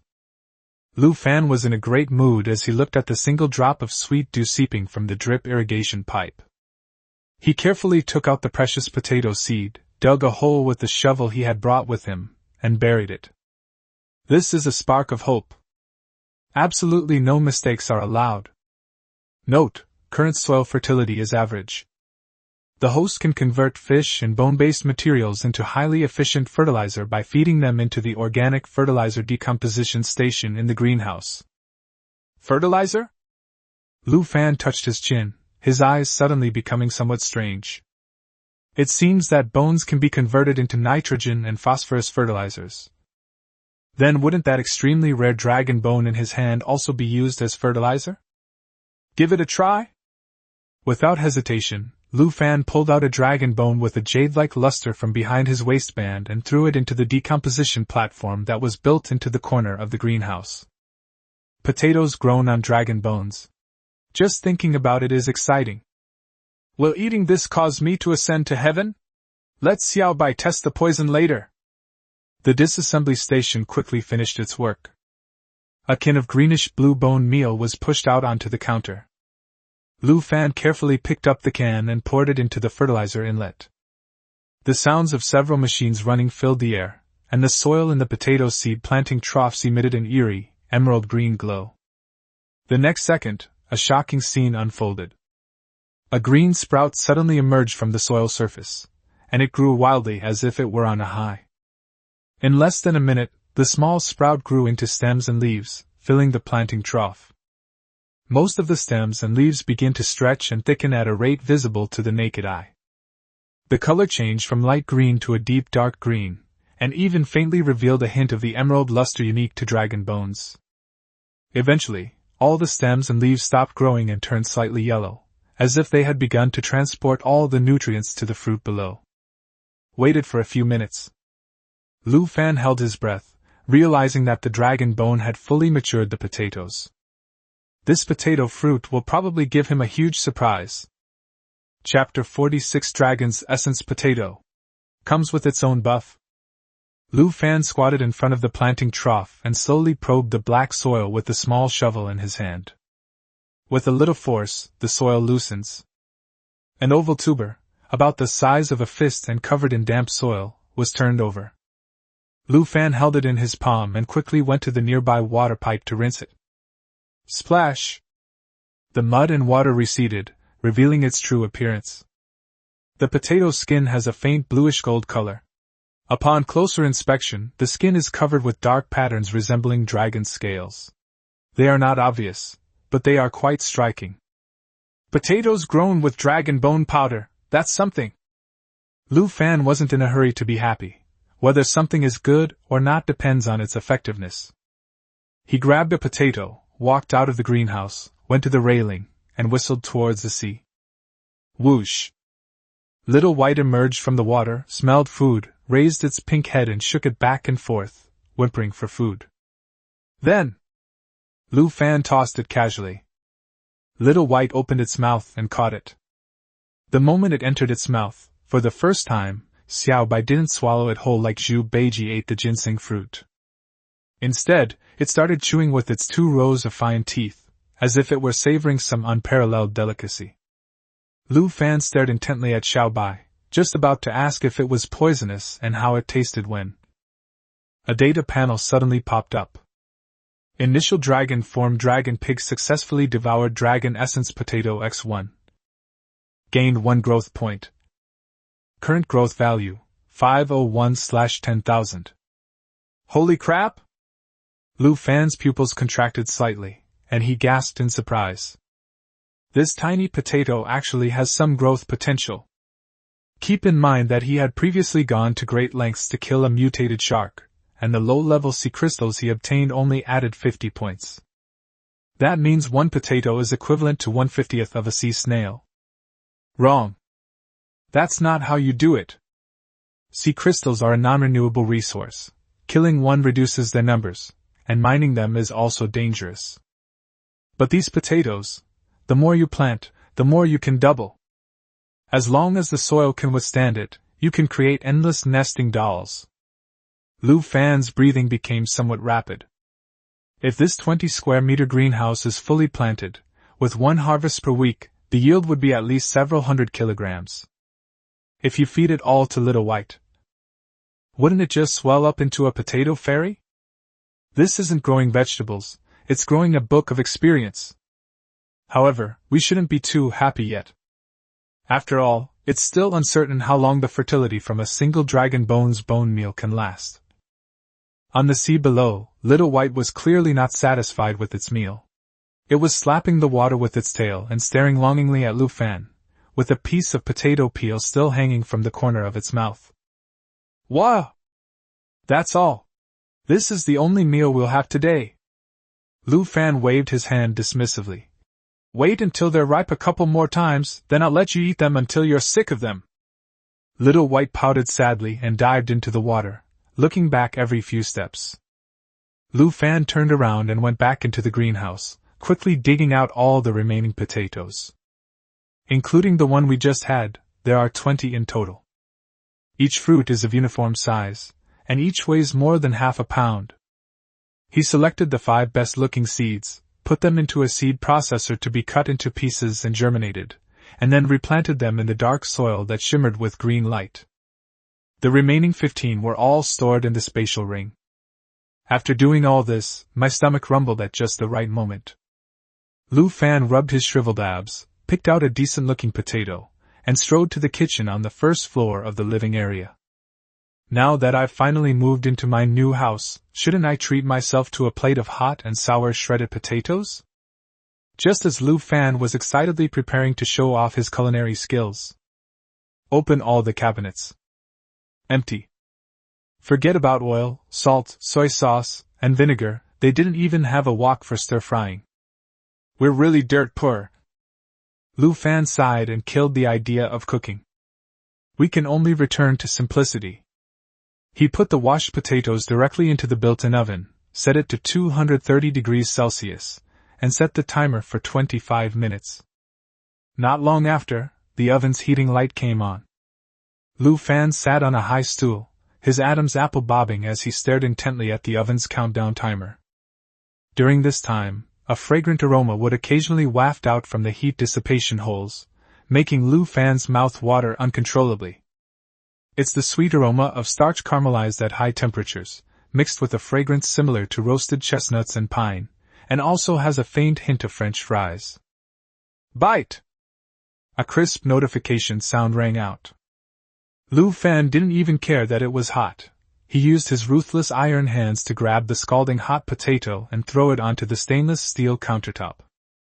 The potato skins were roasted until crispy and cracked, revealing the golden, soft flesh inside, which was still steaming hot. I cooled it down a bit. He didn't bother peeling it. He just took a big bite. Click. The crispy outer layer cracks between your teeth, followed by the hot, soft inner core. It has no seasoning at all, yet it is surprisingly fresh and sweet. The texture wasn't like eating vegetables. It was more like eating some kind of top-quality cream mousse, melting in your mouth with a smooth and creamy feel. This would be absolutely perfect with a little salt. Hiss, ha! Lu Fan gasped for breath from the heat, but couldn't bear to spit it out. As it was swallowed, a surge of heat exploded from the stomach and flowed through the blood vessels throughout the body. My body felt warm right away.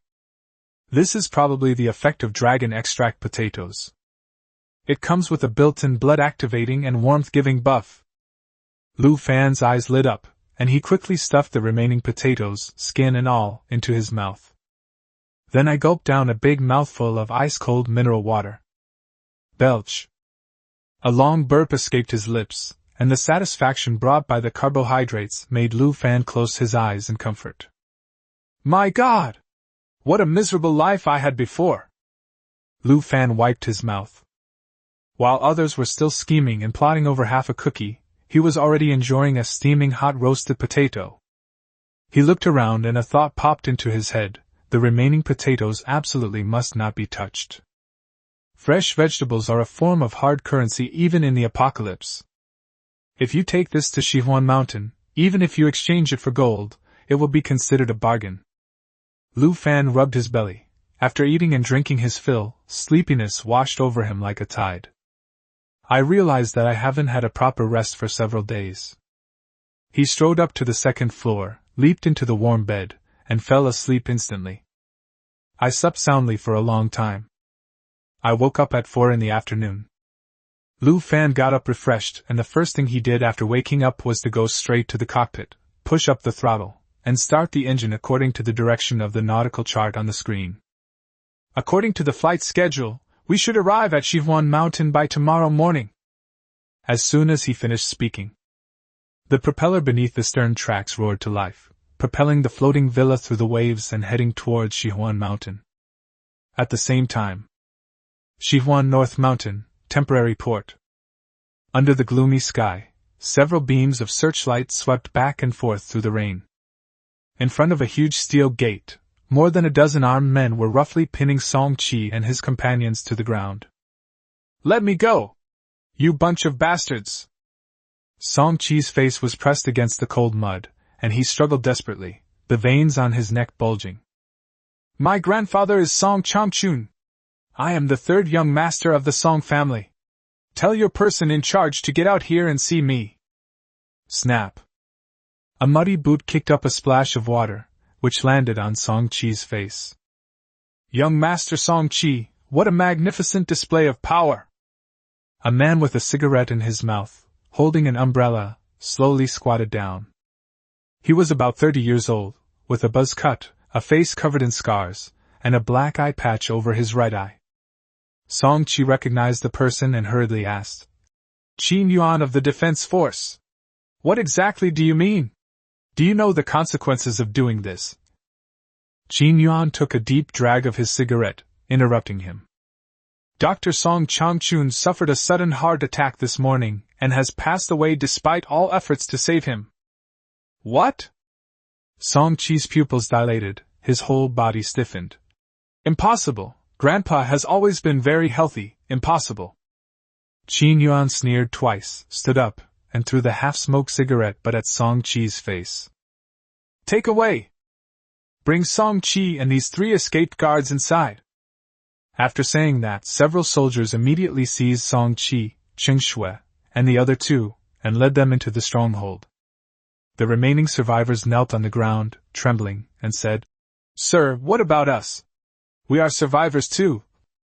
Qin Yuan straightened his collar, and made a throat-slitting gesture. "Of course I'd rather die. You're all useless except for wasting food." As soon as he finished speaking, the remaining soldiers immediately rushed forward and began a brutal massacre. Until the last person's body was pushed into the sea. Qin Yuan nodded in satisfaction, gazing at the dark sea in the distance, and said to his deputy beside him, "The Song family is about to change hands. What we need to do is choose the right side and stay away from all trouble, understand?" "Understood. Commander Qin is right.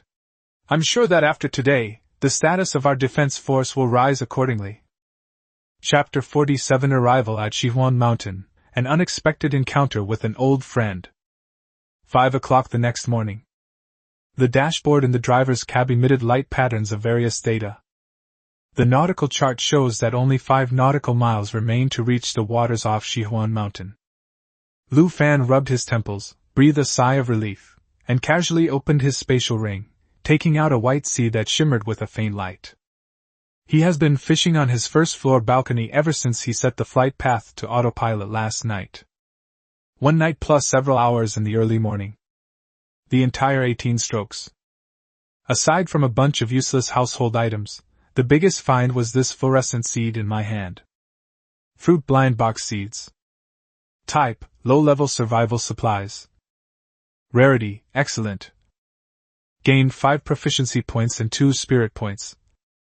Current fishing attempts, 79 out of 100, proficiency, 195/200, spirit, 24/30.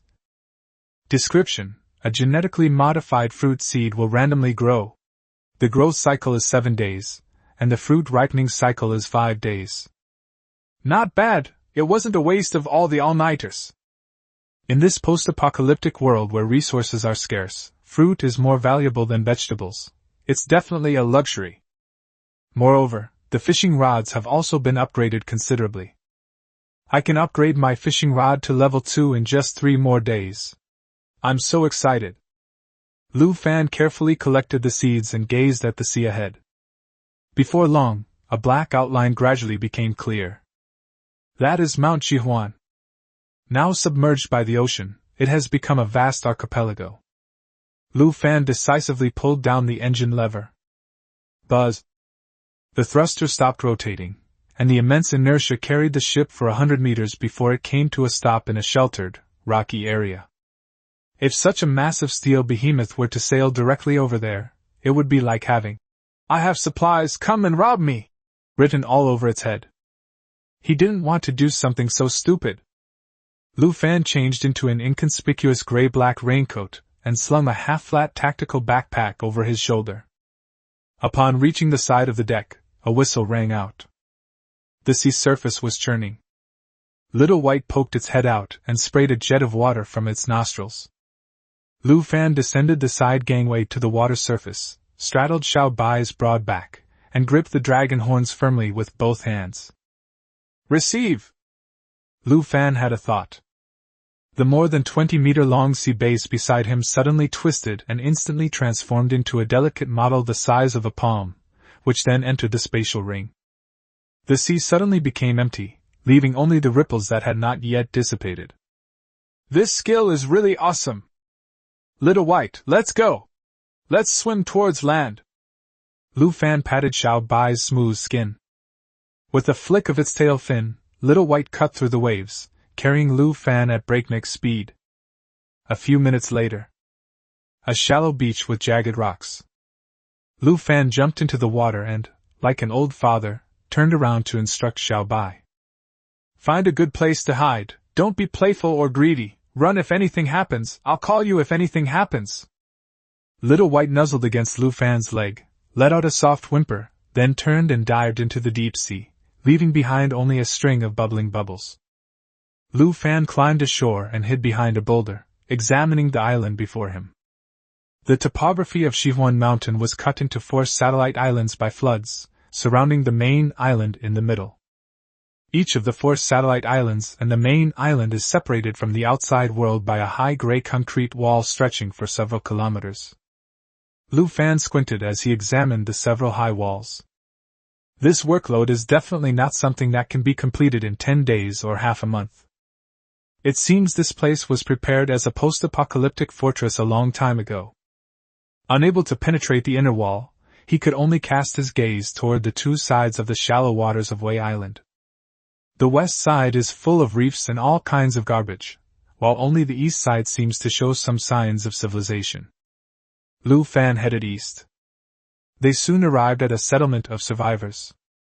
The rows of shacks were almost all pieced together like patches using rusty iron sheets, moldy wooden boards, or even plastic sheeting. Lu Fan lowered the brim of his hat and blended in. The road was full of emaciated survivors. Most of them wore tattered, dirty clothes, had blank stares, and wandered around like zombies, seemingly busy with something. This is probably the slum outside the high walls, and the final destination for most powerless survivors. Lu Fan hadn't walked far along the muddy path when a cacophony of curses suddenly erupted from ahead. You old cripple! You don't know what's good for you, do you? Lu Fan paused and looked in the direction of the sound. On an open ground a few dozen meters away, 3 burly men wearing thick raincoats and carrying nailed wooden sticks were surrounding a man and a woman. Those 2 looked familiar. It's Zhang Weigua and Zhang Xiaomin. Zhang Weigua had lost a leg and used a rough wooden stick as a crutch under his arm. He was emaciated. Zhang Xiaomin stood in front of him, her once healthy wheat-colored skin now sallow, and her eyes sunken. How come this father and daughter have become such a disheveled state after such a short time apart? Ma Yubao! This spot was earned with my father's life! Zhang Xiaomin clutched a tattered card tightly, her voice shrill. Why should I give it to you? Ma Yubao chuckled, his triangular eyes sweeping over Zhang Xiaomin's withered chest. Why? Because your father is a cripple. Ma Yubao spat a mouthful of phlegm at Zhang Weigua's feet. What we need for underwater operations is manpower, not burdens. Giving him this spot is a waste. He might as well give it to his father. You're dreaming. Unless I'm dead. Zhang Xiaomin roared, her eyes red. Death? Ha ha! Ma Yubao and his 2 henchmen exchanged a glance and burst into laughter. This little vixen's got a tough tongue. Fine, we won't give you a spot, you come with us, and if you serve us well tonight, we'll reward your dad with half a cookie. You're shameless! Zhang Xiaomin was so angry that she was trembling all over, and without thinking, she was about to rush up and fight. Girl! You haven't eaten for 2 days, you're no match for them. Zhang Weigua grabbed his daughter and used his crippled leg to stagger in front of her. He bowed humbly, his voice hoarse. Brother Ma, please be merciful. The girl is just being naive, please don't hold it against her. Fuck you! Ma Yubao's face darkened, and he kicked her hard. Zhang Weigua was already unsteady on his feet, and was kicked so hard that he fell backward and hit the muddy ground, where he couldn't get up for a long time. "Father!" Jiang Xiaoman screamed and tried to help, but two burly men grabbed her shoulders from both sides. "Let me go! You beast! Let me go! Hee, this girl may be a bit skinny, but I like her wild spirit." Ma Yuba stepped forward, stretched out his rough, large hand, which reeked of a foul odor, and patted Jiang Xiaoman's face in a flirtatious manner.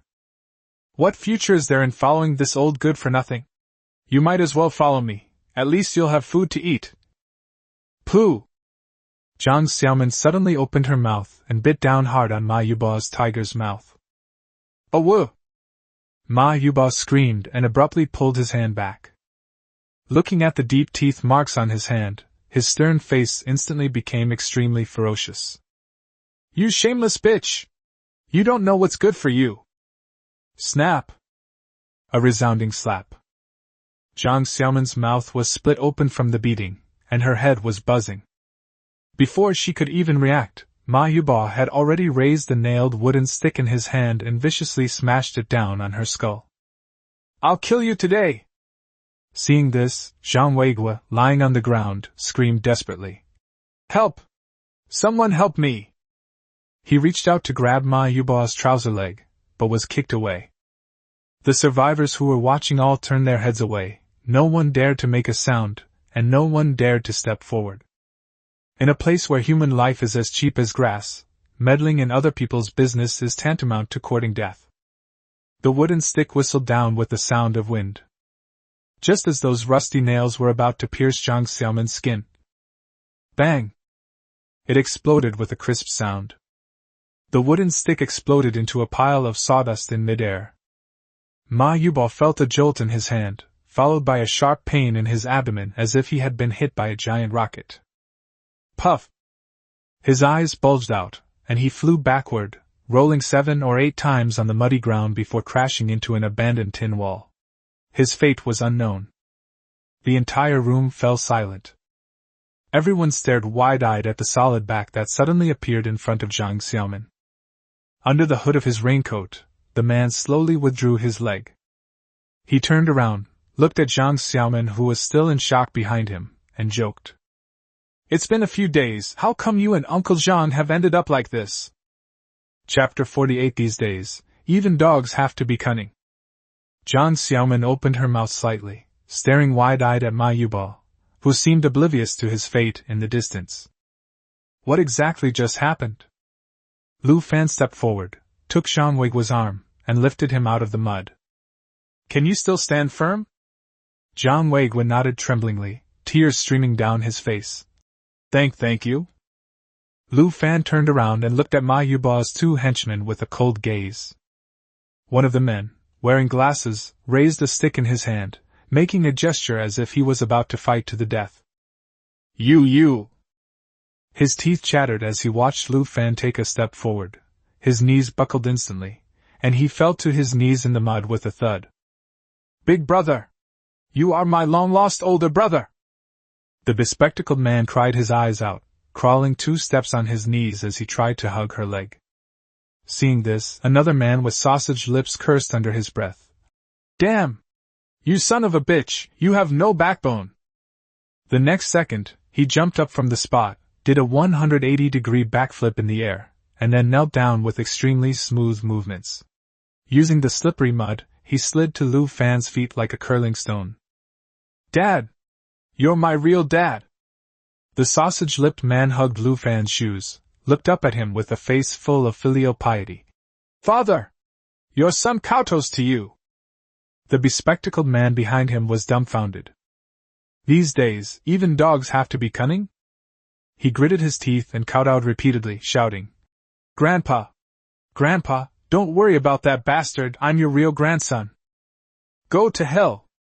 Sausage Lips kicked the bespectacled man in the face with a backhand kick, then turned to Lu Fan and said obsequiously, "Great-grandpa! This grandson is so ignorant!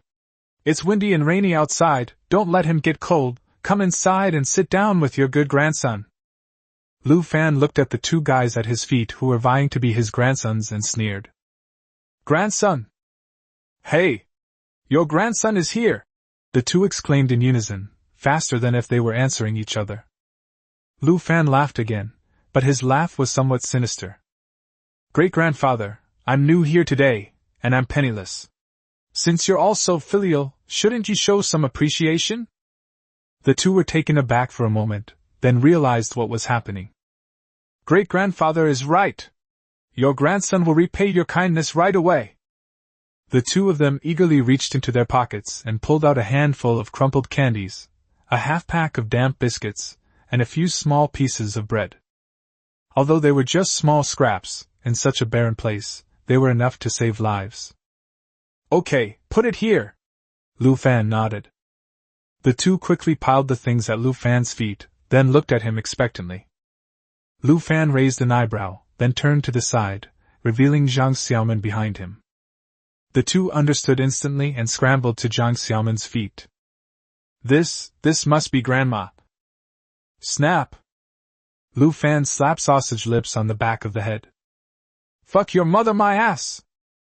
Lu Fan looked down at them and said, I told you to take out your things, not that I told you to claim kinship. Yes. Great-grandpa is right. The two were terrified, crying as they turned their pockets inside out. Even the half-chocolate he had saved for building a house and getting married was handed over and presented to Zhang Xiaoman and Zhang Weiguo with utmost respect. Lu Fan glanced at them and, seeing that there was indeed no more profit to be made, kicked each of them in the buttocks. All right, get lost. Thank you, Great-grandpa. The two men, feeling as if they had been granted a pardon, helped each other up and scrambled away into the depths of the shantytown. The surrounding survivors who were watching the spectacle erupted in uproar. Who is this young man? He's really ruthless. Ma Yuba is a troublemaker here, and he was crippled with just one kick? It seems the leader of this East Island slum is about to change. Amidst the murmurs, Zhang Xiaoman finally came to her senses. She looked around warily, then tugged at Lu Fan and Zhang Weiguo's sleeves. Quick! Come back with me! The three of them crawled into a tin shack on the outermost side of the slum. The room was cramped, with only a bed made of miscellaneous items, and the air was filled with a musty smell. Zhang Xiaoman closed the door tightly, found a rag, wrapped up all the food the two men had given her, and stuffed it into Lu Fan's arms. Run! Before anyone comes to arrest you! She stamped her feet in frustration. Ma Yuba has an older brother named Ma Saibua, who is the boss of this slum. He's a ruthless killer. Zhang Weiguo, leaning on his cane, said anxiously. Yes, Xiao Lu. Ordinary people like us can't fight against them. If you run to West Island, you might still have a chance to survive. Lu Fan weighed the cloth bag in his hand and casually tossed it onto the bed. Why are you running? Is that Ma Something Bo really that good? He is not human. Zhang Weiguo lowered his voice, his brows furrowed. I heard from others that he's some kind of mutant. Sigh. I'm an old guy like this who doesn't understand the world anymore. Mutants? Lu Fan sat on the bed, lost in thought. Most likely, he's similar to Tang Haikong, with only differences in strength. With his current physical abilities and weaponry, ordinary mutants are no different from carrots in front of him. Don't worry, it's not a big problem. Lu Fan waved his hand. Zhang Weiguo sighed. Why won't you listen to advice, you child? The atmosphere became somewhat tense for a moment. Gurgle. A loud rumbling sound broke the silence. Zhang Xiaoman gritted her teeth and weakly clutched her stomach. Zhang Weiguo turned to look at his daughter's thin face, his eyes reddening. He took a deep breath and turned to kneel down in front of Lu Fan. Little Lu, Uncle needs your help. You can take that package with you, but could you leave the girl a piece of candy? She hasn't eaten for days. Lu Fan caught him. He picked a piece of candy out of the cloth bag. Zhang Weiguo excitedly took the candy, carefully peeled off the wrapper with his rough hands, and then tremblingly held it to Zhang Xiaoman's lips. Girl, eat it quickly. Zhang Xiaoman turned her head away, tears welling up in her eyes. Dad, you eat. Your leg still needs to heal. Dad's not hungry, you eat. Watching the father and daughter push each other around at cheap hard candy, Lu Fan couldn't help but shake his head. Without saying a word, he took the bag off his back and slammed it onto the bed. Bang! The father and daughter were startled. Lu Fan unzipped his pants and reached inside to rummage around. Clang! 2 cans of luncheon meat in metal containers. Clang! 2 more bottles of Qianshui mountain mineral water. In this dimly lit tin shack, these 4 items shone like gleaming gold bars, almost painful to the eyes. This? Zhang Weigui and Zhang Xiaomin opened their mouths wide, making dry swallowing sounds. In this slum where even rats and insects are almost gone, half a can of meat is enough to make a bunch of people fight for their lives. He actually managed to pull out 2 cans. Here you go! Lu Fan added calmly. But it's not free. Tell me everything you know about this place. I can add 2 more cans. 2 more cans? Zhang Weigui felt like his heart was about to stop beating. What has this young man been through? Does he carry a supermarket with him? Zhang Xiaomin picked up a can of luncheon meat with trembling hands and pulled the tab. Sizzle. The rich aroma of meat exploded in the small space, making one's tongue tremble with pleasure. She swallowed hard, found a can lid, and carefully divided the meat into 3 portions. He gave himself very little, gave Zhang Weigui the most, and handed the remaining half to Lu Fan. You eat too, Zhang Xiaomin said in a low voice. Lu Fan pushed the can back and yawned. You guys eat it, this stuff is too oily, I'm tired of it. The Zhang father and daughter almost dropped the meat on the ground because their hands trembled. Tired of the same thing? Is there anyone in this world who gets tired of eating luncheon meat? Looking at Lu Fan's face, which didn't seem to be joking, she even wondered if he had robbed someone's warehouse. The father and daughter stopped being polite and began to wolf down their food. A few minutes later, the can was licked clean, not even the layer of oil was spared. Zhang Xiaomin took a small sip of water, and her face regained its color after a long time. She took a crumpled card out of her inner pocket and placed it on the bedboard. This is what I fought tooth and nail with those guys for, the underwater work permit. She continued. We refugees on the outskirts of the area have no supplies. To survive, we have to risk our lives underwater to earn points that can be exchanged for supplies. Lu Fan picked up the card and raised an eyebrow. What good things could be found underwater that would make people want to go down and work? Zhang Xiaomin shook her head, her expression turning serious. Yes. And it's quite special. Chapter 49. A potato. You guys can't afford it. Under the seabed north of Shihuan Mountain, there is a great rift valley. Zhang Xiaomin looked towards the door and lowered her voice. I heard it was formed naturally after being submerged by a flood, and it's bottomless. Moreover, a strange dark blue sludge often floats up from the bottom, covering the rock walls. The deeper you go, the purer the sludge becomes. Oil mud? Lu Fan raised an eyebrow. Yes, after being retrieved and processed, that stuff can be used as fuel. The island's generators and desalination equipment all rely on it to operate. Lu Fan's heart stirred. This is really good stuff. His amphibious ship is an oil-guzzling behemoth. The ship's current fuel supply can only last for 14 days at most, not even including the cost of the voyage. If this black mud can truly replace energy, then it is absolutely an indispensable strategic resource. No wonder those guys are fighting you for a spot. You should be able to get a lot of supplies by going into the water once. Lu Fan tapped the table. Zhang Xiaomin sighed and pointed to Zhang Weigui's leg. The current in that rift valley is very strong. If you're not careful, you'll be slammed against the sharp rock walls. And there are dangerous mutated fish down there. My dad injured his leg the day before yesterday when he went into the water for the first time. Zhang Weigui shrank back and forced a wry smile. It's nothing, the doctor in the cave stitched it up, it'll be fine after a while. It's just that the girl has suffered. Lu Fan was puzzled when he heard this. Going through such danger? Is there no other way to survive? Other jobs are too competitive, we can't possibly get one. Zhang Xiaomin bit her lip, but her eyes were bright. Besides, I'm a fisherman's daughter, and I'm a good swimmer. If I'm careful, I can get 10 points if I'm lucky, enough for a few decent meals. Lu Fan didn't press the matter further. In this world, advising people to cherish their lives is the most hypocritical form of kindness. If you can survive, who would want to do something risky? By the way, Lu Fan changed the subject. What about your yacht? Was it confiscated? The father and daughter's faces fell when the yacht was mentioned. We hid that yacht on the reefs along the Bund.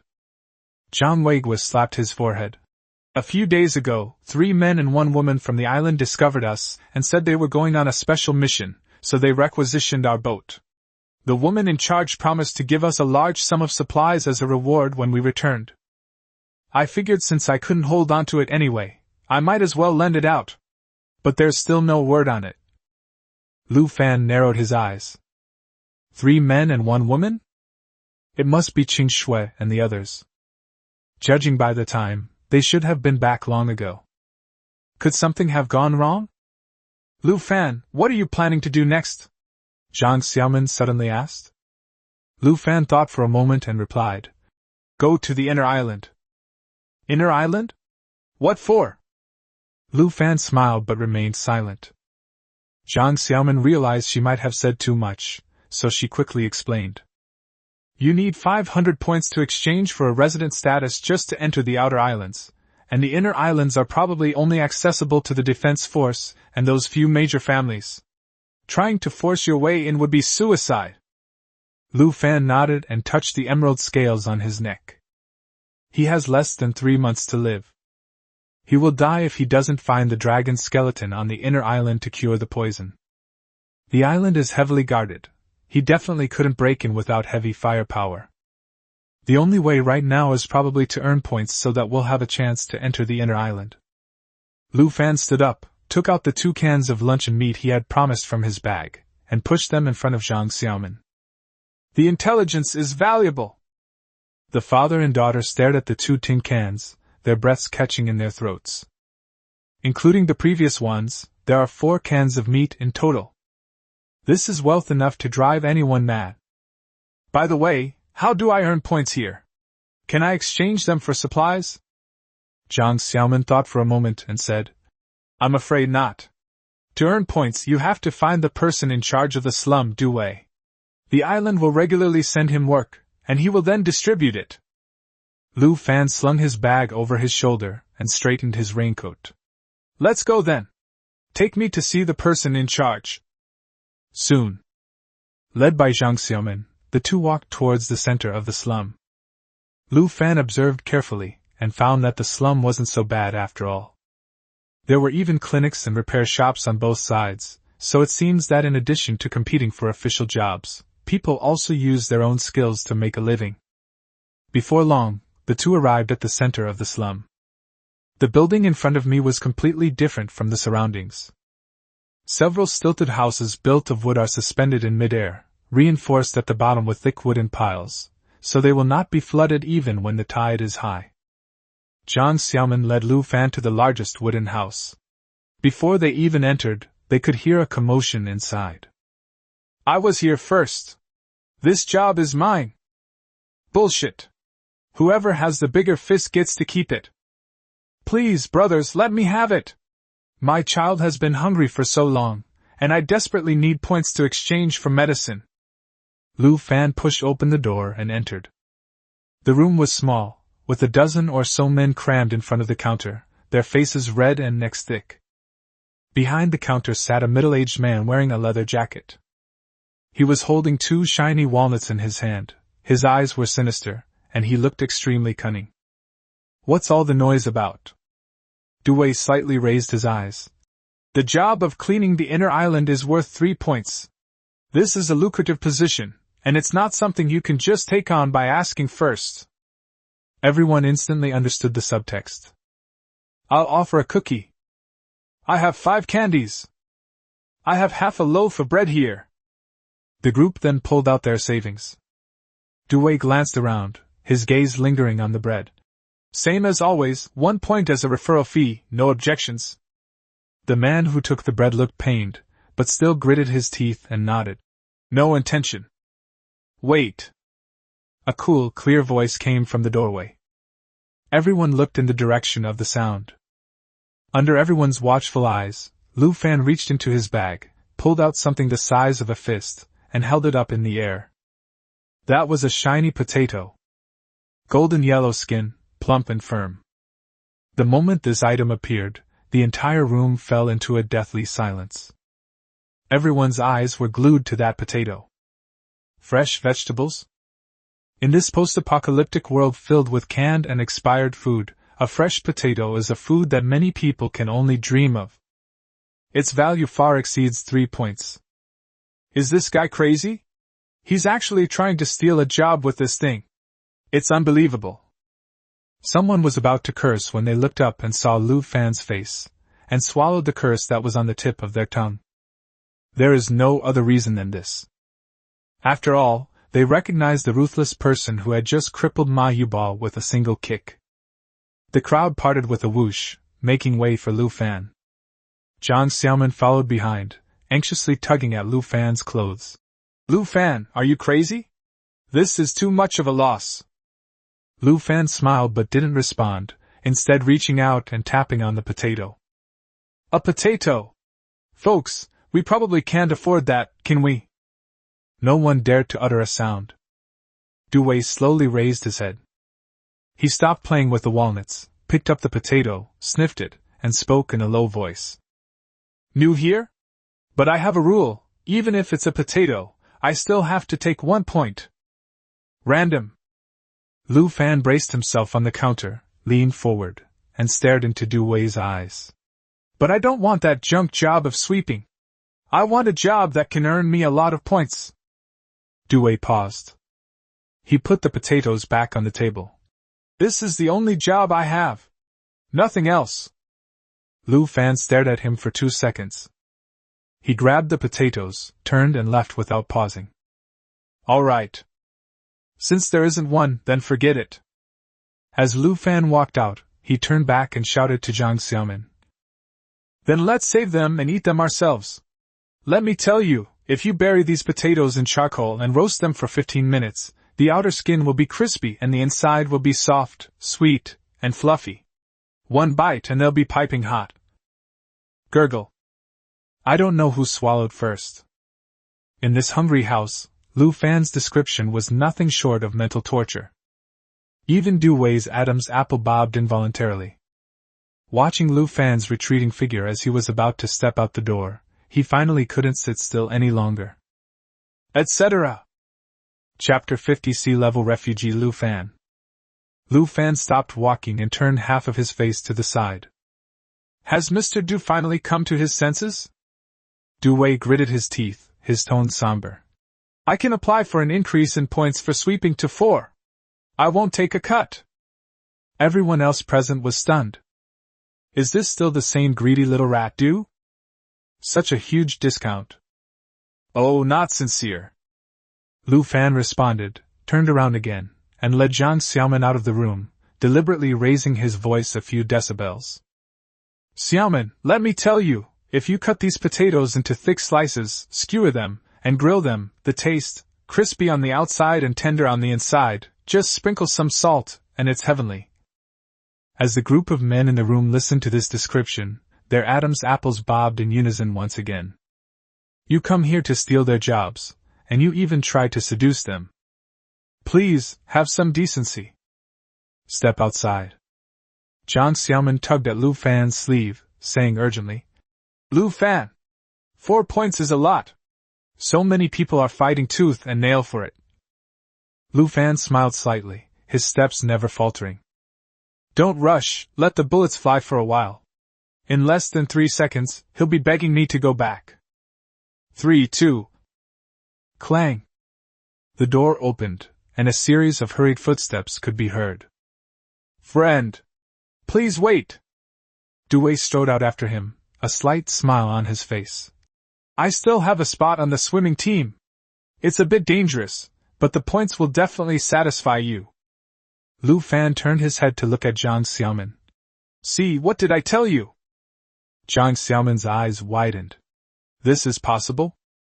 After a brief exchange between the two, Du Wei led the way toward the entrance to the island. He walked ahead, his tone stern. Let me make this clear from the start. Once you accept a mission, you have to do it. If you dare to desert, not only will you lose all your points, but you'll also be banned from this slum. Of course. Lu Fan followed behind, toying with the potato in his hand. By the way, Boss Du, how many points do you think this potato can be exchanged for? The island is short of water and vegetables. This stuff is worth at least 100 points. He held up a finger, paused, and then explained. However, here you can exchange points for supplies, and supplies can also be exchanged for supplies, but supplies cannot be directly exchanged for points. Why? Lu Fan's hopes were dashed.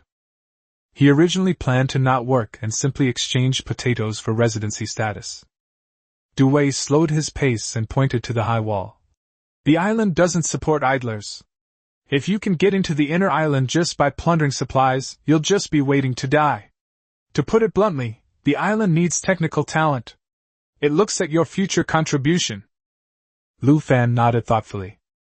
It seems that the island's administrators strongly advocate for maximizing resource utilization. As expected of the apocalypse, it's cruel and realistic. A short while later, the three arrived at the gate to the island.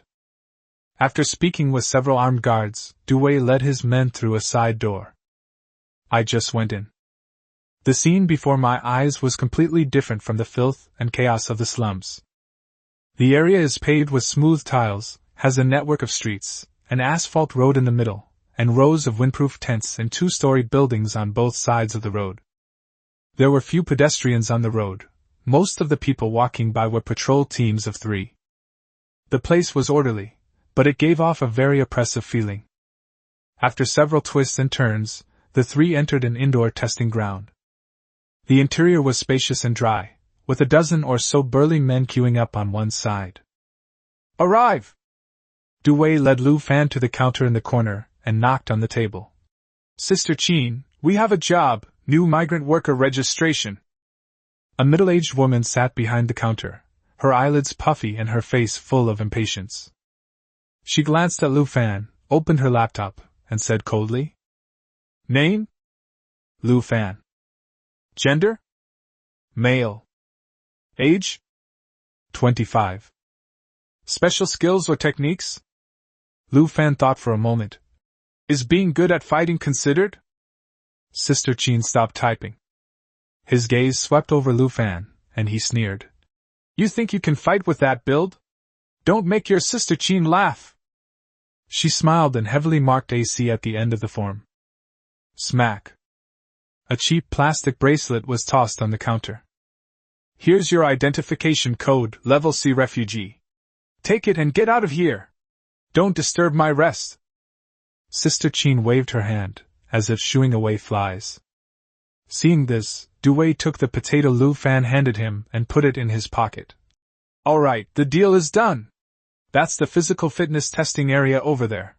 Whether you can get good diving equipment depends entirely on your own ability. After saying that, he turned and left, not wanting to stay a second longer. Lu Fan picked up the bracelet and put it on, then looked in the direction Du Wei was pointing. A group of burly men were gathered around an old punching power testing machine, eager to try it out. Zhang Xiaoman explained in a low voice. This is to assess physical fitness. The higher the score, the better the diving suit and oxygen tank you'll get, and the deeper you can dive to collect more supplies. Lu Fan nodded and walked to the end of the line. The staff member in charge of registration used a barcode scanner to scan the QR code on Lu Fan's wrist. Level C? The man rolled his eyes and curled his lip to his ear. Another refugee coming to his death. Kid, there's no shortage of fertilizer at the bottom of the trench. I've seen plenty of skinny monkeys like you, and none of them ever make it back. Lu Fan ignored him. He was just a clown, not worth getting angry over. Zhang Xiaoman patted Lu Fan on the shoulder and comforted him. Don't mind him. This guy used to be a homeless person too. Ever since he got his residency permit, he's looked down on us homeless people. The words had barely left his mouth. A sudden commotion arose ahead. Damn it! This thing is malfunctioning. The test machine made a noise and then broke down completely. Several guards walked over, looked at it, and kicked it while cursing. What a hassle! The two men turned and went to the warehouse. A short while later, they came out carrying a 2-finger-thick iron plate. Clang! The iron plate was placed on the shelf. We're out of testing equipment, so we'll have to make do with this metal plate. Let's continue testing. The burly men in line were dumbfounded. Hitting a punching bag tests explosive power, but hitting a metal plate? Is this a test to test bone hardness? What are you standing there for, next? Zhu Yang, a B-level vagrant. If you don't want to be tested, get out, the test supervisor roared. The burly man named Zhu Yang gritted his teeth. Looking at his calloused fists, he steeled himself. Let's give it our all. He took a deep breath, tightened the bandages around his hand, roared, and threw a punch with all his might. Click. A crisp sound of bone cracking rang out. Ah!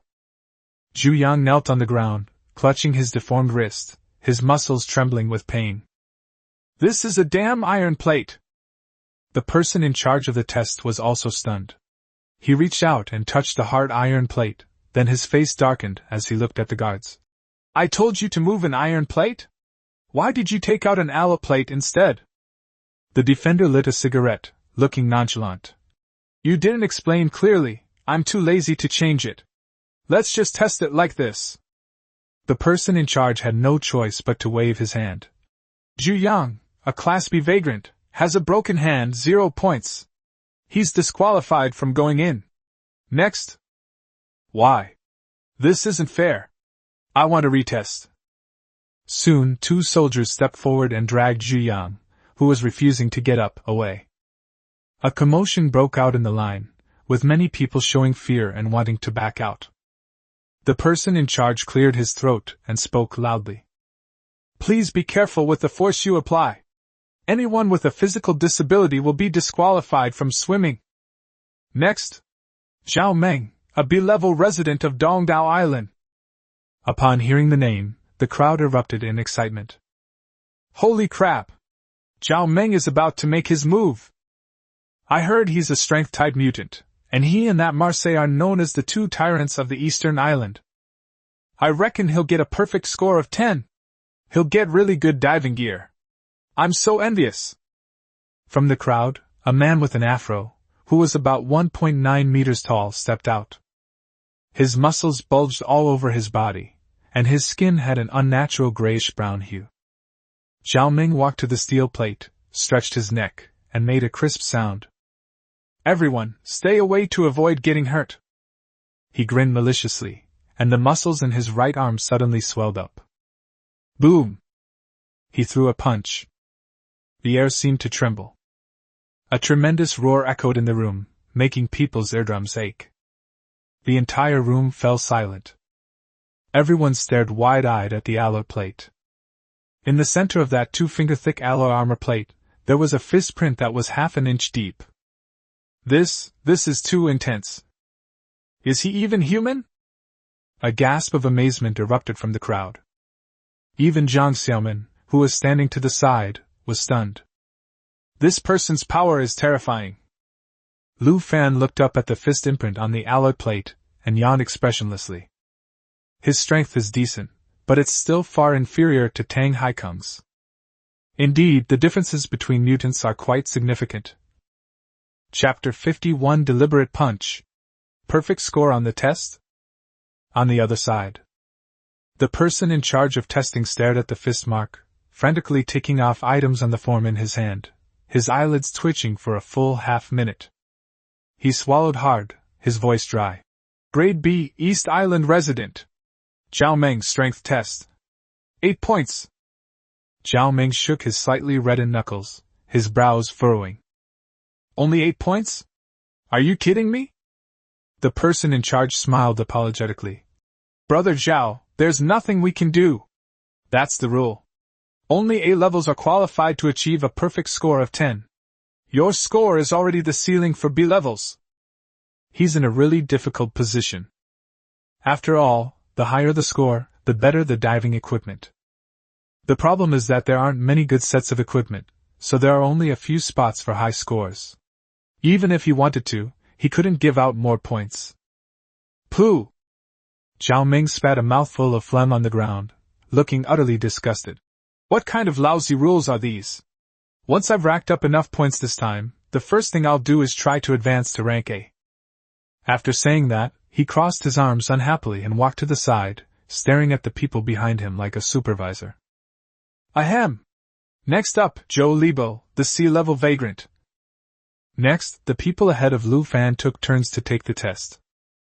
These refugees dared not use their strength. When they punched the alloy plate, it was just a loud thud. Forget about leaving a mark, just not breaking your hand is a sign of good fortune.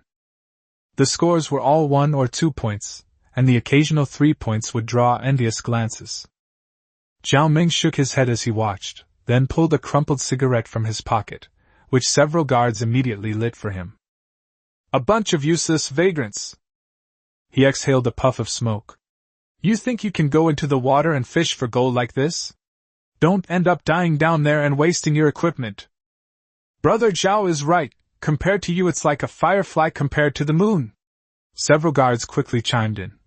By the way, I heard that the Lei family of West Island issued an S-level mission yesterday, saying they need to go to the deep water area to find something? Zhao Ming paused, a flicker of unease crossing his eyes. I heard. They're going to dive 500 meters. TSK. It's like going to the gates of hell. I'm not ready to die yet, that kind of money, you might earn it but not live to spend it. As they were speaking, the person in charge's voice rang out again. Next. Class C refugee, Lu Fan. Lu Fan stepped out from the back of the line. All eyes immediately turned to them, some with a hint of mockery. Isn't this the newcomer who kicked Ma Yubao flying? He doesn't look that great. He's not even as strong as me. He'd probably only score 1 point at most. Yeah. I wonder what good things Du Wei got this time, that he got special treatment. A group of people were chattering away. Lu Fan ignored him. He walked to the alloy plate, stretched his neck a bit, and did a few warm-up exercises. Zhao Ming glanced at him sideways, a cold smile playing on his lips. Your posture is quite standard, but don't break your elbow if you use too much force later. Under the watchful eyes of everyone, Lu Fan took a deep breath, his eyes instantly turning cold. He suddenly took a half-step back with his left foot, gripping the ground firmly with his sole. With a sudden twist of his spine, the power surged from his feet to his waist and abdomen, finally converging in his right fist. The instant the attack was made. Call out. The fist tore through the air, producing a sharp, explosive sound. Rumble. A deliberate, powerful punch was thrown, as if a thunderclap had risen from the ground. Countless tiny metal shards exploded like shrapnel, hitting the opposite concrete wall and carving out a dense network of small pits. The entire venue fell into a deathly silence. Everyone gaped in astonishment. He didn't even notice when the cigarette in Zhao Ming's hand fell onto his pants and burned a hole in them.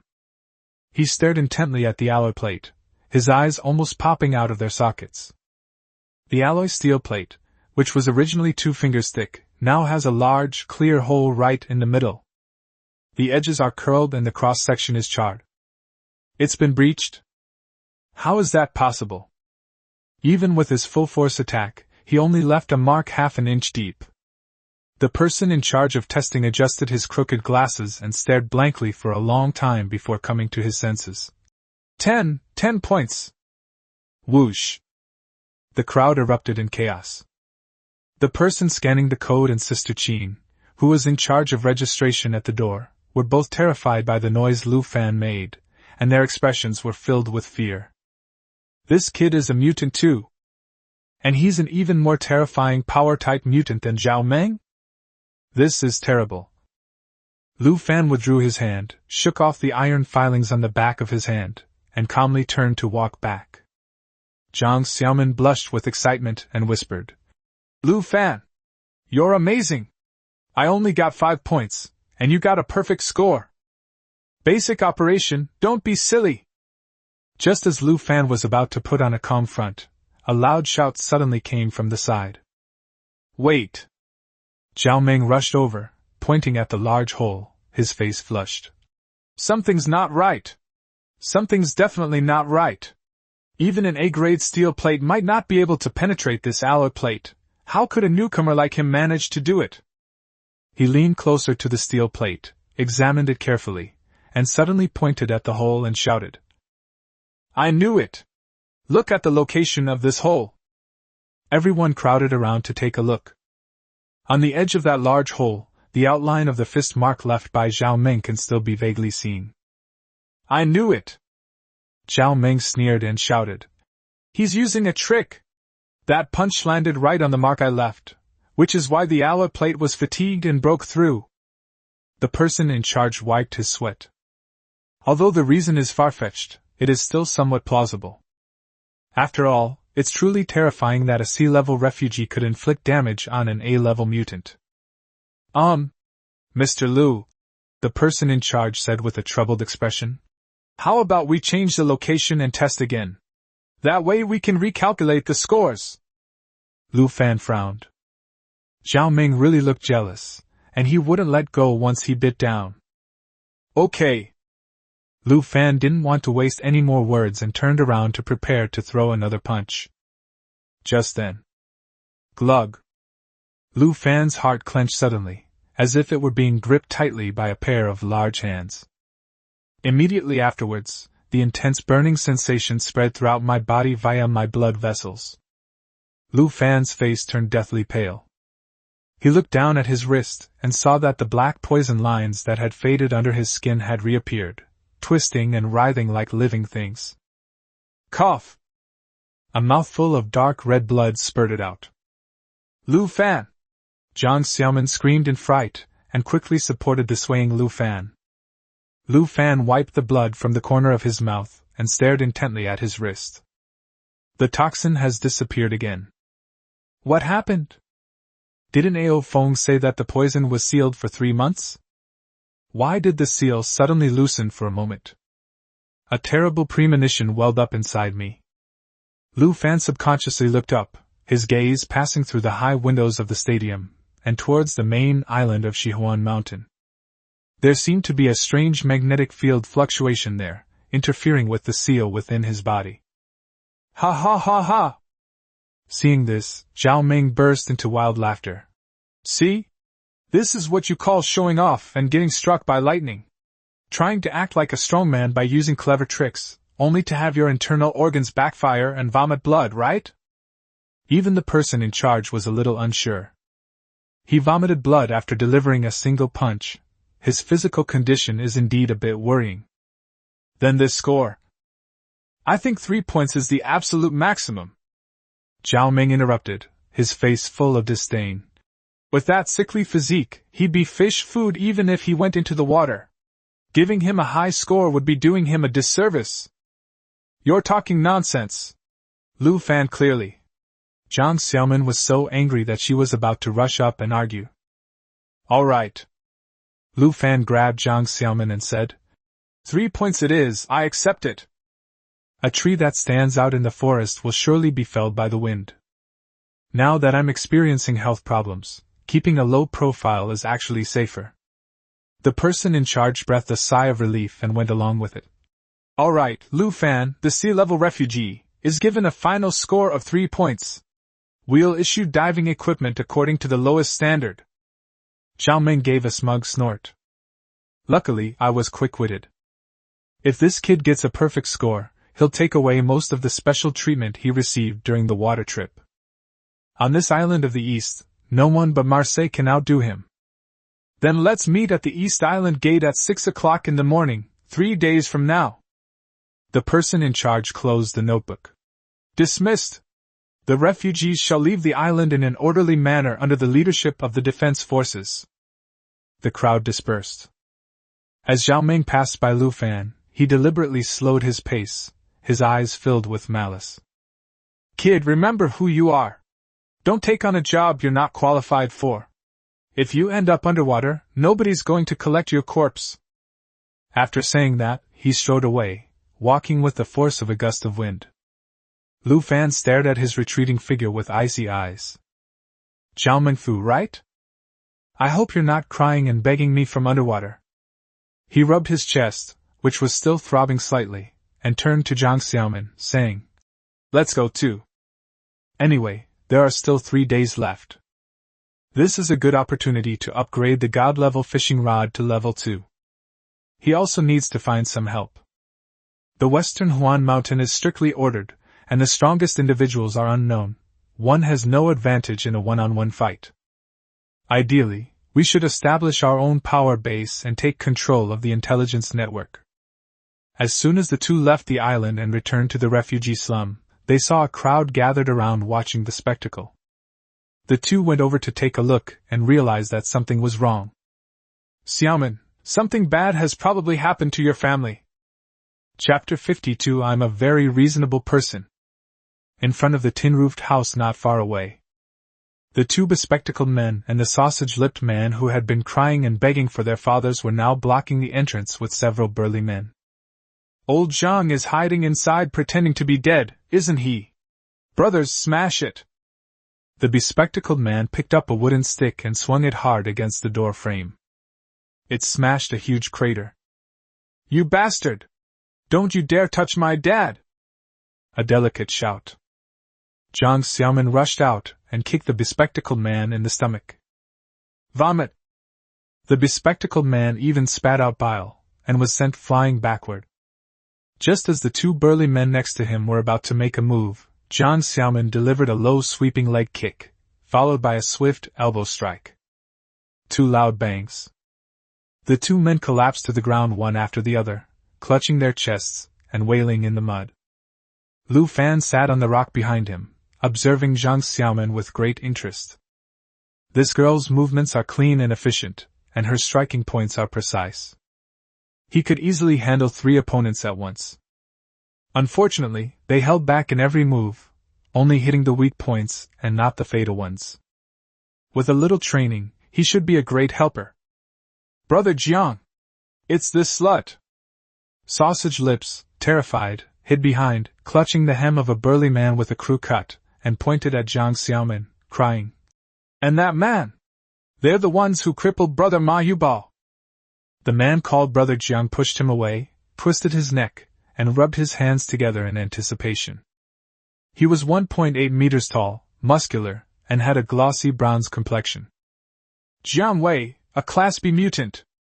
He spat out the toothpick from his mouth and swept his cold gaze over Jiang Xiaomin. You two vagrants will get tired of messing with Boss Ma's brother, won't you? Before he could finish speaking, the mud and water beneath Jiang Wei's feet exploded instantly. That's too fast. Jiang Xiaomin only felt a blur before her eyes, and before she could raise her hand to block, she was grabbed by the neck and slammed to the ground, splashing a cloud of filth. Cough! Jiang Wei placed one foot on Jiang Xiaomin's forearm and looked up at Lu Fan. Kid! Get over here right now, or I'll break your woman's hand! Lu Fan sneered and strolled forward leisurely. First of all, she's not my woman! Secondly, aren't you being unreasonable? Jiang Wei laughed when he heard that. Ha! Reason with me? Well then, I'll talk to you. Before the words were finished. Bang! A loud bang exploded in the rain. Lu Fan now held a Type 64 pistol in his hand, with smoke still rising from the muzzle. At this moment, Jiang Wei's expression froze, and a dark, bloody hole appeared between his eyebrows. Without even a chance to react, he fell straight backward. The entire room fell silent. A few seconds later, the crowd erupted in uproar. A gun! That's a gun! Jiang Wei is dead? A Class B mutant was instantly killed? The onlookers screamed and fled in terror, instantly clearing a large open space. The man with sausage lips and glasses slumped to the ground, his face filled with fear. Oh no! This grandpa is a real grandpa. Lu Fan put away his gun, walked over, and helped Jiang Xiaomin up. He picked up a watermelon knife from the ground and shoved it into Jiang Xiaomin's hand. Kill them! Jiang Xiaomin gripped the knife, her hand trembling. TSK! You don't dare? Lu Fan frowned, his tone revealing impatience. If you don't kill them today, then you and your father will be the ones who die. If you don't want to be fish on the chopping block, you have to learn how to kill. Jiang Xiaomin was startled and turned to look at the small tin shack. She seemed to have figured something out, and slowly walked towards the man with sausage lips. Heroine! Grandma! Spare me! The man with sausage lips knelt on the ground, kowtowing repeatedly. I was wrong. I was forced into it. Pfft. The knife tip pierced the side of the sausage-lipped man's abdomen. Ah! Sausage Lips let out a pig-like scream, clutching his abdomen and writhing wildly on the ground. Idiot! And you're supposed to be a martial arts student, Lu Fan said coldly. Thick abdominal fat means you'll die too slowly and give the opponent an opening. 3 inches higher, stab the heart. Jiang Xiaomin, panting heavily, pulled out the knife, warm blood splattering on her face. As she watched the man writhing and wailing, the fear in her eyes gradually turned into a hint of ruthlessness. Lu Fan is right. This is the end times. If you don't kill someone, someone will kill you. As a woman, if she didn't act tough, she would likely be humiliated to death. Jiang Xiaomin took a deep breath and suddenly swung the knife. Puff! This time, the blade pierced the man's left chest with pinpoint accuracy. The screams abruptly stopped. The sausage lips twitched twice, then dared not move again. 3 more left, let's change tactics. Lu Fan's gaze swept over the 2 people on the ground, as well as the bespectacled man who was frantically trying to squeeze into the crowd. Jiang Xiaomin did not pursue it. After swiftly dispatching the 2 men on the ground, he raised the knife above his head, leaned forward, and threw it with a sudden thud. Call out! A cold glint flashed across the rain curtain. It pierced the bespectacled man's back with pinpoint accuracy, until the hilt was gone. The bespectacled man collapsed to the ground, scratched his head twice with his fingers, and then fell completely silent. Jiang Xiaomin took a deep breath, stood in the rain, looked at her blood-stained hands, and couldn't believe she had killed 4 people. Well done! Lu Fan walked over and patted her stiff shoulder. Go check on your father. He seems to have fainted. Jiang Xiaomin immediately snapped out of her daze and stumbled into the house. Lu Fan kicked the corpse on the ground and glanced at the group of refugees who were peering out in the distance. He raised the muzzle of his gun and pointed it casually. You guys come here. A few unlucky onlookers, who loved watching the spectacle, were startled when a gun was pointed at them. They turned pale with fright and timidly moved over. Big brother, we were just watching the show, it's not a crime punishable by death. Lu Fan smiled, patted one of them on the shoulder, and said gently. Silly boy, I'm being reasonable.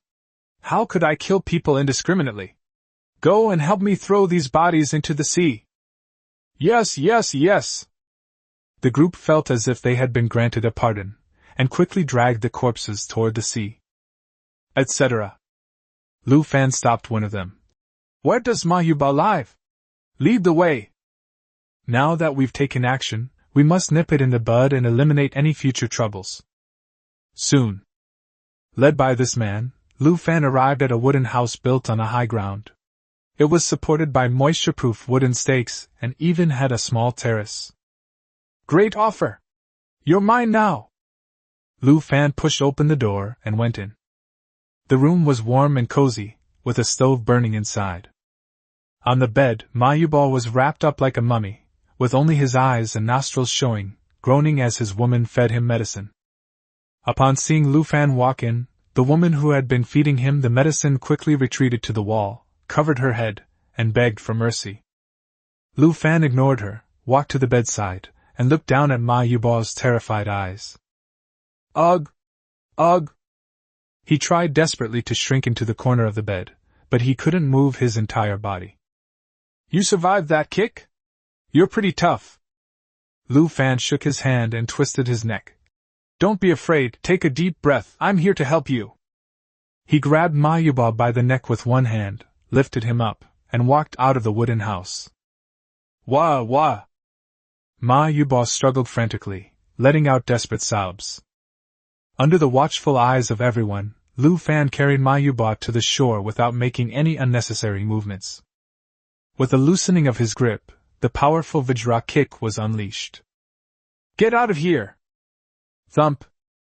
Ma Yubo traced a graceful arc in the air before plunging into the sea and being swallowed by the water. Lu Fan clapped his hands and turned to look at the refugees gathered outside the wooden house. Hundreds of eyes were fixed on him, some with fear, some with awe, and some with fascination. Lu Fan greeted everyone with a warm smile on his face and a gun in his hand. "From now on, we'll be neighbors. If you have any opinions, feel free to tell me. I'm a very reasonable person." No one dared to speak. The logic behind that statement was terrifying. At this moment, a few quick-witted refugees squeezed out from the crowd and bowed and scraped as they approached. "Big brother! You're amazing! We want to be your underlings." "To be a lackey?" The group nodded quickly and began to promote themselves. "Big brother! We have to remind you that Ma Saibwa is an A-level mutant. He's on business in North Island these days and will be back in a few days. You have to be careful." Lu Fan waved his hand. "It doesn't matter, it's just one Ma Saibwa. Since you want to be my underlings, then you should offer your pledge of loyalty." He took a can of luncheon meat out of his bag and tossed it in his hand. "Go find all of Ma Yubo's lackeys and clean them up. Whoever does the best job gets this jar of meat." The group instantly became agitated. "That's meat." In an instant, the group, their eyes red, rushed to every corner of the slum and began to sweep away the remnants of the Ma brothers' gang. After finishing his chores, Lu Fan returned to the tin shack. Zhang Weigua had already woken up and was leaning against the headboard, listening to Zhang Xiaomin recount everything that had just happened, tears streaming down his face. "Mr. Lu, you are so kind and benevolent. All right. You'll still have to do things for me from now on." Lu Fan leaned against the doorframe and pointed outside. "Pack up and move! Ma Yubo's wooden house is spacious. It'll be our new base." "Really?" Zhang Xiaomin looked up abruptly, in disbelief. "Why would I lie to you?" Lu Fan looked at the busy crowd outside the window, his eyes deep and unfathomable. "It's time for a new leader to take over this Donglu slum. I need manpower to turn this place into our territory. Since we're going to be stuck here for a while, we need a proper logistical base. It would be too tiring and too slow for him to do it all by himself. He wants to establish a new order here for his own use." Chapter 53 Upgrade. Evolution. The surprise of the Level 2 fishing rod. After the group moved into the wooden house and settled in, they found a place to stay. For the next 2 days, Lu Fan spent his time not only reorganizing the forces in the East Island refugee slums, but also fishing at the pebble beach where he had previously landed on the island. There are few people here, and it's quite secluded. The fishing results over the 2 days weren't amazing, but they were practical. There was salt, several sets of thermal underwear, and a multifunctional entrenching tool. Most importantly, the number of fishing attempts finally reached 97. Just 3 more times and I can upgrade my fishing rod. Soon, the 3rd day arrived. "We need to meet at the island gate at 6 a.m. Lu Fan got up at 4 o'clock, squatted on the gravel beach, and made a final sprint for fishing. Whoosh! The water broke open, and Little White poked its pink head out, still holding half a twitching sea fish in its mouth. When it saw Lu Fan, it shook its head and let out 2 soft whimpers. "Xiao Bai! You'll have to work hard for the next few days." Lu Fan reached out and scratched its smooth chin. "Once we're done with this busy period, there will be plenty of potatoes." Little White wagged its tail contentedly, then dived into the water to continue guarding the bottomless trench to the north, as instructed by Lu Fan. Not long after, the float suddenly sank. Lu Fan flicked his wrist and lifted the fishing rod. A vial containing a clear liquid swung over.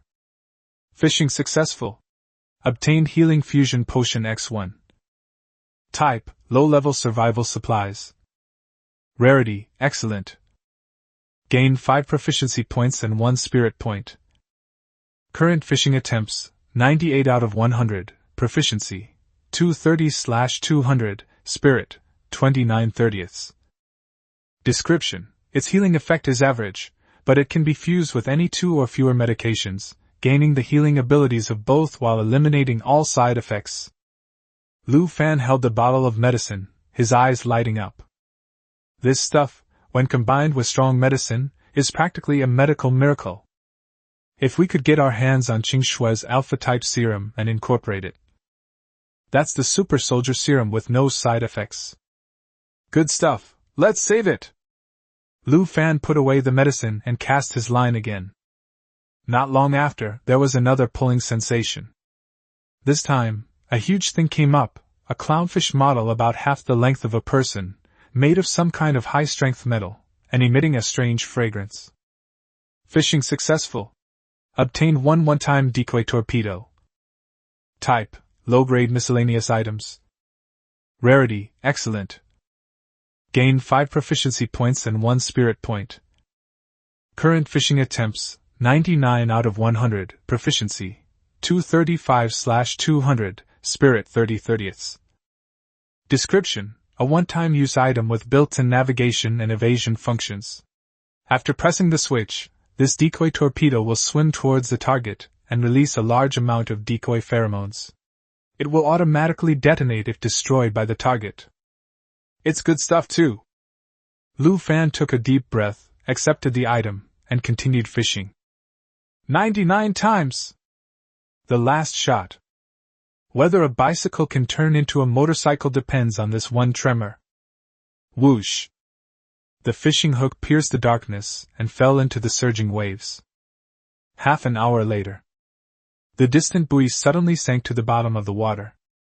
Immediately afterwards, a strange, colorful light appeared beneath the water's surface. Holy crap! What does colorful mean? Lu Fan jumped to his feet, his breath almost stopping. Above gold? Could it be at the awesome level? However, before he could even laugh out loud, the colored light flickered twice, like a light bulb with a faulty connection, and quickly faded into the most ordinary white. Lu Fan rubbed his eyes. Are you kidding me? Where did the colorful light go? He held his breath and pulled the rod up with all his might. Whoosh! A golden shadow burst out of the water, frantically wagging its tail in the air, splashing seawater all over Lu Fan's face. Is this thing a living creature? Fishing successful. Obtained 1 different colored carp. Type: low-grade miscellaneous items. Rarity: life grade. Gained 1 proficiency point, 0 spirit points. Current fishing attempts, 100/300, proficiency, 236 out of 1000, spirit 30/150. Introduction: the king of carp, a multicolored carp that can survive in seawater, but needs to be kept in a container, otherwise it will die. Lu Fan held the slippery carp and stared at its dead fish eyes for 2 seconds. It really is a fish. Apart from its golden color, it's no different from the ones that cost 5 yuan a pound at the market. What a disappointment! Just then, the long-awaited notification sound in my mind suddenly rang out. Congratulations, host, you have met the requirements for upgrading to a level 2 fishing rod. Would you like to upgrade now? Upgrade time, 3 minutes. Lu Fan felt a surge of excitement, and was just about to upgrade. An old voice suddenly rang out behind him, interrupting him. Young man, you're quite skilled. You can catch such a beautiful carp in the sea? I haven't seen one in years. Lu Fan's hair stood on end, and he quickly turned his head to look. On the dimly lit pebble beach, an old man with gray hair, carrying an umbrella and a pile of fishing gear, walked over with a smile.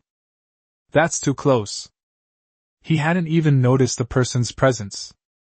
It's absolutely bizarre. Good morning, sir. Lu Fan pretended to exchange pleasantries, quickly removed the carp from its shell, and gripped the fishing rod tightly. Grandpa, you're fishing here? This spot has great feng shui. I have a bit of diarrhea, so I'll leave now. After saying that, he turned around and tried to slip away. etc. The old man called out to him. Lu Fan paused, making a gripping motion as if holding a gun. If anything seems amiss with this old man, he must deal with it immediately. Young man, this is for you. The old man slowly took out a small bucket from his fishing tackle bag, which was half full of water. This carp is so beautiful, it seems to have a spirit about it. It's such a waste to eat it. Let's keep it in a bucket, maybe it will bring us great fortune. Lu Fan stared at the blue plastic bucket, then looked at the old man's unfathomable, deep eyes. Thank you, sir. He took the bucket, quickly threw the carp in, and ran into the rain without looking back. Until the figure completely disappeared. The old man then looked away and chuckled. He put down the black umbrella, skillfully set up the fishing rod, and gently scratched his neck with his withered fingers. The collar was torn open at one corner. Beneath that loose skin, 3 deep blue scales were clearly visible. A golden carp, that's interesting. We returned to the cabin. Lu Fan entered his room and leaned against the door, panting heavily. What exactly is the old man's background?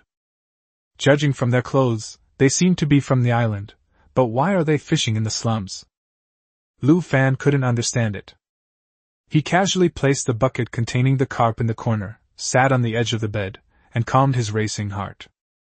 No matter who he is, nothing can stop him from leveling up and developing. He took out his legendary fishing rod and held it in both hands. Upgrade!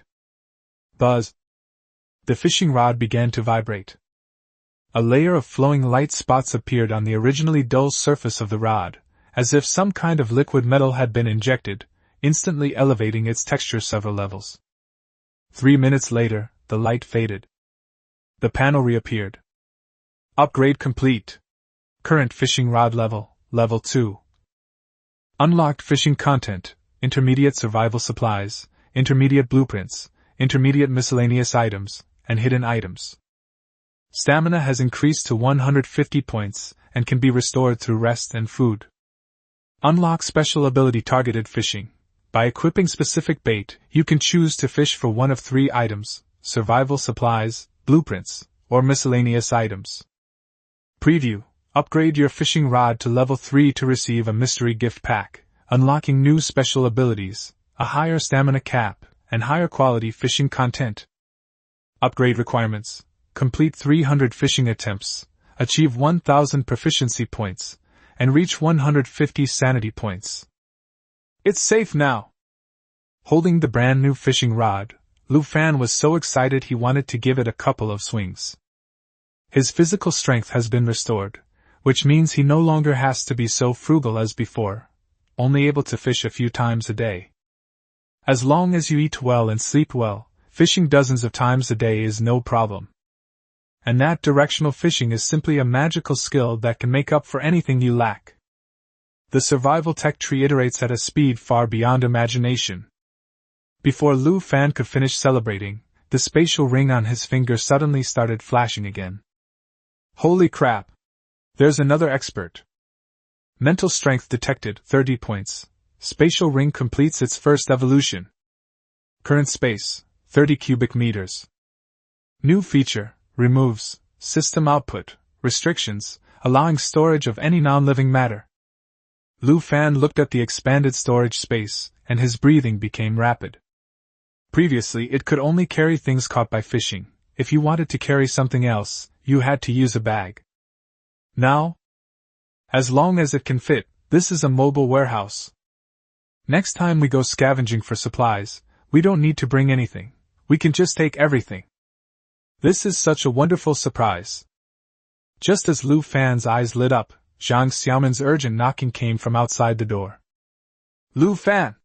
It's almost 6 o'clock. If we don't leave now we'll miss the assembly. Chapter 54 Chinzei, you're doing well, aren't you? You've even gone to work as someone's dog? Push open the door. Zhang Xiaoman was wearing a sports vest and shorts, with her long hair tied up high, exuding an unprecedented energy and spirit. Zhang Wei was stood behind, leaning on his cane, his face full of worry. Xiaoman, don't be reckless when you go into the water. Go down to a maximum of 40 meters, and be sure to surface slowly. He kept rambling on and on. Jiang Xiaoman grew a little impatient. Ugh! I know, Dad, you've been saying that to me for over 10 years. Jiang Weiwei gave an awkward smile, then turned to Lu Fan and said earnestly, Little Lu, I know you're very capable. But things are different underwater than on land. If anything happens to you, please help this girl out. Rest assured. Lu Fan nodded in agreement, his gaze sweeping over the slums outside. I'll leave this to you, Uncle Zhang. Coordinate with Du Wei and organize all the labor force, whether it's picking up trash or doing other work. We don't support idlers, and we won't let anyone starve. Don't worry about that. I used to be the president of the Fishermen's Association. I know about planned production and redistribution. We will definitely achieve common prosperity. Jiang Weigua patted his chest and assured him. Lu Fan hummed in agreement, then with a flick of his wrist, handed the Type 64 pistol to Jiang Weigua. Jiang Weigua shrank back in fright, his face turning deathly pale. This thing, I dare not use it. Empty. No bullets. Lu Fan shoved the gun into his hand and lowered his voice. Xiao Min and I aren't here. If we want to keep these refugees in check, we need some serious weapons. Upon hearing this, Jiang Weigua swallowed hard, gripped the gun handle tremblingly, and his eyes gradually hardened. Understood. Lu Fan's idea was simple. After all, in this world, whoever can feed them will be the one they follow. If we can train a group of subordinates, and then arm them with the beta enhancer we obtained from Song Qi, we can achieve our goal. In case of unforeseen circumstances, he will have some ability to resist. You can never have too many cards up your sleeve. After explaining the escape route, Lu Fan led Jiang Xiaoman straight to the island gate to meet up. Subsequently, the speedboat responsible for transportation took the crowd straight to Beigang. A dozen minutes later, the massive steel crane arm of Beigang came into view. The dock was packed with people. A quick glance revealed nearly 100 people. Most of them were refugees from the 4 major islands, along with some island residents, and a small number were those arrogant mutants. All of you, line up properly! Defense Commander Qin Yuan stood on a military truck, with piles of diving equipment under his feet, and shouted through a megaphone. Low-level testers who scored 1 to 3, come and collect your equipment. In an instant, a large number of people sparsely surged forward, all of them ragged refugees. Tisk, these homeless people who don't even have a 4-point rating actually dare to come here. Several mutants standing nearby, arms crossed and already dressed in special diving suits, discussed the matter with mocking expressions. Why do these refugees choose to go to the sea to feed the fish instead of cleaning the streets and shoveling manure? Do they really think earning points is that easy? Exactly. I bet a lot more will drown this time. How about we take a gamble? His companion grinned maliciously. I bet at least 15 of them will die this time. If I lose, I'll treat everyone to braised beef noodles. Deal. If I lose, we'll go to the brothel tonight and have some fun, it's on me. Amidst the malicious laughter, Lu Fan walked to the truck. Qin Yuan glanced at him and said coldly, Give me your points bracelet. We'll return it to you all after the mud has been handed over. After saying that, he threw a set of equipment into Lu Fan's arms. Lu Fan looked down and almost laughed. A rusty oxygen cylinder, its mouthpiece covered in teeth marks, without even a pressure gauge. The other was a plastic bucket with black grease residue, used to collect oil sludge. In addition, they didn't even have the most basic wetsuits for warmth and pressure resistance. With this equipment, an untrained person's limit is 20 meters when diving. But it's probably only 20 meters to the entrance of that rift valley. A crowd of people were scrambling at the entrance to grab oil, but they made almost no profit. To earn more, you have to venture further down, but without equipment, the death rate will increase significantly.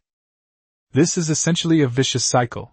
The poor refugees remain poor, while the rich islanders remain rich. In the end, the refugees are nothing more than expendable resources for the island's inhabitants. Lu Fan shook his head, picked up the pile of junk, and stepped aside. Meanwhile, not far away, A gaze was fixed intently on Lu Fan. "Hey, Chunzhe! What are you spacing out for?" In the crowd, a muscular man nudged Chunzhe. "It's our turn to collect our equipment, from 4 to 6 points." "Oh! Brother Lu Hui is here!" Chunzhe snapped out of his daze and waved to those behind him. "Zhou Xing! Wang Ying, you guys stay close!" After everyone received their equipment, the group finished collecting their gear. Zhou Xing and Wang Ying changed into their diving suits, and as soon as they turned their heads, they saw Lu Fan in the corner. "Brother Lu?" Zhou Xing's eyes lit up, and he grabbed Wang Ying and ran over, his face full of surprise. "Brother Lu! What are you doing here?" Lu Fan was somewhat surprised. After some time apart, these two greenhorns seemed to have grown up quite a bit, and the timidity in their eyes was gone. Zhou Xing chuckled. "We were so grateful to Brother Lu for encouraging us back then, otherwise we wouldn't be like this now." He was just about to catch up with old friends. Suddenly, a hand shoved in and roughly pushed the two of them behind them. Chunzhe stood in the middle, looking Lu Fan up and down at his shabby clothes, and said in a sarcastic tone, "Hey, isn't this Brother Fan? Weren't you supposed to be picking up Chu Xian? How did you end up like this? You can't even afford a diving suit, and you've come here as a beggar." Seeing him standing with the diving team, Lu Fan instantly realized that he had latched onto Song Han's coattails. Lu Fan sneered. "Chunzhe! You're doing pretty well, aren't you? Running off to be someone else's dog, what's the difference between you and a vagrant like me?" "You!" Chunzhe frowned in anger, his face instantly darkening. "You left your girlfriend and brother to die in this building just to save your own life. How dare you, a piece of scum, talk to me?" Lu Fan frowned. "A shameless person is invincible. He's the one who's trying to get rid of the bridge after using it, but now he's portraying himself as the victim?" Lu Fan smiled faintly, his tone chilling.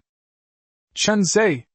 From the day you started messing around with Chu Xian, our relationship was severed. If you try to mess with me, I won't hesitate to kill you."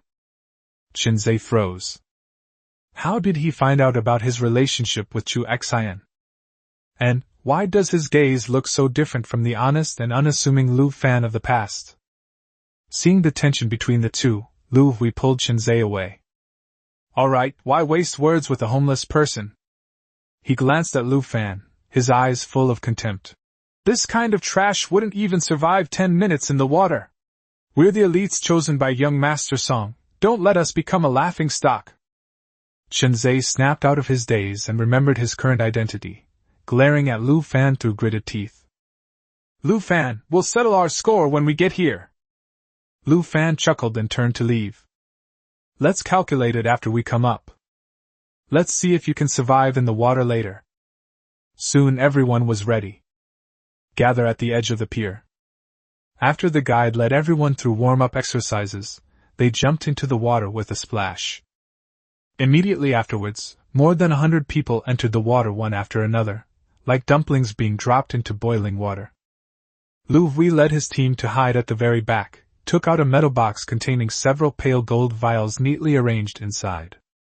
"Drink the beta potion, everyone!" Lu Hui lowered his voice. "When you go into the water later, don't be greedy and rush. Come up after you've collected enough oil sludge." Everyone nodded, drank the medicine, and went into the water. Just as Lu Hui was about to put on his mask, Chunzhe suddenly grabbed his arm. "Brother Hui! Spit it out!" Chunzhe glanced in the direction Lu Fan had entered the water, his eyes filled with malice. "Do me a favor, take care of that kid!" Lu Hui frowned. "It's not a good place to kill someone underwater. Especially not in that dangerous rift abyss." Chunzhe quickly tried to dissuade him. "Brother Hui! You know that young Master Song specifically asked for this kid. Think about it, if we let him go back alive and get noticed by young Master Song, will we still benefit from him in the future? That kid is an ingrate, he'll definitely try to suppress us." Lu Hui's hand paused. On this isolated island with limited resources, status is life itself. Anyone who dares to touch his cake will die. "Okay. Lu refastened his mask and said coldly. Find an opportunity to cut his oxygen tube and fake a drowning. Let's finish this quickly. Chapter 55 The Water Monkey's Attack. This is 1,000 meters underwater. At this moment, in the observation room on the second floor of the port, Qin Yuan respectfully reported to the two middle-aged men inside the room. Father, Uncle Lei, they've all gone into the water. Lei Jianya sat on the sofa with a solemn expression. I put a lot of effort into this batch of specially made high-pressure diving suits, and with the Song family's medicine, I hope we can retrieve what I need. The man next to him, Qin Jin, patted Lei Jianya on the shoulder. Don't worry, Lao Lei. This time I've found 5 A-level mutants, plus your nephew. As long as we don't encounter any mutant creatures, 500 meters of water won't be a problem. Lei Jianya glanced at him and sighed. I'm afraid of encountering mutated creatures. We might not find anything, but we'll all perish. Recently, the monitoring room reported some strange activity deep within the Rift Valley. In the past few days, a pink mutated creature with extremely high speed has also been discovered nearby. My heart is breaking, Tsk Tisk. Qin Jin poured him some red wine and comforted him. Don't think too much about it. Let's wait for good news. Underwater. Light fades rapidly with depth. After crossing the shallow waters, a massive underwater rift valley stretched out beneath their feet. The cliffs on both sides are steep and the rocks are jagged. Looking at this place, Lu Fan felt that it bore a striking resemblance to the Leviathan's lair from back then. He followed at the end of the line and made a gesture with his hand. Zhang Xiaomin understood, and the two quietly broke away from the main group, diving down to a depth of about 35 meters along the edge of the Rift Valley. There weren't many people here, and the lighting was just barely adequate. Lu Fan swam to the rock face. A layer of dark substance was found on the rock wall, swaying with the water flow. Reaching out to touch it, my fingertips felt a greasy, warm sensation, like a sticky jelly. Nice one! Lu Fan decisively grabbed a large lump and stuffed it into the bucket. For the rest, he pressed himself against the rock wall and made a thought. Swish. The sludge instantly disappeared from the area touched by the hand, all entering the spatial ring. Stock up! Stock up! Lu Fan's lips curled up slightly, like a hamster hiding food, leaving no trace of mud wherever it went. At the same time. Rift Valley entrance. Qinzhe floated in the water, anxiously waving his flippers. He had already searched twice, but hadn't even seen a trace of Lu Fan. Did that kid run underwater? Qinzhe wondered to himself. With that shabby oxygen tank, he dares to go into the deep water? Are you out of your mind?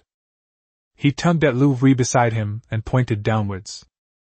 Lu Hui nodded, and the two of them, with searchlights on, continued their descent. Just 30 meters deep, the two spotted Lu Fan's figure in the dim light. Qinzhe was overjoyed and was about to pull out the shovel from his waist when... Call! A violent undercurrent suddenly crashed in from the side. He froze, then instinctively turned his head. Suddenly, a thick cloud of blood mist burst open in the water not far away. Immediately afterwards, half of the object flew out of the blood mist, grazing past Qinzhe and Lu Hui's masks. That was a section of a human upper body. Its internal organs were dragging in the water, and its pale face still held an expression of extreme terror. Qinzhe felt a spasm in his stomach and almost vomited. Before they could react, a cloud of blood surged, and a bizarre creature the size of a van charged toward them. This creature looks like a monkey, but its torso is connected to long, segmented legs similar to those of a spider or crab, and it also has an extremely long tentacle tail. It moved as nimbly as a water flea in the water, closing in on the two people in an instant. 10 meters. 5 meters. The water monkey suddenly tilted its neck back, revealing its smooth belly. There was no navel there, only a large, round, sucker-like mouth like a lamprey's, filled with barbed teeth, and 2 dead fish-like eyes embedded above the mouth. Qinzhe was so frightened that he choked on a mouthful of seawater. He fearfully shoved Lu Hui, who was standing next to him. Ha! Caught off guard, Lu Hui lost his balance and fell forward. It just so happened to run into the water monkey that was rushing towards it. Click! The water monkey's large jaws snapped shut, instantly biting off Lu Hui's upper body. Puff! A powerful jet of water, mixed with bits of flesh and entrails, gushed from the water monkey's mouth, spurting Lu Hui's lower half of his body dozens of meters away. Glug glug! Chen-Zai was terrified and swam upwards using both his hands and feet. Seeing this, the water monkey kicked off with its long legs and chased after them. In the chaos, Chen-Zai grabbed the searchlight in his hand and smashed it down. It missed. The searchlight spun and sank down, its beams swaying wildly. This water monkey seemed to have some phototaxis.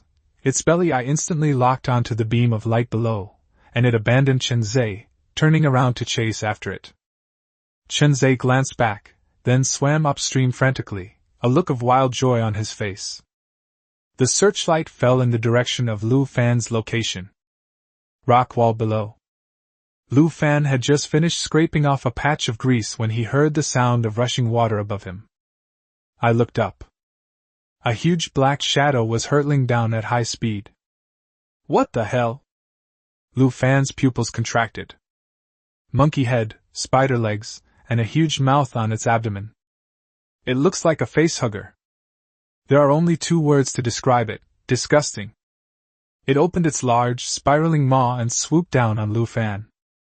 Court death! Lu Fan remained very calm. His right arm jerked. Clang! The black exoskeleton armor deployed instantly, and the mantis blade popped out. Thermal mode, all on. Sizzle. The seawater boiled instantly, and the blade glowed with a crimson heat, piercing directly through the water monkey's mouth before slashing it up. Pfft. The water monkey was split in 2 and sank to the bottom of the sea. Jiang Xiaomin, who was standing next to her, was completely dumbfounded and almost dropped the bucket of mud in her hand. Time to go! Lu Fan gestured and shoved his mud bucket into her arms. Looking up at the water above, it was in complete chaos. Several water monkeys, appearing out of nowhere, were frantically preying on the panicked drowning victims. If we were to surface along the same path, it would be too dangerous. Glug! Lu Fan spat out several large bubbles. A pink lightning bolt instantly swam to Lu Fan's side. Lu Fan shoved Jiang Xiaomin onto Xiaobai's back, gesturing. We'll go around her from the side later. Xiaobai nodded knowingly. Lu Fan was just about to climb up. Call out. A sudden current swept in, striking Lu Fan squarely and slamming him against the rock wall. Rumble. Suddenly, an unprecedented and terrifying suction force erupted from the abyss. The surrounding undercurrents surged violently, forming a massive whirlpool. Several divers who were nearby were swept away and disappeared from sight. Lu Fan frowned and swam quickly towards Xiaobai, but was still pulled down by the powerful suction. Damn it! The body rotated and sank uncontrollably. Seeing this, Xiaobai let out a soft cry and was about to rush down to save him. Lu Fan struggled to raise his hand while spinning, making a stop gesture. Run! Get up there first. The suction force of this vortex is too strong. If he gets trapped alone, he might still have a way to escape. But if Xiaobai and Jiang Xiaomin are both caught up in it, he won't have the energy to save others. Little White was frantic, but seeing several water monkeys above poised to charge down, it could only tearfully flick its tail and carry Jiang Xiaomin toward the side of the sea. Seeing this, Lu Fan continued to focus his attention on the vortex. The powerful current made him dizzy. Fortunately, his body is resilient. Lu Fan took out a bottle of beta potion from his spatial storage and drank it. With a leap, he unleashed a powerful burst of strength and broke out of the vortex, swimming to the side. He breathed a sigh of relief and was just about to surface. Unexpectedly, the vortex seemed to have its own consciousness, and began to spread rapidly, once again precisely pulling Lu Fan into it. How is this possible? The immense force rendered Lu Fan unable to move. He could only let the vortex devour him. Finally, consciousness was completely plunged into darkness. I don't know how much time passed. Lu Fan coughed violently and opened his eyes. Brother Lu! You're awake! A large face approached. It was Zhou Xing, and Wang Ying was beside him. Lu Fan propped himself up, his head feeling a little dizzy. He looked around. This place seemed to be an air chamber in an underground cave, with cold and damp air, and a few searchlights barely illuminated the area. Besides the three of them, there were 4 or 5 shivering refugees huddled in the corner, as well as several A-level mutants who were discussing something. Judging from the situation, they were probably all brought down by the whirlpool. Among the mutants, a man slammed his fist on the ground and cursed. What the hell is that vortex? And those water monkeys, I've never seen anything like it before. All right, Marseille, save your energy. A tall, thin man nearby advised. Everyone's trapped here now. Who knows how long the oxygen will last? Let's think about how to get back to the surface. Backwater surface? Marseille sneered and pointed outside. Do you know how deep it is here? How strong is the water pressure? And you're going back to the surface? Another man wearing glasses patted the reading watch on his wrist. The screen flickered a few times, displayed a red number, and then went completely black. The magnetic field interference here is too strong, and all communications are down. I glanced at the depth gauge as we were falling. All eyes were on him. This place is probably 1,000 meters underwater. Chapter 56 The Abyss is watching you. Upon hearing this, everyone froze on the spot. 1,000 meters under the sea.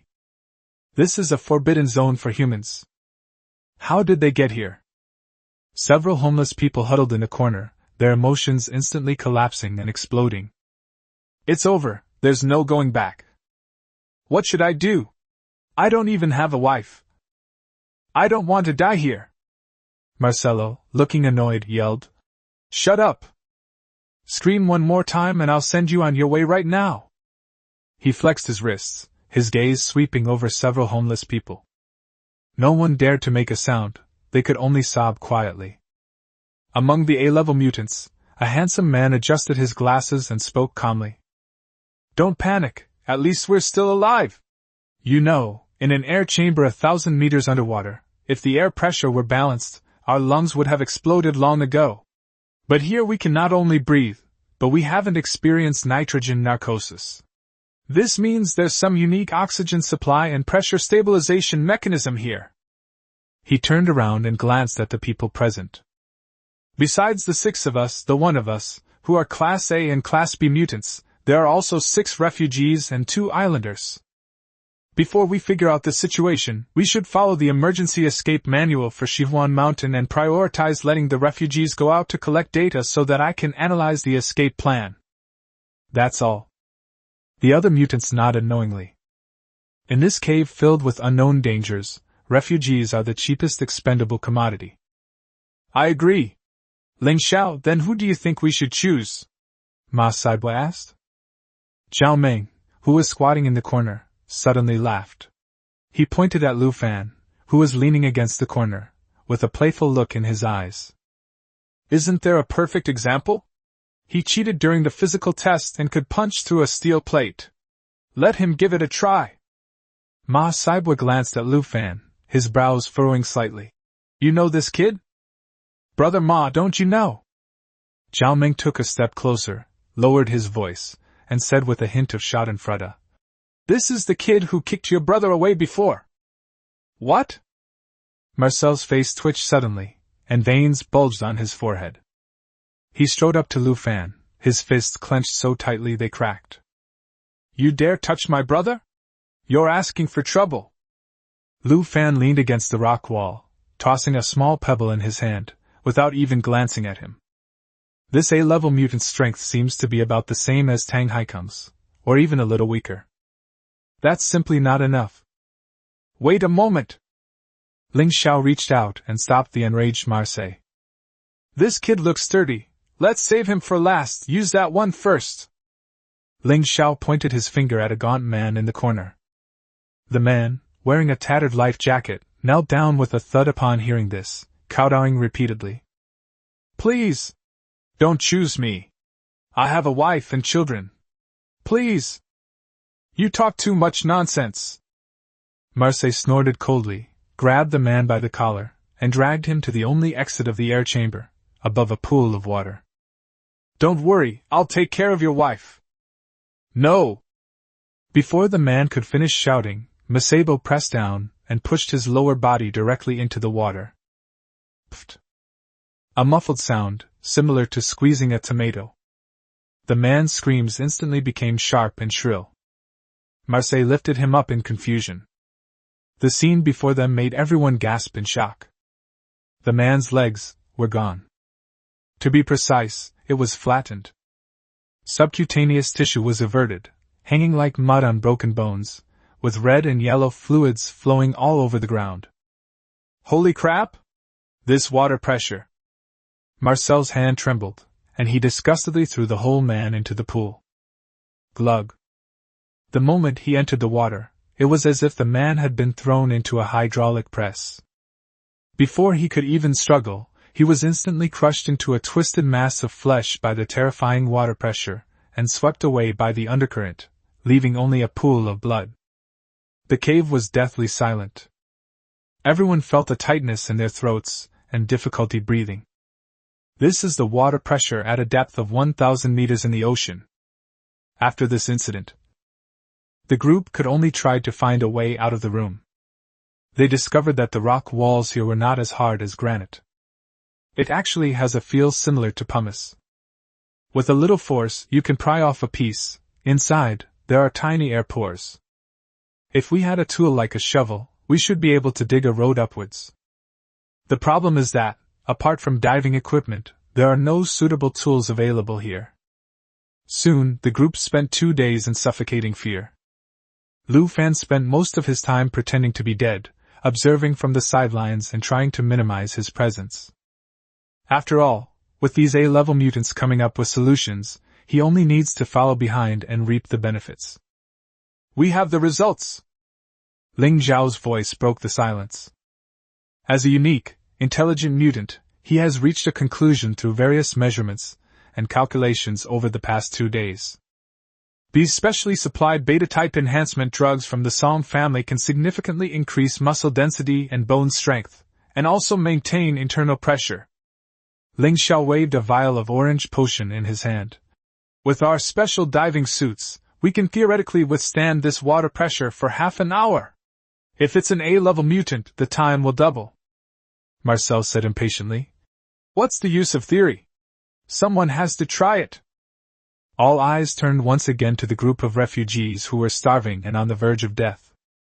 A few minutes later, 2 slightly stronger but unlucky guys were dragged out. They were forced to inject the drug by Masebo and others. Then they put on a heavy diving suit and a special diving rope around their waist. Swim out in a bit. Report back what you see. Marcel grabbed one end of the rope and threatened menacingly. If you dare to try anything funny, I'll pull you back and beat you to death. Upon hearing this, the 2 men trembled and dived into the water. This time it wasn't crushed. Time passed second by second. About 5 minutes later, the rope in his hand suddenly began to shake violently, a sign that danger was imminent. Pull! At Ma Saibu's command, several mutants worked together to pull the rope back. Whoosh! The 2 refugees were dragged out of the water and lay sprawled on the ground like dead fish, panting heavily. They were uninjured and had all their limbs intact. Ling Xiao stepped forward and ripped off their masks. What's down there? Where's the exit? The 2 refugees were deathly pale, their pupils dilated to the extreme, as if they had seen something extremely terrifying. Tunnel, tunnel. The one on the left was chattering and rambling incoherently. There's a big hole down there, leading to the outside. Everyone's faces lit up with joy. This means there's a way to escape. But! The man suddenly grabbed Ling Zhao's arm, his voice trembling even more. It's so dark outside, so big, and... What else? Marcel got impatient, grabbed him by the collar, and spat in his face. Stop dawdling! Speak up! Light, there is light. Before he finished speaking, the man's eyes suddenly became bloodshot and turned completely red. He grinned, as if he were laughing or crying, and made a strange, clucking sound from his throat. In that abyss, there is a light, watching me. Before he could finish speaking. Bang! A muffled thud. The man's head exploded without warning. Red and white substances scattered and splashed, spraying Marcelo's face. Holy crap! Marcel screamed in fright and suddenly let go, the headless corpse sliding limply to the ground. I didn't touch him! Before anyone could react. Bang! The vagrant next to him, who had been staring blankly, suddenly had his head explode without warning. Blood splattered on the rock wall and slowly flowed down. This scene was so bizarre that it sent chills down my spine. Ling Xiao frowned, but calmly squatted down to examine the lower half of the corpse. The medication is still working, and the body inside the diving suit is normal. Only the exposed head exploded. Ling Xiao stood up, pushed up his blood-stained glasses, and began to deduce. The moment I took off my mask after leaving the deep water, my intracranial pressure spiked to a critical point. They probably saw something they shouldn't have seen in the abyss. That stuff can affect the brain. The cave fell silent again, deathly still. In other words, there's a path outside the cave, but a monster guards the entrance. A monster so terrifying it'd make your head explode. Isn't this a surefire way to die? Ling Xiao slowly turned around. His cold gaze swept across the crowd and landed directly on Lu Fan and the other two refugees. The data isn't enough. He pointed to Lu Fan and the other two. Select 2 more people to go out. This time, I want to find out exactly what that glowing monster is. Chapter 57. This refugee is stronger than everyone else. Having witnessed the miserable state of those people, I can see it all.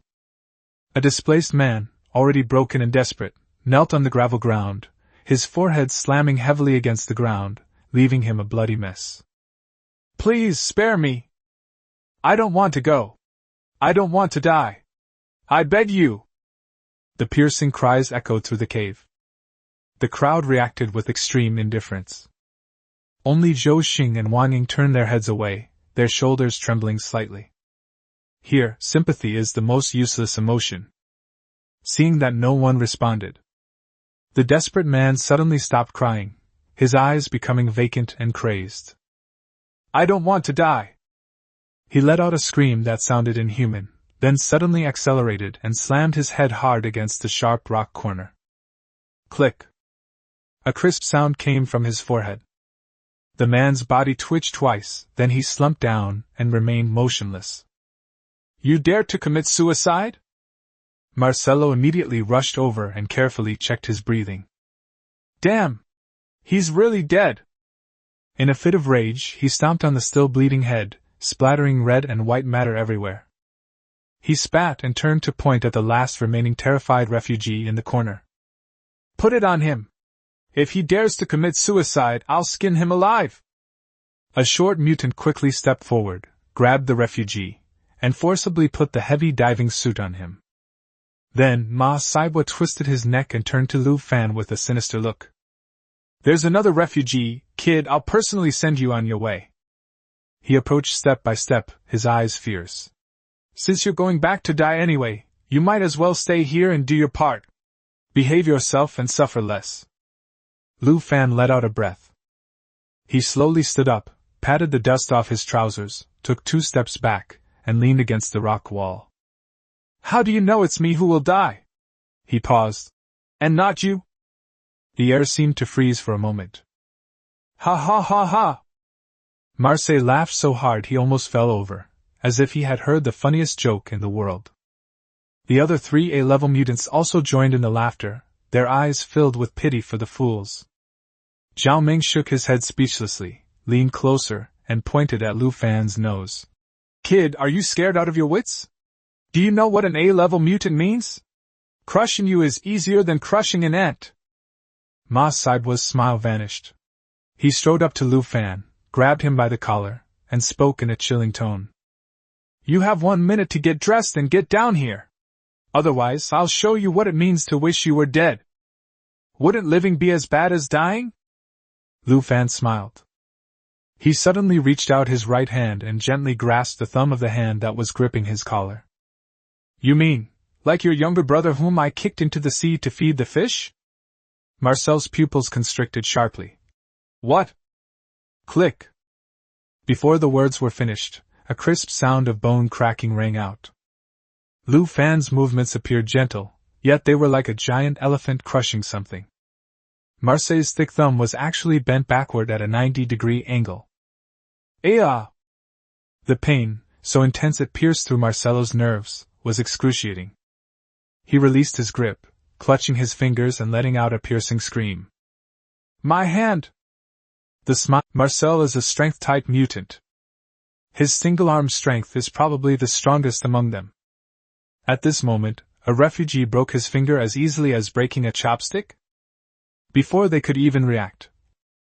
Bang! Lu Fan raised his leg and kicked, hitting Ma Saibwa squarely in the chest. Boom!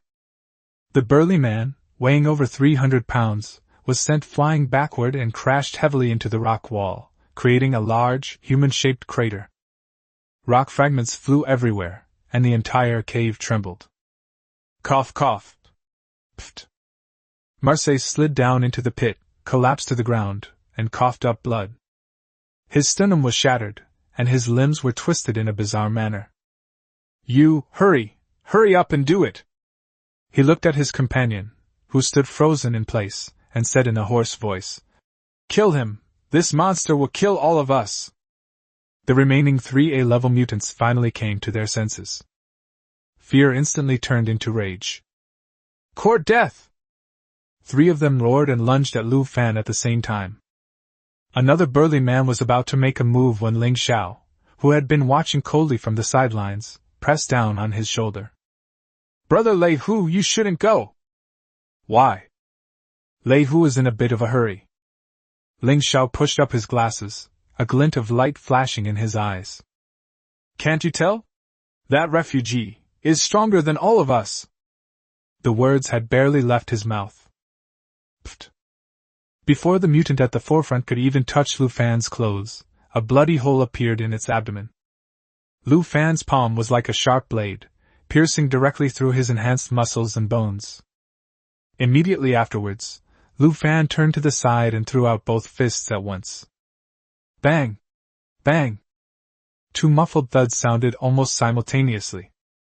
The other 2 mutants were sent flying in various ways, crashing heavily into the rock wall and passing out without even uttering a sound. 1 punch, 1 kill. Sold out instantly? The whole process took less than 3 seconds.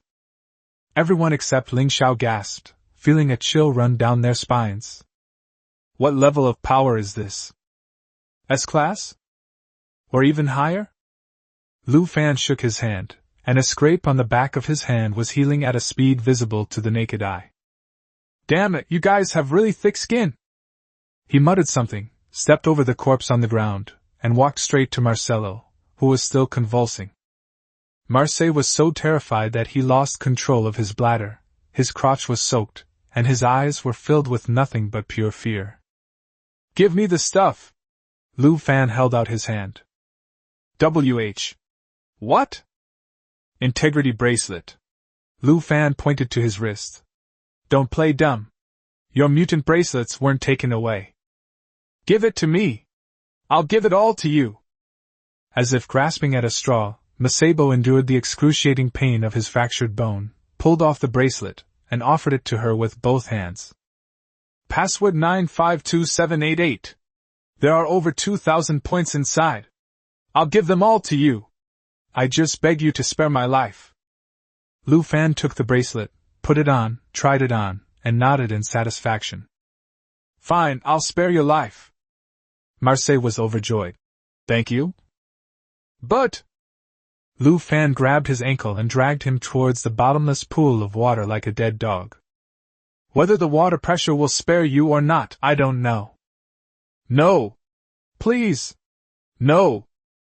Marcel instantly understood Lu Fan's intention, struggling frantically, his fingernails scratching bloody marks into the rocky ground. Please! Don't throw me down! Thump. Water splashed up. Marseille was thrown into the pool that connects to the sea, which is thousands of meters deep. The water pressure instantly pushed it up. He did not die immediately. Instead, it struggled frantically, constantly splashing bubbles. Through the murky water, everyone could clearly see that Masebo's skin was beginning to crack inch by inch under the terrifying water pressure. His muscles rolled up as if being skinned, his blood vessels burst, and he gradually lost his human form. Tsk tisk!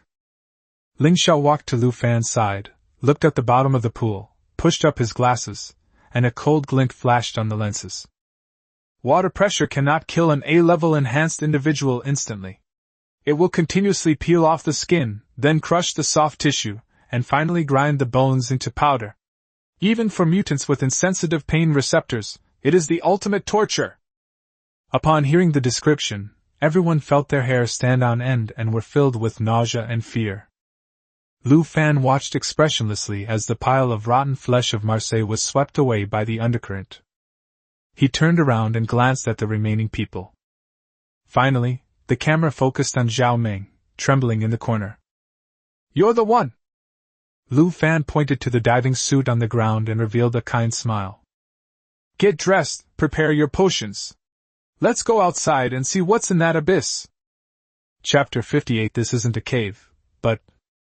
Zhao Meng froze on the spot, then his legs thudded to his knees. He shuffled over on his knees, grabbed Lu Fan's trouser leg, and said with a look of terror on his face. Brother! Please spare me! I beg you to spare me this time! Lu Fan lowered his head, his gaze sweeping over the distorted face without any change in expression. Spare you? Lu Fan flicked his toe, kicking the diving suit at him. Why didn't you spare the refugees when you were about to throw them overboard? You were screaming the loudest, and now you're scared? Zhao Meng's shoulders slumped, his whole body shrank into a ball, and his face showed despair. I'm a person who dislikes trouble, so I only say things once. Lu Fan's voice was extremely cold and filled with killing intent. Zhao Meng's entire body was spasming.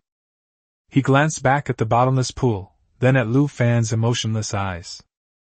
Go down there, and perhaps there's still a glimmer of hope. But if I don't go down, I'll probably get beaten to death. I'll go! Zhao Meng trembled as he grabbed his diving suit and struggled to his feet. He slowly put on his gear, injected the medicine, tied the rope, and walked cautiously to the pool. If you spot one, pull the rope 3 times, Lei Hu instructed. Zhao Meng took a deep breath, touched his wildly beating heart, closed his eyes, and jumped into the dark pool. Thump. Zhao Meng disappeared underwater. Lu Fan rubbed his slightly sore shoulders and turned around. His gaze swept over the crowd, finally settling on Ling Xiao, who was walking. You knew my strength from the very beginning? Ling Xiao turned his head, adjusted his glasses, and smiled faintly. Just a guess. He walked over to the corpse whose abdomen had been pierced, squatted down, reached into the bloody hole, and touched it. Your micro-expressions don't lie, and you appear too composed. Ling Xiao withdrew his hand and rubbed the dried blood with his fingertips. Besides, I bet you're not a naturally occurring mutant. Oh? Lu Fan became interested. So sure? Certainly. Ling Xiao pointed to his head and explained. Modern humans have an insurmountable threshold in their genes. Just like an ant, no matter how naturally it mutates, it can't lift an elephant. Unless its genetic sequence is forcibly recombined using special methods. He stared at Lu Fan with sharp eyes. Your muscle density and nerve reaction speed have exceeded the theoretical limits of ordinary humans. This is a product of technology, not natural evolution. Lu Fan narrowed his eyes and re-examined the frail-looking man with glasses. To be able to deduce these things simply through observation is quite impressive. Looks like you know quite a lot. It's all right. Ling Zhao's tone was indifferent. I am a PhD in genetics. I was invited to Zhuanshan a few months ago to assist academician Wang Mingyuan and Dr. Song Changchun with some special research. So you mean that? Lu Fan stepped forward and lowered his voice. You probably know something about this world-destroying flood, don't you? Ling Xiao was silent for 2 seconds, then suddenly laughed. There was a sense of absurdity hidden in the laughter. I know, and I don't know. I'm just a modern human. I can't understand the information left behind by that ancient civilization. But I can tell you this cataclysmic flood is not a natural disaster at all. Upon hearing this, everyone felt as if a thunderclap had exploded in their ears. It wasn't a natural disaster? No matter how powerful humanity becomes, it's impossible to create a weapon that could engulf the entire globe. Lu Fan's lips trembled, and a chill ran straight to the top of his head. He subconsciously recalled what Ao Feng had mentioned before. The remains of an ancient sea dragon from Shihuan Mountain. Could the secret of the world-destroying flood lie there? Thinking of this, Lu Fan's heart suddenly clenched. He looked down and saw that the toxins hidden in his blood vessels had resurfaced. Damn it! I attacked too aggressively just now. Has the seal broken again? Lu Fan really wanted to curse at that moment. This woman was so capable before. Why is she so unreliable even when it comes to detoxification? He quickly turned to the side, pulled down his sleeve, and pressed hard on the poison on his wrist. He had to remain calm. If he revealed any weakness at this moment, Ling Xiao and his 2 companions might take advantage of the situation. Hold your breath and concentrate. Only after the excruciating burning sensation subsided did Lu Fan breathe a sigh of relief without making a sound. Ling Xiao, who was standing to the side, did not notice Lu Fan's unusual behavior.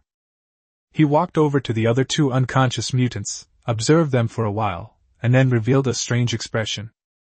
As expected, those 2 are dead, and they were eaten too. It was eaten? Everyone was stunned.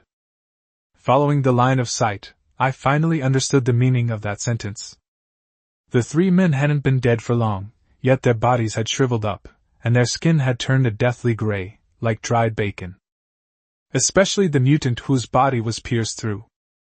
The ground was spotless, not a single drop of blood remained, and the internal organs had disappeared without a trace. Ling Xiao crouched down and tapped the ground with his knuckles. This rock has countless micron-sized pores that have absorbed the blood and nutrients from the corpse. After saying that, he pointed to a dark mark in the corner and explained. This is a mark I made the day before yesterday. Now it has shifted 3.2 centimeters to the left and tilted 15 degrees, which means that the space here is alive. We are moving. Alive? Lu Fan frowned. Just then, the rope in Lei Hu's hand suddenly started to shake. He quickly pulled back with all his might, and with great effort, he finally managed to drag Zhao Ming out of the water. Zhao Ming gasped for breath, and was about to pull off his mask when he suddenly remembered the refugee whose head had exploded earlier.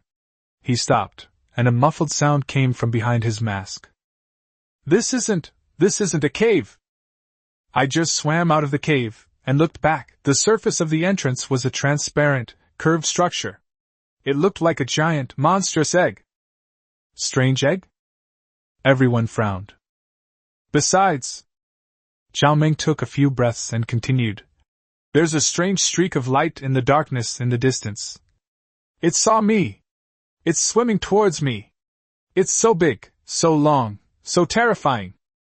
Upon hearing this, for some reason, a strong sense of unease welled up in Lu Fan's heart. With a flick of his wrist, a folding entrenching tool appeared in his hand, which he then tossed directly to Lei Hu. Dig in this direction. Stop immediately when you hear water. Lu Fan pointed to the rock wall on the side of the pool. Everyone was stunned. Even Ling Xiao was puzzled. Where did this guy pull out that shovel? Lei Hu gripped the shovel, not daring to ask any further questions. They immediately began frantically digging a tunnel in the direction of their target. The rocks here are very fragile, resembling some kind of calcified material. A few minutes later. Click. A large boulder has been broken off. Behind it was no longer rock, but a layer of transparent, thick material that emitted a faint glow, and was as hard as jade, like a piece of reinforced glass. The crowd gathered around and peered through the translucent eggshell at the deep sea outside. It was pitch black and deathly silent. Suddenly, the water surged violently. A colossal, luminous object, so enormous it defied description, suddenly slid past the window. Its speed was extremely fast, carrying a suffocating sense of oppression, and it vanished without a trace in an instant. Immediately afterwards, in the darkness of the far distance, a pair of enormous, eerie blue orbs of light slowly emerged. It stared intently at the people inside the eggshell from thousands of meters away. Buzz! A sharp whistling sound pierced through the seawater and exploded in everyone's minds. Close your eyes! Cover your ears! Get out of here! Ling Xiao shouted alertly. Everyone covered their heads and retreated frantically. One of the refugees was running too fast and accidentally fell to the ground. Before he could even get up and cover his ears, his body swelled up rapidly like an inflated balloon. Save! Bang! His entire body exploded into a cloud of blood mist. The remaining people covered their ears, but still felt their brains trembling and blood slowly seeping from their 7 orifices. Click! The sound of stone cracking rang out. Boom! The ground beneath their feet could not withstand the resonance of the sound waves and collapsed completely. A feeling of weightlessness washes over you. The group of people fell into the dark abyss below, along with the rubble. Thump! Thump! Lu Fan landed on his backside with a thud.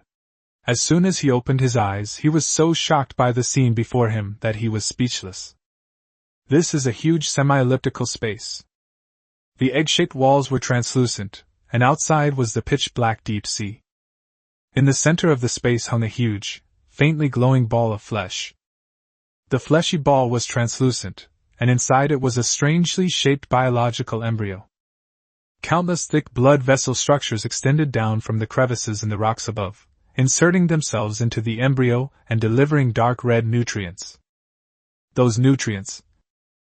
It was the blood that had turned into those 3 corpses.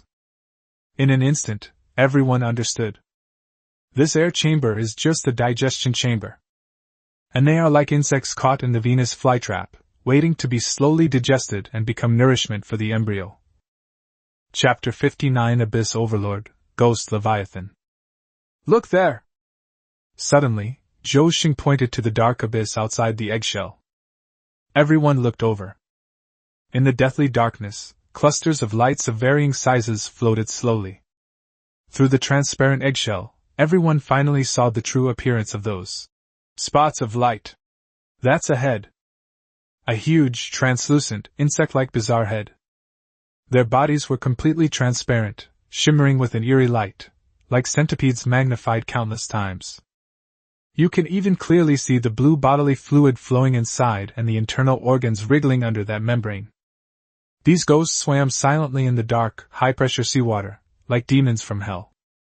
Ghost Leviathan. Lu Fan's pupils contracted slightly, and he subconsciously uttered the name. Ling Xiao, standing to the side, wore an excited expression, his face almost pressed against the eggshell. It's so beautiful. How did it evolve into such a form? He quickly took out a waterproof box, pulled out a notebook, and wrote down. There are more than 30 juveniles outside, and the largest mother is at least 100 meters long. She is probably the ecological ruler of this rift valley, just as recorded on the stone wall. Clang! A juvenile creature the size of a car suddenly crashed into the eggshell. The row of translucent, sharp teeth scraped against the eggshell, producing a piercing noise. Lu Fan kicked the diving suit bag on the ground, picked up 2 suits and threw them to Zhou Xing and Wang Ying, who were still in a daze. Stop looking, we're going to run away later. This is not an exaggeration.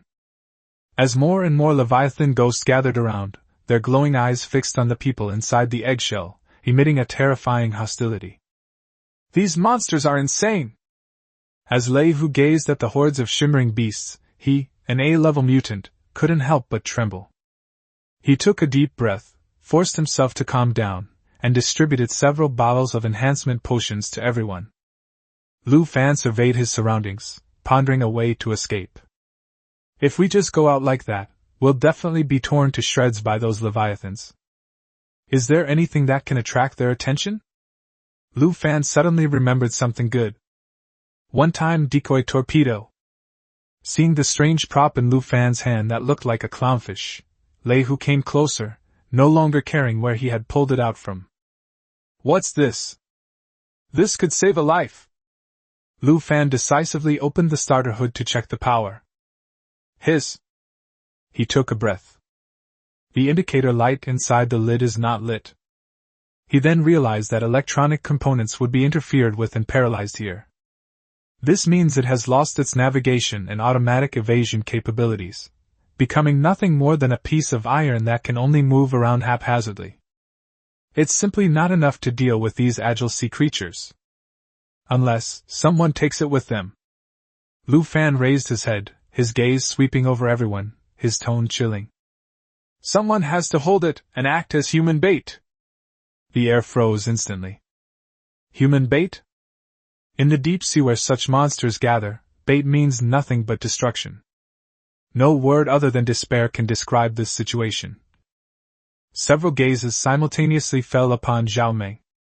Zhao Meng huddled in the corner, screaming hysterically through his diving mask. What are you looking at me for? You bunch of beasts! I've already gone down to scout the way once. Do you want me to die again? Lu Fan weighed the torpedo in his hand. If you don't go to hell, who will? Go ahead, I'll burn some paper money for you next year. Fuck you! Enraged, Zhao Meng ripped off his mask and slammed it to the ground. I absolutely refuse to be eaten by these monsters. Absolutely not. The words came to an abrupt halt. Zhao Meng's expression suddenly became very strange. He stared blankly ahead, slowly raising his hands to touch his cheeks. The others also became serious. Zhao Meng, your face! Lei Hu took a step back in horror. Zhao Meng's face was melting, his features were gradually distorting and shifting, and he wanted to speak, but only gurgling sounds could be heard from his throat. Snap! An eyeball rolled out of its socket and landed in his outstretched palm. How am I? Bang! His head exploded again, and blood and flesh covered half of the shell. Wang Ying screamed in fright and buried her head in Zhou Xing's arms. The atmosphere froze for a few seconds. Suddenly, Ling Xiao shouted a warning. Once you leave the eggshell's protection, just one glance at the mother body will cause this mental pollution to parasitize your brain cells. Remember, when you're running away, you absolutely cannot look it in the eyes. You! Lu Fan looked at Ling Xiao and asked in confusion. Aren't you leaving? Ling Xiao took off his glasses and gently put them into his pocket. He walked up to Lu Fan, put the notebook into a waterproof box, and handed it to Lu Fan. Do me a favor and pass this on to teacher Wang Mingyuan. Tell him that student Ling Xiao has found the key. Lu Fan was taken aback. Why are you looking for me? Ling Xiao smiled, his eyes lighting up. Because you can get out of here alive! There's no doubt about that. After saying that, he turned around and walked towards the embryo behind him, his eyes filled with endless curiosity, showing no fear of death whatsoever. I haven't studied these larvae in detail yet. I'm very curious to know where they came from and what kind of energy they contain. What an incomprehensible man. Lu Fan shook his head suspiciously, put away the iron box, and turned to look at the remaining 3 people. Who will lure the enemy? A moment of silence. Lei Hu gritted his teeth, his fists clenched so tightly they cracked. I'm sorry. I can't die. I'm a member of the Lei family. If I die here, Grandpa will probably kill all the survivors to be buried with me. Although it was the truth, it was also an excuse he made out of fear. Lu Fan pondered for a moment, and took this into consideration. If Lei Hu really dies, it will probably be a significant obstacle for him to enter the inner island. Then, he turned his gaze to Zhou Xing and Wang Ying. Zhou Xing trembled, his expression turning extremely ugly. He suddenly hugged Wang Ying. At the same time, he pulled a syringe from his bag and plunged it into Wang Ying's arm. What are you doing? Wang Ying stared in astonishment, trying to push him away, but he held her tightly. Ying, take a nap, you'll feel better after a nap. A few seconds later, Wang Ying fell into a coma. Zhou Xing held the girl who had collapsed into his arms, kissed her forehead deeply, and let tears and snot stream down his face. I love you! He turned to look at Lu Fan, a bitter smile on his face. Brother Lu, I want to ask you for one last thing, please help me take her back. Lu Fan remained silent for 2 seconds before stepping forward. Have you thought it through? Yes. Zhou Xing took a deep breath. These past few days with her by my side have been the happiest and most joyful days of my life. He took the heavy torpedo from Lu Fan's hand, his hands trembling uncontrollably, yet he still gripped it tightly. Wait! Lu Fan suddenly pulled out a bottle of wine and a box of luncheon meat, and handed them to him. Zhou Xing was stunned for a moment, then took the wine, tilted his head back and took a big gulp. The spicy liquid made him cough violently. Can we save this meat for Ying? It's her favorite. Lu Fan nodded, patted his shoulder, and then gave Lei Hu a look. Carry her on your back, that should be fine. Lei Hu walked over with a heavy heart, helped Wang Ying adjust her diving suit, and then tied it tightly to her back with a rope. Don't worry, Brother Zhou, I will definitely get her out of here. Zhou Xing let out a sigh of relief. Thank you. The three then climbed back up into the air chamber, and came to the edge of this deep body of water. We'll proceed according to plan in a moment. Lu Fan finished his reminder. The three entered the water one after another. They just swam out of the cave. 4 or 5 smaller Leviathan ghosts spotted the 3 people. They swam over quickly, undulating their bodies, looking into those eyes that resembled will-o'-the-wisps. Zhou Xing's whole body stiffened, and his heart was about to jump out of his throat. He gritted his teeth and slammed the torpedo's fuse. A red light flashes, and high-frequency sonar signals begin to be released.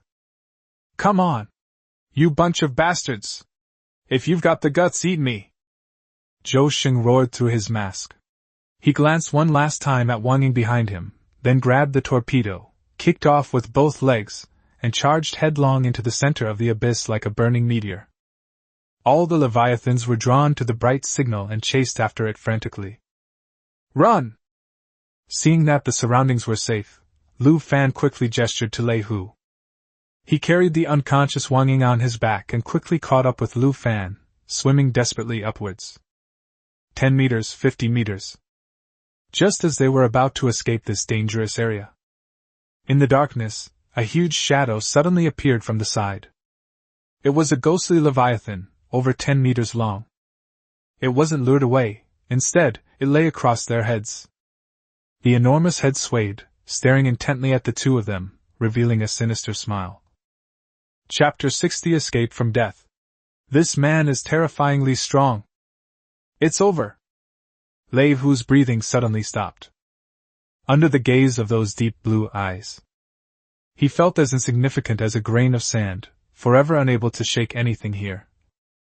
The ghostly Leviathan turned its body, emitting a strange sonic wave, and then swung its tail, smashing it towards the 3 of them. Am I going to die here?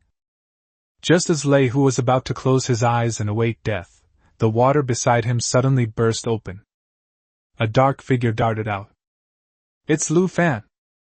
The black armor on his right arm suddenly unfolded, revealing a blazing red mantis blade. The surrounding seawater instantly vaporized due to the high temperature, bubbling and boiling. You worthless beast! Using the momentum, Lu Fan slashed at the base of Leviathan's tail fin. Sizzle! The moment the high temperature came into contact with the slippery skin, a cloud of murky white mist burst out. But this strike did not result in a clean cut as expected. The monster's skin was too thick. The blade only cut in half an inch before getting stuck in its tough, transparent muscles. Roar! Leviathan was in pain and swung its massive tail violently. Bang!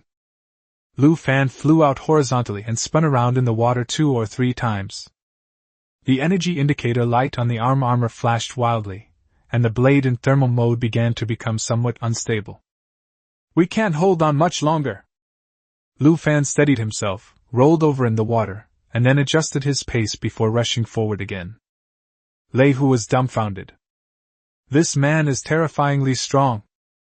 How could they become even more courageous in the face of such a terrifying creature? What kind of belief is he fighting with? Moment. Lei Hu's mind flashed back to Ling Zhao's indifferent pursuit of knowledge, regardless of life or death. Then flashed Zhou Xing's resolute face, showing his willingness to die to save his lover. But what about him? As an A-level mutant, he actually cowered in the back and eked out a living. Are we just going to stand by and watch our comrades fight to the death? No! A fierce glint appeared in Lei Hu's eyes. He had to take action to survive. He drew the dagger from his waist and swam toward the monster's head, tapping the oxygen tank with the dagger as he swam, making a crisp clanging sound. Look this way! Bastard! The sound muffled in the water, and the slightest vibration was enough to attract the monster's attention. The ghost leviathan did indeed turn its head. It opened its large mouth and bared its fangs, biting down at Lei Hu. At that very moment, Lu Fan seized the opportunity to appear beside the monster, and plunged his scalpel directly into the flesh near its heart, activating the last of his thermal energy, and violently stirring it. Pfft! Leviathan writhed wildly in the sea in agony, its massive body churning the waters violently. Oh no! Lei Hu couldn't dodge in time and was about to be sent flying. Sizzle! Suddenly, a blinding blue-gold light shone from the darkness overhead. Before Lei Hu could react, a thick bolt of electricity, like a divine spear of punishment, pierced straight through the seawater and struck the heart of the ghostly leviathan with pinpoint accuracy. The seawater boiled instantly. The monster, which was over 10 meters long, stiffened as if it had been electrocuted, and its translucent bones were clearly visible under the bright light. The high-voltage current spreads along the seawater. Even from several meters away, Lei Hu was paralyzed by the electric shock, his muscles stiff. Walk! A hand grabbed his collar and pulled him out of the electric shock. Lei Hu turned around and saw a pink figure above him. What is that? Lei Hu was shocked for a few seconds again. Could that powerful electric current just now have been caused by this creature? This man still has a trump card up his sleeve. Nu! At this moment, Xiao Bai's skin was covered with lacerations, and its pair of crystal-clear dragon horns were somewhat dull and lackluster. It was clear that the attack just now had exhausted all of its energy. Lu Fan swam over, tenderly patted Xiao Bai's head, and pointed to the sea. Take us up there. Xiao Bai nodded weakly. Boom! Just as the three of them hugged Xiao Bai's back, a dazzling burst of fire suddenly erupted from the depths of the abyss beneath their feet. Immediately afterwards, a shockwave struck. That was the light of a torpedo exploding, and also the last glimmer of Zhou Xing's life. Lu Fan glanced down at the ball of fire that was rapidly being swallowed by darkness, his eyes heavy. Without turning his head, he patted Xiao Bai. Walk! Not long after. Call! The moment they broke through the sea, Lu Fan and the others felt a great sense of relief, and for the first time, they felt that light was so wonderful. The three of them lay on Little White's back, bobbing up and down with the waves. Lu Fan ripped off his mask and quickly pulled out the few special supply medicines. He drank one himself, gave one to the unconscious Wang Ying, and threw the last one to Lei Hu. Drink it! Otherwise you'll die in a minute! Ascending rapidly from a depth of 1,000 meters, without taking additional stimulants, the decompression effects alone would likely be enough to kill them. Lei Hu frantically smashed the bottleneck and tilted his head back to pour it down. After the medicine entered my stomach, the throbbing pain that felt like my blood vessels were about to burst gradually subsided. He lay sprawled on the broad back of the fish, looking up at the gloomy sky above, tears streaming down his face. They survived. I fucking survived. Lu Fan placed Wang Yingping on Xiao Bai's back, turned to look at Lei Hu, and said coldly, It's about 3 kilometers from here to Shihuan Mountain.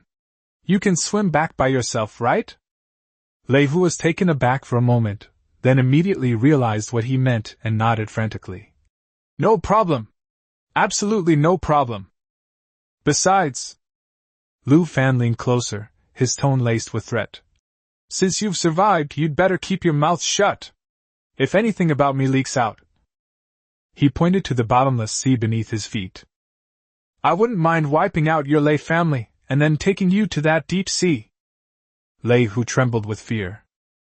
He had no doubt about Lu Fan's words. This is a ruthless person who can tear sea monsters apart with his bare hands and fight his way in and out of the abyss 7 times. It would be wise to befriend them. However, Lu Fan thought so too. Although Lei Hu's strength is average, his identity is special.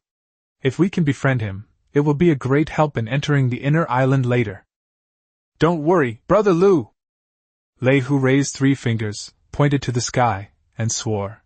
You gave me my life!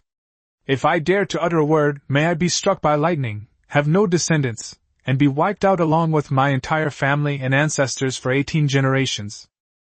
All right. Lu Fan interrupted him. Let's go! Okay.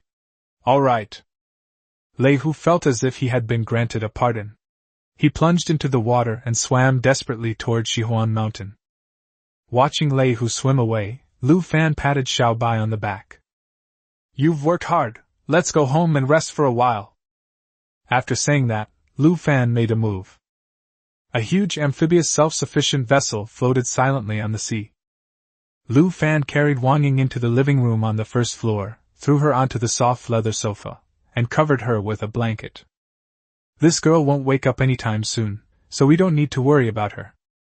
After settling in, Lu Fan rushed to the edge of the deck immediately. Little White! Catch! He poured the remaining 13 dragon essence potatoes from his spatial ring into the sea, like scattering fish food. Little White's eyes lit up instantly, and it opened its mouth wide to catch the attack. Click, click. As the potato was eaten, it whimpered happily, and its dull dragon horns began to glow again. Take good care of yourself, Xiao Bai. Lu Fan gave a brief instruction, then turned and went into the greenhouse to replenish the potato stock. Push open the door. A rich, earthy aroma wafted over. Holy crap! Lu Fan stared at the scene before him, speechless with astonishment. The once flat planting troughs are now filled with dark green branches and leaves, some of which have even climbed out of the troughs. I dug away the soil to take a look. The huge, golden yellow potatoes were packed together, each one a size larger than the previous batch. Is dragon bone powder really that effective? Lu Fan rubbed his hands together excitedly and began digging frantically. Several tens of minutes later, a small mountain was piled up in the space. A rough weighing revealed that it weighed over 50 pounds, nearly 100 potatoes. Now I've truly achieved potato freedom! At the same time, West Huanshan, East Island refugee slum. The atmosphere inside the wooden house was oppressive.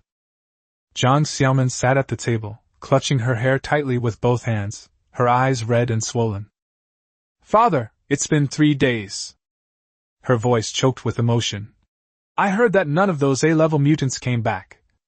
Lu Fan did it all to save me. Zhang Weiguo sighed, put his hand on his daughter's shoulder, wanting to comfort her but not knowing where to begin. In places like that, you're almost guaranteed to die. Even if Lu Fan is incredibly powerful, he probably still. Just then, the wooden door was pushed open forcefully.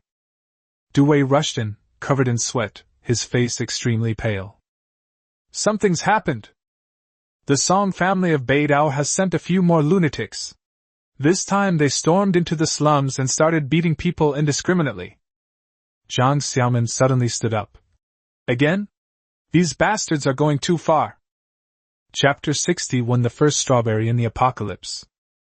She decisively got up, grabbed the empty pistol beside her, smashed open the door, and rushed into the rain. Xiaoman! Don't go!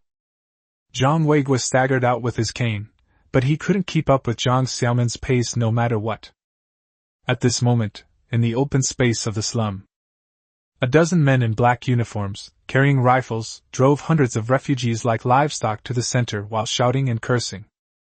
Those who were a little slower were dealt a vicious blow with the butt of a gun, leaving their faces contorted in agony. Do you guys even have any sense of reason? You just paid your points the day before yesterday, and now you're trying to steal them again? A young man in a tattered t-shirt burst out of the crowd, veins bulging on his neck. The leader of the thugs, a man wearing a beret and covered in knife scars, stepped forward and, without saying a word, kicked him. Bang! The young man, clutching his stomach, knelt in the mud. Before he could even lift his head, a boot sole stomped directly on his face, burying half of his face into the mud. Reason? The man bent down and rubbed the back of the young man's head with his heel, his voice booming. In Shihuan Mountain, the defense force is the law.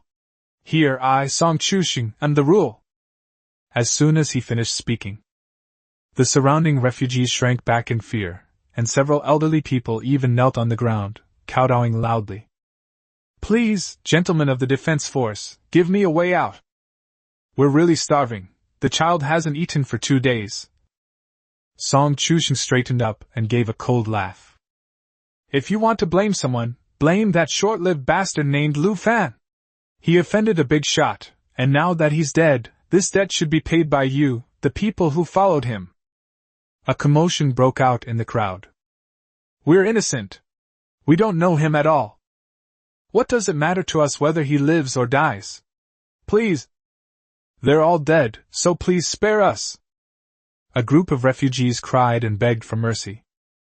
They thought they could live a good life by following Lu Fan, but they never expected that he would implicate them and almost cause them to starve to death here. Song Chuxing picked at his ear impatiently, just about to speak.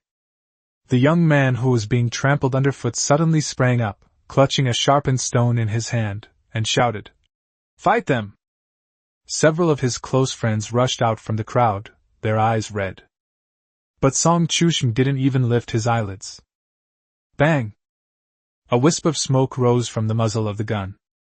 The young man at the front froze, a black hole appeared between his eyebrows, and blood mixed with brain matter sprayed onto the faces of those behind him. The body fell straight down, splashing up a cloud of mud and water. The remaining few stood frozen in place, their fighting spirit instantly dissipated by fear. My son! A woman with a sallow complexion rushed out from the crowd, threw herself onto the corpse, and let out a heart-wrenching scream. She suddenly looked up and lunged at Song Chuxing like a madwoman. You beast! I'll make you pay with your life! Bang! A second shot rang out. A burst of blood erupted from the woman's chest, and she collapsed onto her son, motionless. So noisy! Song Chuxing shook his head and spat on the corpse. 2 gunshots were heard. Jiang Xiaomin quickened her pace and rushed through the crowd, pointing her gun directly at Song Chuxing's head. Song Chuxing! You heartless and insane bastard! Song Chuxing turned his neck, his gaze lingering on Jiang Xiaomin's face, a lewd smile spreading across his lips. Hey, isn't this the beautiful Jiang? Haven't seen you for a few days, and you're thinking of having some fun with your grandpa? I'm going to kill you! Jiang Xiaomin's finger was on the trigger, and she was trembling with rage. Shoot! Song Chuxing spread his hands and even took a step forward. I'm afraid you have the will but not the guts. Speak! The sound of guns being loaded in unison. More than a dozen armed men behind him simultaneously raised their guns and aimed them at the unarmed refugees behind him. You! Looking at the terrified eyes behind her and her father's worried face, Jiang Xiaomin's arms slowly drooped down. That's right! Song Chuxing stepped forward, reached out and lifted Jiang Xiaomin's chin. Just as he was about to reach for her chest, Jiang Xiaomin slapped his hand away. What are you going to do? Jiang Xiaomin asked through gritted teeth. I'm not doing anything, I just can't stand the sight of you nest of rats. Song Chuxing sneered and suddenly punched Jiang Xiaomin in the stomach. Vomit! Jiang Xiaomin was in so much pain that her internal organs were convulsing. She spat out a mouthful of blood, clutched her stomach, and knelt on the ground, her hair disheveled and plastered to her face. Xiaomin! Jiang Weiwei cried out in distress and tried to rush forward, but 2 thugs held knives to his neck. Let go of my father! Jiang Xiaomin struggled to stand up, but Song Chuxing kicked her back into the mud. You slut! Song Chushing looked around, his voice icy cold. Today is just a lesson. Remember, you have 2 more days. He held up 2 fingers. 1,000 points. If you're short even a penny, I'll throw all of you trash into the sea to feed the fish. A desperate gasp rippled through the crowd, but no one dared to resist any longer. Song Chushing nodded in satisfaction, then turned and waved. I'm taking this old man with me. You can only redeem him once you've accumulated enough points. 2 burly men grabbed Jiang Weiwei and carried him away. Girl! Don't worry about me. Take care of yourself. Jiang Weiwei struggled to turn around and shouted. Father! Jiang Xiaomin wanted to give chase, but was stopped by several refugees. Xiaomin! Don't go! That's suicide!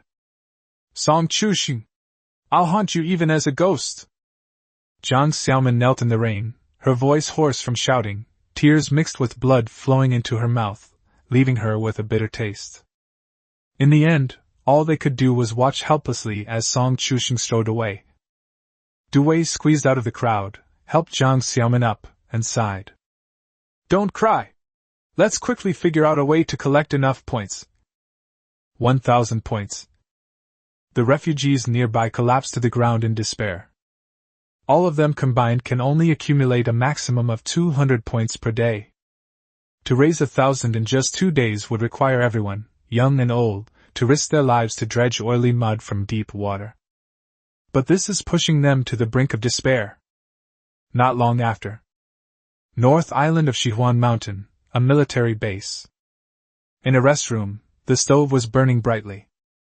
Song Chushing crossed his legs, peeled a peanut and threw it into his mouth, with 2 bottles of fine wine in front of him. Brother Chen is indeed clever. Although those refugees are poor, there's still something to be gained by squeezing them out. Chen Zhe, sitting opposite him, raised his wine glass, a sinister smile on his face. The main reason is that my investigation revealed that the East Island slum has a strong connection with Lu Fan. Even though he's dead, I have to wipe out all his connections and influence before I can sleep soundly. That's right. Song Chushing clinked glasses with Chen Zhe and said with a grin. When the deadline is in 2 days, we'll split the points we've collected 50-50. Brother Song is so generous. Chen Zhe downed his drink in 1 gulp, ate a peanut, and said, Anything related to Lu Fan, I'll take it and destroy it. For no other reason than for my father, who was killed by him. At this time, 3 kilometers away from Shihuan Mountain, on the sea, an amphibious self-sufficient vessel is gently bobbing with the waves. The greenhouse was warm and cozy, a world apart from the wind and rain outside. Lu Fan carefully sprinkled the ground dragon bone powder into the fertilizer bin, and the machine hummed as it ran. He squatted in front of the planting trough, his eyes fixed on it. A pale green light flowed through the soil. Puff! A tender green shoot broke through the soil, as if the clock had been pressed fast. The stem and leaves climbed up, and as the new leaves grew, several small flower buds emerged from among them. The tender green buds swayed gently, eventually blooming into small white flowers. A few seconds later, the new leaves grew larger and larger, eventually forming large umbrellas that sheltered the area below from the wind and rain. Until a few unripe fruits slowly grew and hung on the branches. Then everything stopped growing. Lu Fan stared blankly at the few tender green fruits. The shape and smell of this fruit. It's a strawberry. These random fruit seeds can actually grow into delicious fruits like strawberries. Before the apocalypse, strawberries were hailed as the queen of fruits. In today's world, the value of a strawberry far exceeds imagination. This is probably the first strawberry baby to be born in the apocalypse. However, strawberries ripen much slower than potatoes. Once the fruit has just begun to form, it remains in that particular batch and does not grow any further. We'll probably have to wait a while, allowing it to slowly absorb nutrients and settle the sugars. Lu Fan took a deep breath and narrowed his eyes in satisfaction. If I bring this batch of strawberries back the day after tomorrow, Du Wei will probably be grinning from ear to ear. Chapter 62. The Level 2 fishing rod is truly awesome. After leaving the greenhouse, Lu Fan went straight back to the living room on the first floor. Wang Ying was still asleep on the sofa. Lu Fan casually found an empty seat and sank into it, completely relaxing both his mind and body. He stared at the ceiling, reflecting on his underwater encounter, and felt a surge of emotion. Human power is far too insignificant.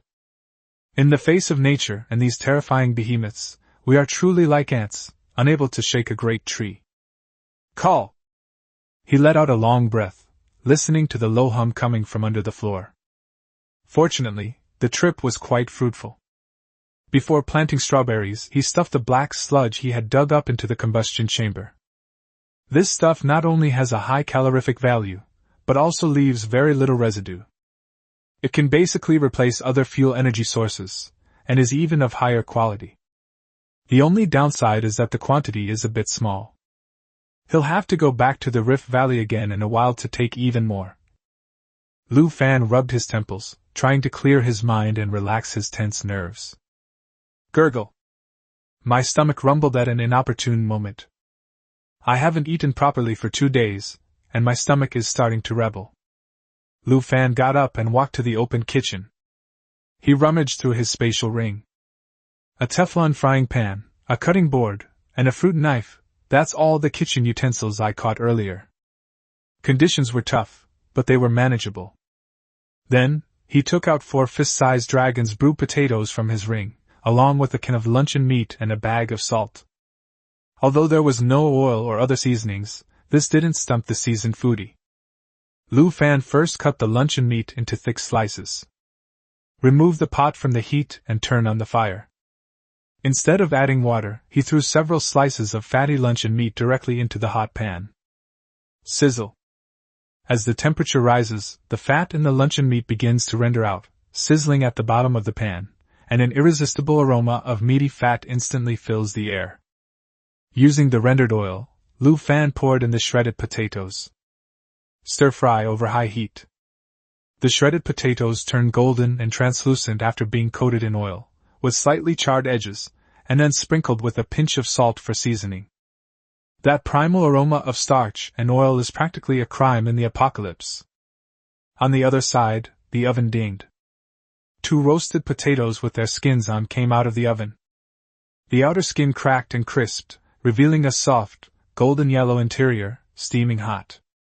Finally, Lu Fan mashed the pre-cooked potatoes, mixed them with diced luncheon meat, sprinkled them with a little salt, and made a special mashed potato dish.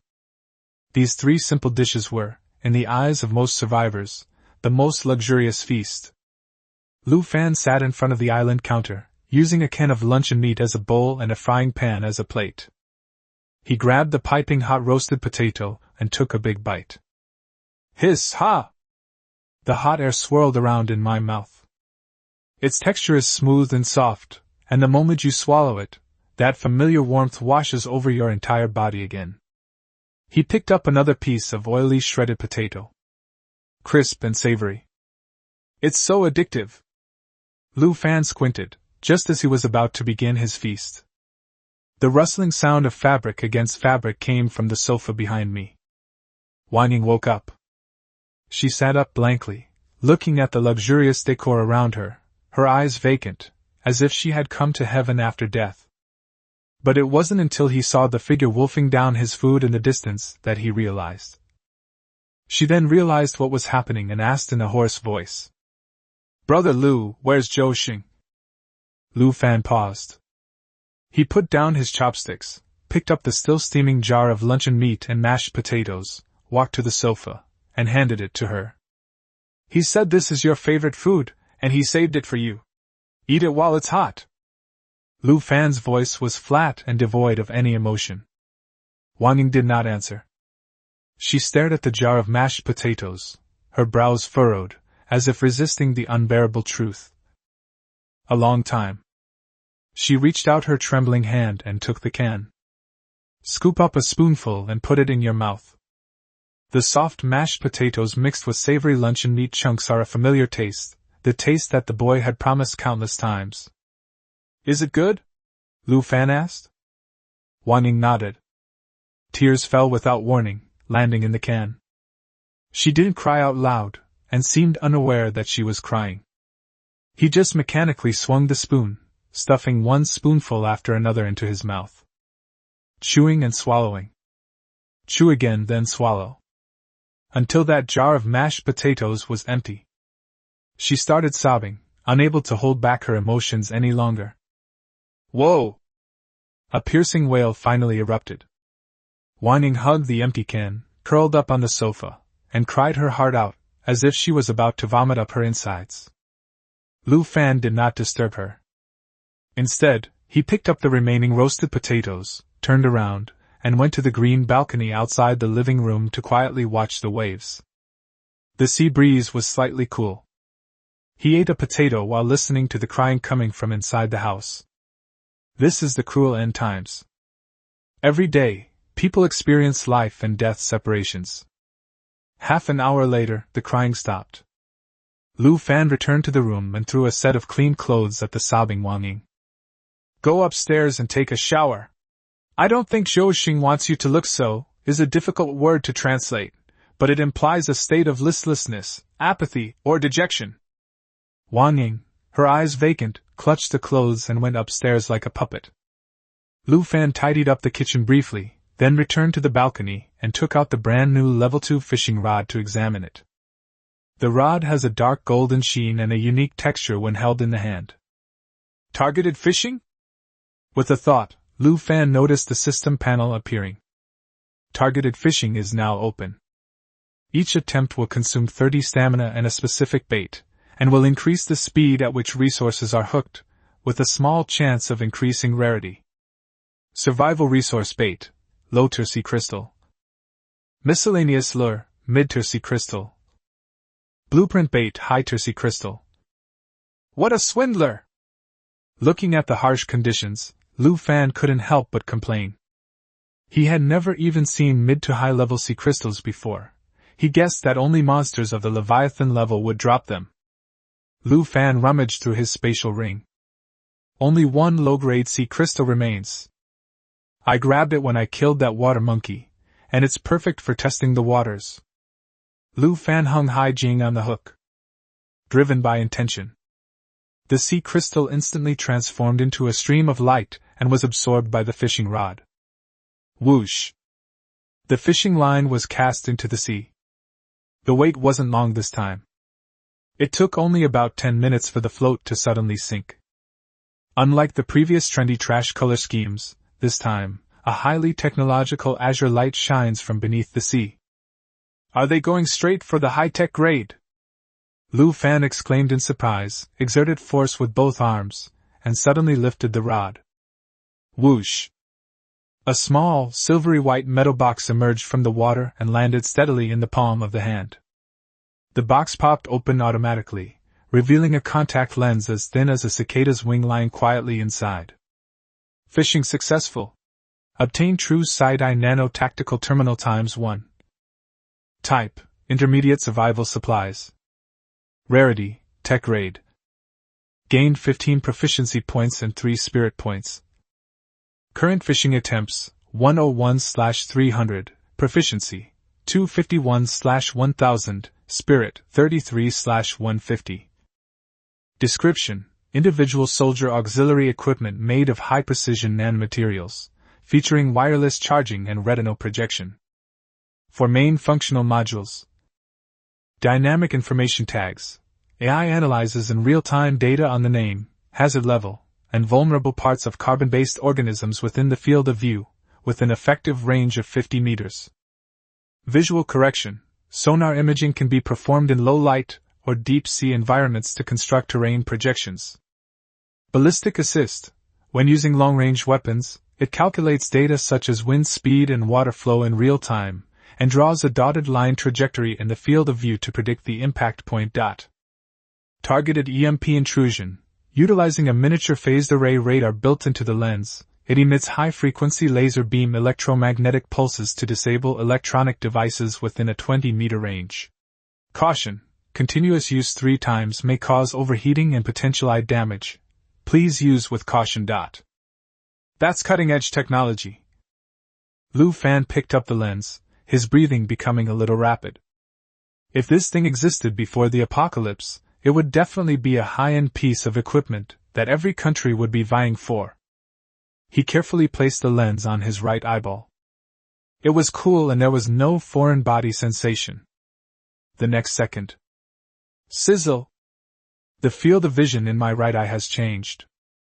Countless pale golden data streams swept past, forming various parameters that were projected before our eyes. Not far away, a seagull was circling low in the sky. Lu Fan looked over. A red locking frame instantly trapped the seagull, and a line of small text popped up next to it. Seagull, danger level 0, weakness marked. He casually pulled a pebble from his pocket and assumed a throwing stance. In his field of vision, a dotted line appeared out of thin air, swaying with the slight adjustment of his arm, and finally, the end of the dotted line landed precisely on the seagull's head. Is this considered cheating? After Lu Fan finished speaking, he suddenly flicked his wrist. Whoosh! The pebble flew through the air, following the dotted line trajectory, and hit the target with perfect accuracy. A seagull dozens of meters away suddenly burst into a cloud of blood mist and plunged straight into the sea. Awesome! Lu Fan touched his right eye, his eyes trembling with excitement. This thing is a top-tier auxiliary equipment that can genuinely enhance combat power. Strike while the iron is hot. Lu Fan cast his line again for regular fishing. Half an hour later. The float sank violently again, followed by another flash of blue light. Lu Fan was overjoyed and suddenly lifted the fishing rod. A huge black shadow was pulled out of the water and slammed heavily onto the deck with a dull thud. Lu Fan looked closely and was a little confused. Where did I come from? Is this still Earth? Another thing beyond the scope of the curriculum has arrived. Chapter 63 The All-Powerful Butler? Deep Blue First Mate Autonomous Mechanical Octopus. Lu Fan looked closely and saw that it was a metal octopus. It has a streamlined, silver-gray shell, 8 mechanical tentacles curled together, and blue breathing lights flashing at the joints. At the very top of the spherical head is a black display screen. Fishing successful. Obtain Deep Blue First Mate Autonomous Mechanical Octopus X1. Type, Hidden Item. Rarity, Tech Raid. Gained 15 proficiency points and 3 spirit points. Current fishing attempts, 102/300, proficiency, 266/1000, spirit, 36/150. Introduction. A versatile intelligent mechanical butler constructed from brushed titanium alloy and deep-sea pressure-resistant composite materials. It integrates logistical support, base maintenance, underwater operations, and 5-star cooking. Boasting obsessive-compulsive cleaning procedures, it's dedicated to eliminating all your worries. Lu Fan took a step closer. Z. A faint hum of electricity from the running machinery could be heard. The lump of metal suddenly moved. 8 highly flexible mechanical tentacles, like hydraulic jacks, lifted up, instantly raising the height to over 2 meters. The display on my head lit up, showing an expression made up of a single pixel. Straight face. Carbon-based life form detected. Heart rate too fast, hormone levels too high, bacterial coverage on body surface. Ugh, excuse my rudeness. The mechanical voice was respectful, but the content left people scratching their heads. It waved its 2 tentacles and made a gentlemanly bow. Your Excellency, Captain. I am your trusted steward. Although the hygiene of this ship is hardly better than that of a sewer, I will reluctantly take over its management. Lu Fan's eye twitched twice. Is this thing really that sarcastic? He stroked his chin and circled the big guy once. From now on I'll call you Little 8. Tell me what you can do. The expression on Xiaobao's screen instantly switched to a cool expression as he pushed up his glasses. I can do anything. Of course, provided you stop throwing those muddy potato peels everywhere. Especially that greenhouse. I'll take over its management and cultivate the perfect crops for you. Lu Fan's eyes lit up. So, does that mean we can just sit back and enjoy the benefits of greenhouses from now on? If I shrink the hull, will you still be able to work? A stupid, smart question. Little 8 crossed its 2 pairs of tentacles over its chest, its expression arrogant. I am a silicon-based life form. As long as the energy core is still there, even if you stuff the ship into your underwear, I can still polish the room until it shines. Okay. Lu Fan turned his head and pointed to the messy living room. Then let me see your efficiency. If you don't finish the work, I'll dismantle you and sell you for scrap metal. Strive. Emoji icon instantly popped up on Xiao Ba's screen, and 8 tentacles activated simultaneously, rushing into the cabin like a whirlwind. Yes, sir. Begin cleaning the entire ship immediately. 2 hours later. Lu Fan put away his fishing rod and rubbed his sore shoulders. My stamina is almost gone. It seems my luck was used up on the first 2 shots with high-tech gear. The remaining 10 shots were all just trendy junk. He turned around, pushed open the glass door on the first floor, and paused. This living room is too bright. The floor, which was originally stained with water and mud, is now spotless. A faint scent of lemon cleaning agent filled the air. The wet clothes that were carelessly thrown away were neatly dried and hung up. The pots, pans, and dishes in the kitchen were washed clean and arranged neatly according to size. No wonder it's called the self-disciplined octopus. Lu Fan exclaimed, this efficiency is simply a blessing for bachelors. He went up the stairs to the 2nd floor. The bedroom has also been completely renovated. Meanwhile, Wang Ying, now dressed in clean clothes, was sitting on the edge of the bed, staring blankly at the floor. Hearing footsteps, she looked up, her lips moved, but no sound came out. It seems her voice has become hoarse from crying. Lu Fan leaned against the door frame, his tone indifferent. The deceased are gone, but the living must go on. I'll give you 2 days to adjust. After that, come back to the slums and hang out with me. Wang Ying paused for a moment, a look of confusion flashing in her eyes. Lu Fan continued, go to the slums and become a diving instructor, teaching those people how to dive and extract oil sludge. The salary and benefits I'll give you will definitely be better than at Songs. After receiving training, the migrants will surely be able to dive deeper. Letting the refugees collect the materials while he takes care of the recycling is a good way to make a living. Of course, this is on the premise that there are no mutated creatures to obstruct the way. Wang Ying remained silent for a long time. It seemed as if I could feel a sense of reality that I was alive. Having something to do is better than suffering in the past. She nodded, forcing an awkward smile. Thanks. Lu Fan didn't say much, turned around and went downstairs to the greenhouse. As soon as I opened the door, a sweet, fruity aroma wafted out. Hachiko was waving his tentacles, carefully picking the last strawberry that was a deep, purplish red. In the basket next to it, the strawberries were divided into 3 perfectly neat squares according to their size, color, and even the distribution of the bumps on their skin. Reporting, Captain! Xiao Ba puts the last strawberry back in its place, and a please praise me emoji appears on the screen. The Longse strawberries have been harvested, totaling 5.2 kilograms. By optimizing the light and nutrient solution ratio, the next ripening time is expected to be shortened to 7 days. Lu Fan picked up the biggest strawberry and threw it directly into his mouth. Click. As you cut through the flesh with your teeth, the abundant juice bursts forth in your mouth. Sweet. It's not the cloying sweetness of saccharin, but a refreshing sweetness with a rich fruity and floral aroma. In that instant, it felt as if my entire tongue was dancing the political commissar dance. Absolutely amazing! Lu Fan waved his hand and put all the strawberries into his spatial ring.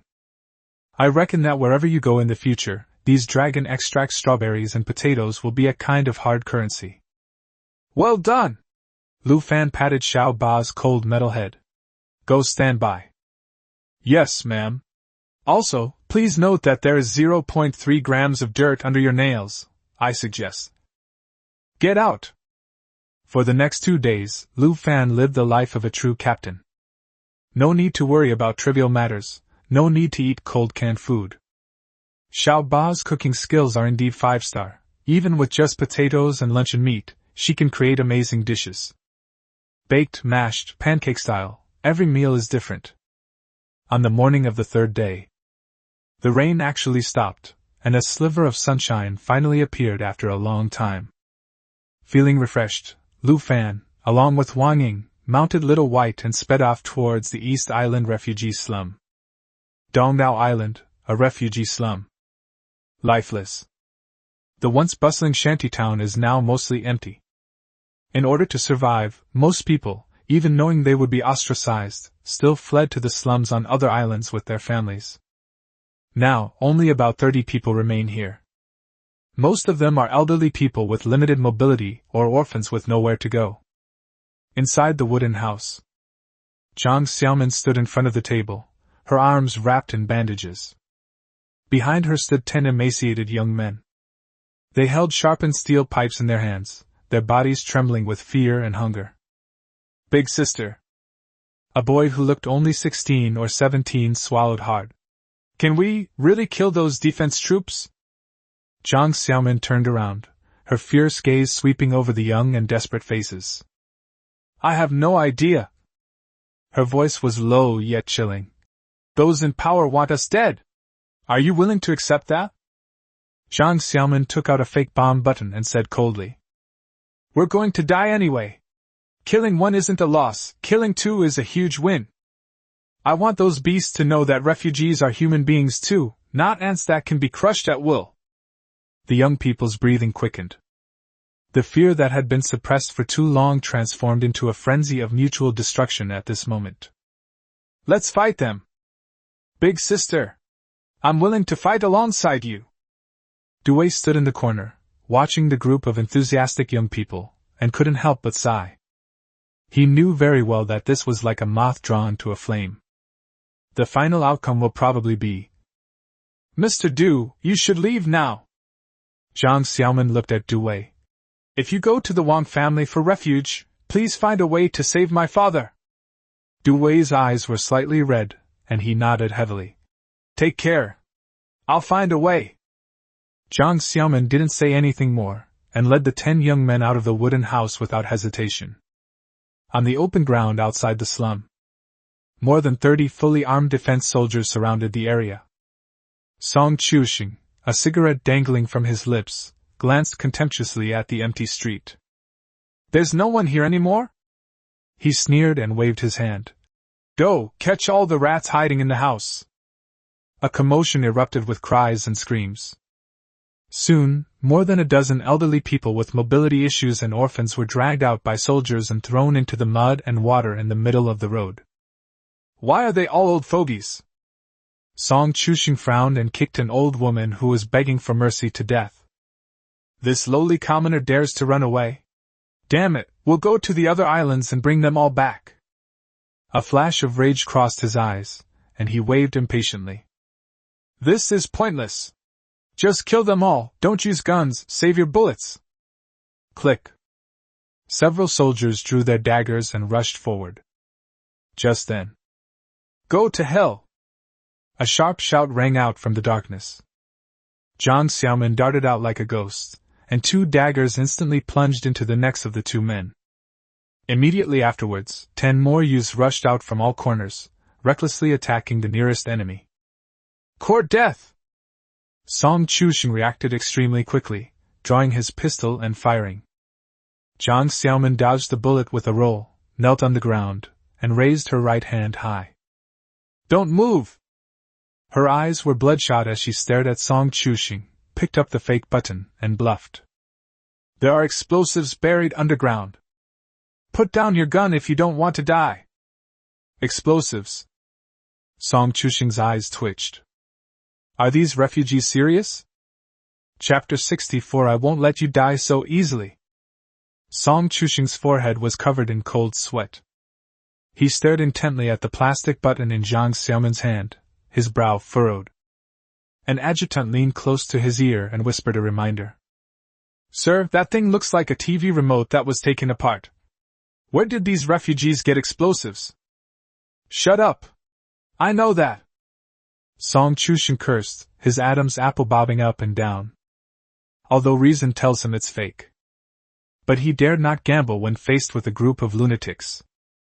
Especially Du Wei, that shrewd guy, who knows if he might have secretly gotten his hands on explosives from the Wang family. You only have one life, so be careful. Calm down. Let's talk this out. Song Chushing released his grip on the gun, letting it slowly drop. Miss Zhang, explosives are contraband on the island. Even if you blow me up, you'll all die too.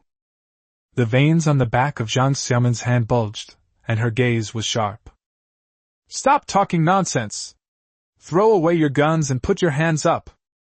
She took a step forward. Anyone who dares to move, I'll press down. We'll all die together. Song Chushing's eyelids twitched, and he slowly bent down and threw the pistol on the ground. Listen to her. There was a loud crash. Dozens of guns were thrown on the ground. The youths from the slums swarmed forward, picked up their guns, and aimed them at the group of high-ranking guards. Have you thought this through? The adjutant raised his hands, his eyes sweeping over them with a venomous glint. Assaulting the defense forces is a serious crime. Can you bunch of trash afford to take that responsibility? Shut your stinking mouth! Zhang Xiaomin roared, her chest heaving violently. You always have the word refugee on your lips, but before the apocalypse, no one is more noble than anyone else. Even if I die, I'll drag you down with me. She suddenly waved her hand, signaling the youths to fire. Click, click. The sound of the trigger locking. The young men frantically pulled the trigger, but it was as if the gun was welded shut. There was no response. Heh hee hee. The adjutant was taken aback at first, then let out a piercing, strange laugh. Trash is trash. All the guns on this island have biometric fingerprint locks. Do you really think you can just pick them up and use them? Zhang Xiaomin's face turned deathly pale instantly. Oh no! Once the arrow is released, there's no turning back. With a heavy heart, she could only draw the dagger from her waist and charge forward to fight to the death. I had just taken a step when a chill suddenly ran down my back. Call out. Two black gusts of wind swept past from both sides. Zhang Xiaomin felt a sharp pain in her wrist as the detonator was snatched from her hand in an instant. The next second, her face was shoved hard into the mud, and a knee slammed into her spine. Seeing this, Song Chushing breathed a sigh of relief and dusted himself off. Qin Feng and Qin Yu, you two B-level speed-type mutants are here so late? Are you deliberately trying to make a fool of us? Two tall, thin men appeared and laughed. Something came up, I'm late. Please forgive me, Brother Song. Qin Feng stepped on Zhang Xiaomin. Qin Yu then inspected the rudimentary detonator and casually tossed it to Song Chushing. It's fake, just an empty shell. Song Chushing took it, glanced at it, and then smashed it on the ground. Damn it! You dare to mess with me! He bent down, picked up the pistol, turned around, and fired a shot at the nearest young man. Bang! The bullet pierced the shinbone. The young man screamed and fell to the ground, rolling around while clutching his leg. Control them all! Don't kill them! Take them back and torture them slowly! Song Chushing roared, and the defense soldiers who had just suffered a setback rushed forward, pinned the 10 youths to the ground, and beat them up. At that moment, Song Chushing strode up to Zhang Xiaomin, grabbed her hair, and pulled her face out of the mud. Weren't you being arrogant just now? Huh! He kicked Zhang Xiaomin hard in the stomach. Vomit! Zhang Xiaomin coughed up a mouthful of blood and her body went limp. You slut! I'll do it for you right here! He turned around and lewdly grinned at his men. Brothers, this woman is yours! Don't go back until you've had your fun with her to death. Woohoo! Boss is brilliant! Don't worry, boss. I haven't touched a woman for 2 months, I'm bursting with energy. A dozen burly men grinned maliciously, unbuckled their belts, and surrounded them. Don't want. Zhang Xiaomin slid backward helplessly, her face filled with despair. Stop it, all of you! Du Wei rushed out from the crowd, stood in front of Zhang Xiaomin, and shouted. Song Chushing! The refugees from Dongdao Island are the property of the Wang family. If you touch them, Steward Wang will not let you off! Snap! Song Chusheng stepped forward and slapped Du Wei across the face, knocking him to the ground. Stop trying to intimidate me with Manager Wang. He stepped on Du Wei's chest, pressing the gun directly to his forehead. Do you really think the Wang family cares about the lives of you refugees? He looked around at the trembling elderly, weak, sick, and disabled, and raised his voice. If you die, the rescue team can just bring back another batch. You're just a bunch of expendable resources, understand? Du Wei gritted his teeth, trembling with anger. Song Chusheng's finger was on the trigger as he sneered at Du Wei. I've been wanting to get ahead of you for a long time. If you want to make a name for yourself, then die. He tightened his fingers. Click. The trigger didn't budge. Song Chusheng frowned and glanced at the biometric fingerprint lock on the gun. It was malfunctioning. What kind of junk is this? It's out of power? He raised his arm, cursing, just about to swing it a couple of times. Whoosh. A very faint whooshing sound swept through the air. Song Chusheng felt the lightness on his shoulder and looked down in confusion. The right arm has disappeared. Puff. Scalding hot blood sprayed all over Du Wei's face. Aowa! Song Chusheng clutched his severed arm, letting out a pig-like scream, and fell backward. Who did this? The Qin brothers, Qin Feng and Qin Yu, reacted quickly, drawing their daggers back to back and warily scanning their surroundings. Not far away. Two figures slowly approached. Jiang Xiaomin struggled to lift her head and through her blood-blurred eyes saw the person who had come. It's him. He's still alive. Her lips trembled, and tears welled up in her eyes. Lu Fan. Song Chusheng was writhing on the ground in pain, but upon hearing that name, he screamed as if he had seen a ghost. Impossible! None of those A-level mutants came back. How could he possibly be alive?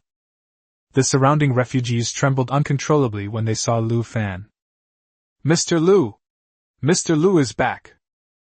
Boss Lu! Help! These defense troops are going to crush our East Island slums! Lu Fan walked to the center of the crowd, tossing a few pebbles in his hand, his cold gaze landing on Song Chusheng. Taking advantage of my absence, you messed with my people and even tried to sleep with my employees? Do you think you've got too much life ahead of you? Song Chusheng's adjutant suddenly stood up and pointed his gun at Lu Fan.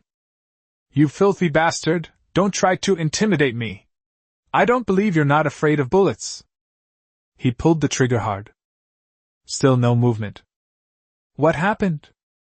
A faint blue light flashed in Lu Fan's right pupil. EMP interference is now in effect. Within a radius of 20 meters, electronic devices are disabled at specific points. Fingerprint lock? I'll turn you into scrap metal. My turn! Lu Fan threw it forcefully with his wrist. Whoosh! An inconspicuous pebble flew out with a terrifying whooshing sound. In an instant, the adjutant's head exploded like a rotten watermelon. A mixture of red and white splattered around the area. The headless corpse swayed twice before falling straight down. This startled all the defenders. The guns in their hands felt like hot potatoes. They didn't know whether to pick them up or throw them away. Is this throwing stones? That's a sniper rifle, isn't it? Song Chusheng was so terrified that he frantically backed away, yelling. Qin Feng! Qin Yu! Kill him! Kill him now! All the points are yours! The Qin brothers exchanged a glance. Although somewhat wary, Song Chusheng's points were too tempting. And, although the opponent throws stones quickly, can they be faster than these speed-type mutants? Superior! The two brothers sprang into action instantly, leaving two afterimages in their wake. The two men, one on each side, thrust their daggers straight at Lu Fan's throat and heart. Go to hell! Brush. The two passed each other, landing in a stylish pose. Done! Qin Feng and Qin Yu confidently sheathed their swords. But Lu Fan's calm voice came from behind. It's definitely done! The Qin brothers were taken aback. Just as I was about to turn around, a sudden, intense chill ran through my abdomen. Immediately afterwards, their vision began to slide downwards uncontrollably. The others couldn't help but widen their eyes. A bright line of blood appeared on the waist of the Qin brothers. Lu Fan, however, stood unharmed, with a pair of armor with mantis blades attached to his right arm. At this speed? You're not even fit to shine my shoes! Lu Fan snorted coldly. Thump. The two corpses were cut in half at the waist and into 4 pieces. The entire venue fell into a deathly silence. The group of guards were dumbfounded. Their guns clattered to the ground, their legs trembled, and they didn't even have the strength to run away. Lu Fan stepped over the corpse on the ground and walked step by step toward Song Chuxing, who was shrinking back. All right, it's time to settle our accounts. Let me tell you beforehand, I definitely won't let you die so easily. Chapter 65. I've been cheated on. I've really been cheated on. Song Chuxing's heart clenched suddenly, and he froze on the spot. He seemed to see a demon greeting him. Lu Fan stepped forward, helped Zhang Xiaoman up from the ground, and handed her to Wang Ying. Take her to rest and treat her wound. Wang Ying nodded nervously and helped Zhang Xiaoman step aside. All right. Next, it's time to... Lu Fan's cold gaze swept over the guards whose pants were half down. Before these people could react, Lu Fan swung his right arm, and the mantis blade hummed as it sliced through the air, leaving a trail of cold light. Pfft! The dozen or so burly men froze instantly. Immediately afterwards, their upper bodies slowly shifted and slid down along the smooth incision. Snap! Internal organs mixed with fresh blood gushed out all over the ground. Several of them even lay on the ground, half-body, convulsing and emitting hysterical screams. Song Chuxing was completely paralyzed.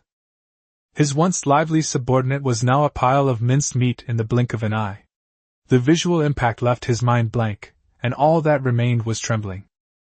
Lu Fan waded through the blood and walked step by step to him. Lu Fan, please spare my life. Song Chuxing's lips were purple, and his teeth were chattering. I have elderly parents and young children to support. I... Spare you? Lu Fan crouched down, bringing his eyes level with Lu Fan's. When you put a gun to someone's head, did you ever think about sparing them?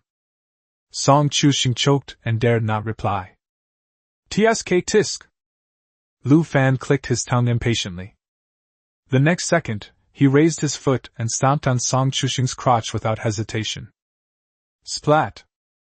The 2 eggs popped with a muffled thud. Aya!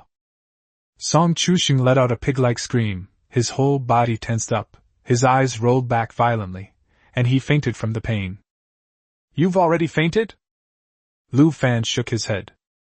He activated the mantis knife's thermal mode and applied it directly to Song Chuxing's severed arm. White smoke rose.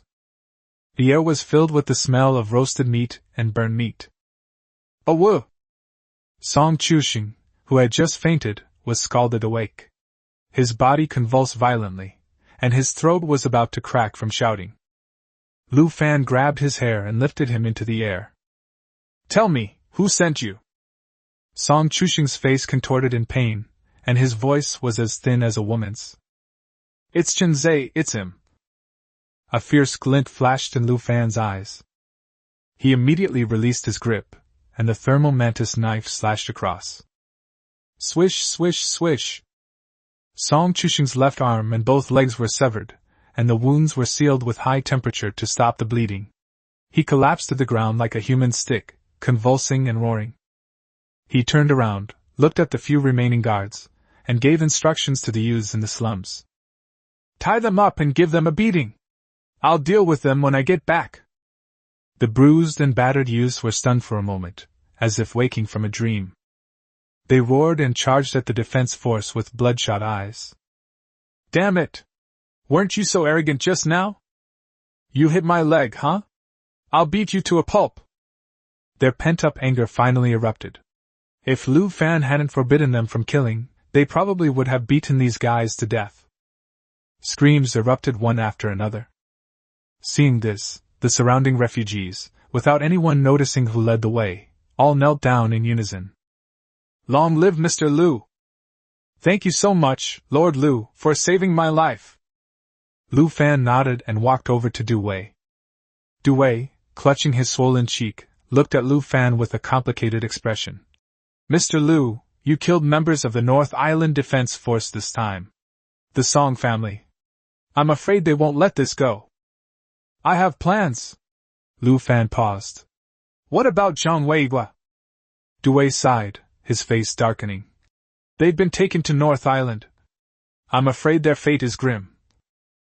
Lu Fan frowned, looking north behind the high wall, a strong killing intent rising in his heart. Chen Zhe. The Song family. Since you don't want me to have an easy time, then you won't have an easy time either. Du Wei. Lu Fan suddenly spoke. Exist. Go to the Lei family and contact someone for me. On the other side. Beidao, inside the Song Group's office. A delicate purple clay teacup was smashed to the ground, shattering into pieces. Song Qingzhen pointed at Chen Zhe's nose, spitting all over his face. Damn it! A mere bunch of refugees actually wiped out my entire defense squad. It's all your fault. Chen Zhe lowered his head, his face turning a deep purplish red, and he didn't dare to breathe. Behind her desk, Song Han pushed up her gold-rimmed glasses, a cold glint flashing across the lenses. Third uncle, calm down. Song Han's voice was calm. This matter is indeed strange. I've investigated the group of refugees on Dongdao Island. Ma Saibwa and Zhao Meng have been missing for several days, their fate unknown. It's impossible for anyone else to have the power to move the defense forces. Unless what? Song Qingzhen asked with a dark face. There are mutants involved, at least rank A. Upon hearing this, Chen Zhe's heart skipped a beat. Could it be that Lu Fan has returned? No. Impossible. That kid isn't that strong. Moreover, he fell into the abyss and was certain to die, so it couldn't possibly be him. Young Master Song, could it be that the Wang family secretly intervened, leaving us to suffer in silence? Chen Zhe cautiously shifted the blame. The Wang family? Song Han scoffed. They don't have time to meddle in such trivial matters. He immediately waved his hand and shook his head. Get out of here. I'll talk to my brother about this. And, Chen Zhe, if there's a next time, you'll be feeding the fish. Yes, yes. Chen Zhe felt as if he had been granted a pardon and quickly withdrew. As soon as he stepped out of the office, Song Qingzhen glared at him menacingly and began to curse. You little bastard surnamed Qin, if you affect my ranking in the family, I'll skin you alive first. After saying that, he snorted coldly and strode away. Chen Zhe muttered something back at his retreating figure. You son of a bitch, dang! Once I get up there, you'll be the first one I kill. He straightened his collar and was about to leave when he suddenly caught sight of two familiar figures out of the corner of his eye. At the end of the corridor, Xin Qingwei, wearing a black dress with a very high slit and high heels, was leading Chu Xian inside. Chu Xian was dressed exceptionally glamorously today. She wore an off-shoulder top, a short skirt, black stockings, and small leather shoes, with a pure and alluring make-up look on her face. Xianer? Chen Zhe ran over quickly. What are you doing here? Didn't you say you were going to attend logistics training today? Chu Xian was startled, her eyes darting around in a panic. I came here. Mr. Chen. Xin Qingwei stood in front of Chu Xian, her expression cold and disdainful. Chu Xian and I are going to meet important guests. We don't have time to chat with you. After saying that, Xin Qingwei hurriedly pulled Chu Xian away. Chen Zhe stood there, somewhat stunned. Meeting an important guest? Still dressed like this? He gritted his teeth and quietly followed them. The two entered a meeting room with a VIP sign. Chen Zhe looked around, then slipped into the window of the next room and peered out from there. The meeting room was filled with smoke. Two men were sitting on the sofa. One is Qin Yuan, the commander-in-chief of the defense forces. The other one was extremely ugly, covered in fat, and had protruding buck teeth. It was Qin Feng, the second young master of the Qin family. Oh my! The big star is here! When Qin Feng saw Shen Qingwei, his eyes narrowed into slits. He patted the sofa next to him and said, "Come on, sit on your brother's lap." Shen Qingwei forced a smile and sat down opposite him without showing any emotion. "Young Master Qin, I'm so sorry, my sister isn't feeling well today and I was afraid of spoiling your fun." She coughed lightly twice and casually pushed Chu Xian forward. "However, I brought you a good friend. This is Chu Xian, she used to be the school beauty, and she admires heroes like you, young Master Qin, the most." Qin Feng stroked his chin, his small eyes scanning Chu Xian up and down. "School beauty. School beauty, you're so cool. Do you have a boyfriend?" Chu Xian lowered her head and said shyly, "No. No." Qin Feng looked somewhat disappointed. "What a pity, but it's all right. I don't mind, come on." Qinzhe gripped the window railing tightly, veins bulging on his neck. He screamed inwardly, "Chu Xian! Reject him! Reject him now! You're my woman!" However, Chu Xian hesitated for a moment, then a shy blush appeared on her face. She walked over to Qin Feng and obediently sat down, deliberately tugging at her skirt to reveal the lace trim at the base of her thighs. "Young Master Qin, this is my first time meeting such an important person, I'm a little nervous."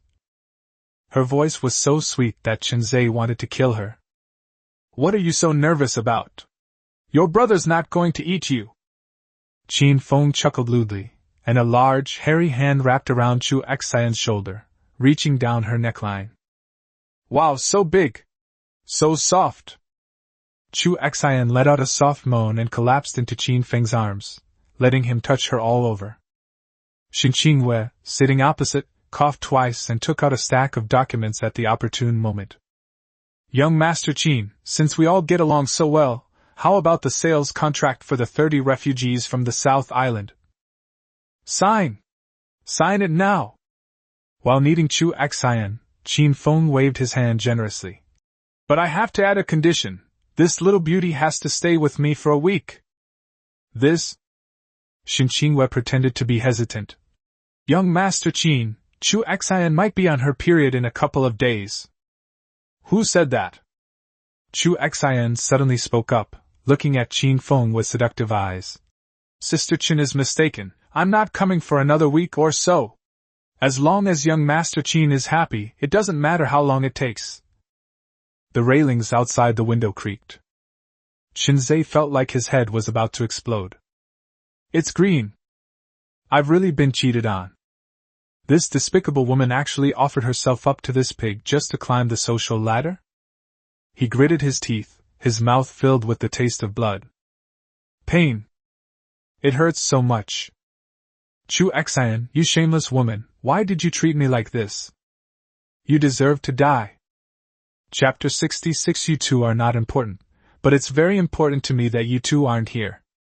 Just as Qinzhe was looking annoyed, an argument could be heard downstairs. He was so frightened that he quickly shrank back into the house and glanced out the window.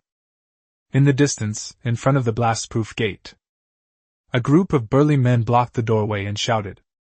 One of the figures looked particularly familiar. Qinzhe would recognize that face even if he were reduced to ashes. Lu Fan. He's still alive? Qinzhe felt his heart leap, and blood rushed to his head. How could someone not die after falling into that bottomless ravine? Is this thing a cockroach reincarnated? Meanwhile, in the VIP reception room next door, Qin Feng hadn't had his fill of touching Chu Xian inside her clothes when the noise dampened his spirits, and he walked to the window with a disgruntled expression. Is there a vegetable market downstairs? It's so noisy. Qin Yuan followed, frowning as he scanned the crowd downstairs. They're all from the Lei family. That young man next to him. I feel like I've seen him somewhere before? Chu Xian and Shen Qingwei also came over. When they saw the face clearly, the two women were instantly shocked. Lu Fan? Chu Xian gasped in surprise, her face turning deathly pale. She instinctively covered her collar, as if afraid that Lu Fan would see her disheveled appearance. Xinqianwei gritted her teeth, recalling the humiliating experience of being tricked into carrying supplies that night and running back barefoot, and couldn't help but clench her fists. That damn liar! He's still alive! Qin Feng glanced at the two women, his face full of suspicion. What's going on? Old flames? No. No! Chu Xian waved her hands frantically, eager to distance herself from the situation. Downstairs at this moment, several Song family security guards, holding riot shields, tried to stop the group. Step back! This is private property! Private my ass! Lei Hu's tall body resembled a raging bull, and he slammed his fist into the shield. Thump! The security guard, shield and all, was thrown 5 meters away and crashed to the ground, unable to get up for a long time. Song Han! Get out here right now! Lei Hu's roar was so loud it shook the heavens and the earth. Even the windows on the first floor rattled. Lu Fan glanced at Lei Hu and realized that Lei Hu's acting skills were really good. Having him pretend to be the older brother and bring him here to settle scores would solve the problem without revealing his strength. Kill 2 birds with 1 stone. Soon. Song Han led Uncle Zhong out of the building. He pushed up his gold-rimmed glasses. His gaze lingered on Lu Fan for a second, his expression somewhat strange, but he quickly regained his composure. Brother Lei Hu, you just escaped death from the abyss, and instead of resting at home, you've come here to demolish my place? Don't try that on me. Lei Hu, spitting as he pointed at Song Han's nose, cursed. Your Song family's lapdog has gone too far. Daring to run wild on my little brother's territory? Do you really think the Lei family has no one left? He stepped aside to let Lu Fan pass, and slapped Lu Fan hard on the shoulder with his large hand. Touching my little brother is like slapping Lei Hu in the face. I'm not leaving until I give you an explanation. Song Han narrowed her eyes slightly, her brain working at a rapid pace. It seems that Song Chuxing and his gang were defeated by Lei Hu.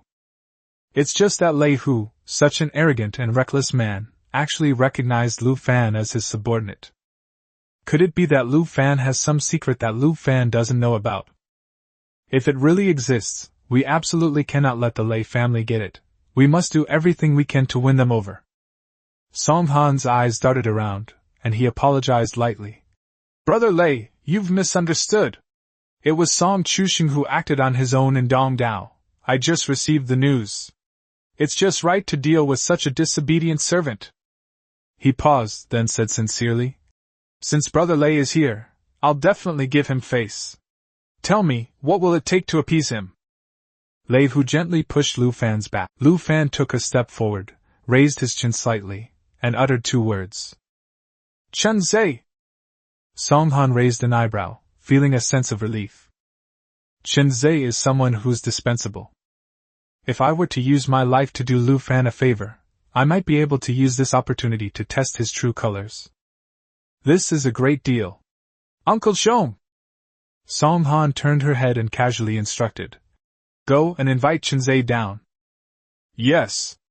Uncle Zhong's figure flashed and disappeared at the top of the stairs. The room upstairs. Chen Zai leaned against the window, his face ashen, and gasped. That bastard Song Han sold himself out.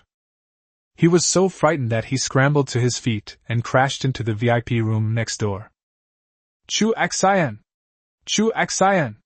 For the sake of our one night as husband and wife, please, young Master Qin, save me! Chu Xian was terrified and instinctively hid behind Qin Feng, her face full of disgust. Who are you? I don't know you! Don't try to claim kinship with me! You! Chen Zai stood there, stunned, the light in his eyes instantly extinguished.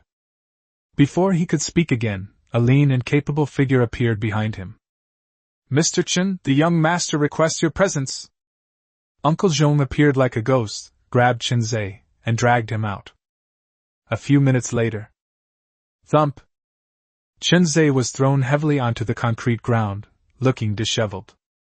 Ignoring the pain, he scrambled to grab Song Han's trouser leg, crying his eyes out. Young Master Song! Don't hand me over! I've been loyal to you! I've worked hard for you even if I haven't done anything great. Song Han moved her foot away in disgust, not even glancing at him. Mr. Lu, the person is yours to do with as you see fit. Chen Zai was utterly desperate. He turned his head and looked at Lu Fan's expressionless face, his fear instantly turning into resentment. Lu Fan! You bastard! He jumped up from the ground, pointed at Lu Fan, and cursed. Don't think you can become a superior person just because you've climbed up to the Lei family. You're just a vagrant. You're trash. He then turned to Lei Hu and roared. Young Master Lei! This kid is an ingrate. He'd sell out women and brothers just to save his own life. Don't be fooled by him. Lei Hu frowned, his fists clenching so tightly they cracked.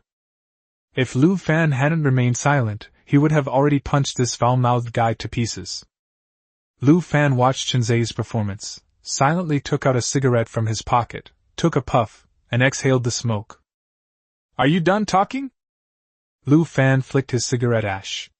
Now that you've finished talking, let's get going. That nonchalant tone completely shattered Chen Zai's last psychological defenses. He knew that Lu Fan really wanted to kill him. You want to kill me? Not so easy! Chen Zai shouted angrily, pulled out 2 stolen enhancement potions from his pocket, and plunged them into his neck. As the medicine was injected, Chen Zai's muscles twitched violently, and his eyes became bloodshot and red. It was some kind of speed-enhancing semi-finished product with significant side effects, but it was extremely effective. Whoosh! Chen Zai flashed away, becoming a blur, and sprinted towards the back of the laboratory building. Trying to run? Lei Hu sneered, raised his hand to signal several Lei family guards to block all the exits, then turned to Lu Fan and said, Let's go! Let's trap them like turtles in a jar! The back door of the laboratory building. Chu Xian made an excuse and was just about to go out for some fresh air. Suddenly, a figure like a mad dog rushed out. Chu Xian! Chen Zai's eyes were bloodshot.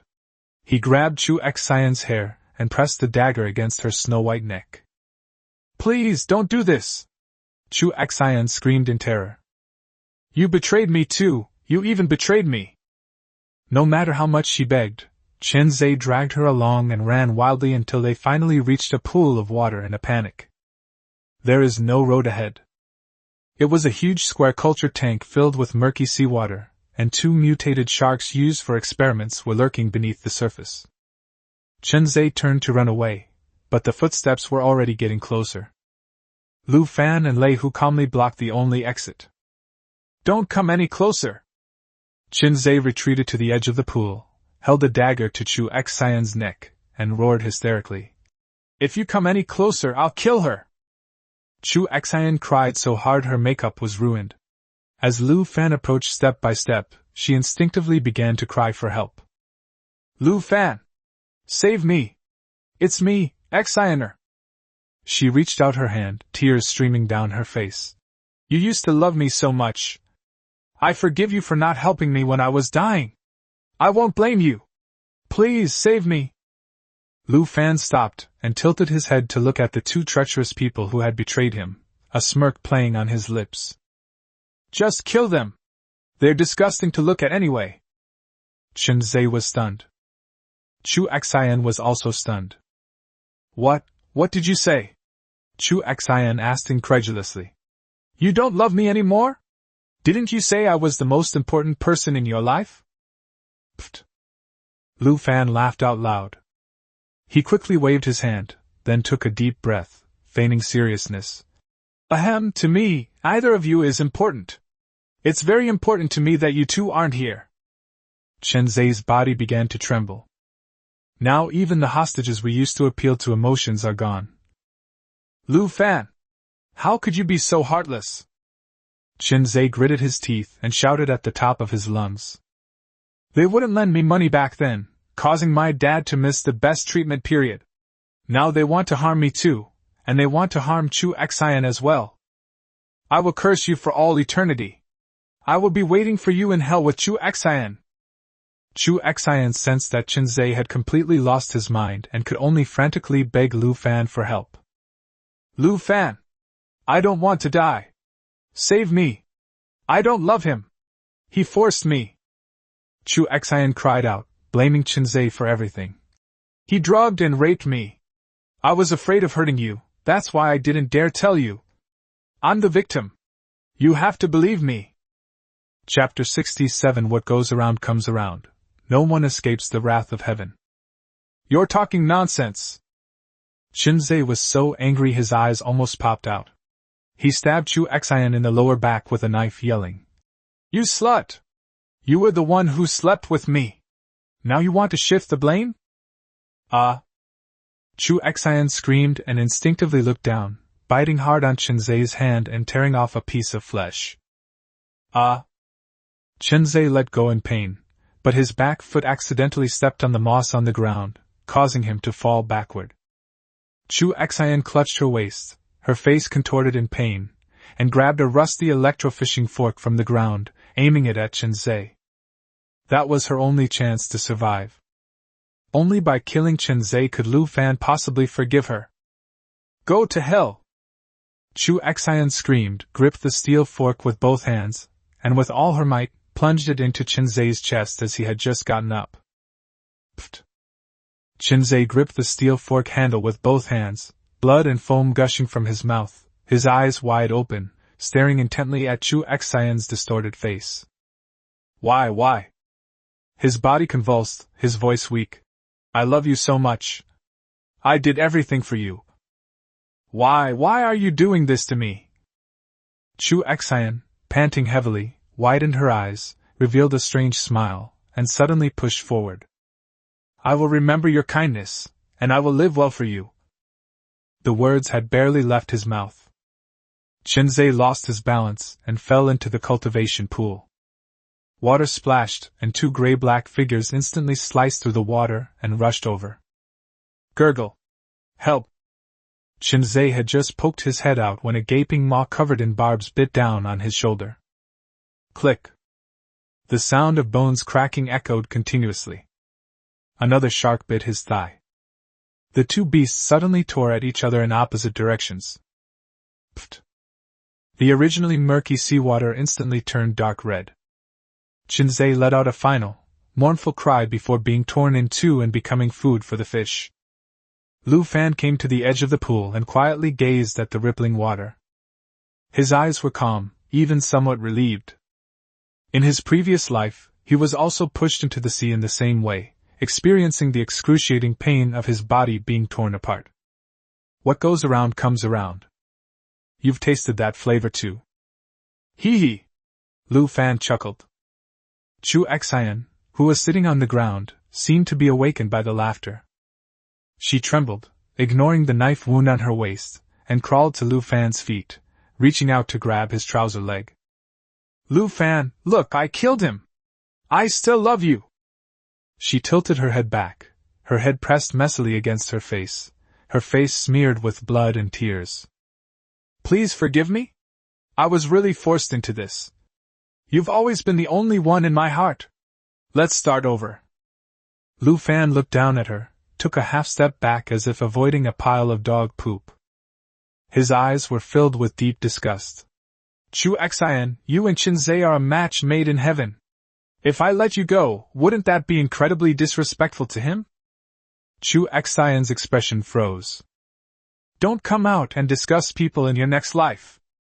Lu Fan's eyes flashed, and he slowly raised his hand, his fingers pointing like a knife. Since we're going to take action anyway, let's make it a round number and send this ill-fated couple to be reunited in the underworld. Call. The hand chop, accompanied by a powerful gust of wind, slashed down, aiming straight for Chu Xian's carotid artery. Just as the fingertips are about to touch the skin. Whoosh! A blur of motion attacked from the side, moving at an astonishing speed. Lu Fan felt a gust of wind, and his hand strike missed its mark. Chu Xian, who was kneeling on the ground, disappeared instantly and reappeared 10 meters away. Qin Yuan held Chu Xian by the back of her collar with one hand, a calm smile on his face. Lei Hu strode forward and began to rebuke him. Qin Yuan, what do you mean? Are you going to interfere in this matter? Qin Yuan straightened his cuffs, his tone indifferent. This woman is currently the private property of my second young master, and you have no right to dispose of her. Lu Fan narrowed his eyes, and a faint blue light shone deep in the pupil of his right eye. Human, danger level 6, weaknesses marked. Danger level 6? This was the first time Lu Fan had ever seen a human with such a high level rating. The Eye of True Sight is an assessment based on one's current strength. The danger level is equivalent to the opponent's probability of winning. In other words, without the aid of any weapons and relying solely on physical strength, the odds of victory between the two are 40 to 60, with Lu Fan at 60 to 40. Brother Lu! Lei Hu leaned close to Lu Fan's ear, his voice low and tinged with apprehension. This Qin Yuan practices his family's ancient martial arts, his techniques are unpredictable, and he's a genuine S-class mutant. If we fight him head-on, we'll be at a disadvantage. Lu Fan hummed in agreement, his brows furrowed. There are only 4 S-level experts in Shihuan Mountain. If they were to use their trump cards, like the Mantis Blade, to fight Qin Yuan to the death here, not only would the outcome be uncertain, but if the seal on the toxins in their bodies were to break, it would truly be a case of losing more than they gained. It's not worth the risk for Chu Xian. Moreover, this woman falling into the hands of this powerful family is probably 100 times more painful than death, isn't it?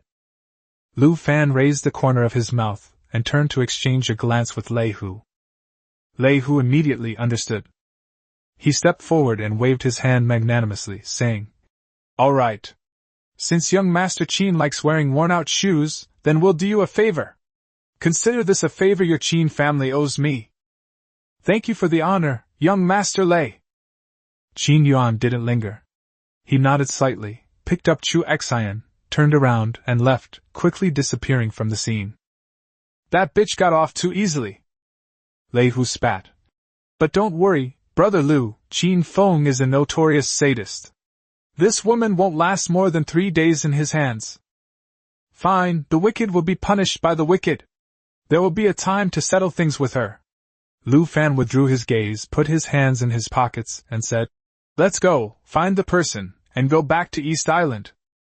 In front of the floor-to-ceiling windows on the 3rd floor of the laboratory building, Song Han held a glass of red wine in her hand, her gaze fixed intently on the direction Lu Fan had left. Uncle Shom! Young master, I'm here! This Lei Hu seems to be Lu Fan's boss, but I always have a feeling. Song Han took a sip of wine, her brows furrowing slightly. He's not just polite to this Lu Fan, he's practically obedient to him. Young master, I feel the same way. Perhaps Lei Hu has some kind of leverage over him. Song Han shook her head. To make a tiger bow its head, the other party would have to be an even more ferocious beast. He put down his wine glass, his expression frozen. Go to East Island and investigate. Use all your undercover agents. I need to know what Lu Fan is up to. If this person really has some special skills, either recruit him as a lackey or... He made a cutting gesture. Let him shut up forever. On the other side, after rescuing Zhang Weigua, Lu Fan followed Lei Hu straight to the East Island refugee slum. On the open ground, a group of people cheered loudly as if welcoming a hero, welcoming Lu Fan's return. Several children presented Lu Fan with flowers made of seashells. Brother Lu Fan! From now on, you will be my greatest hero for life, said a dirty little girl. Another little boy stood in front of the girl with his hands on his hips, saying, When I grow up, I want to become a strong person like Brother Lu Fan. To protect everyone in the slums. Lu Fan smiled, then took out a handful of candy and tossed it to them. A bunch of little brats whose teeth haven't even grown in yet, go play somewhere else. A group of children laughed and ran to the side to happily share snacks. At that moment, on the beach not far away, dozens of refugees who had fled earlier were gathered together in a cramped manner, their faces gloomy. Several young men from the cave blocked their way, indignantly shouting, You bunch of cowards! You run away when there's danger, and now that the cave is safe, you want to come back? No way! As soon as Lu Fan walked over, the group of people immediately knelt down and kowtowed. "Mr. Lu, we were wrong before. Please take us in. We promise we'll listen to you and never do it again." Lu Fan frowned and said coldly, "I don't need people who are afraid of death." Upon hearing this, the group looked terrified, their spirits plummeting. "But—" Lu Fan abruptly changed the subject, pulling out a bottle of slow-acting poison he had previously fished out, diluted several times. "If you dare to drink this poison and swear to obey my orders and never betray me, I might consider taking you in, providing you with the antidote regularly, and guaranteeing you a life free from want. No worries about food and drink." A group of refugees wore expressions that defied description. Can people in the slums still get enough to eat? I wouldn't even dare to do that in my wildest dreams. Just as everyone was expressing their doubts, Lu Fan suddenly pulled out 4 or 5 potatoes out of thin air. "If you listen to me, I will not only feed you, but also teach you skills so that you can live like human beings." Immediately, a group of people started discussing, their eyes gleaming with fervor. A thin, frail man suddenly raised his hand. "I'll drink." With one person taking the lead, many others rushed forward to drink the poison as a sign of loyalty. Lu Fan nodded in satisfaction. After all, these people could not be bought off with benefits alone. His life had to be completely under his control to ensure they would not betray him. Just as Lu Fan was having people make arrangements for the group of refugees, Du Wei rushed over, his expression serious. "Mr. Lu, it seems the Wang family has something important to discuss with you. I don't know if it's good or bad. Do you need to lay low for a while?" Lu Fan pondered for a moment, but had not yet made a decision. 5 elite members of the Wang family had already entered the crowd. Lu Fan felt a sense of oppression just from a glance. Human, danger level 5, weaknesses marked. The 5 men had cold, stern faces and eyes that seemed to see through everything, and they were staring intently at Lu Fan. They seemed to be sending out an extremely strong danger signal.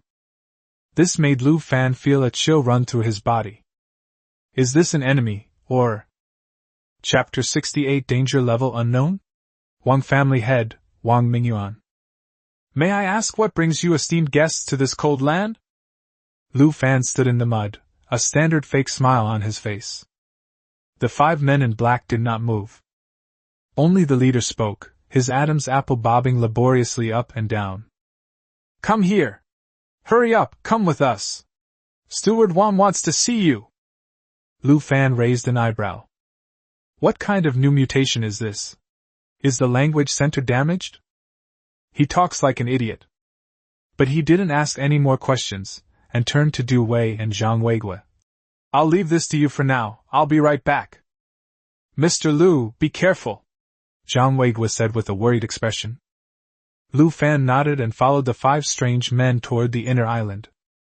Soon, the group entered the interior of Dongdao Island and arrived at the large, single-level mansion of the Wang family. Before I even entered, the sounds of conversation drifted out from inside. "Have you heard? That troublemaking vagrant outside is coming. How dare a scavenger like him enter the Hall of Heroes? If it weren't for the Lei family's backing, he would have been dead 800 times over. I think Steward Wang summoned him here this time to teach him a lesson. To let him know that East Island belongs to the Wang family, not to some refugee like him or the Lei family." Lu Fan listened to the gossip without changing his expression, focusing solely on observing the surrounding escape routes. If these people dare to lay a hand on him, he'll cut down all the load-bearing pillars here and run away. Crossed the threshold. The hall was brightly lit, with 7 or 8 men and women standing on both sides. Their eyes were full of the superiority complex of city people looking at a country dog, and they pointed and whispered at him. A man stood beside the Grand Master's chair in the very center. He was a fat man who was less than 1.6 meters tall but had a waist circumference of 1.6 meters. He was dressed in a purplish-red tang suit, his face was covered in powder, and his lips were painted with lipstick. "It feels like I've wandered onto the wrong set." "Steward Wang! Bring the person!" The strange man who was leading the group bowed respectfully, and immediately retreated into the shadows. Manager Wang squinted his small eyes, held a fragrant handkerchief in his hand, covered his nose, and said in a high-pitched voice, "You're Lu Fan?" As his name suggests, he's unremarkable, quite ordinary. The sarcasm in those words was obvious. The group of men and women around them let out a low chuckle. Lu Fan wasn't annoyed. He stepped forward, clasped his hands in a fist salute, and spoke in a loud voice. "What are you saying, Eunuch Wang? Although my name may not be of great importance, it is quite well known in the slums." Dead silence. The hall, which had been filled with whispers, fell completely silent in an instant. Everyone's expression froze. No one had expected Lu Fan to be so adamant. Grandpa Wang? This kid actually called him father-in-law. Manager Wang's face, covered in makeup, visibly changed from white to red, then from red to purple, and even the foundation couldn't cover it up. He trembled as he extended a radish-like finger, pointing at Lu Fan, his voice rising several octaves. "How dare you! You call me a jack of all trades. No, what did you call me?" Those around gasped in shock, and murmurs rose and fell. "He's insane! This kid is absolutely insane! To dare use the word Manager Wang, are you tired of living? The one we called the wrong name last time, now the grass on his grave is 2 meters high." Manager Wang was so angry that his chest heaved violently, and he felt like he was chewing his lips to pieces. He was waving his pinky finger, making it tremble. "What a reckless vagrant! I think you've come here specifically to cause trouble, haven't you?" Lu Fan looked completely innocent. He scratched his head, maintaining his sincere tone, and cupped his hands in greeting again. "Oh dear, I'm so sorry! Steward Wang! I was diagnosed with a rare disease when I was young, called visual intuitive language disorder." Manager Wang was stunned. What illness?" "Simply put, when I want to talk, my brain can't control my mouth. Whatever I see comes to mind, and those words just pop out of my mouth." Lu Fan spoke nonsense with a straight face. "Your temperament is so unique and noble that when I got nervous, I immediately thought of the Grand Eunuch in the Forbidden City, who was second only to the Emperor. This is entirely out of respect for you." Manager Wang's lips twitched. God the hell respect. Who respects calling someone a eunuch? You're clearly insulting someone to their face, and then trying to make yourself look good. Seeing that the other party's anger had temporarily subsided. After testing him, Lu Fan had a better understanding of the situation. Although the old woman was furious, she didn't seem to be murderous. If they really wanted to make a move, the 5 people hiding in the shadows should have attacked when they said the wrong thing earlier.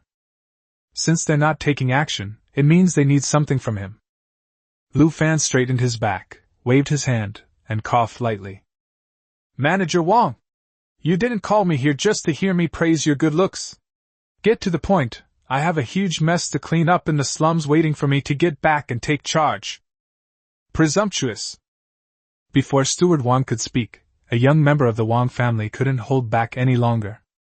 He strode out, pointed at Lu Fan's nose, and cursed. "You shameless bastard! Letting you in this door is an honor for you. You have no manners at all. Today, I'll teach you a lesson on behalf of Manager Wang." As he spoke, the man raised his hand and struck Lu Fan's chest with a powerful gust of wind. Lu Fan glanced at them coldly, his right eye flashing with blue light. "Human, hazard level 2, weaknesses marked." "That's it. A piece of trash with a danger level of less than 5 dares to make a fuss." Just as the hand was about to touch the hem of Lu Fan's clothes, Lu Fan moved. No one saw how he made his move. There was a muffled thump. The Wang family disciple flew sideways and crashed to the ground face first, with half of his buttocks exposed. The entire audience erupted in uproar. "How is that possible? He's a newly promoted B-level mutant. That refugee's move? No, he didn't even seem to raise his hand." The remaining Wang family disciples instantly turned red-eyed, rubbing their hands together and roaring as they surrounded them. "How dare you hit someone at the Wang family's house? You've gone too far. Kill him. Let him know how powerful the Wang family is. Lu Fan stood still, coldly surveying the rabble. All of them are at risk level 3 or below. A bunch of weaklings. They're not even qualified to shine my shoes. Enough! Just as the group was about to rush forward, an old but powerful voice came from the back hall. The disciples who had been shouting just moments before instantly turned grim, knelt down with a thud, and didn't dare to breathe. Master! Even Steward Wang immediately changed to a servile demeanor, bowing respectfully. The curtain in the back room was lifted. An elderly man dressed in a Zhongshan suit, holding 2 walnuts in his hands, slowly walked out. Lu Fan took a closer look and blurted it out. Hey, aren't you the old man fishing by the sea before? Upon hearing this, the Wang family disciples on the ground trembled with fear. This kid's got guts. He calls the head steward Grandpa, 1 minute, and the head of the household Old Man the next? This is just asking for death. Just as everyone was speculating whether Lu Fan would be killed by the family head in one move. To everyone's surprise, the head of the family was not angry at all. Instead, he smiled faintly and raised his hand. It's all right, get up, everyone. He walked to the head seat and sat down, looking at Lu Fan with gentle eyes. Young man, last time we met at Carp Restaurant, it was all so rushed, I didn't have time to introduce myself. My surname is Wang, my given name is Mingyuan, and I am the head of the Wang family. Lu Fan frowned. He is Wang Mingyuan. But the old man looked ordinary, no different from the bachelor who used to live downstairs from me. After he subconsciously activated his true sight eyes to scan the area, the results of the data shocked Lu Fan. Human, hazard level? Weakness, cannot be marked. Chapter 69. A true man can bend and stretch. Lu Fan's heart pounded wildly. Danger level ? This is the first time I've encountered someone whose level I can't scan since I got this tactical terminal. Even Qin Yuan, who is at the S rank, is only at the danger level of 6. What kind of monster is this old man? Wang Mingyuan seemed to have noticed Lu Fan's spying. A glint of light flashed in his eyes as he looked at him with a half-smile. Young friend Lu? What are you looking at? Lu Fan's back was instantly soaked with sweat. It felt like being watched by a prehistoric beast. It's even more terrifying than encountering that ghostly leviathan in the deep sea. We can't play dumb anymore. A man can bend and stretch. That old man is unfathomable. Trying to outsmart him is tantamount to courting death. Lu Fan took a deep breath and instantly dropped his nonchalant demeanor. He took out the waterproof iron box that he always kept close to his body from his pocket, held it with both hands, and handed it over respectfully. Old Master Wang, to be honest, this is what Brother Ling Xiao entrusted to me at his last moment, even at the cost of his life. A look of grief appeared on Lu Fan's face, and his voice was low and hoarse. Back then, in the abyss, monsters attacked. Brother Ling Xiao risked his life to give us a chance to escape. He said, "This information concerns the future of humanity, and it must be delivered to you." Lu Fan's face was so sincere and earnest, there was no trace of acting. Everyone around was stunned. This kid, he was so arrogant and domineering just now, how come he suddenly became a different person? Wang Mingyuan took the iron box, stroking the mottled marks on it, his expression somewhat forlorn. Ling Xiao, your teacher was right about you. After saying that, Wang Mingyuan closed the lid, looked at Lu Fan again, and his eyes showed more appreciation. Since Ling Xiao entrusted this to you, it means he trusts you. He stood up, walked up to Lu Fan, and patted him heavily on the shoulder. From today onwards, you are an honored guest of the Wang family. You are granted official resident status on East Island. In addition, a reward of 5,000 points. Boom! The people in the hall were in complete uproar. 5,000 points? Even an A-level mutant couldn't earn this much money in half a year. And he was even a distinguished guest of the Wang family? This is the kind of status that allows you to roam freely on the East Island. On what grounds? Just because he brought a broken box. Lu Fan was also a little confused. I got a permanent position without doing anything? Doesn't this old man suspect that he sold Ling Xiao out? Or is the contents of this metal box so important that everything else can be ignored? Before he could figure it out, Wang Mingyuan suddenly slipped a warm, smooth jade pendant into his hand. Young friend Lu, I have also decided that the management of the East Island refugee slum will be entirely entrusted to you from now on. In addition, Wang Mingyuan's voice became extremely low. In half a month, there will be a top-level resource trading fair on the inner island. At that time, in addition to Shihuan Mountain, there will also be dignitaries from several large survivor strongholds. This jade pendant is your admission ticket. If you have anything of value, young friend, please feel free to bring it over. At that time, you might reap unexpected rewards. Lu Fan held the jade pendant, feeling the patterns on it with his fingers. A resource trade fair. Suddenly, the image of the pile of dragon extract potatoes and the dragon extract strawberries that were about to ripen a second time flashed through his mind. Isn't this just perfect opportunity to send him guns, cannons, and equipment? Let alone enhancement drugs, we might even be able to get supplies, weapons, resources, and even guns. Will the slums still be called slums then? It's more like a refugee village.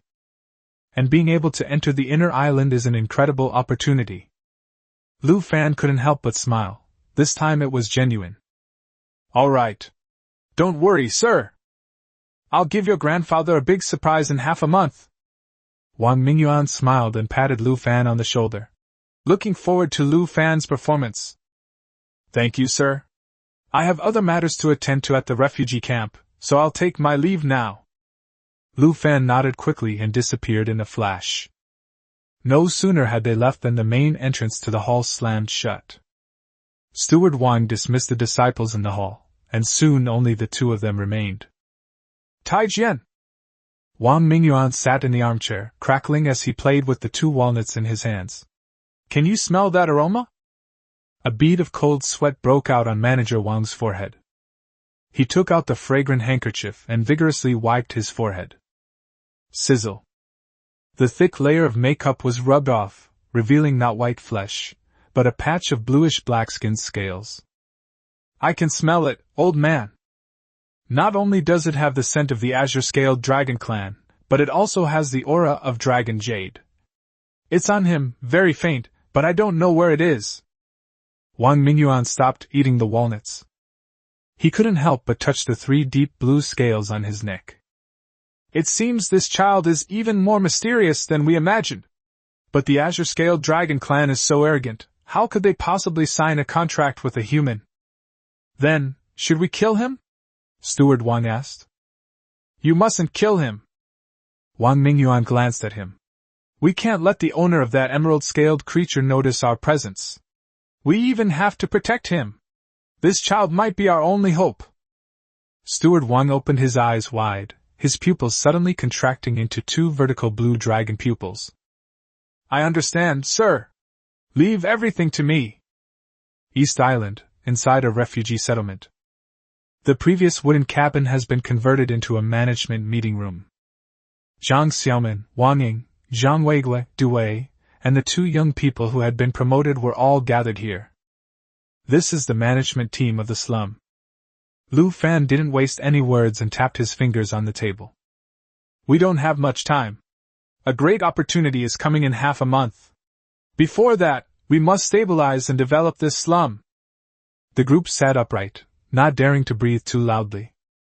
Uncle Zhang, Du Wei. Lu Fan casually tossed the points bracelet from Marseille onto the table.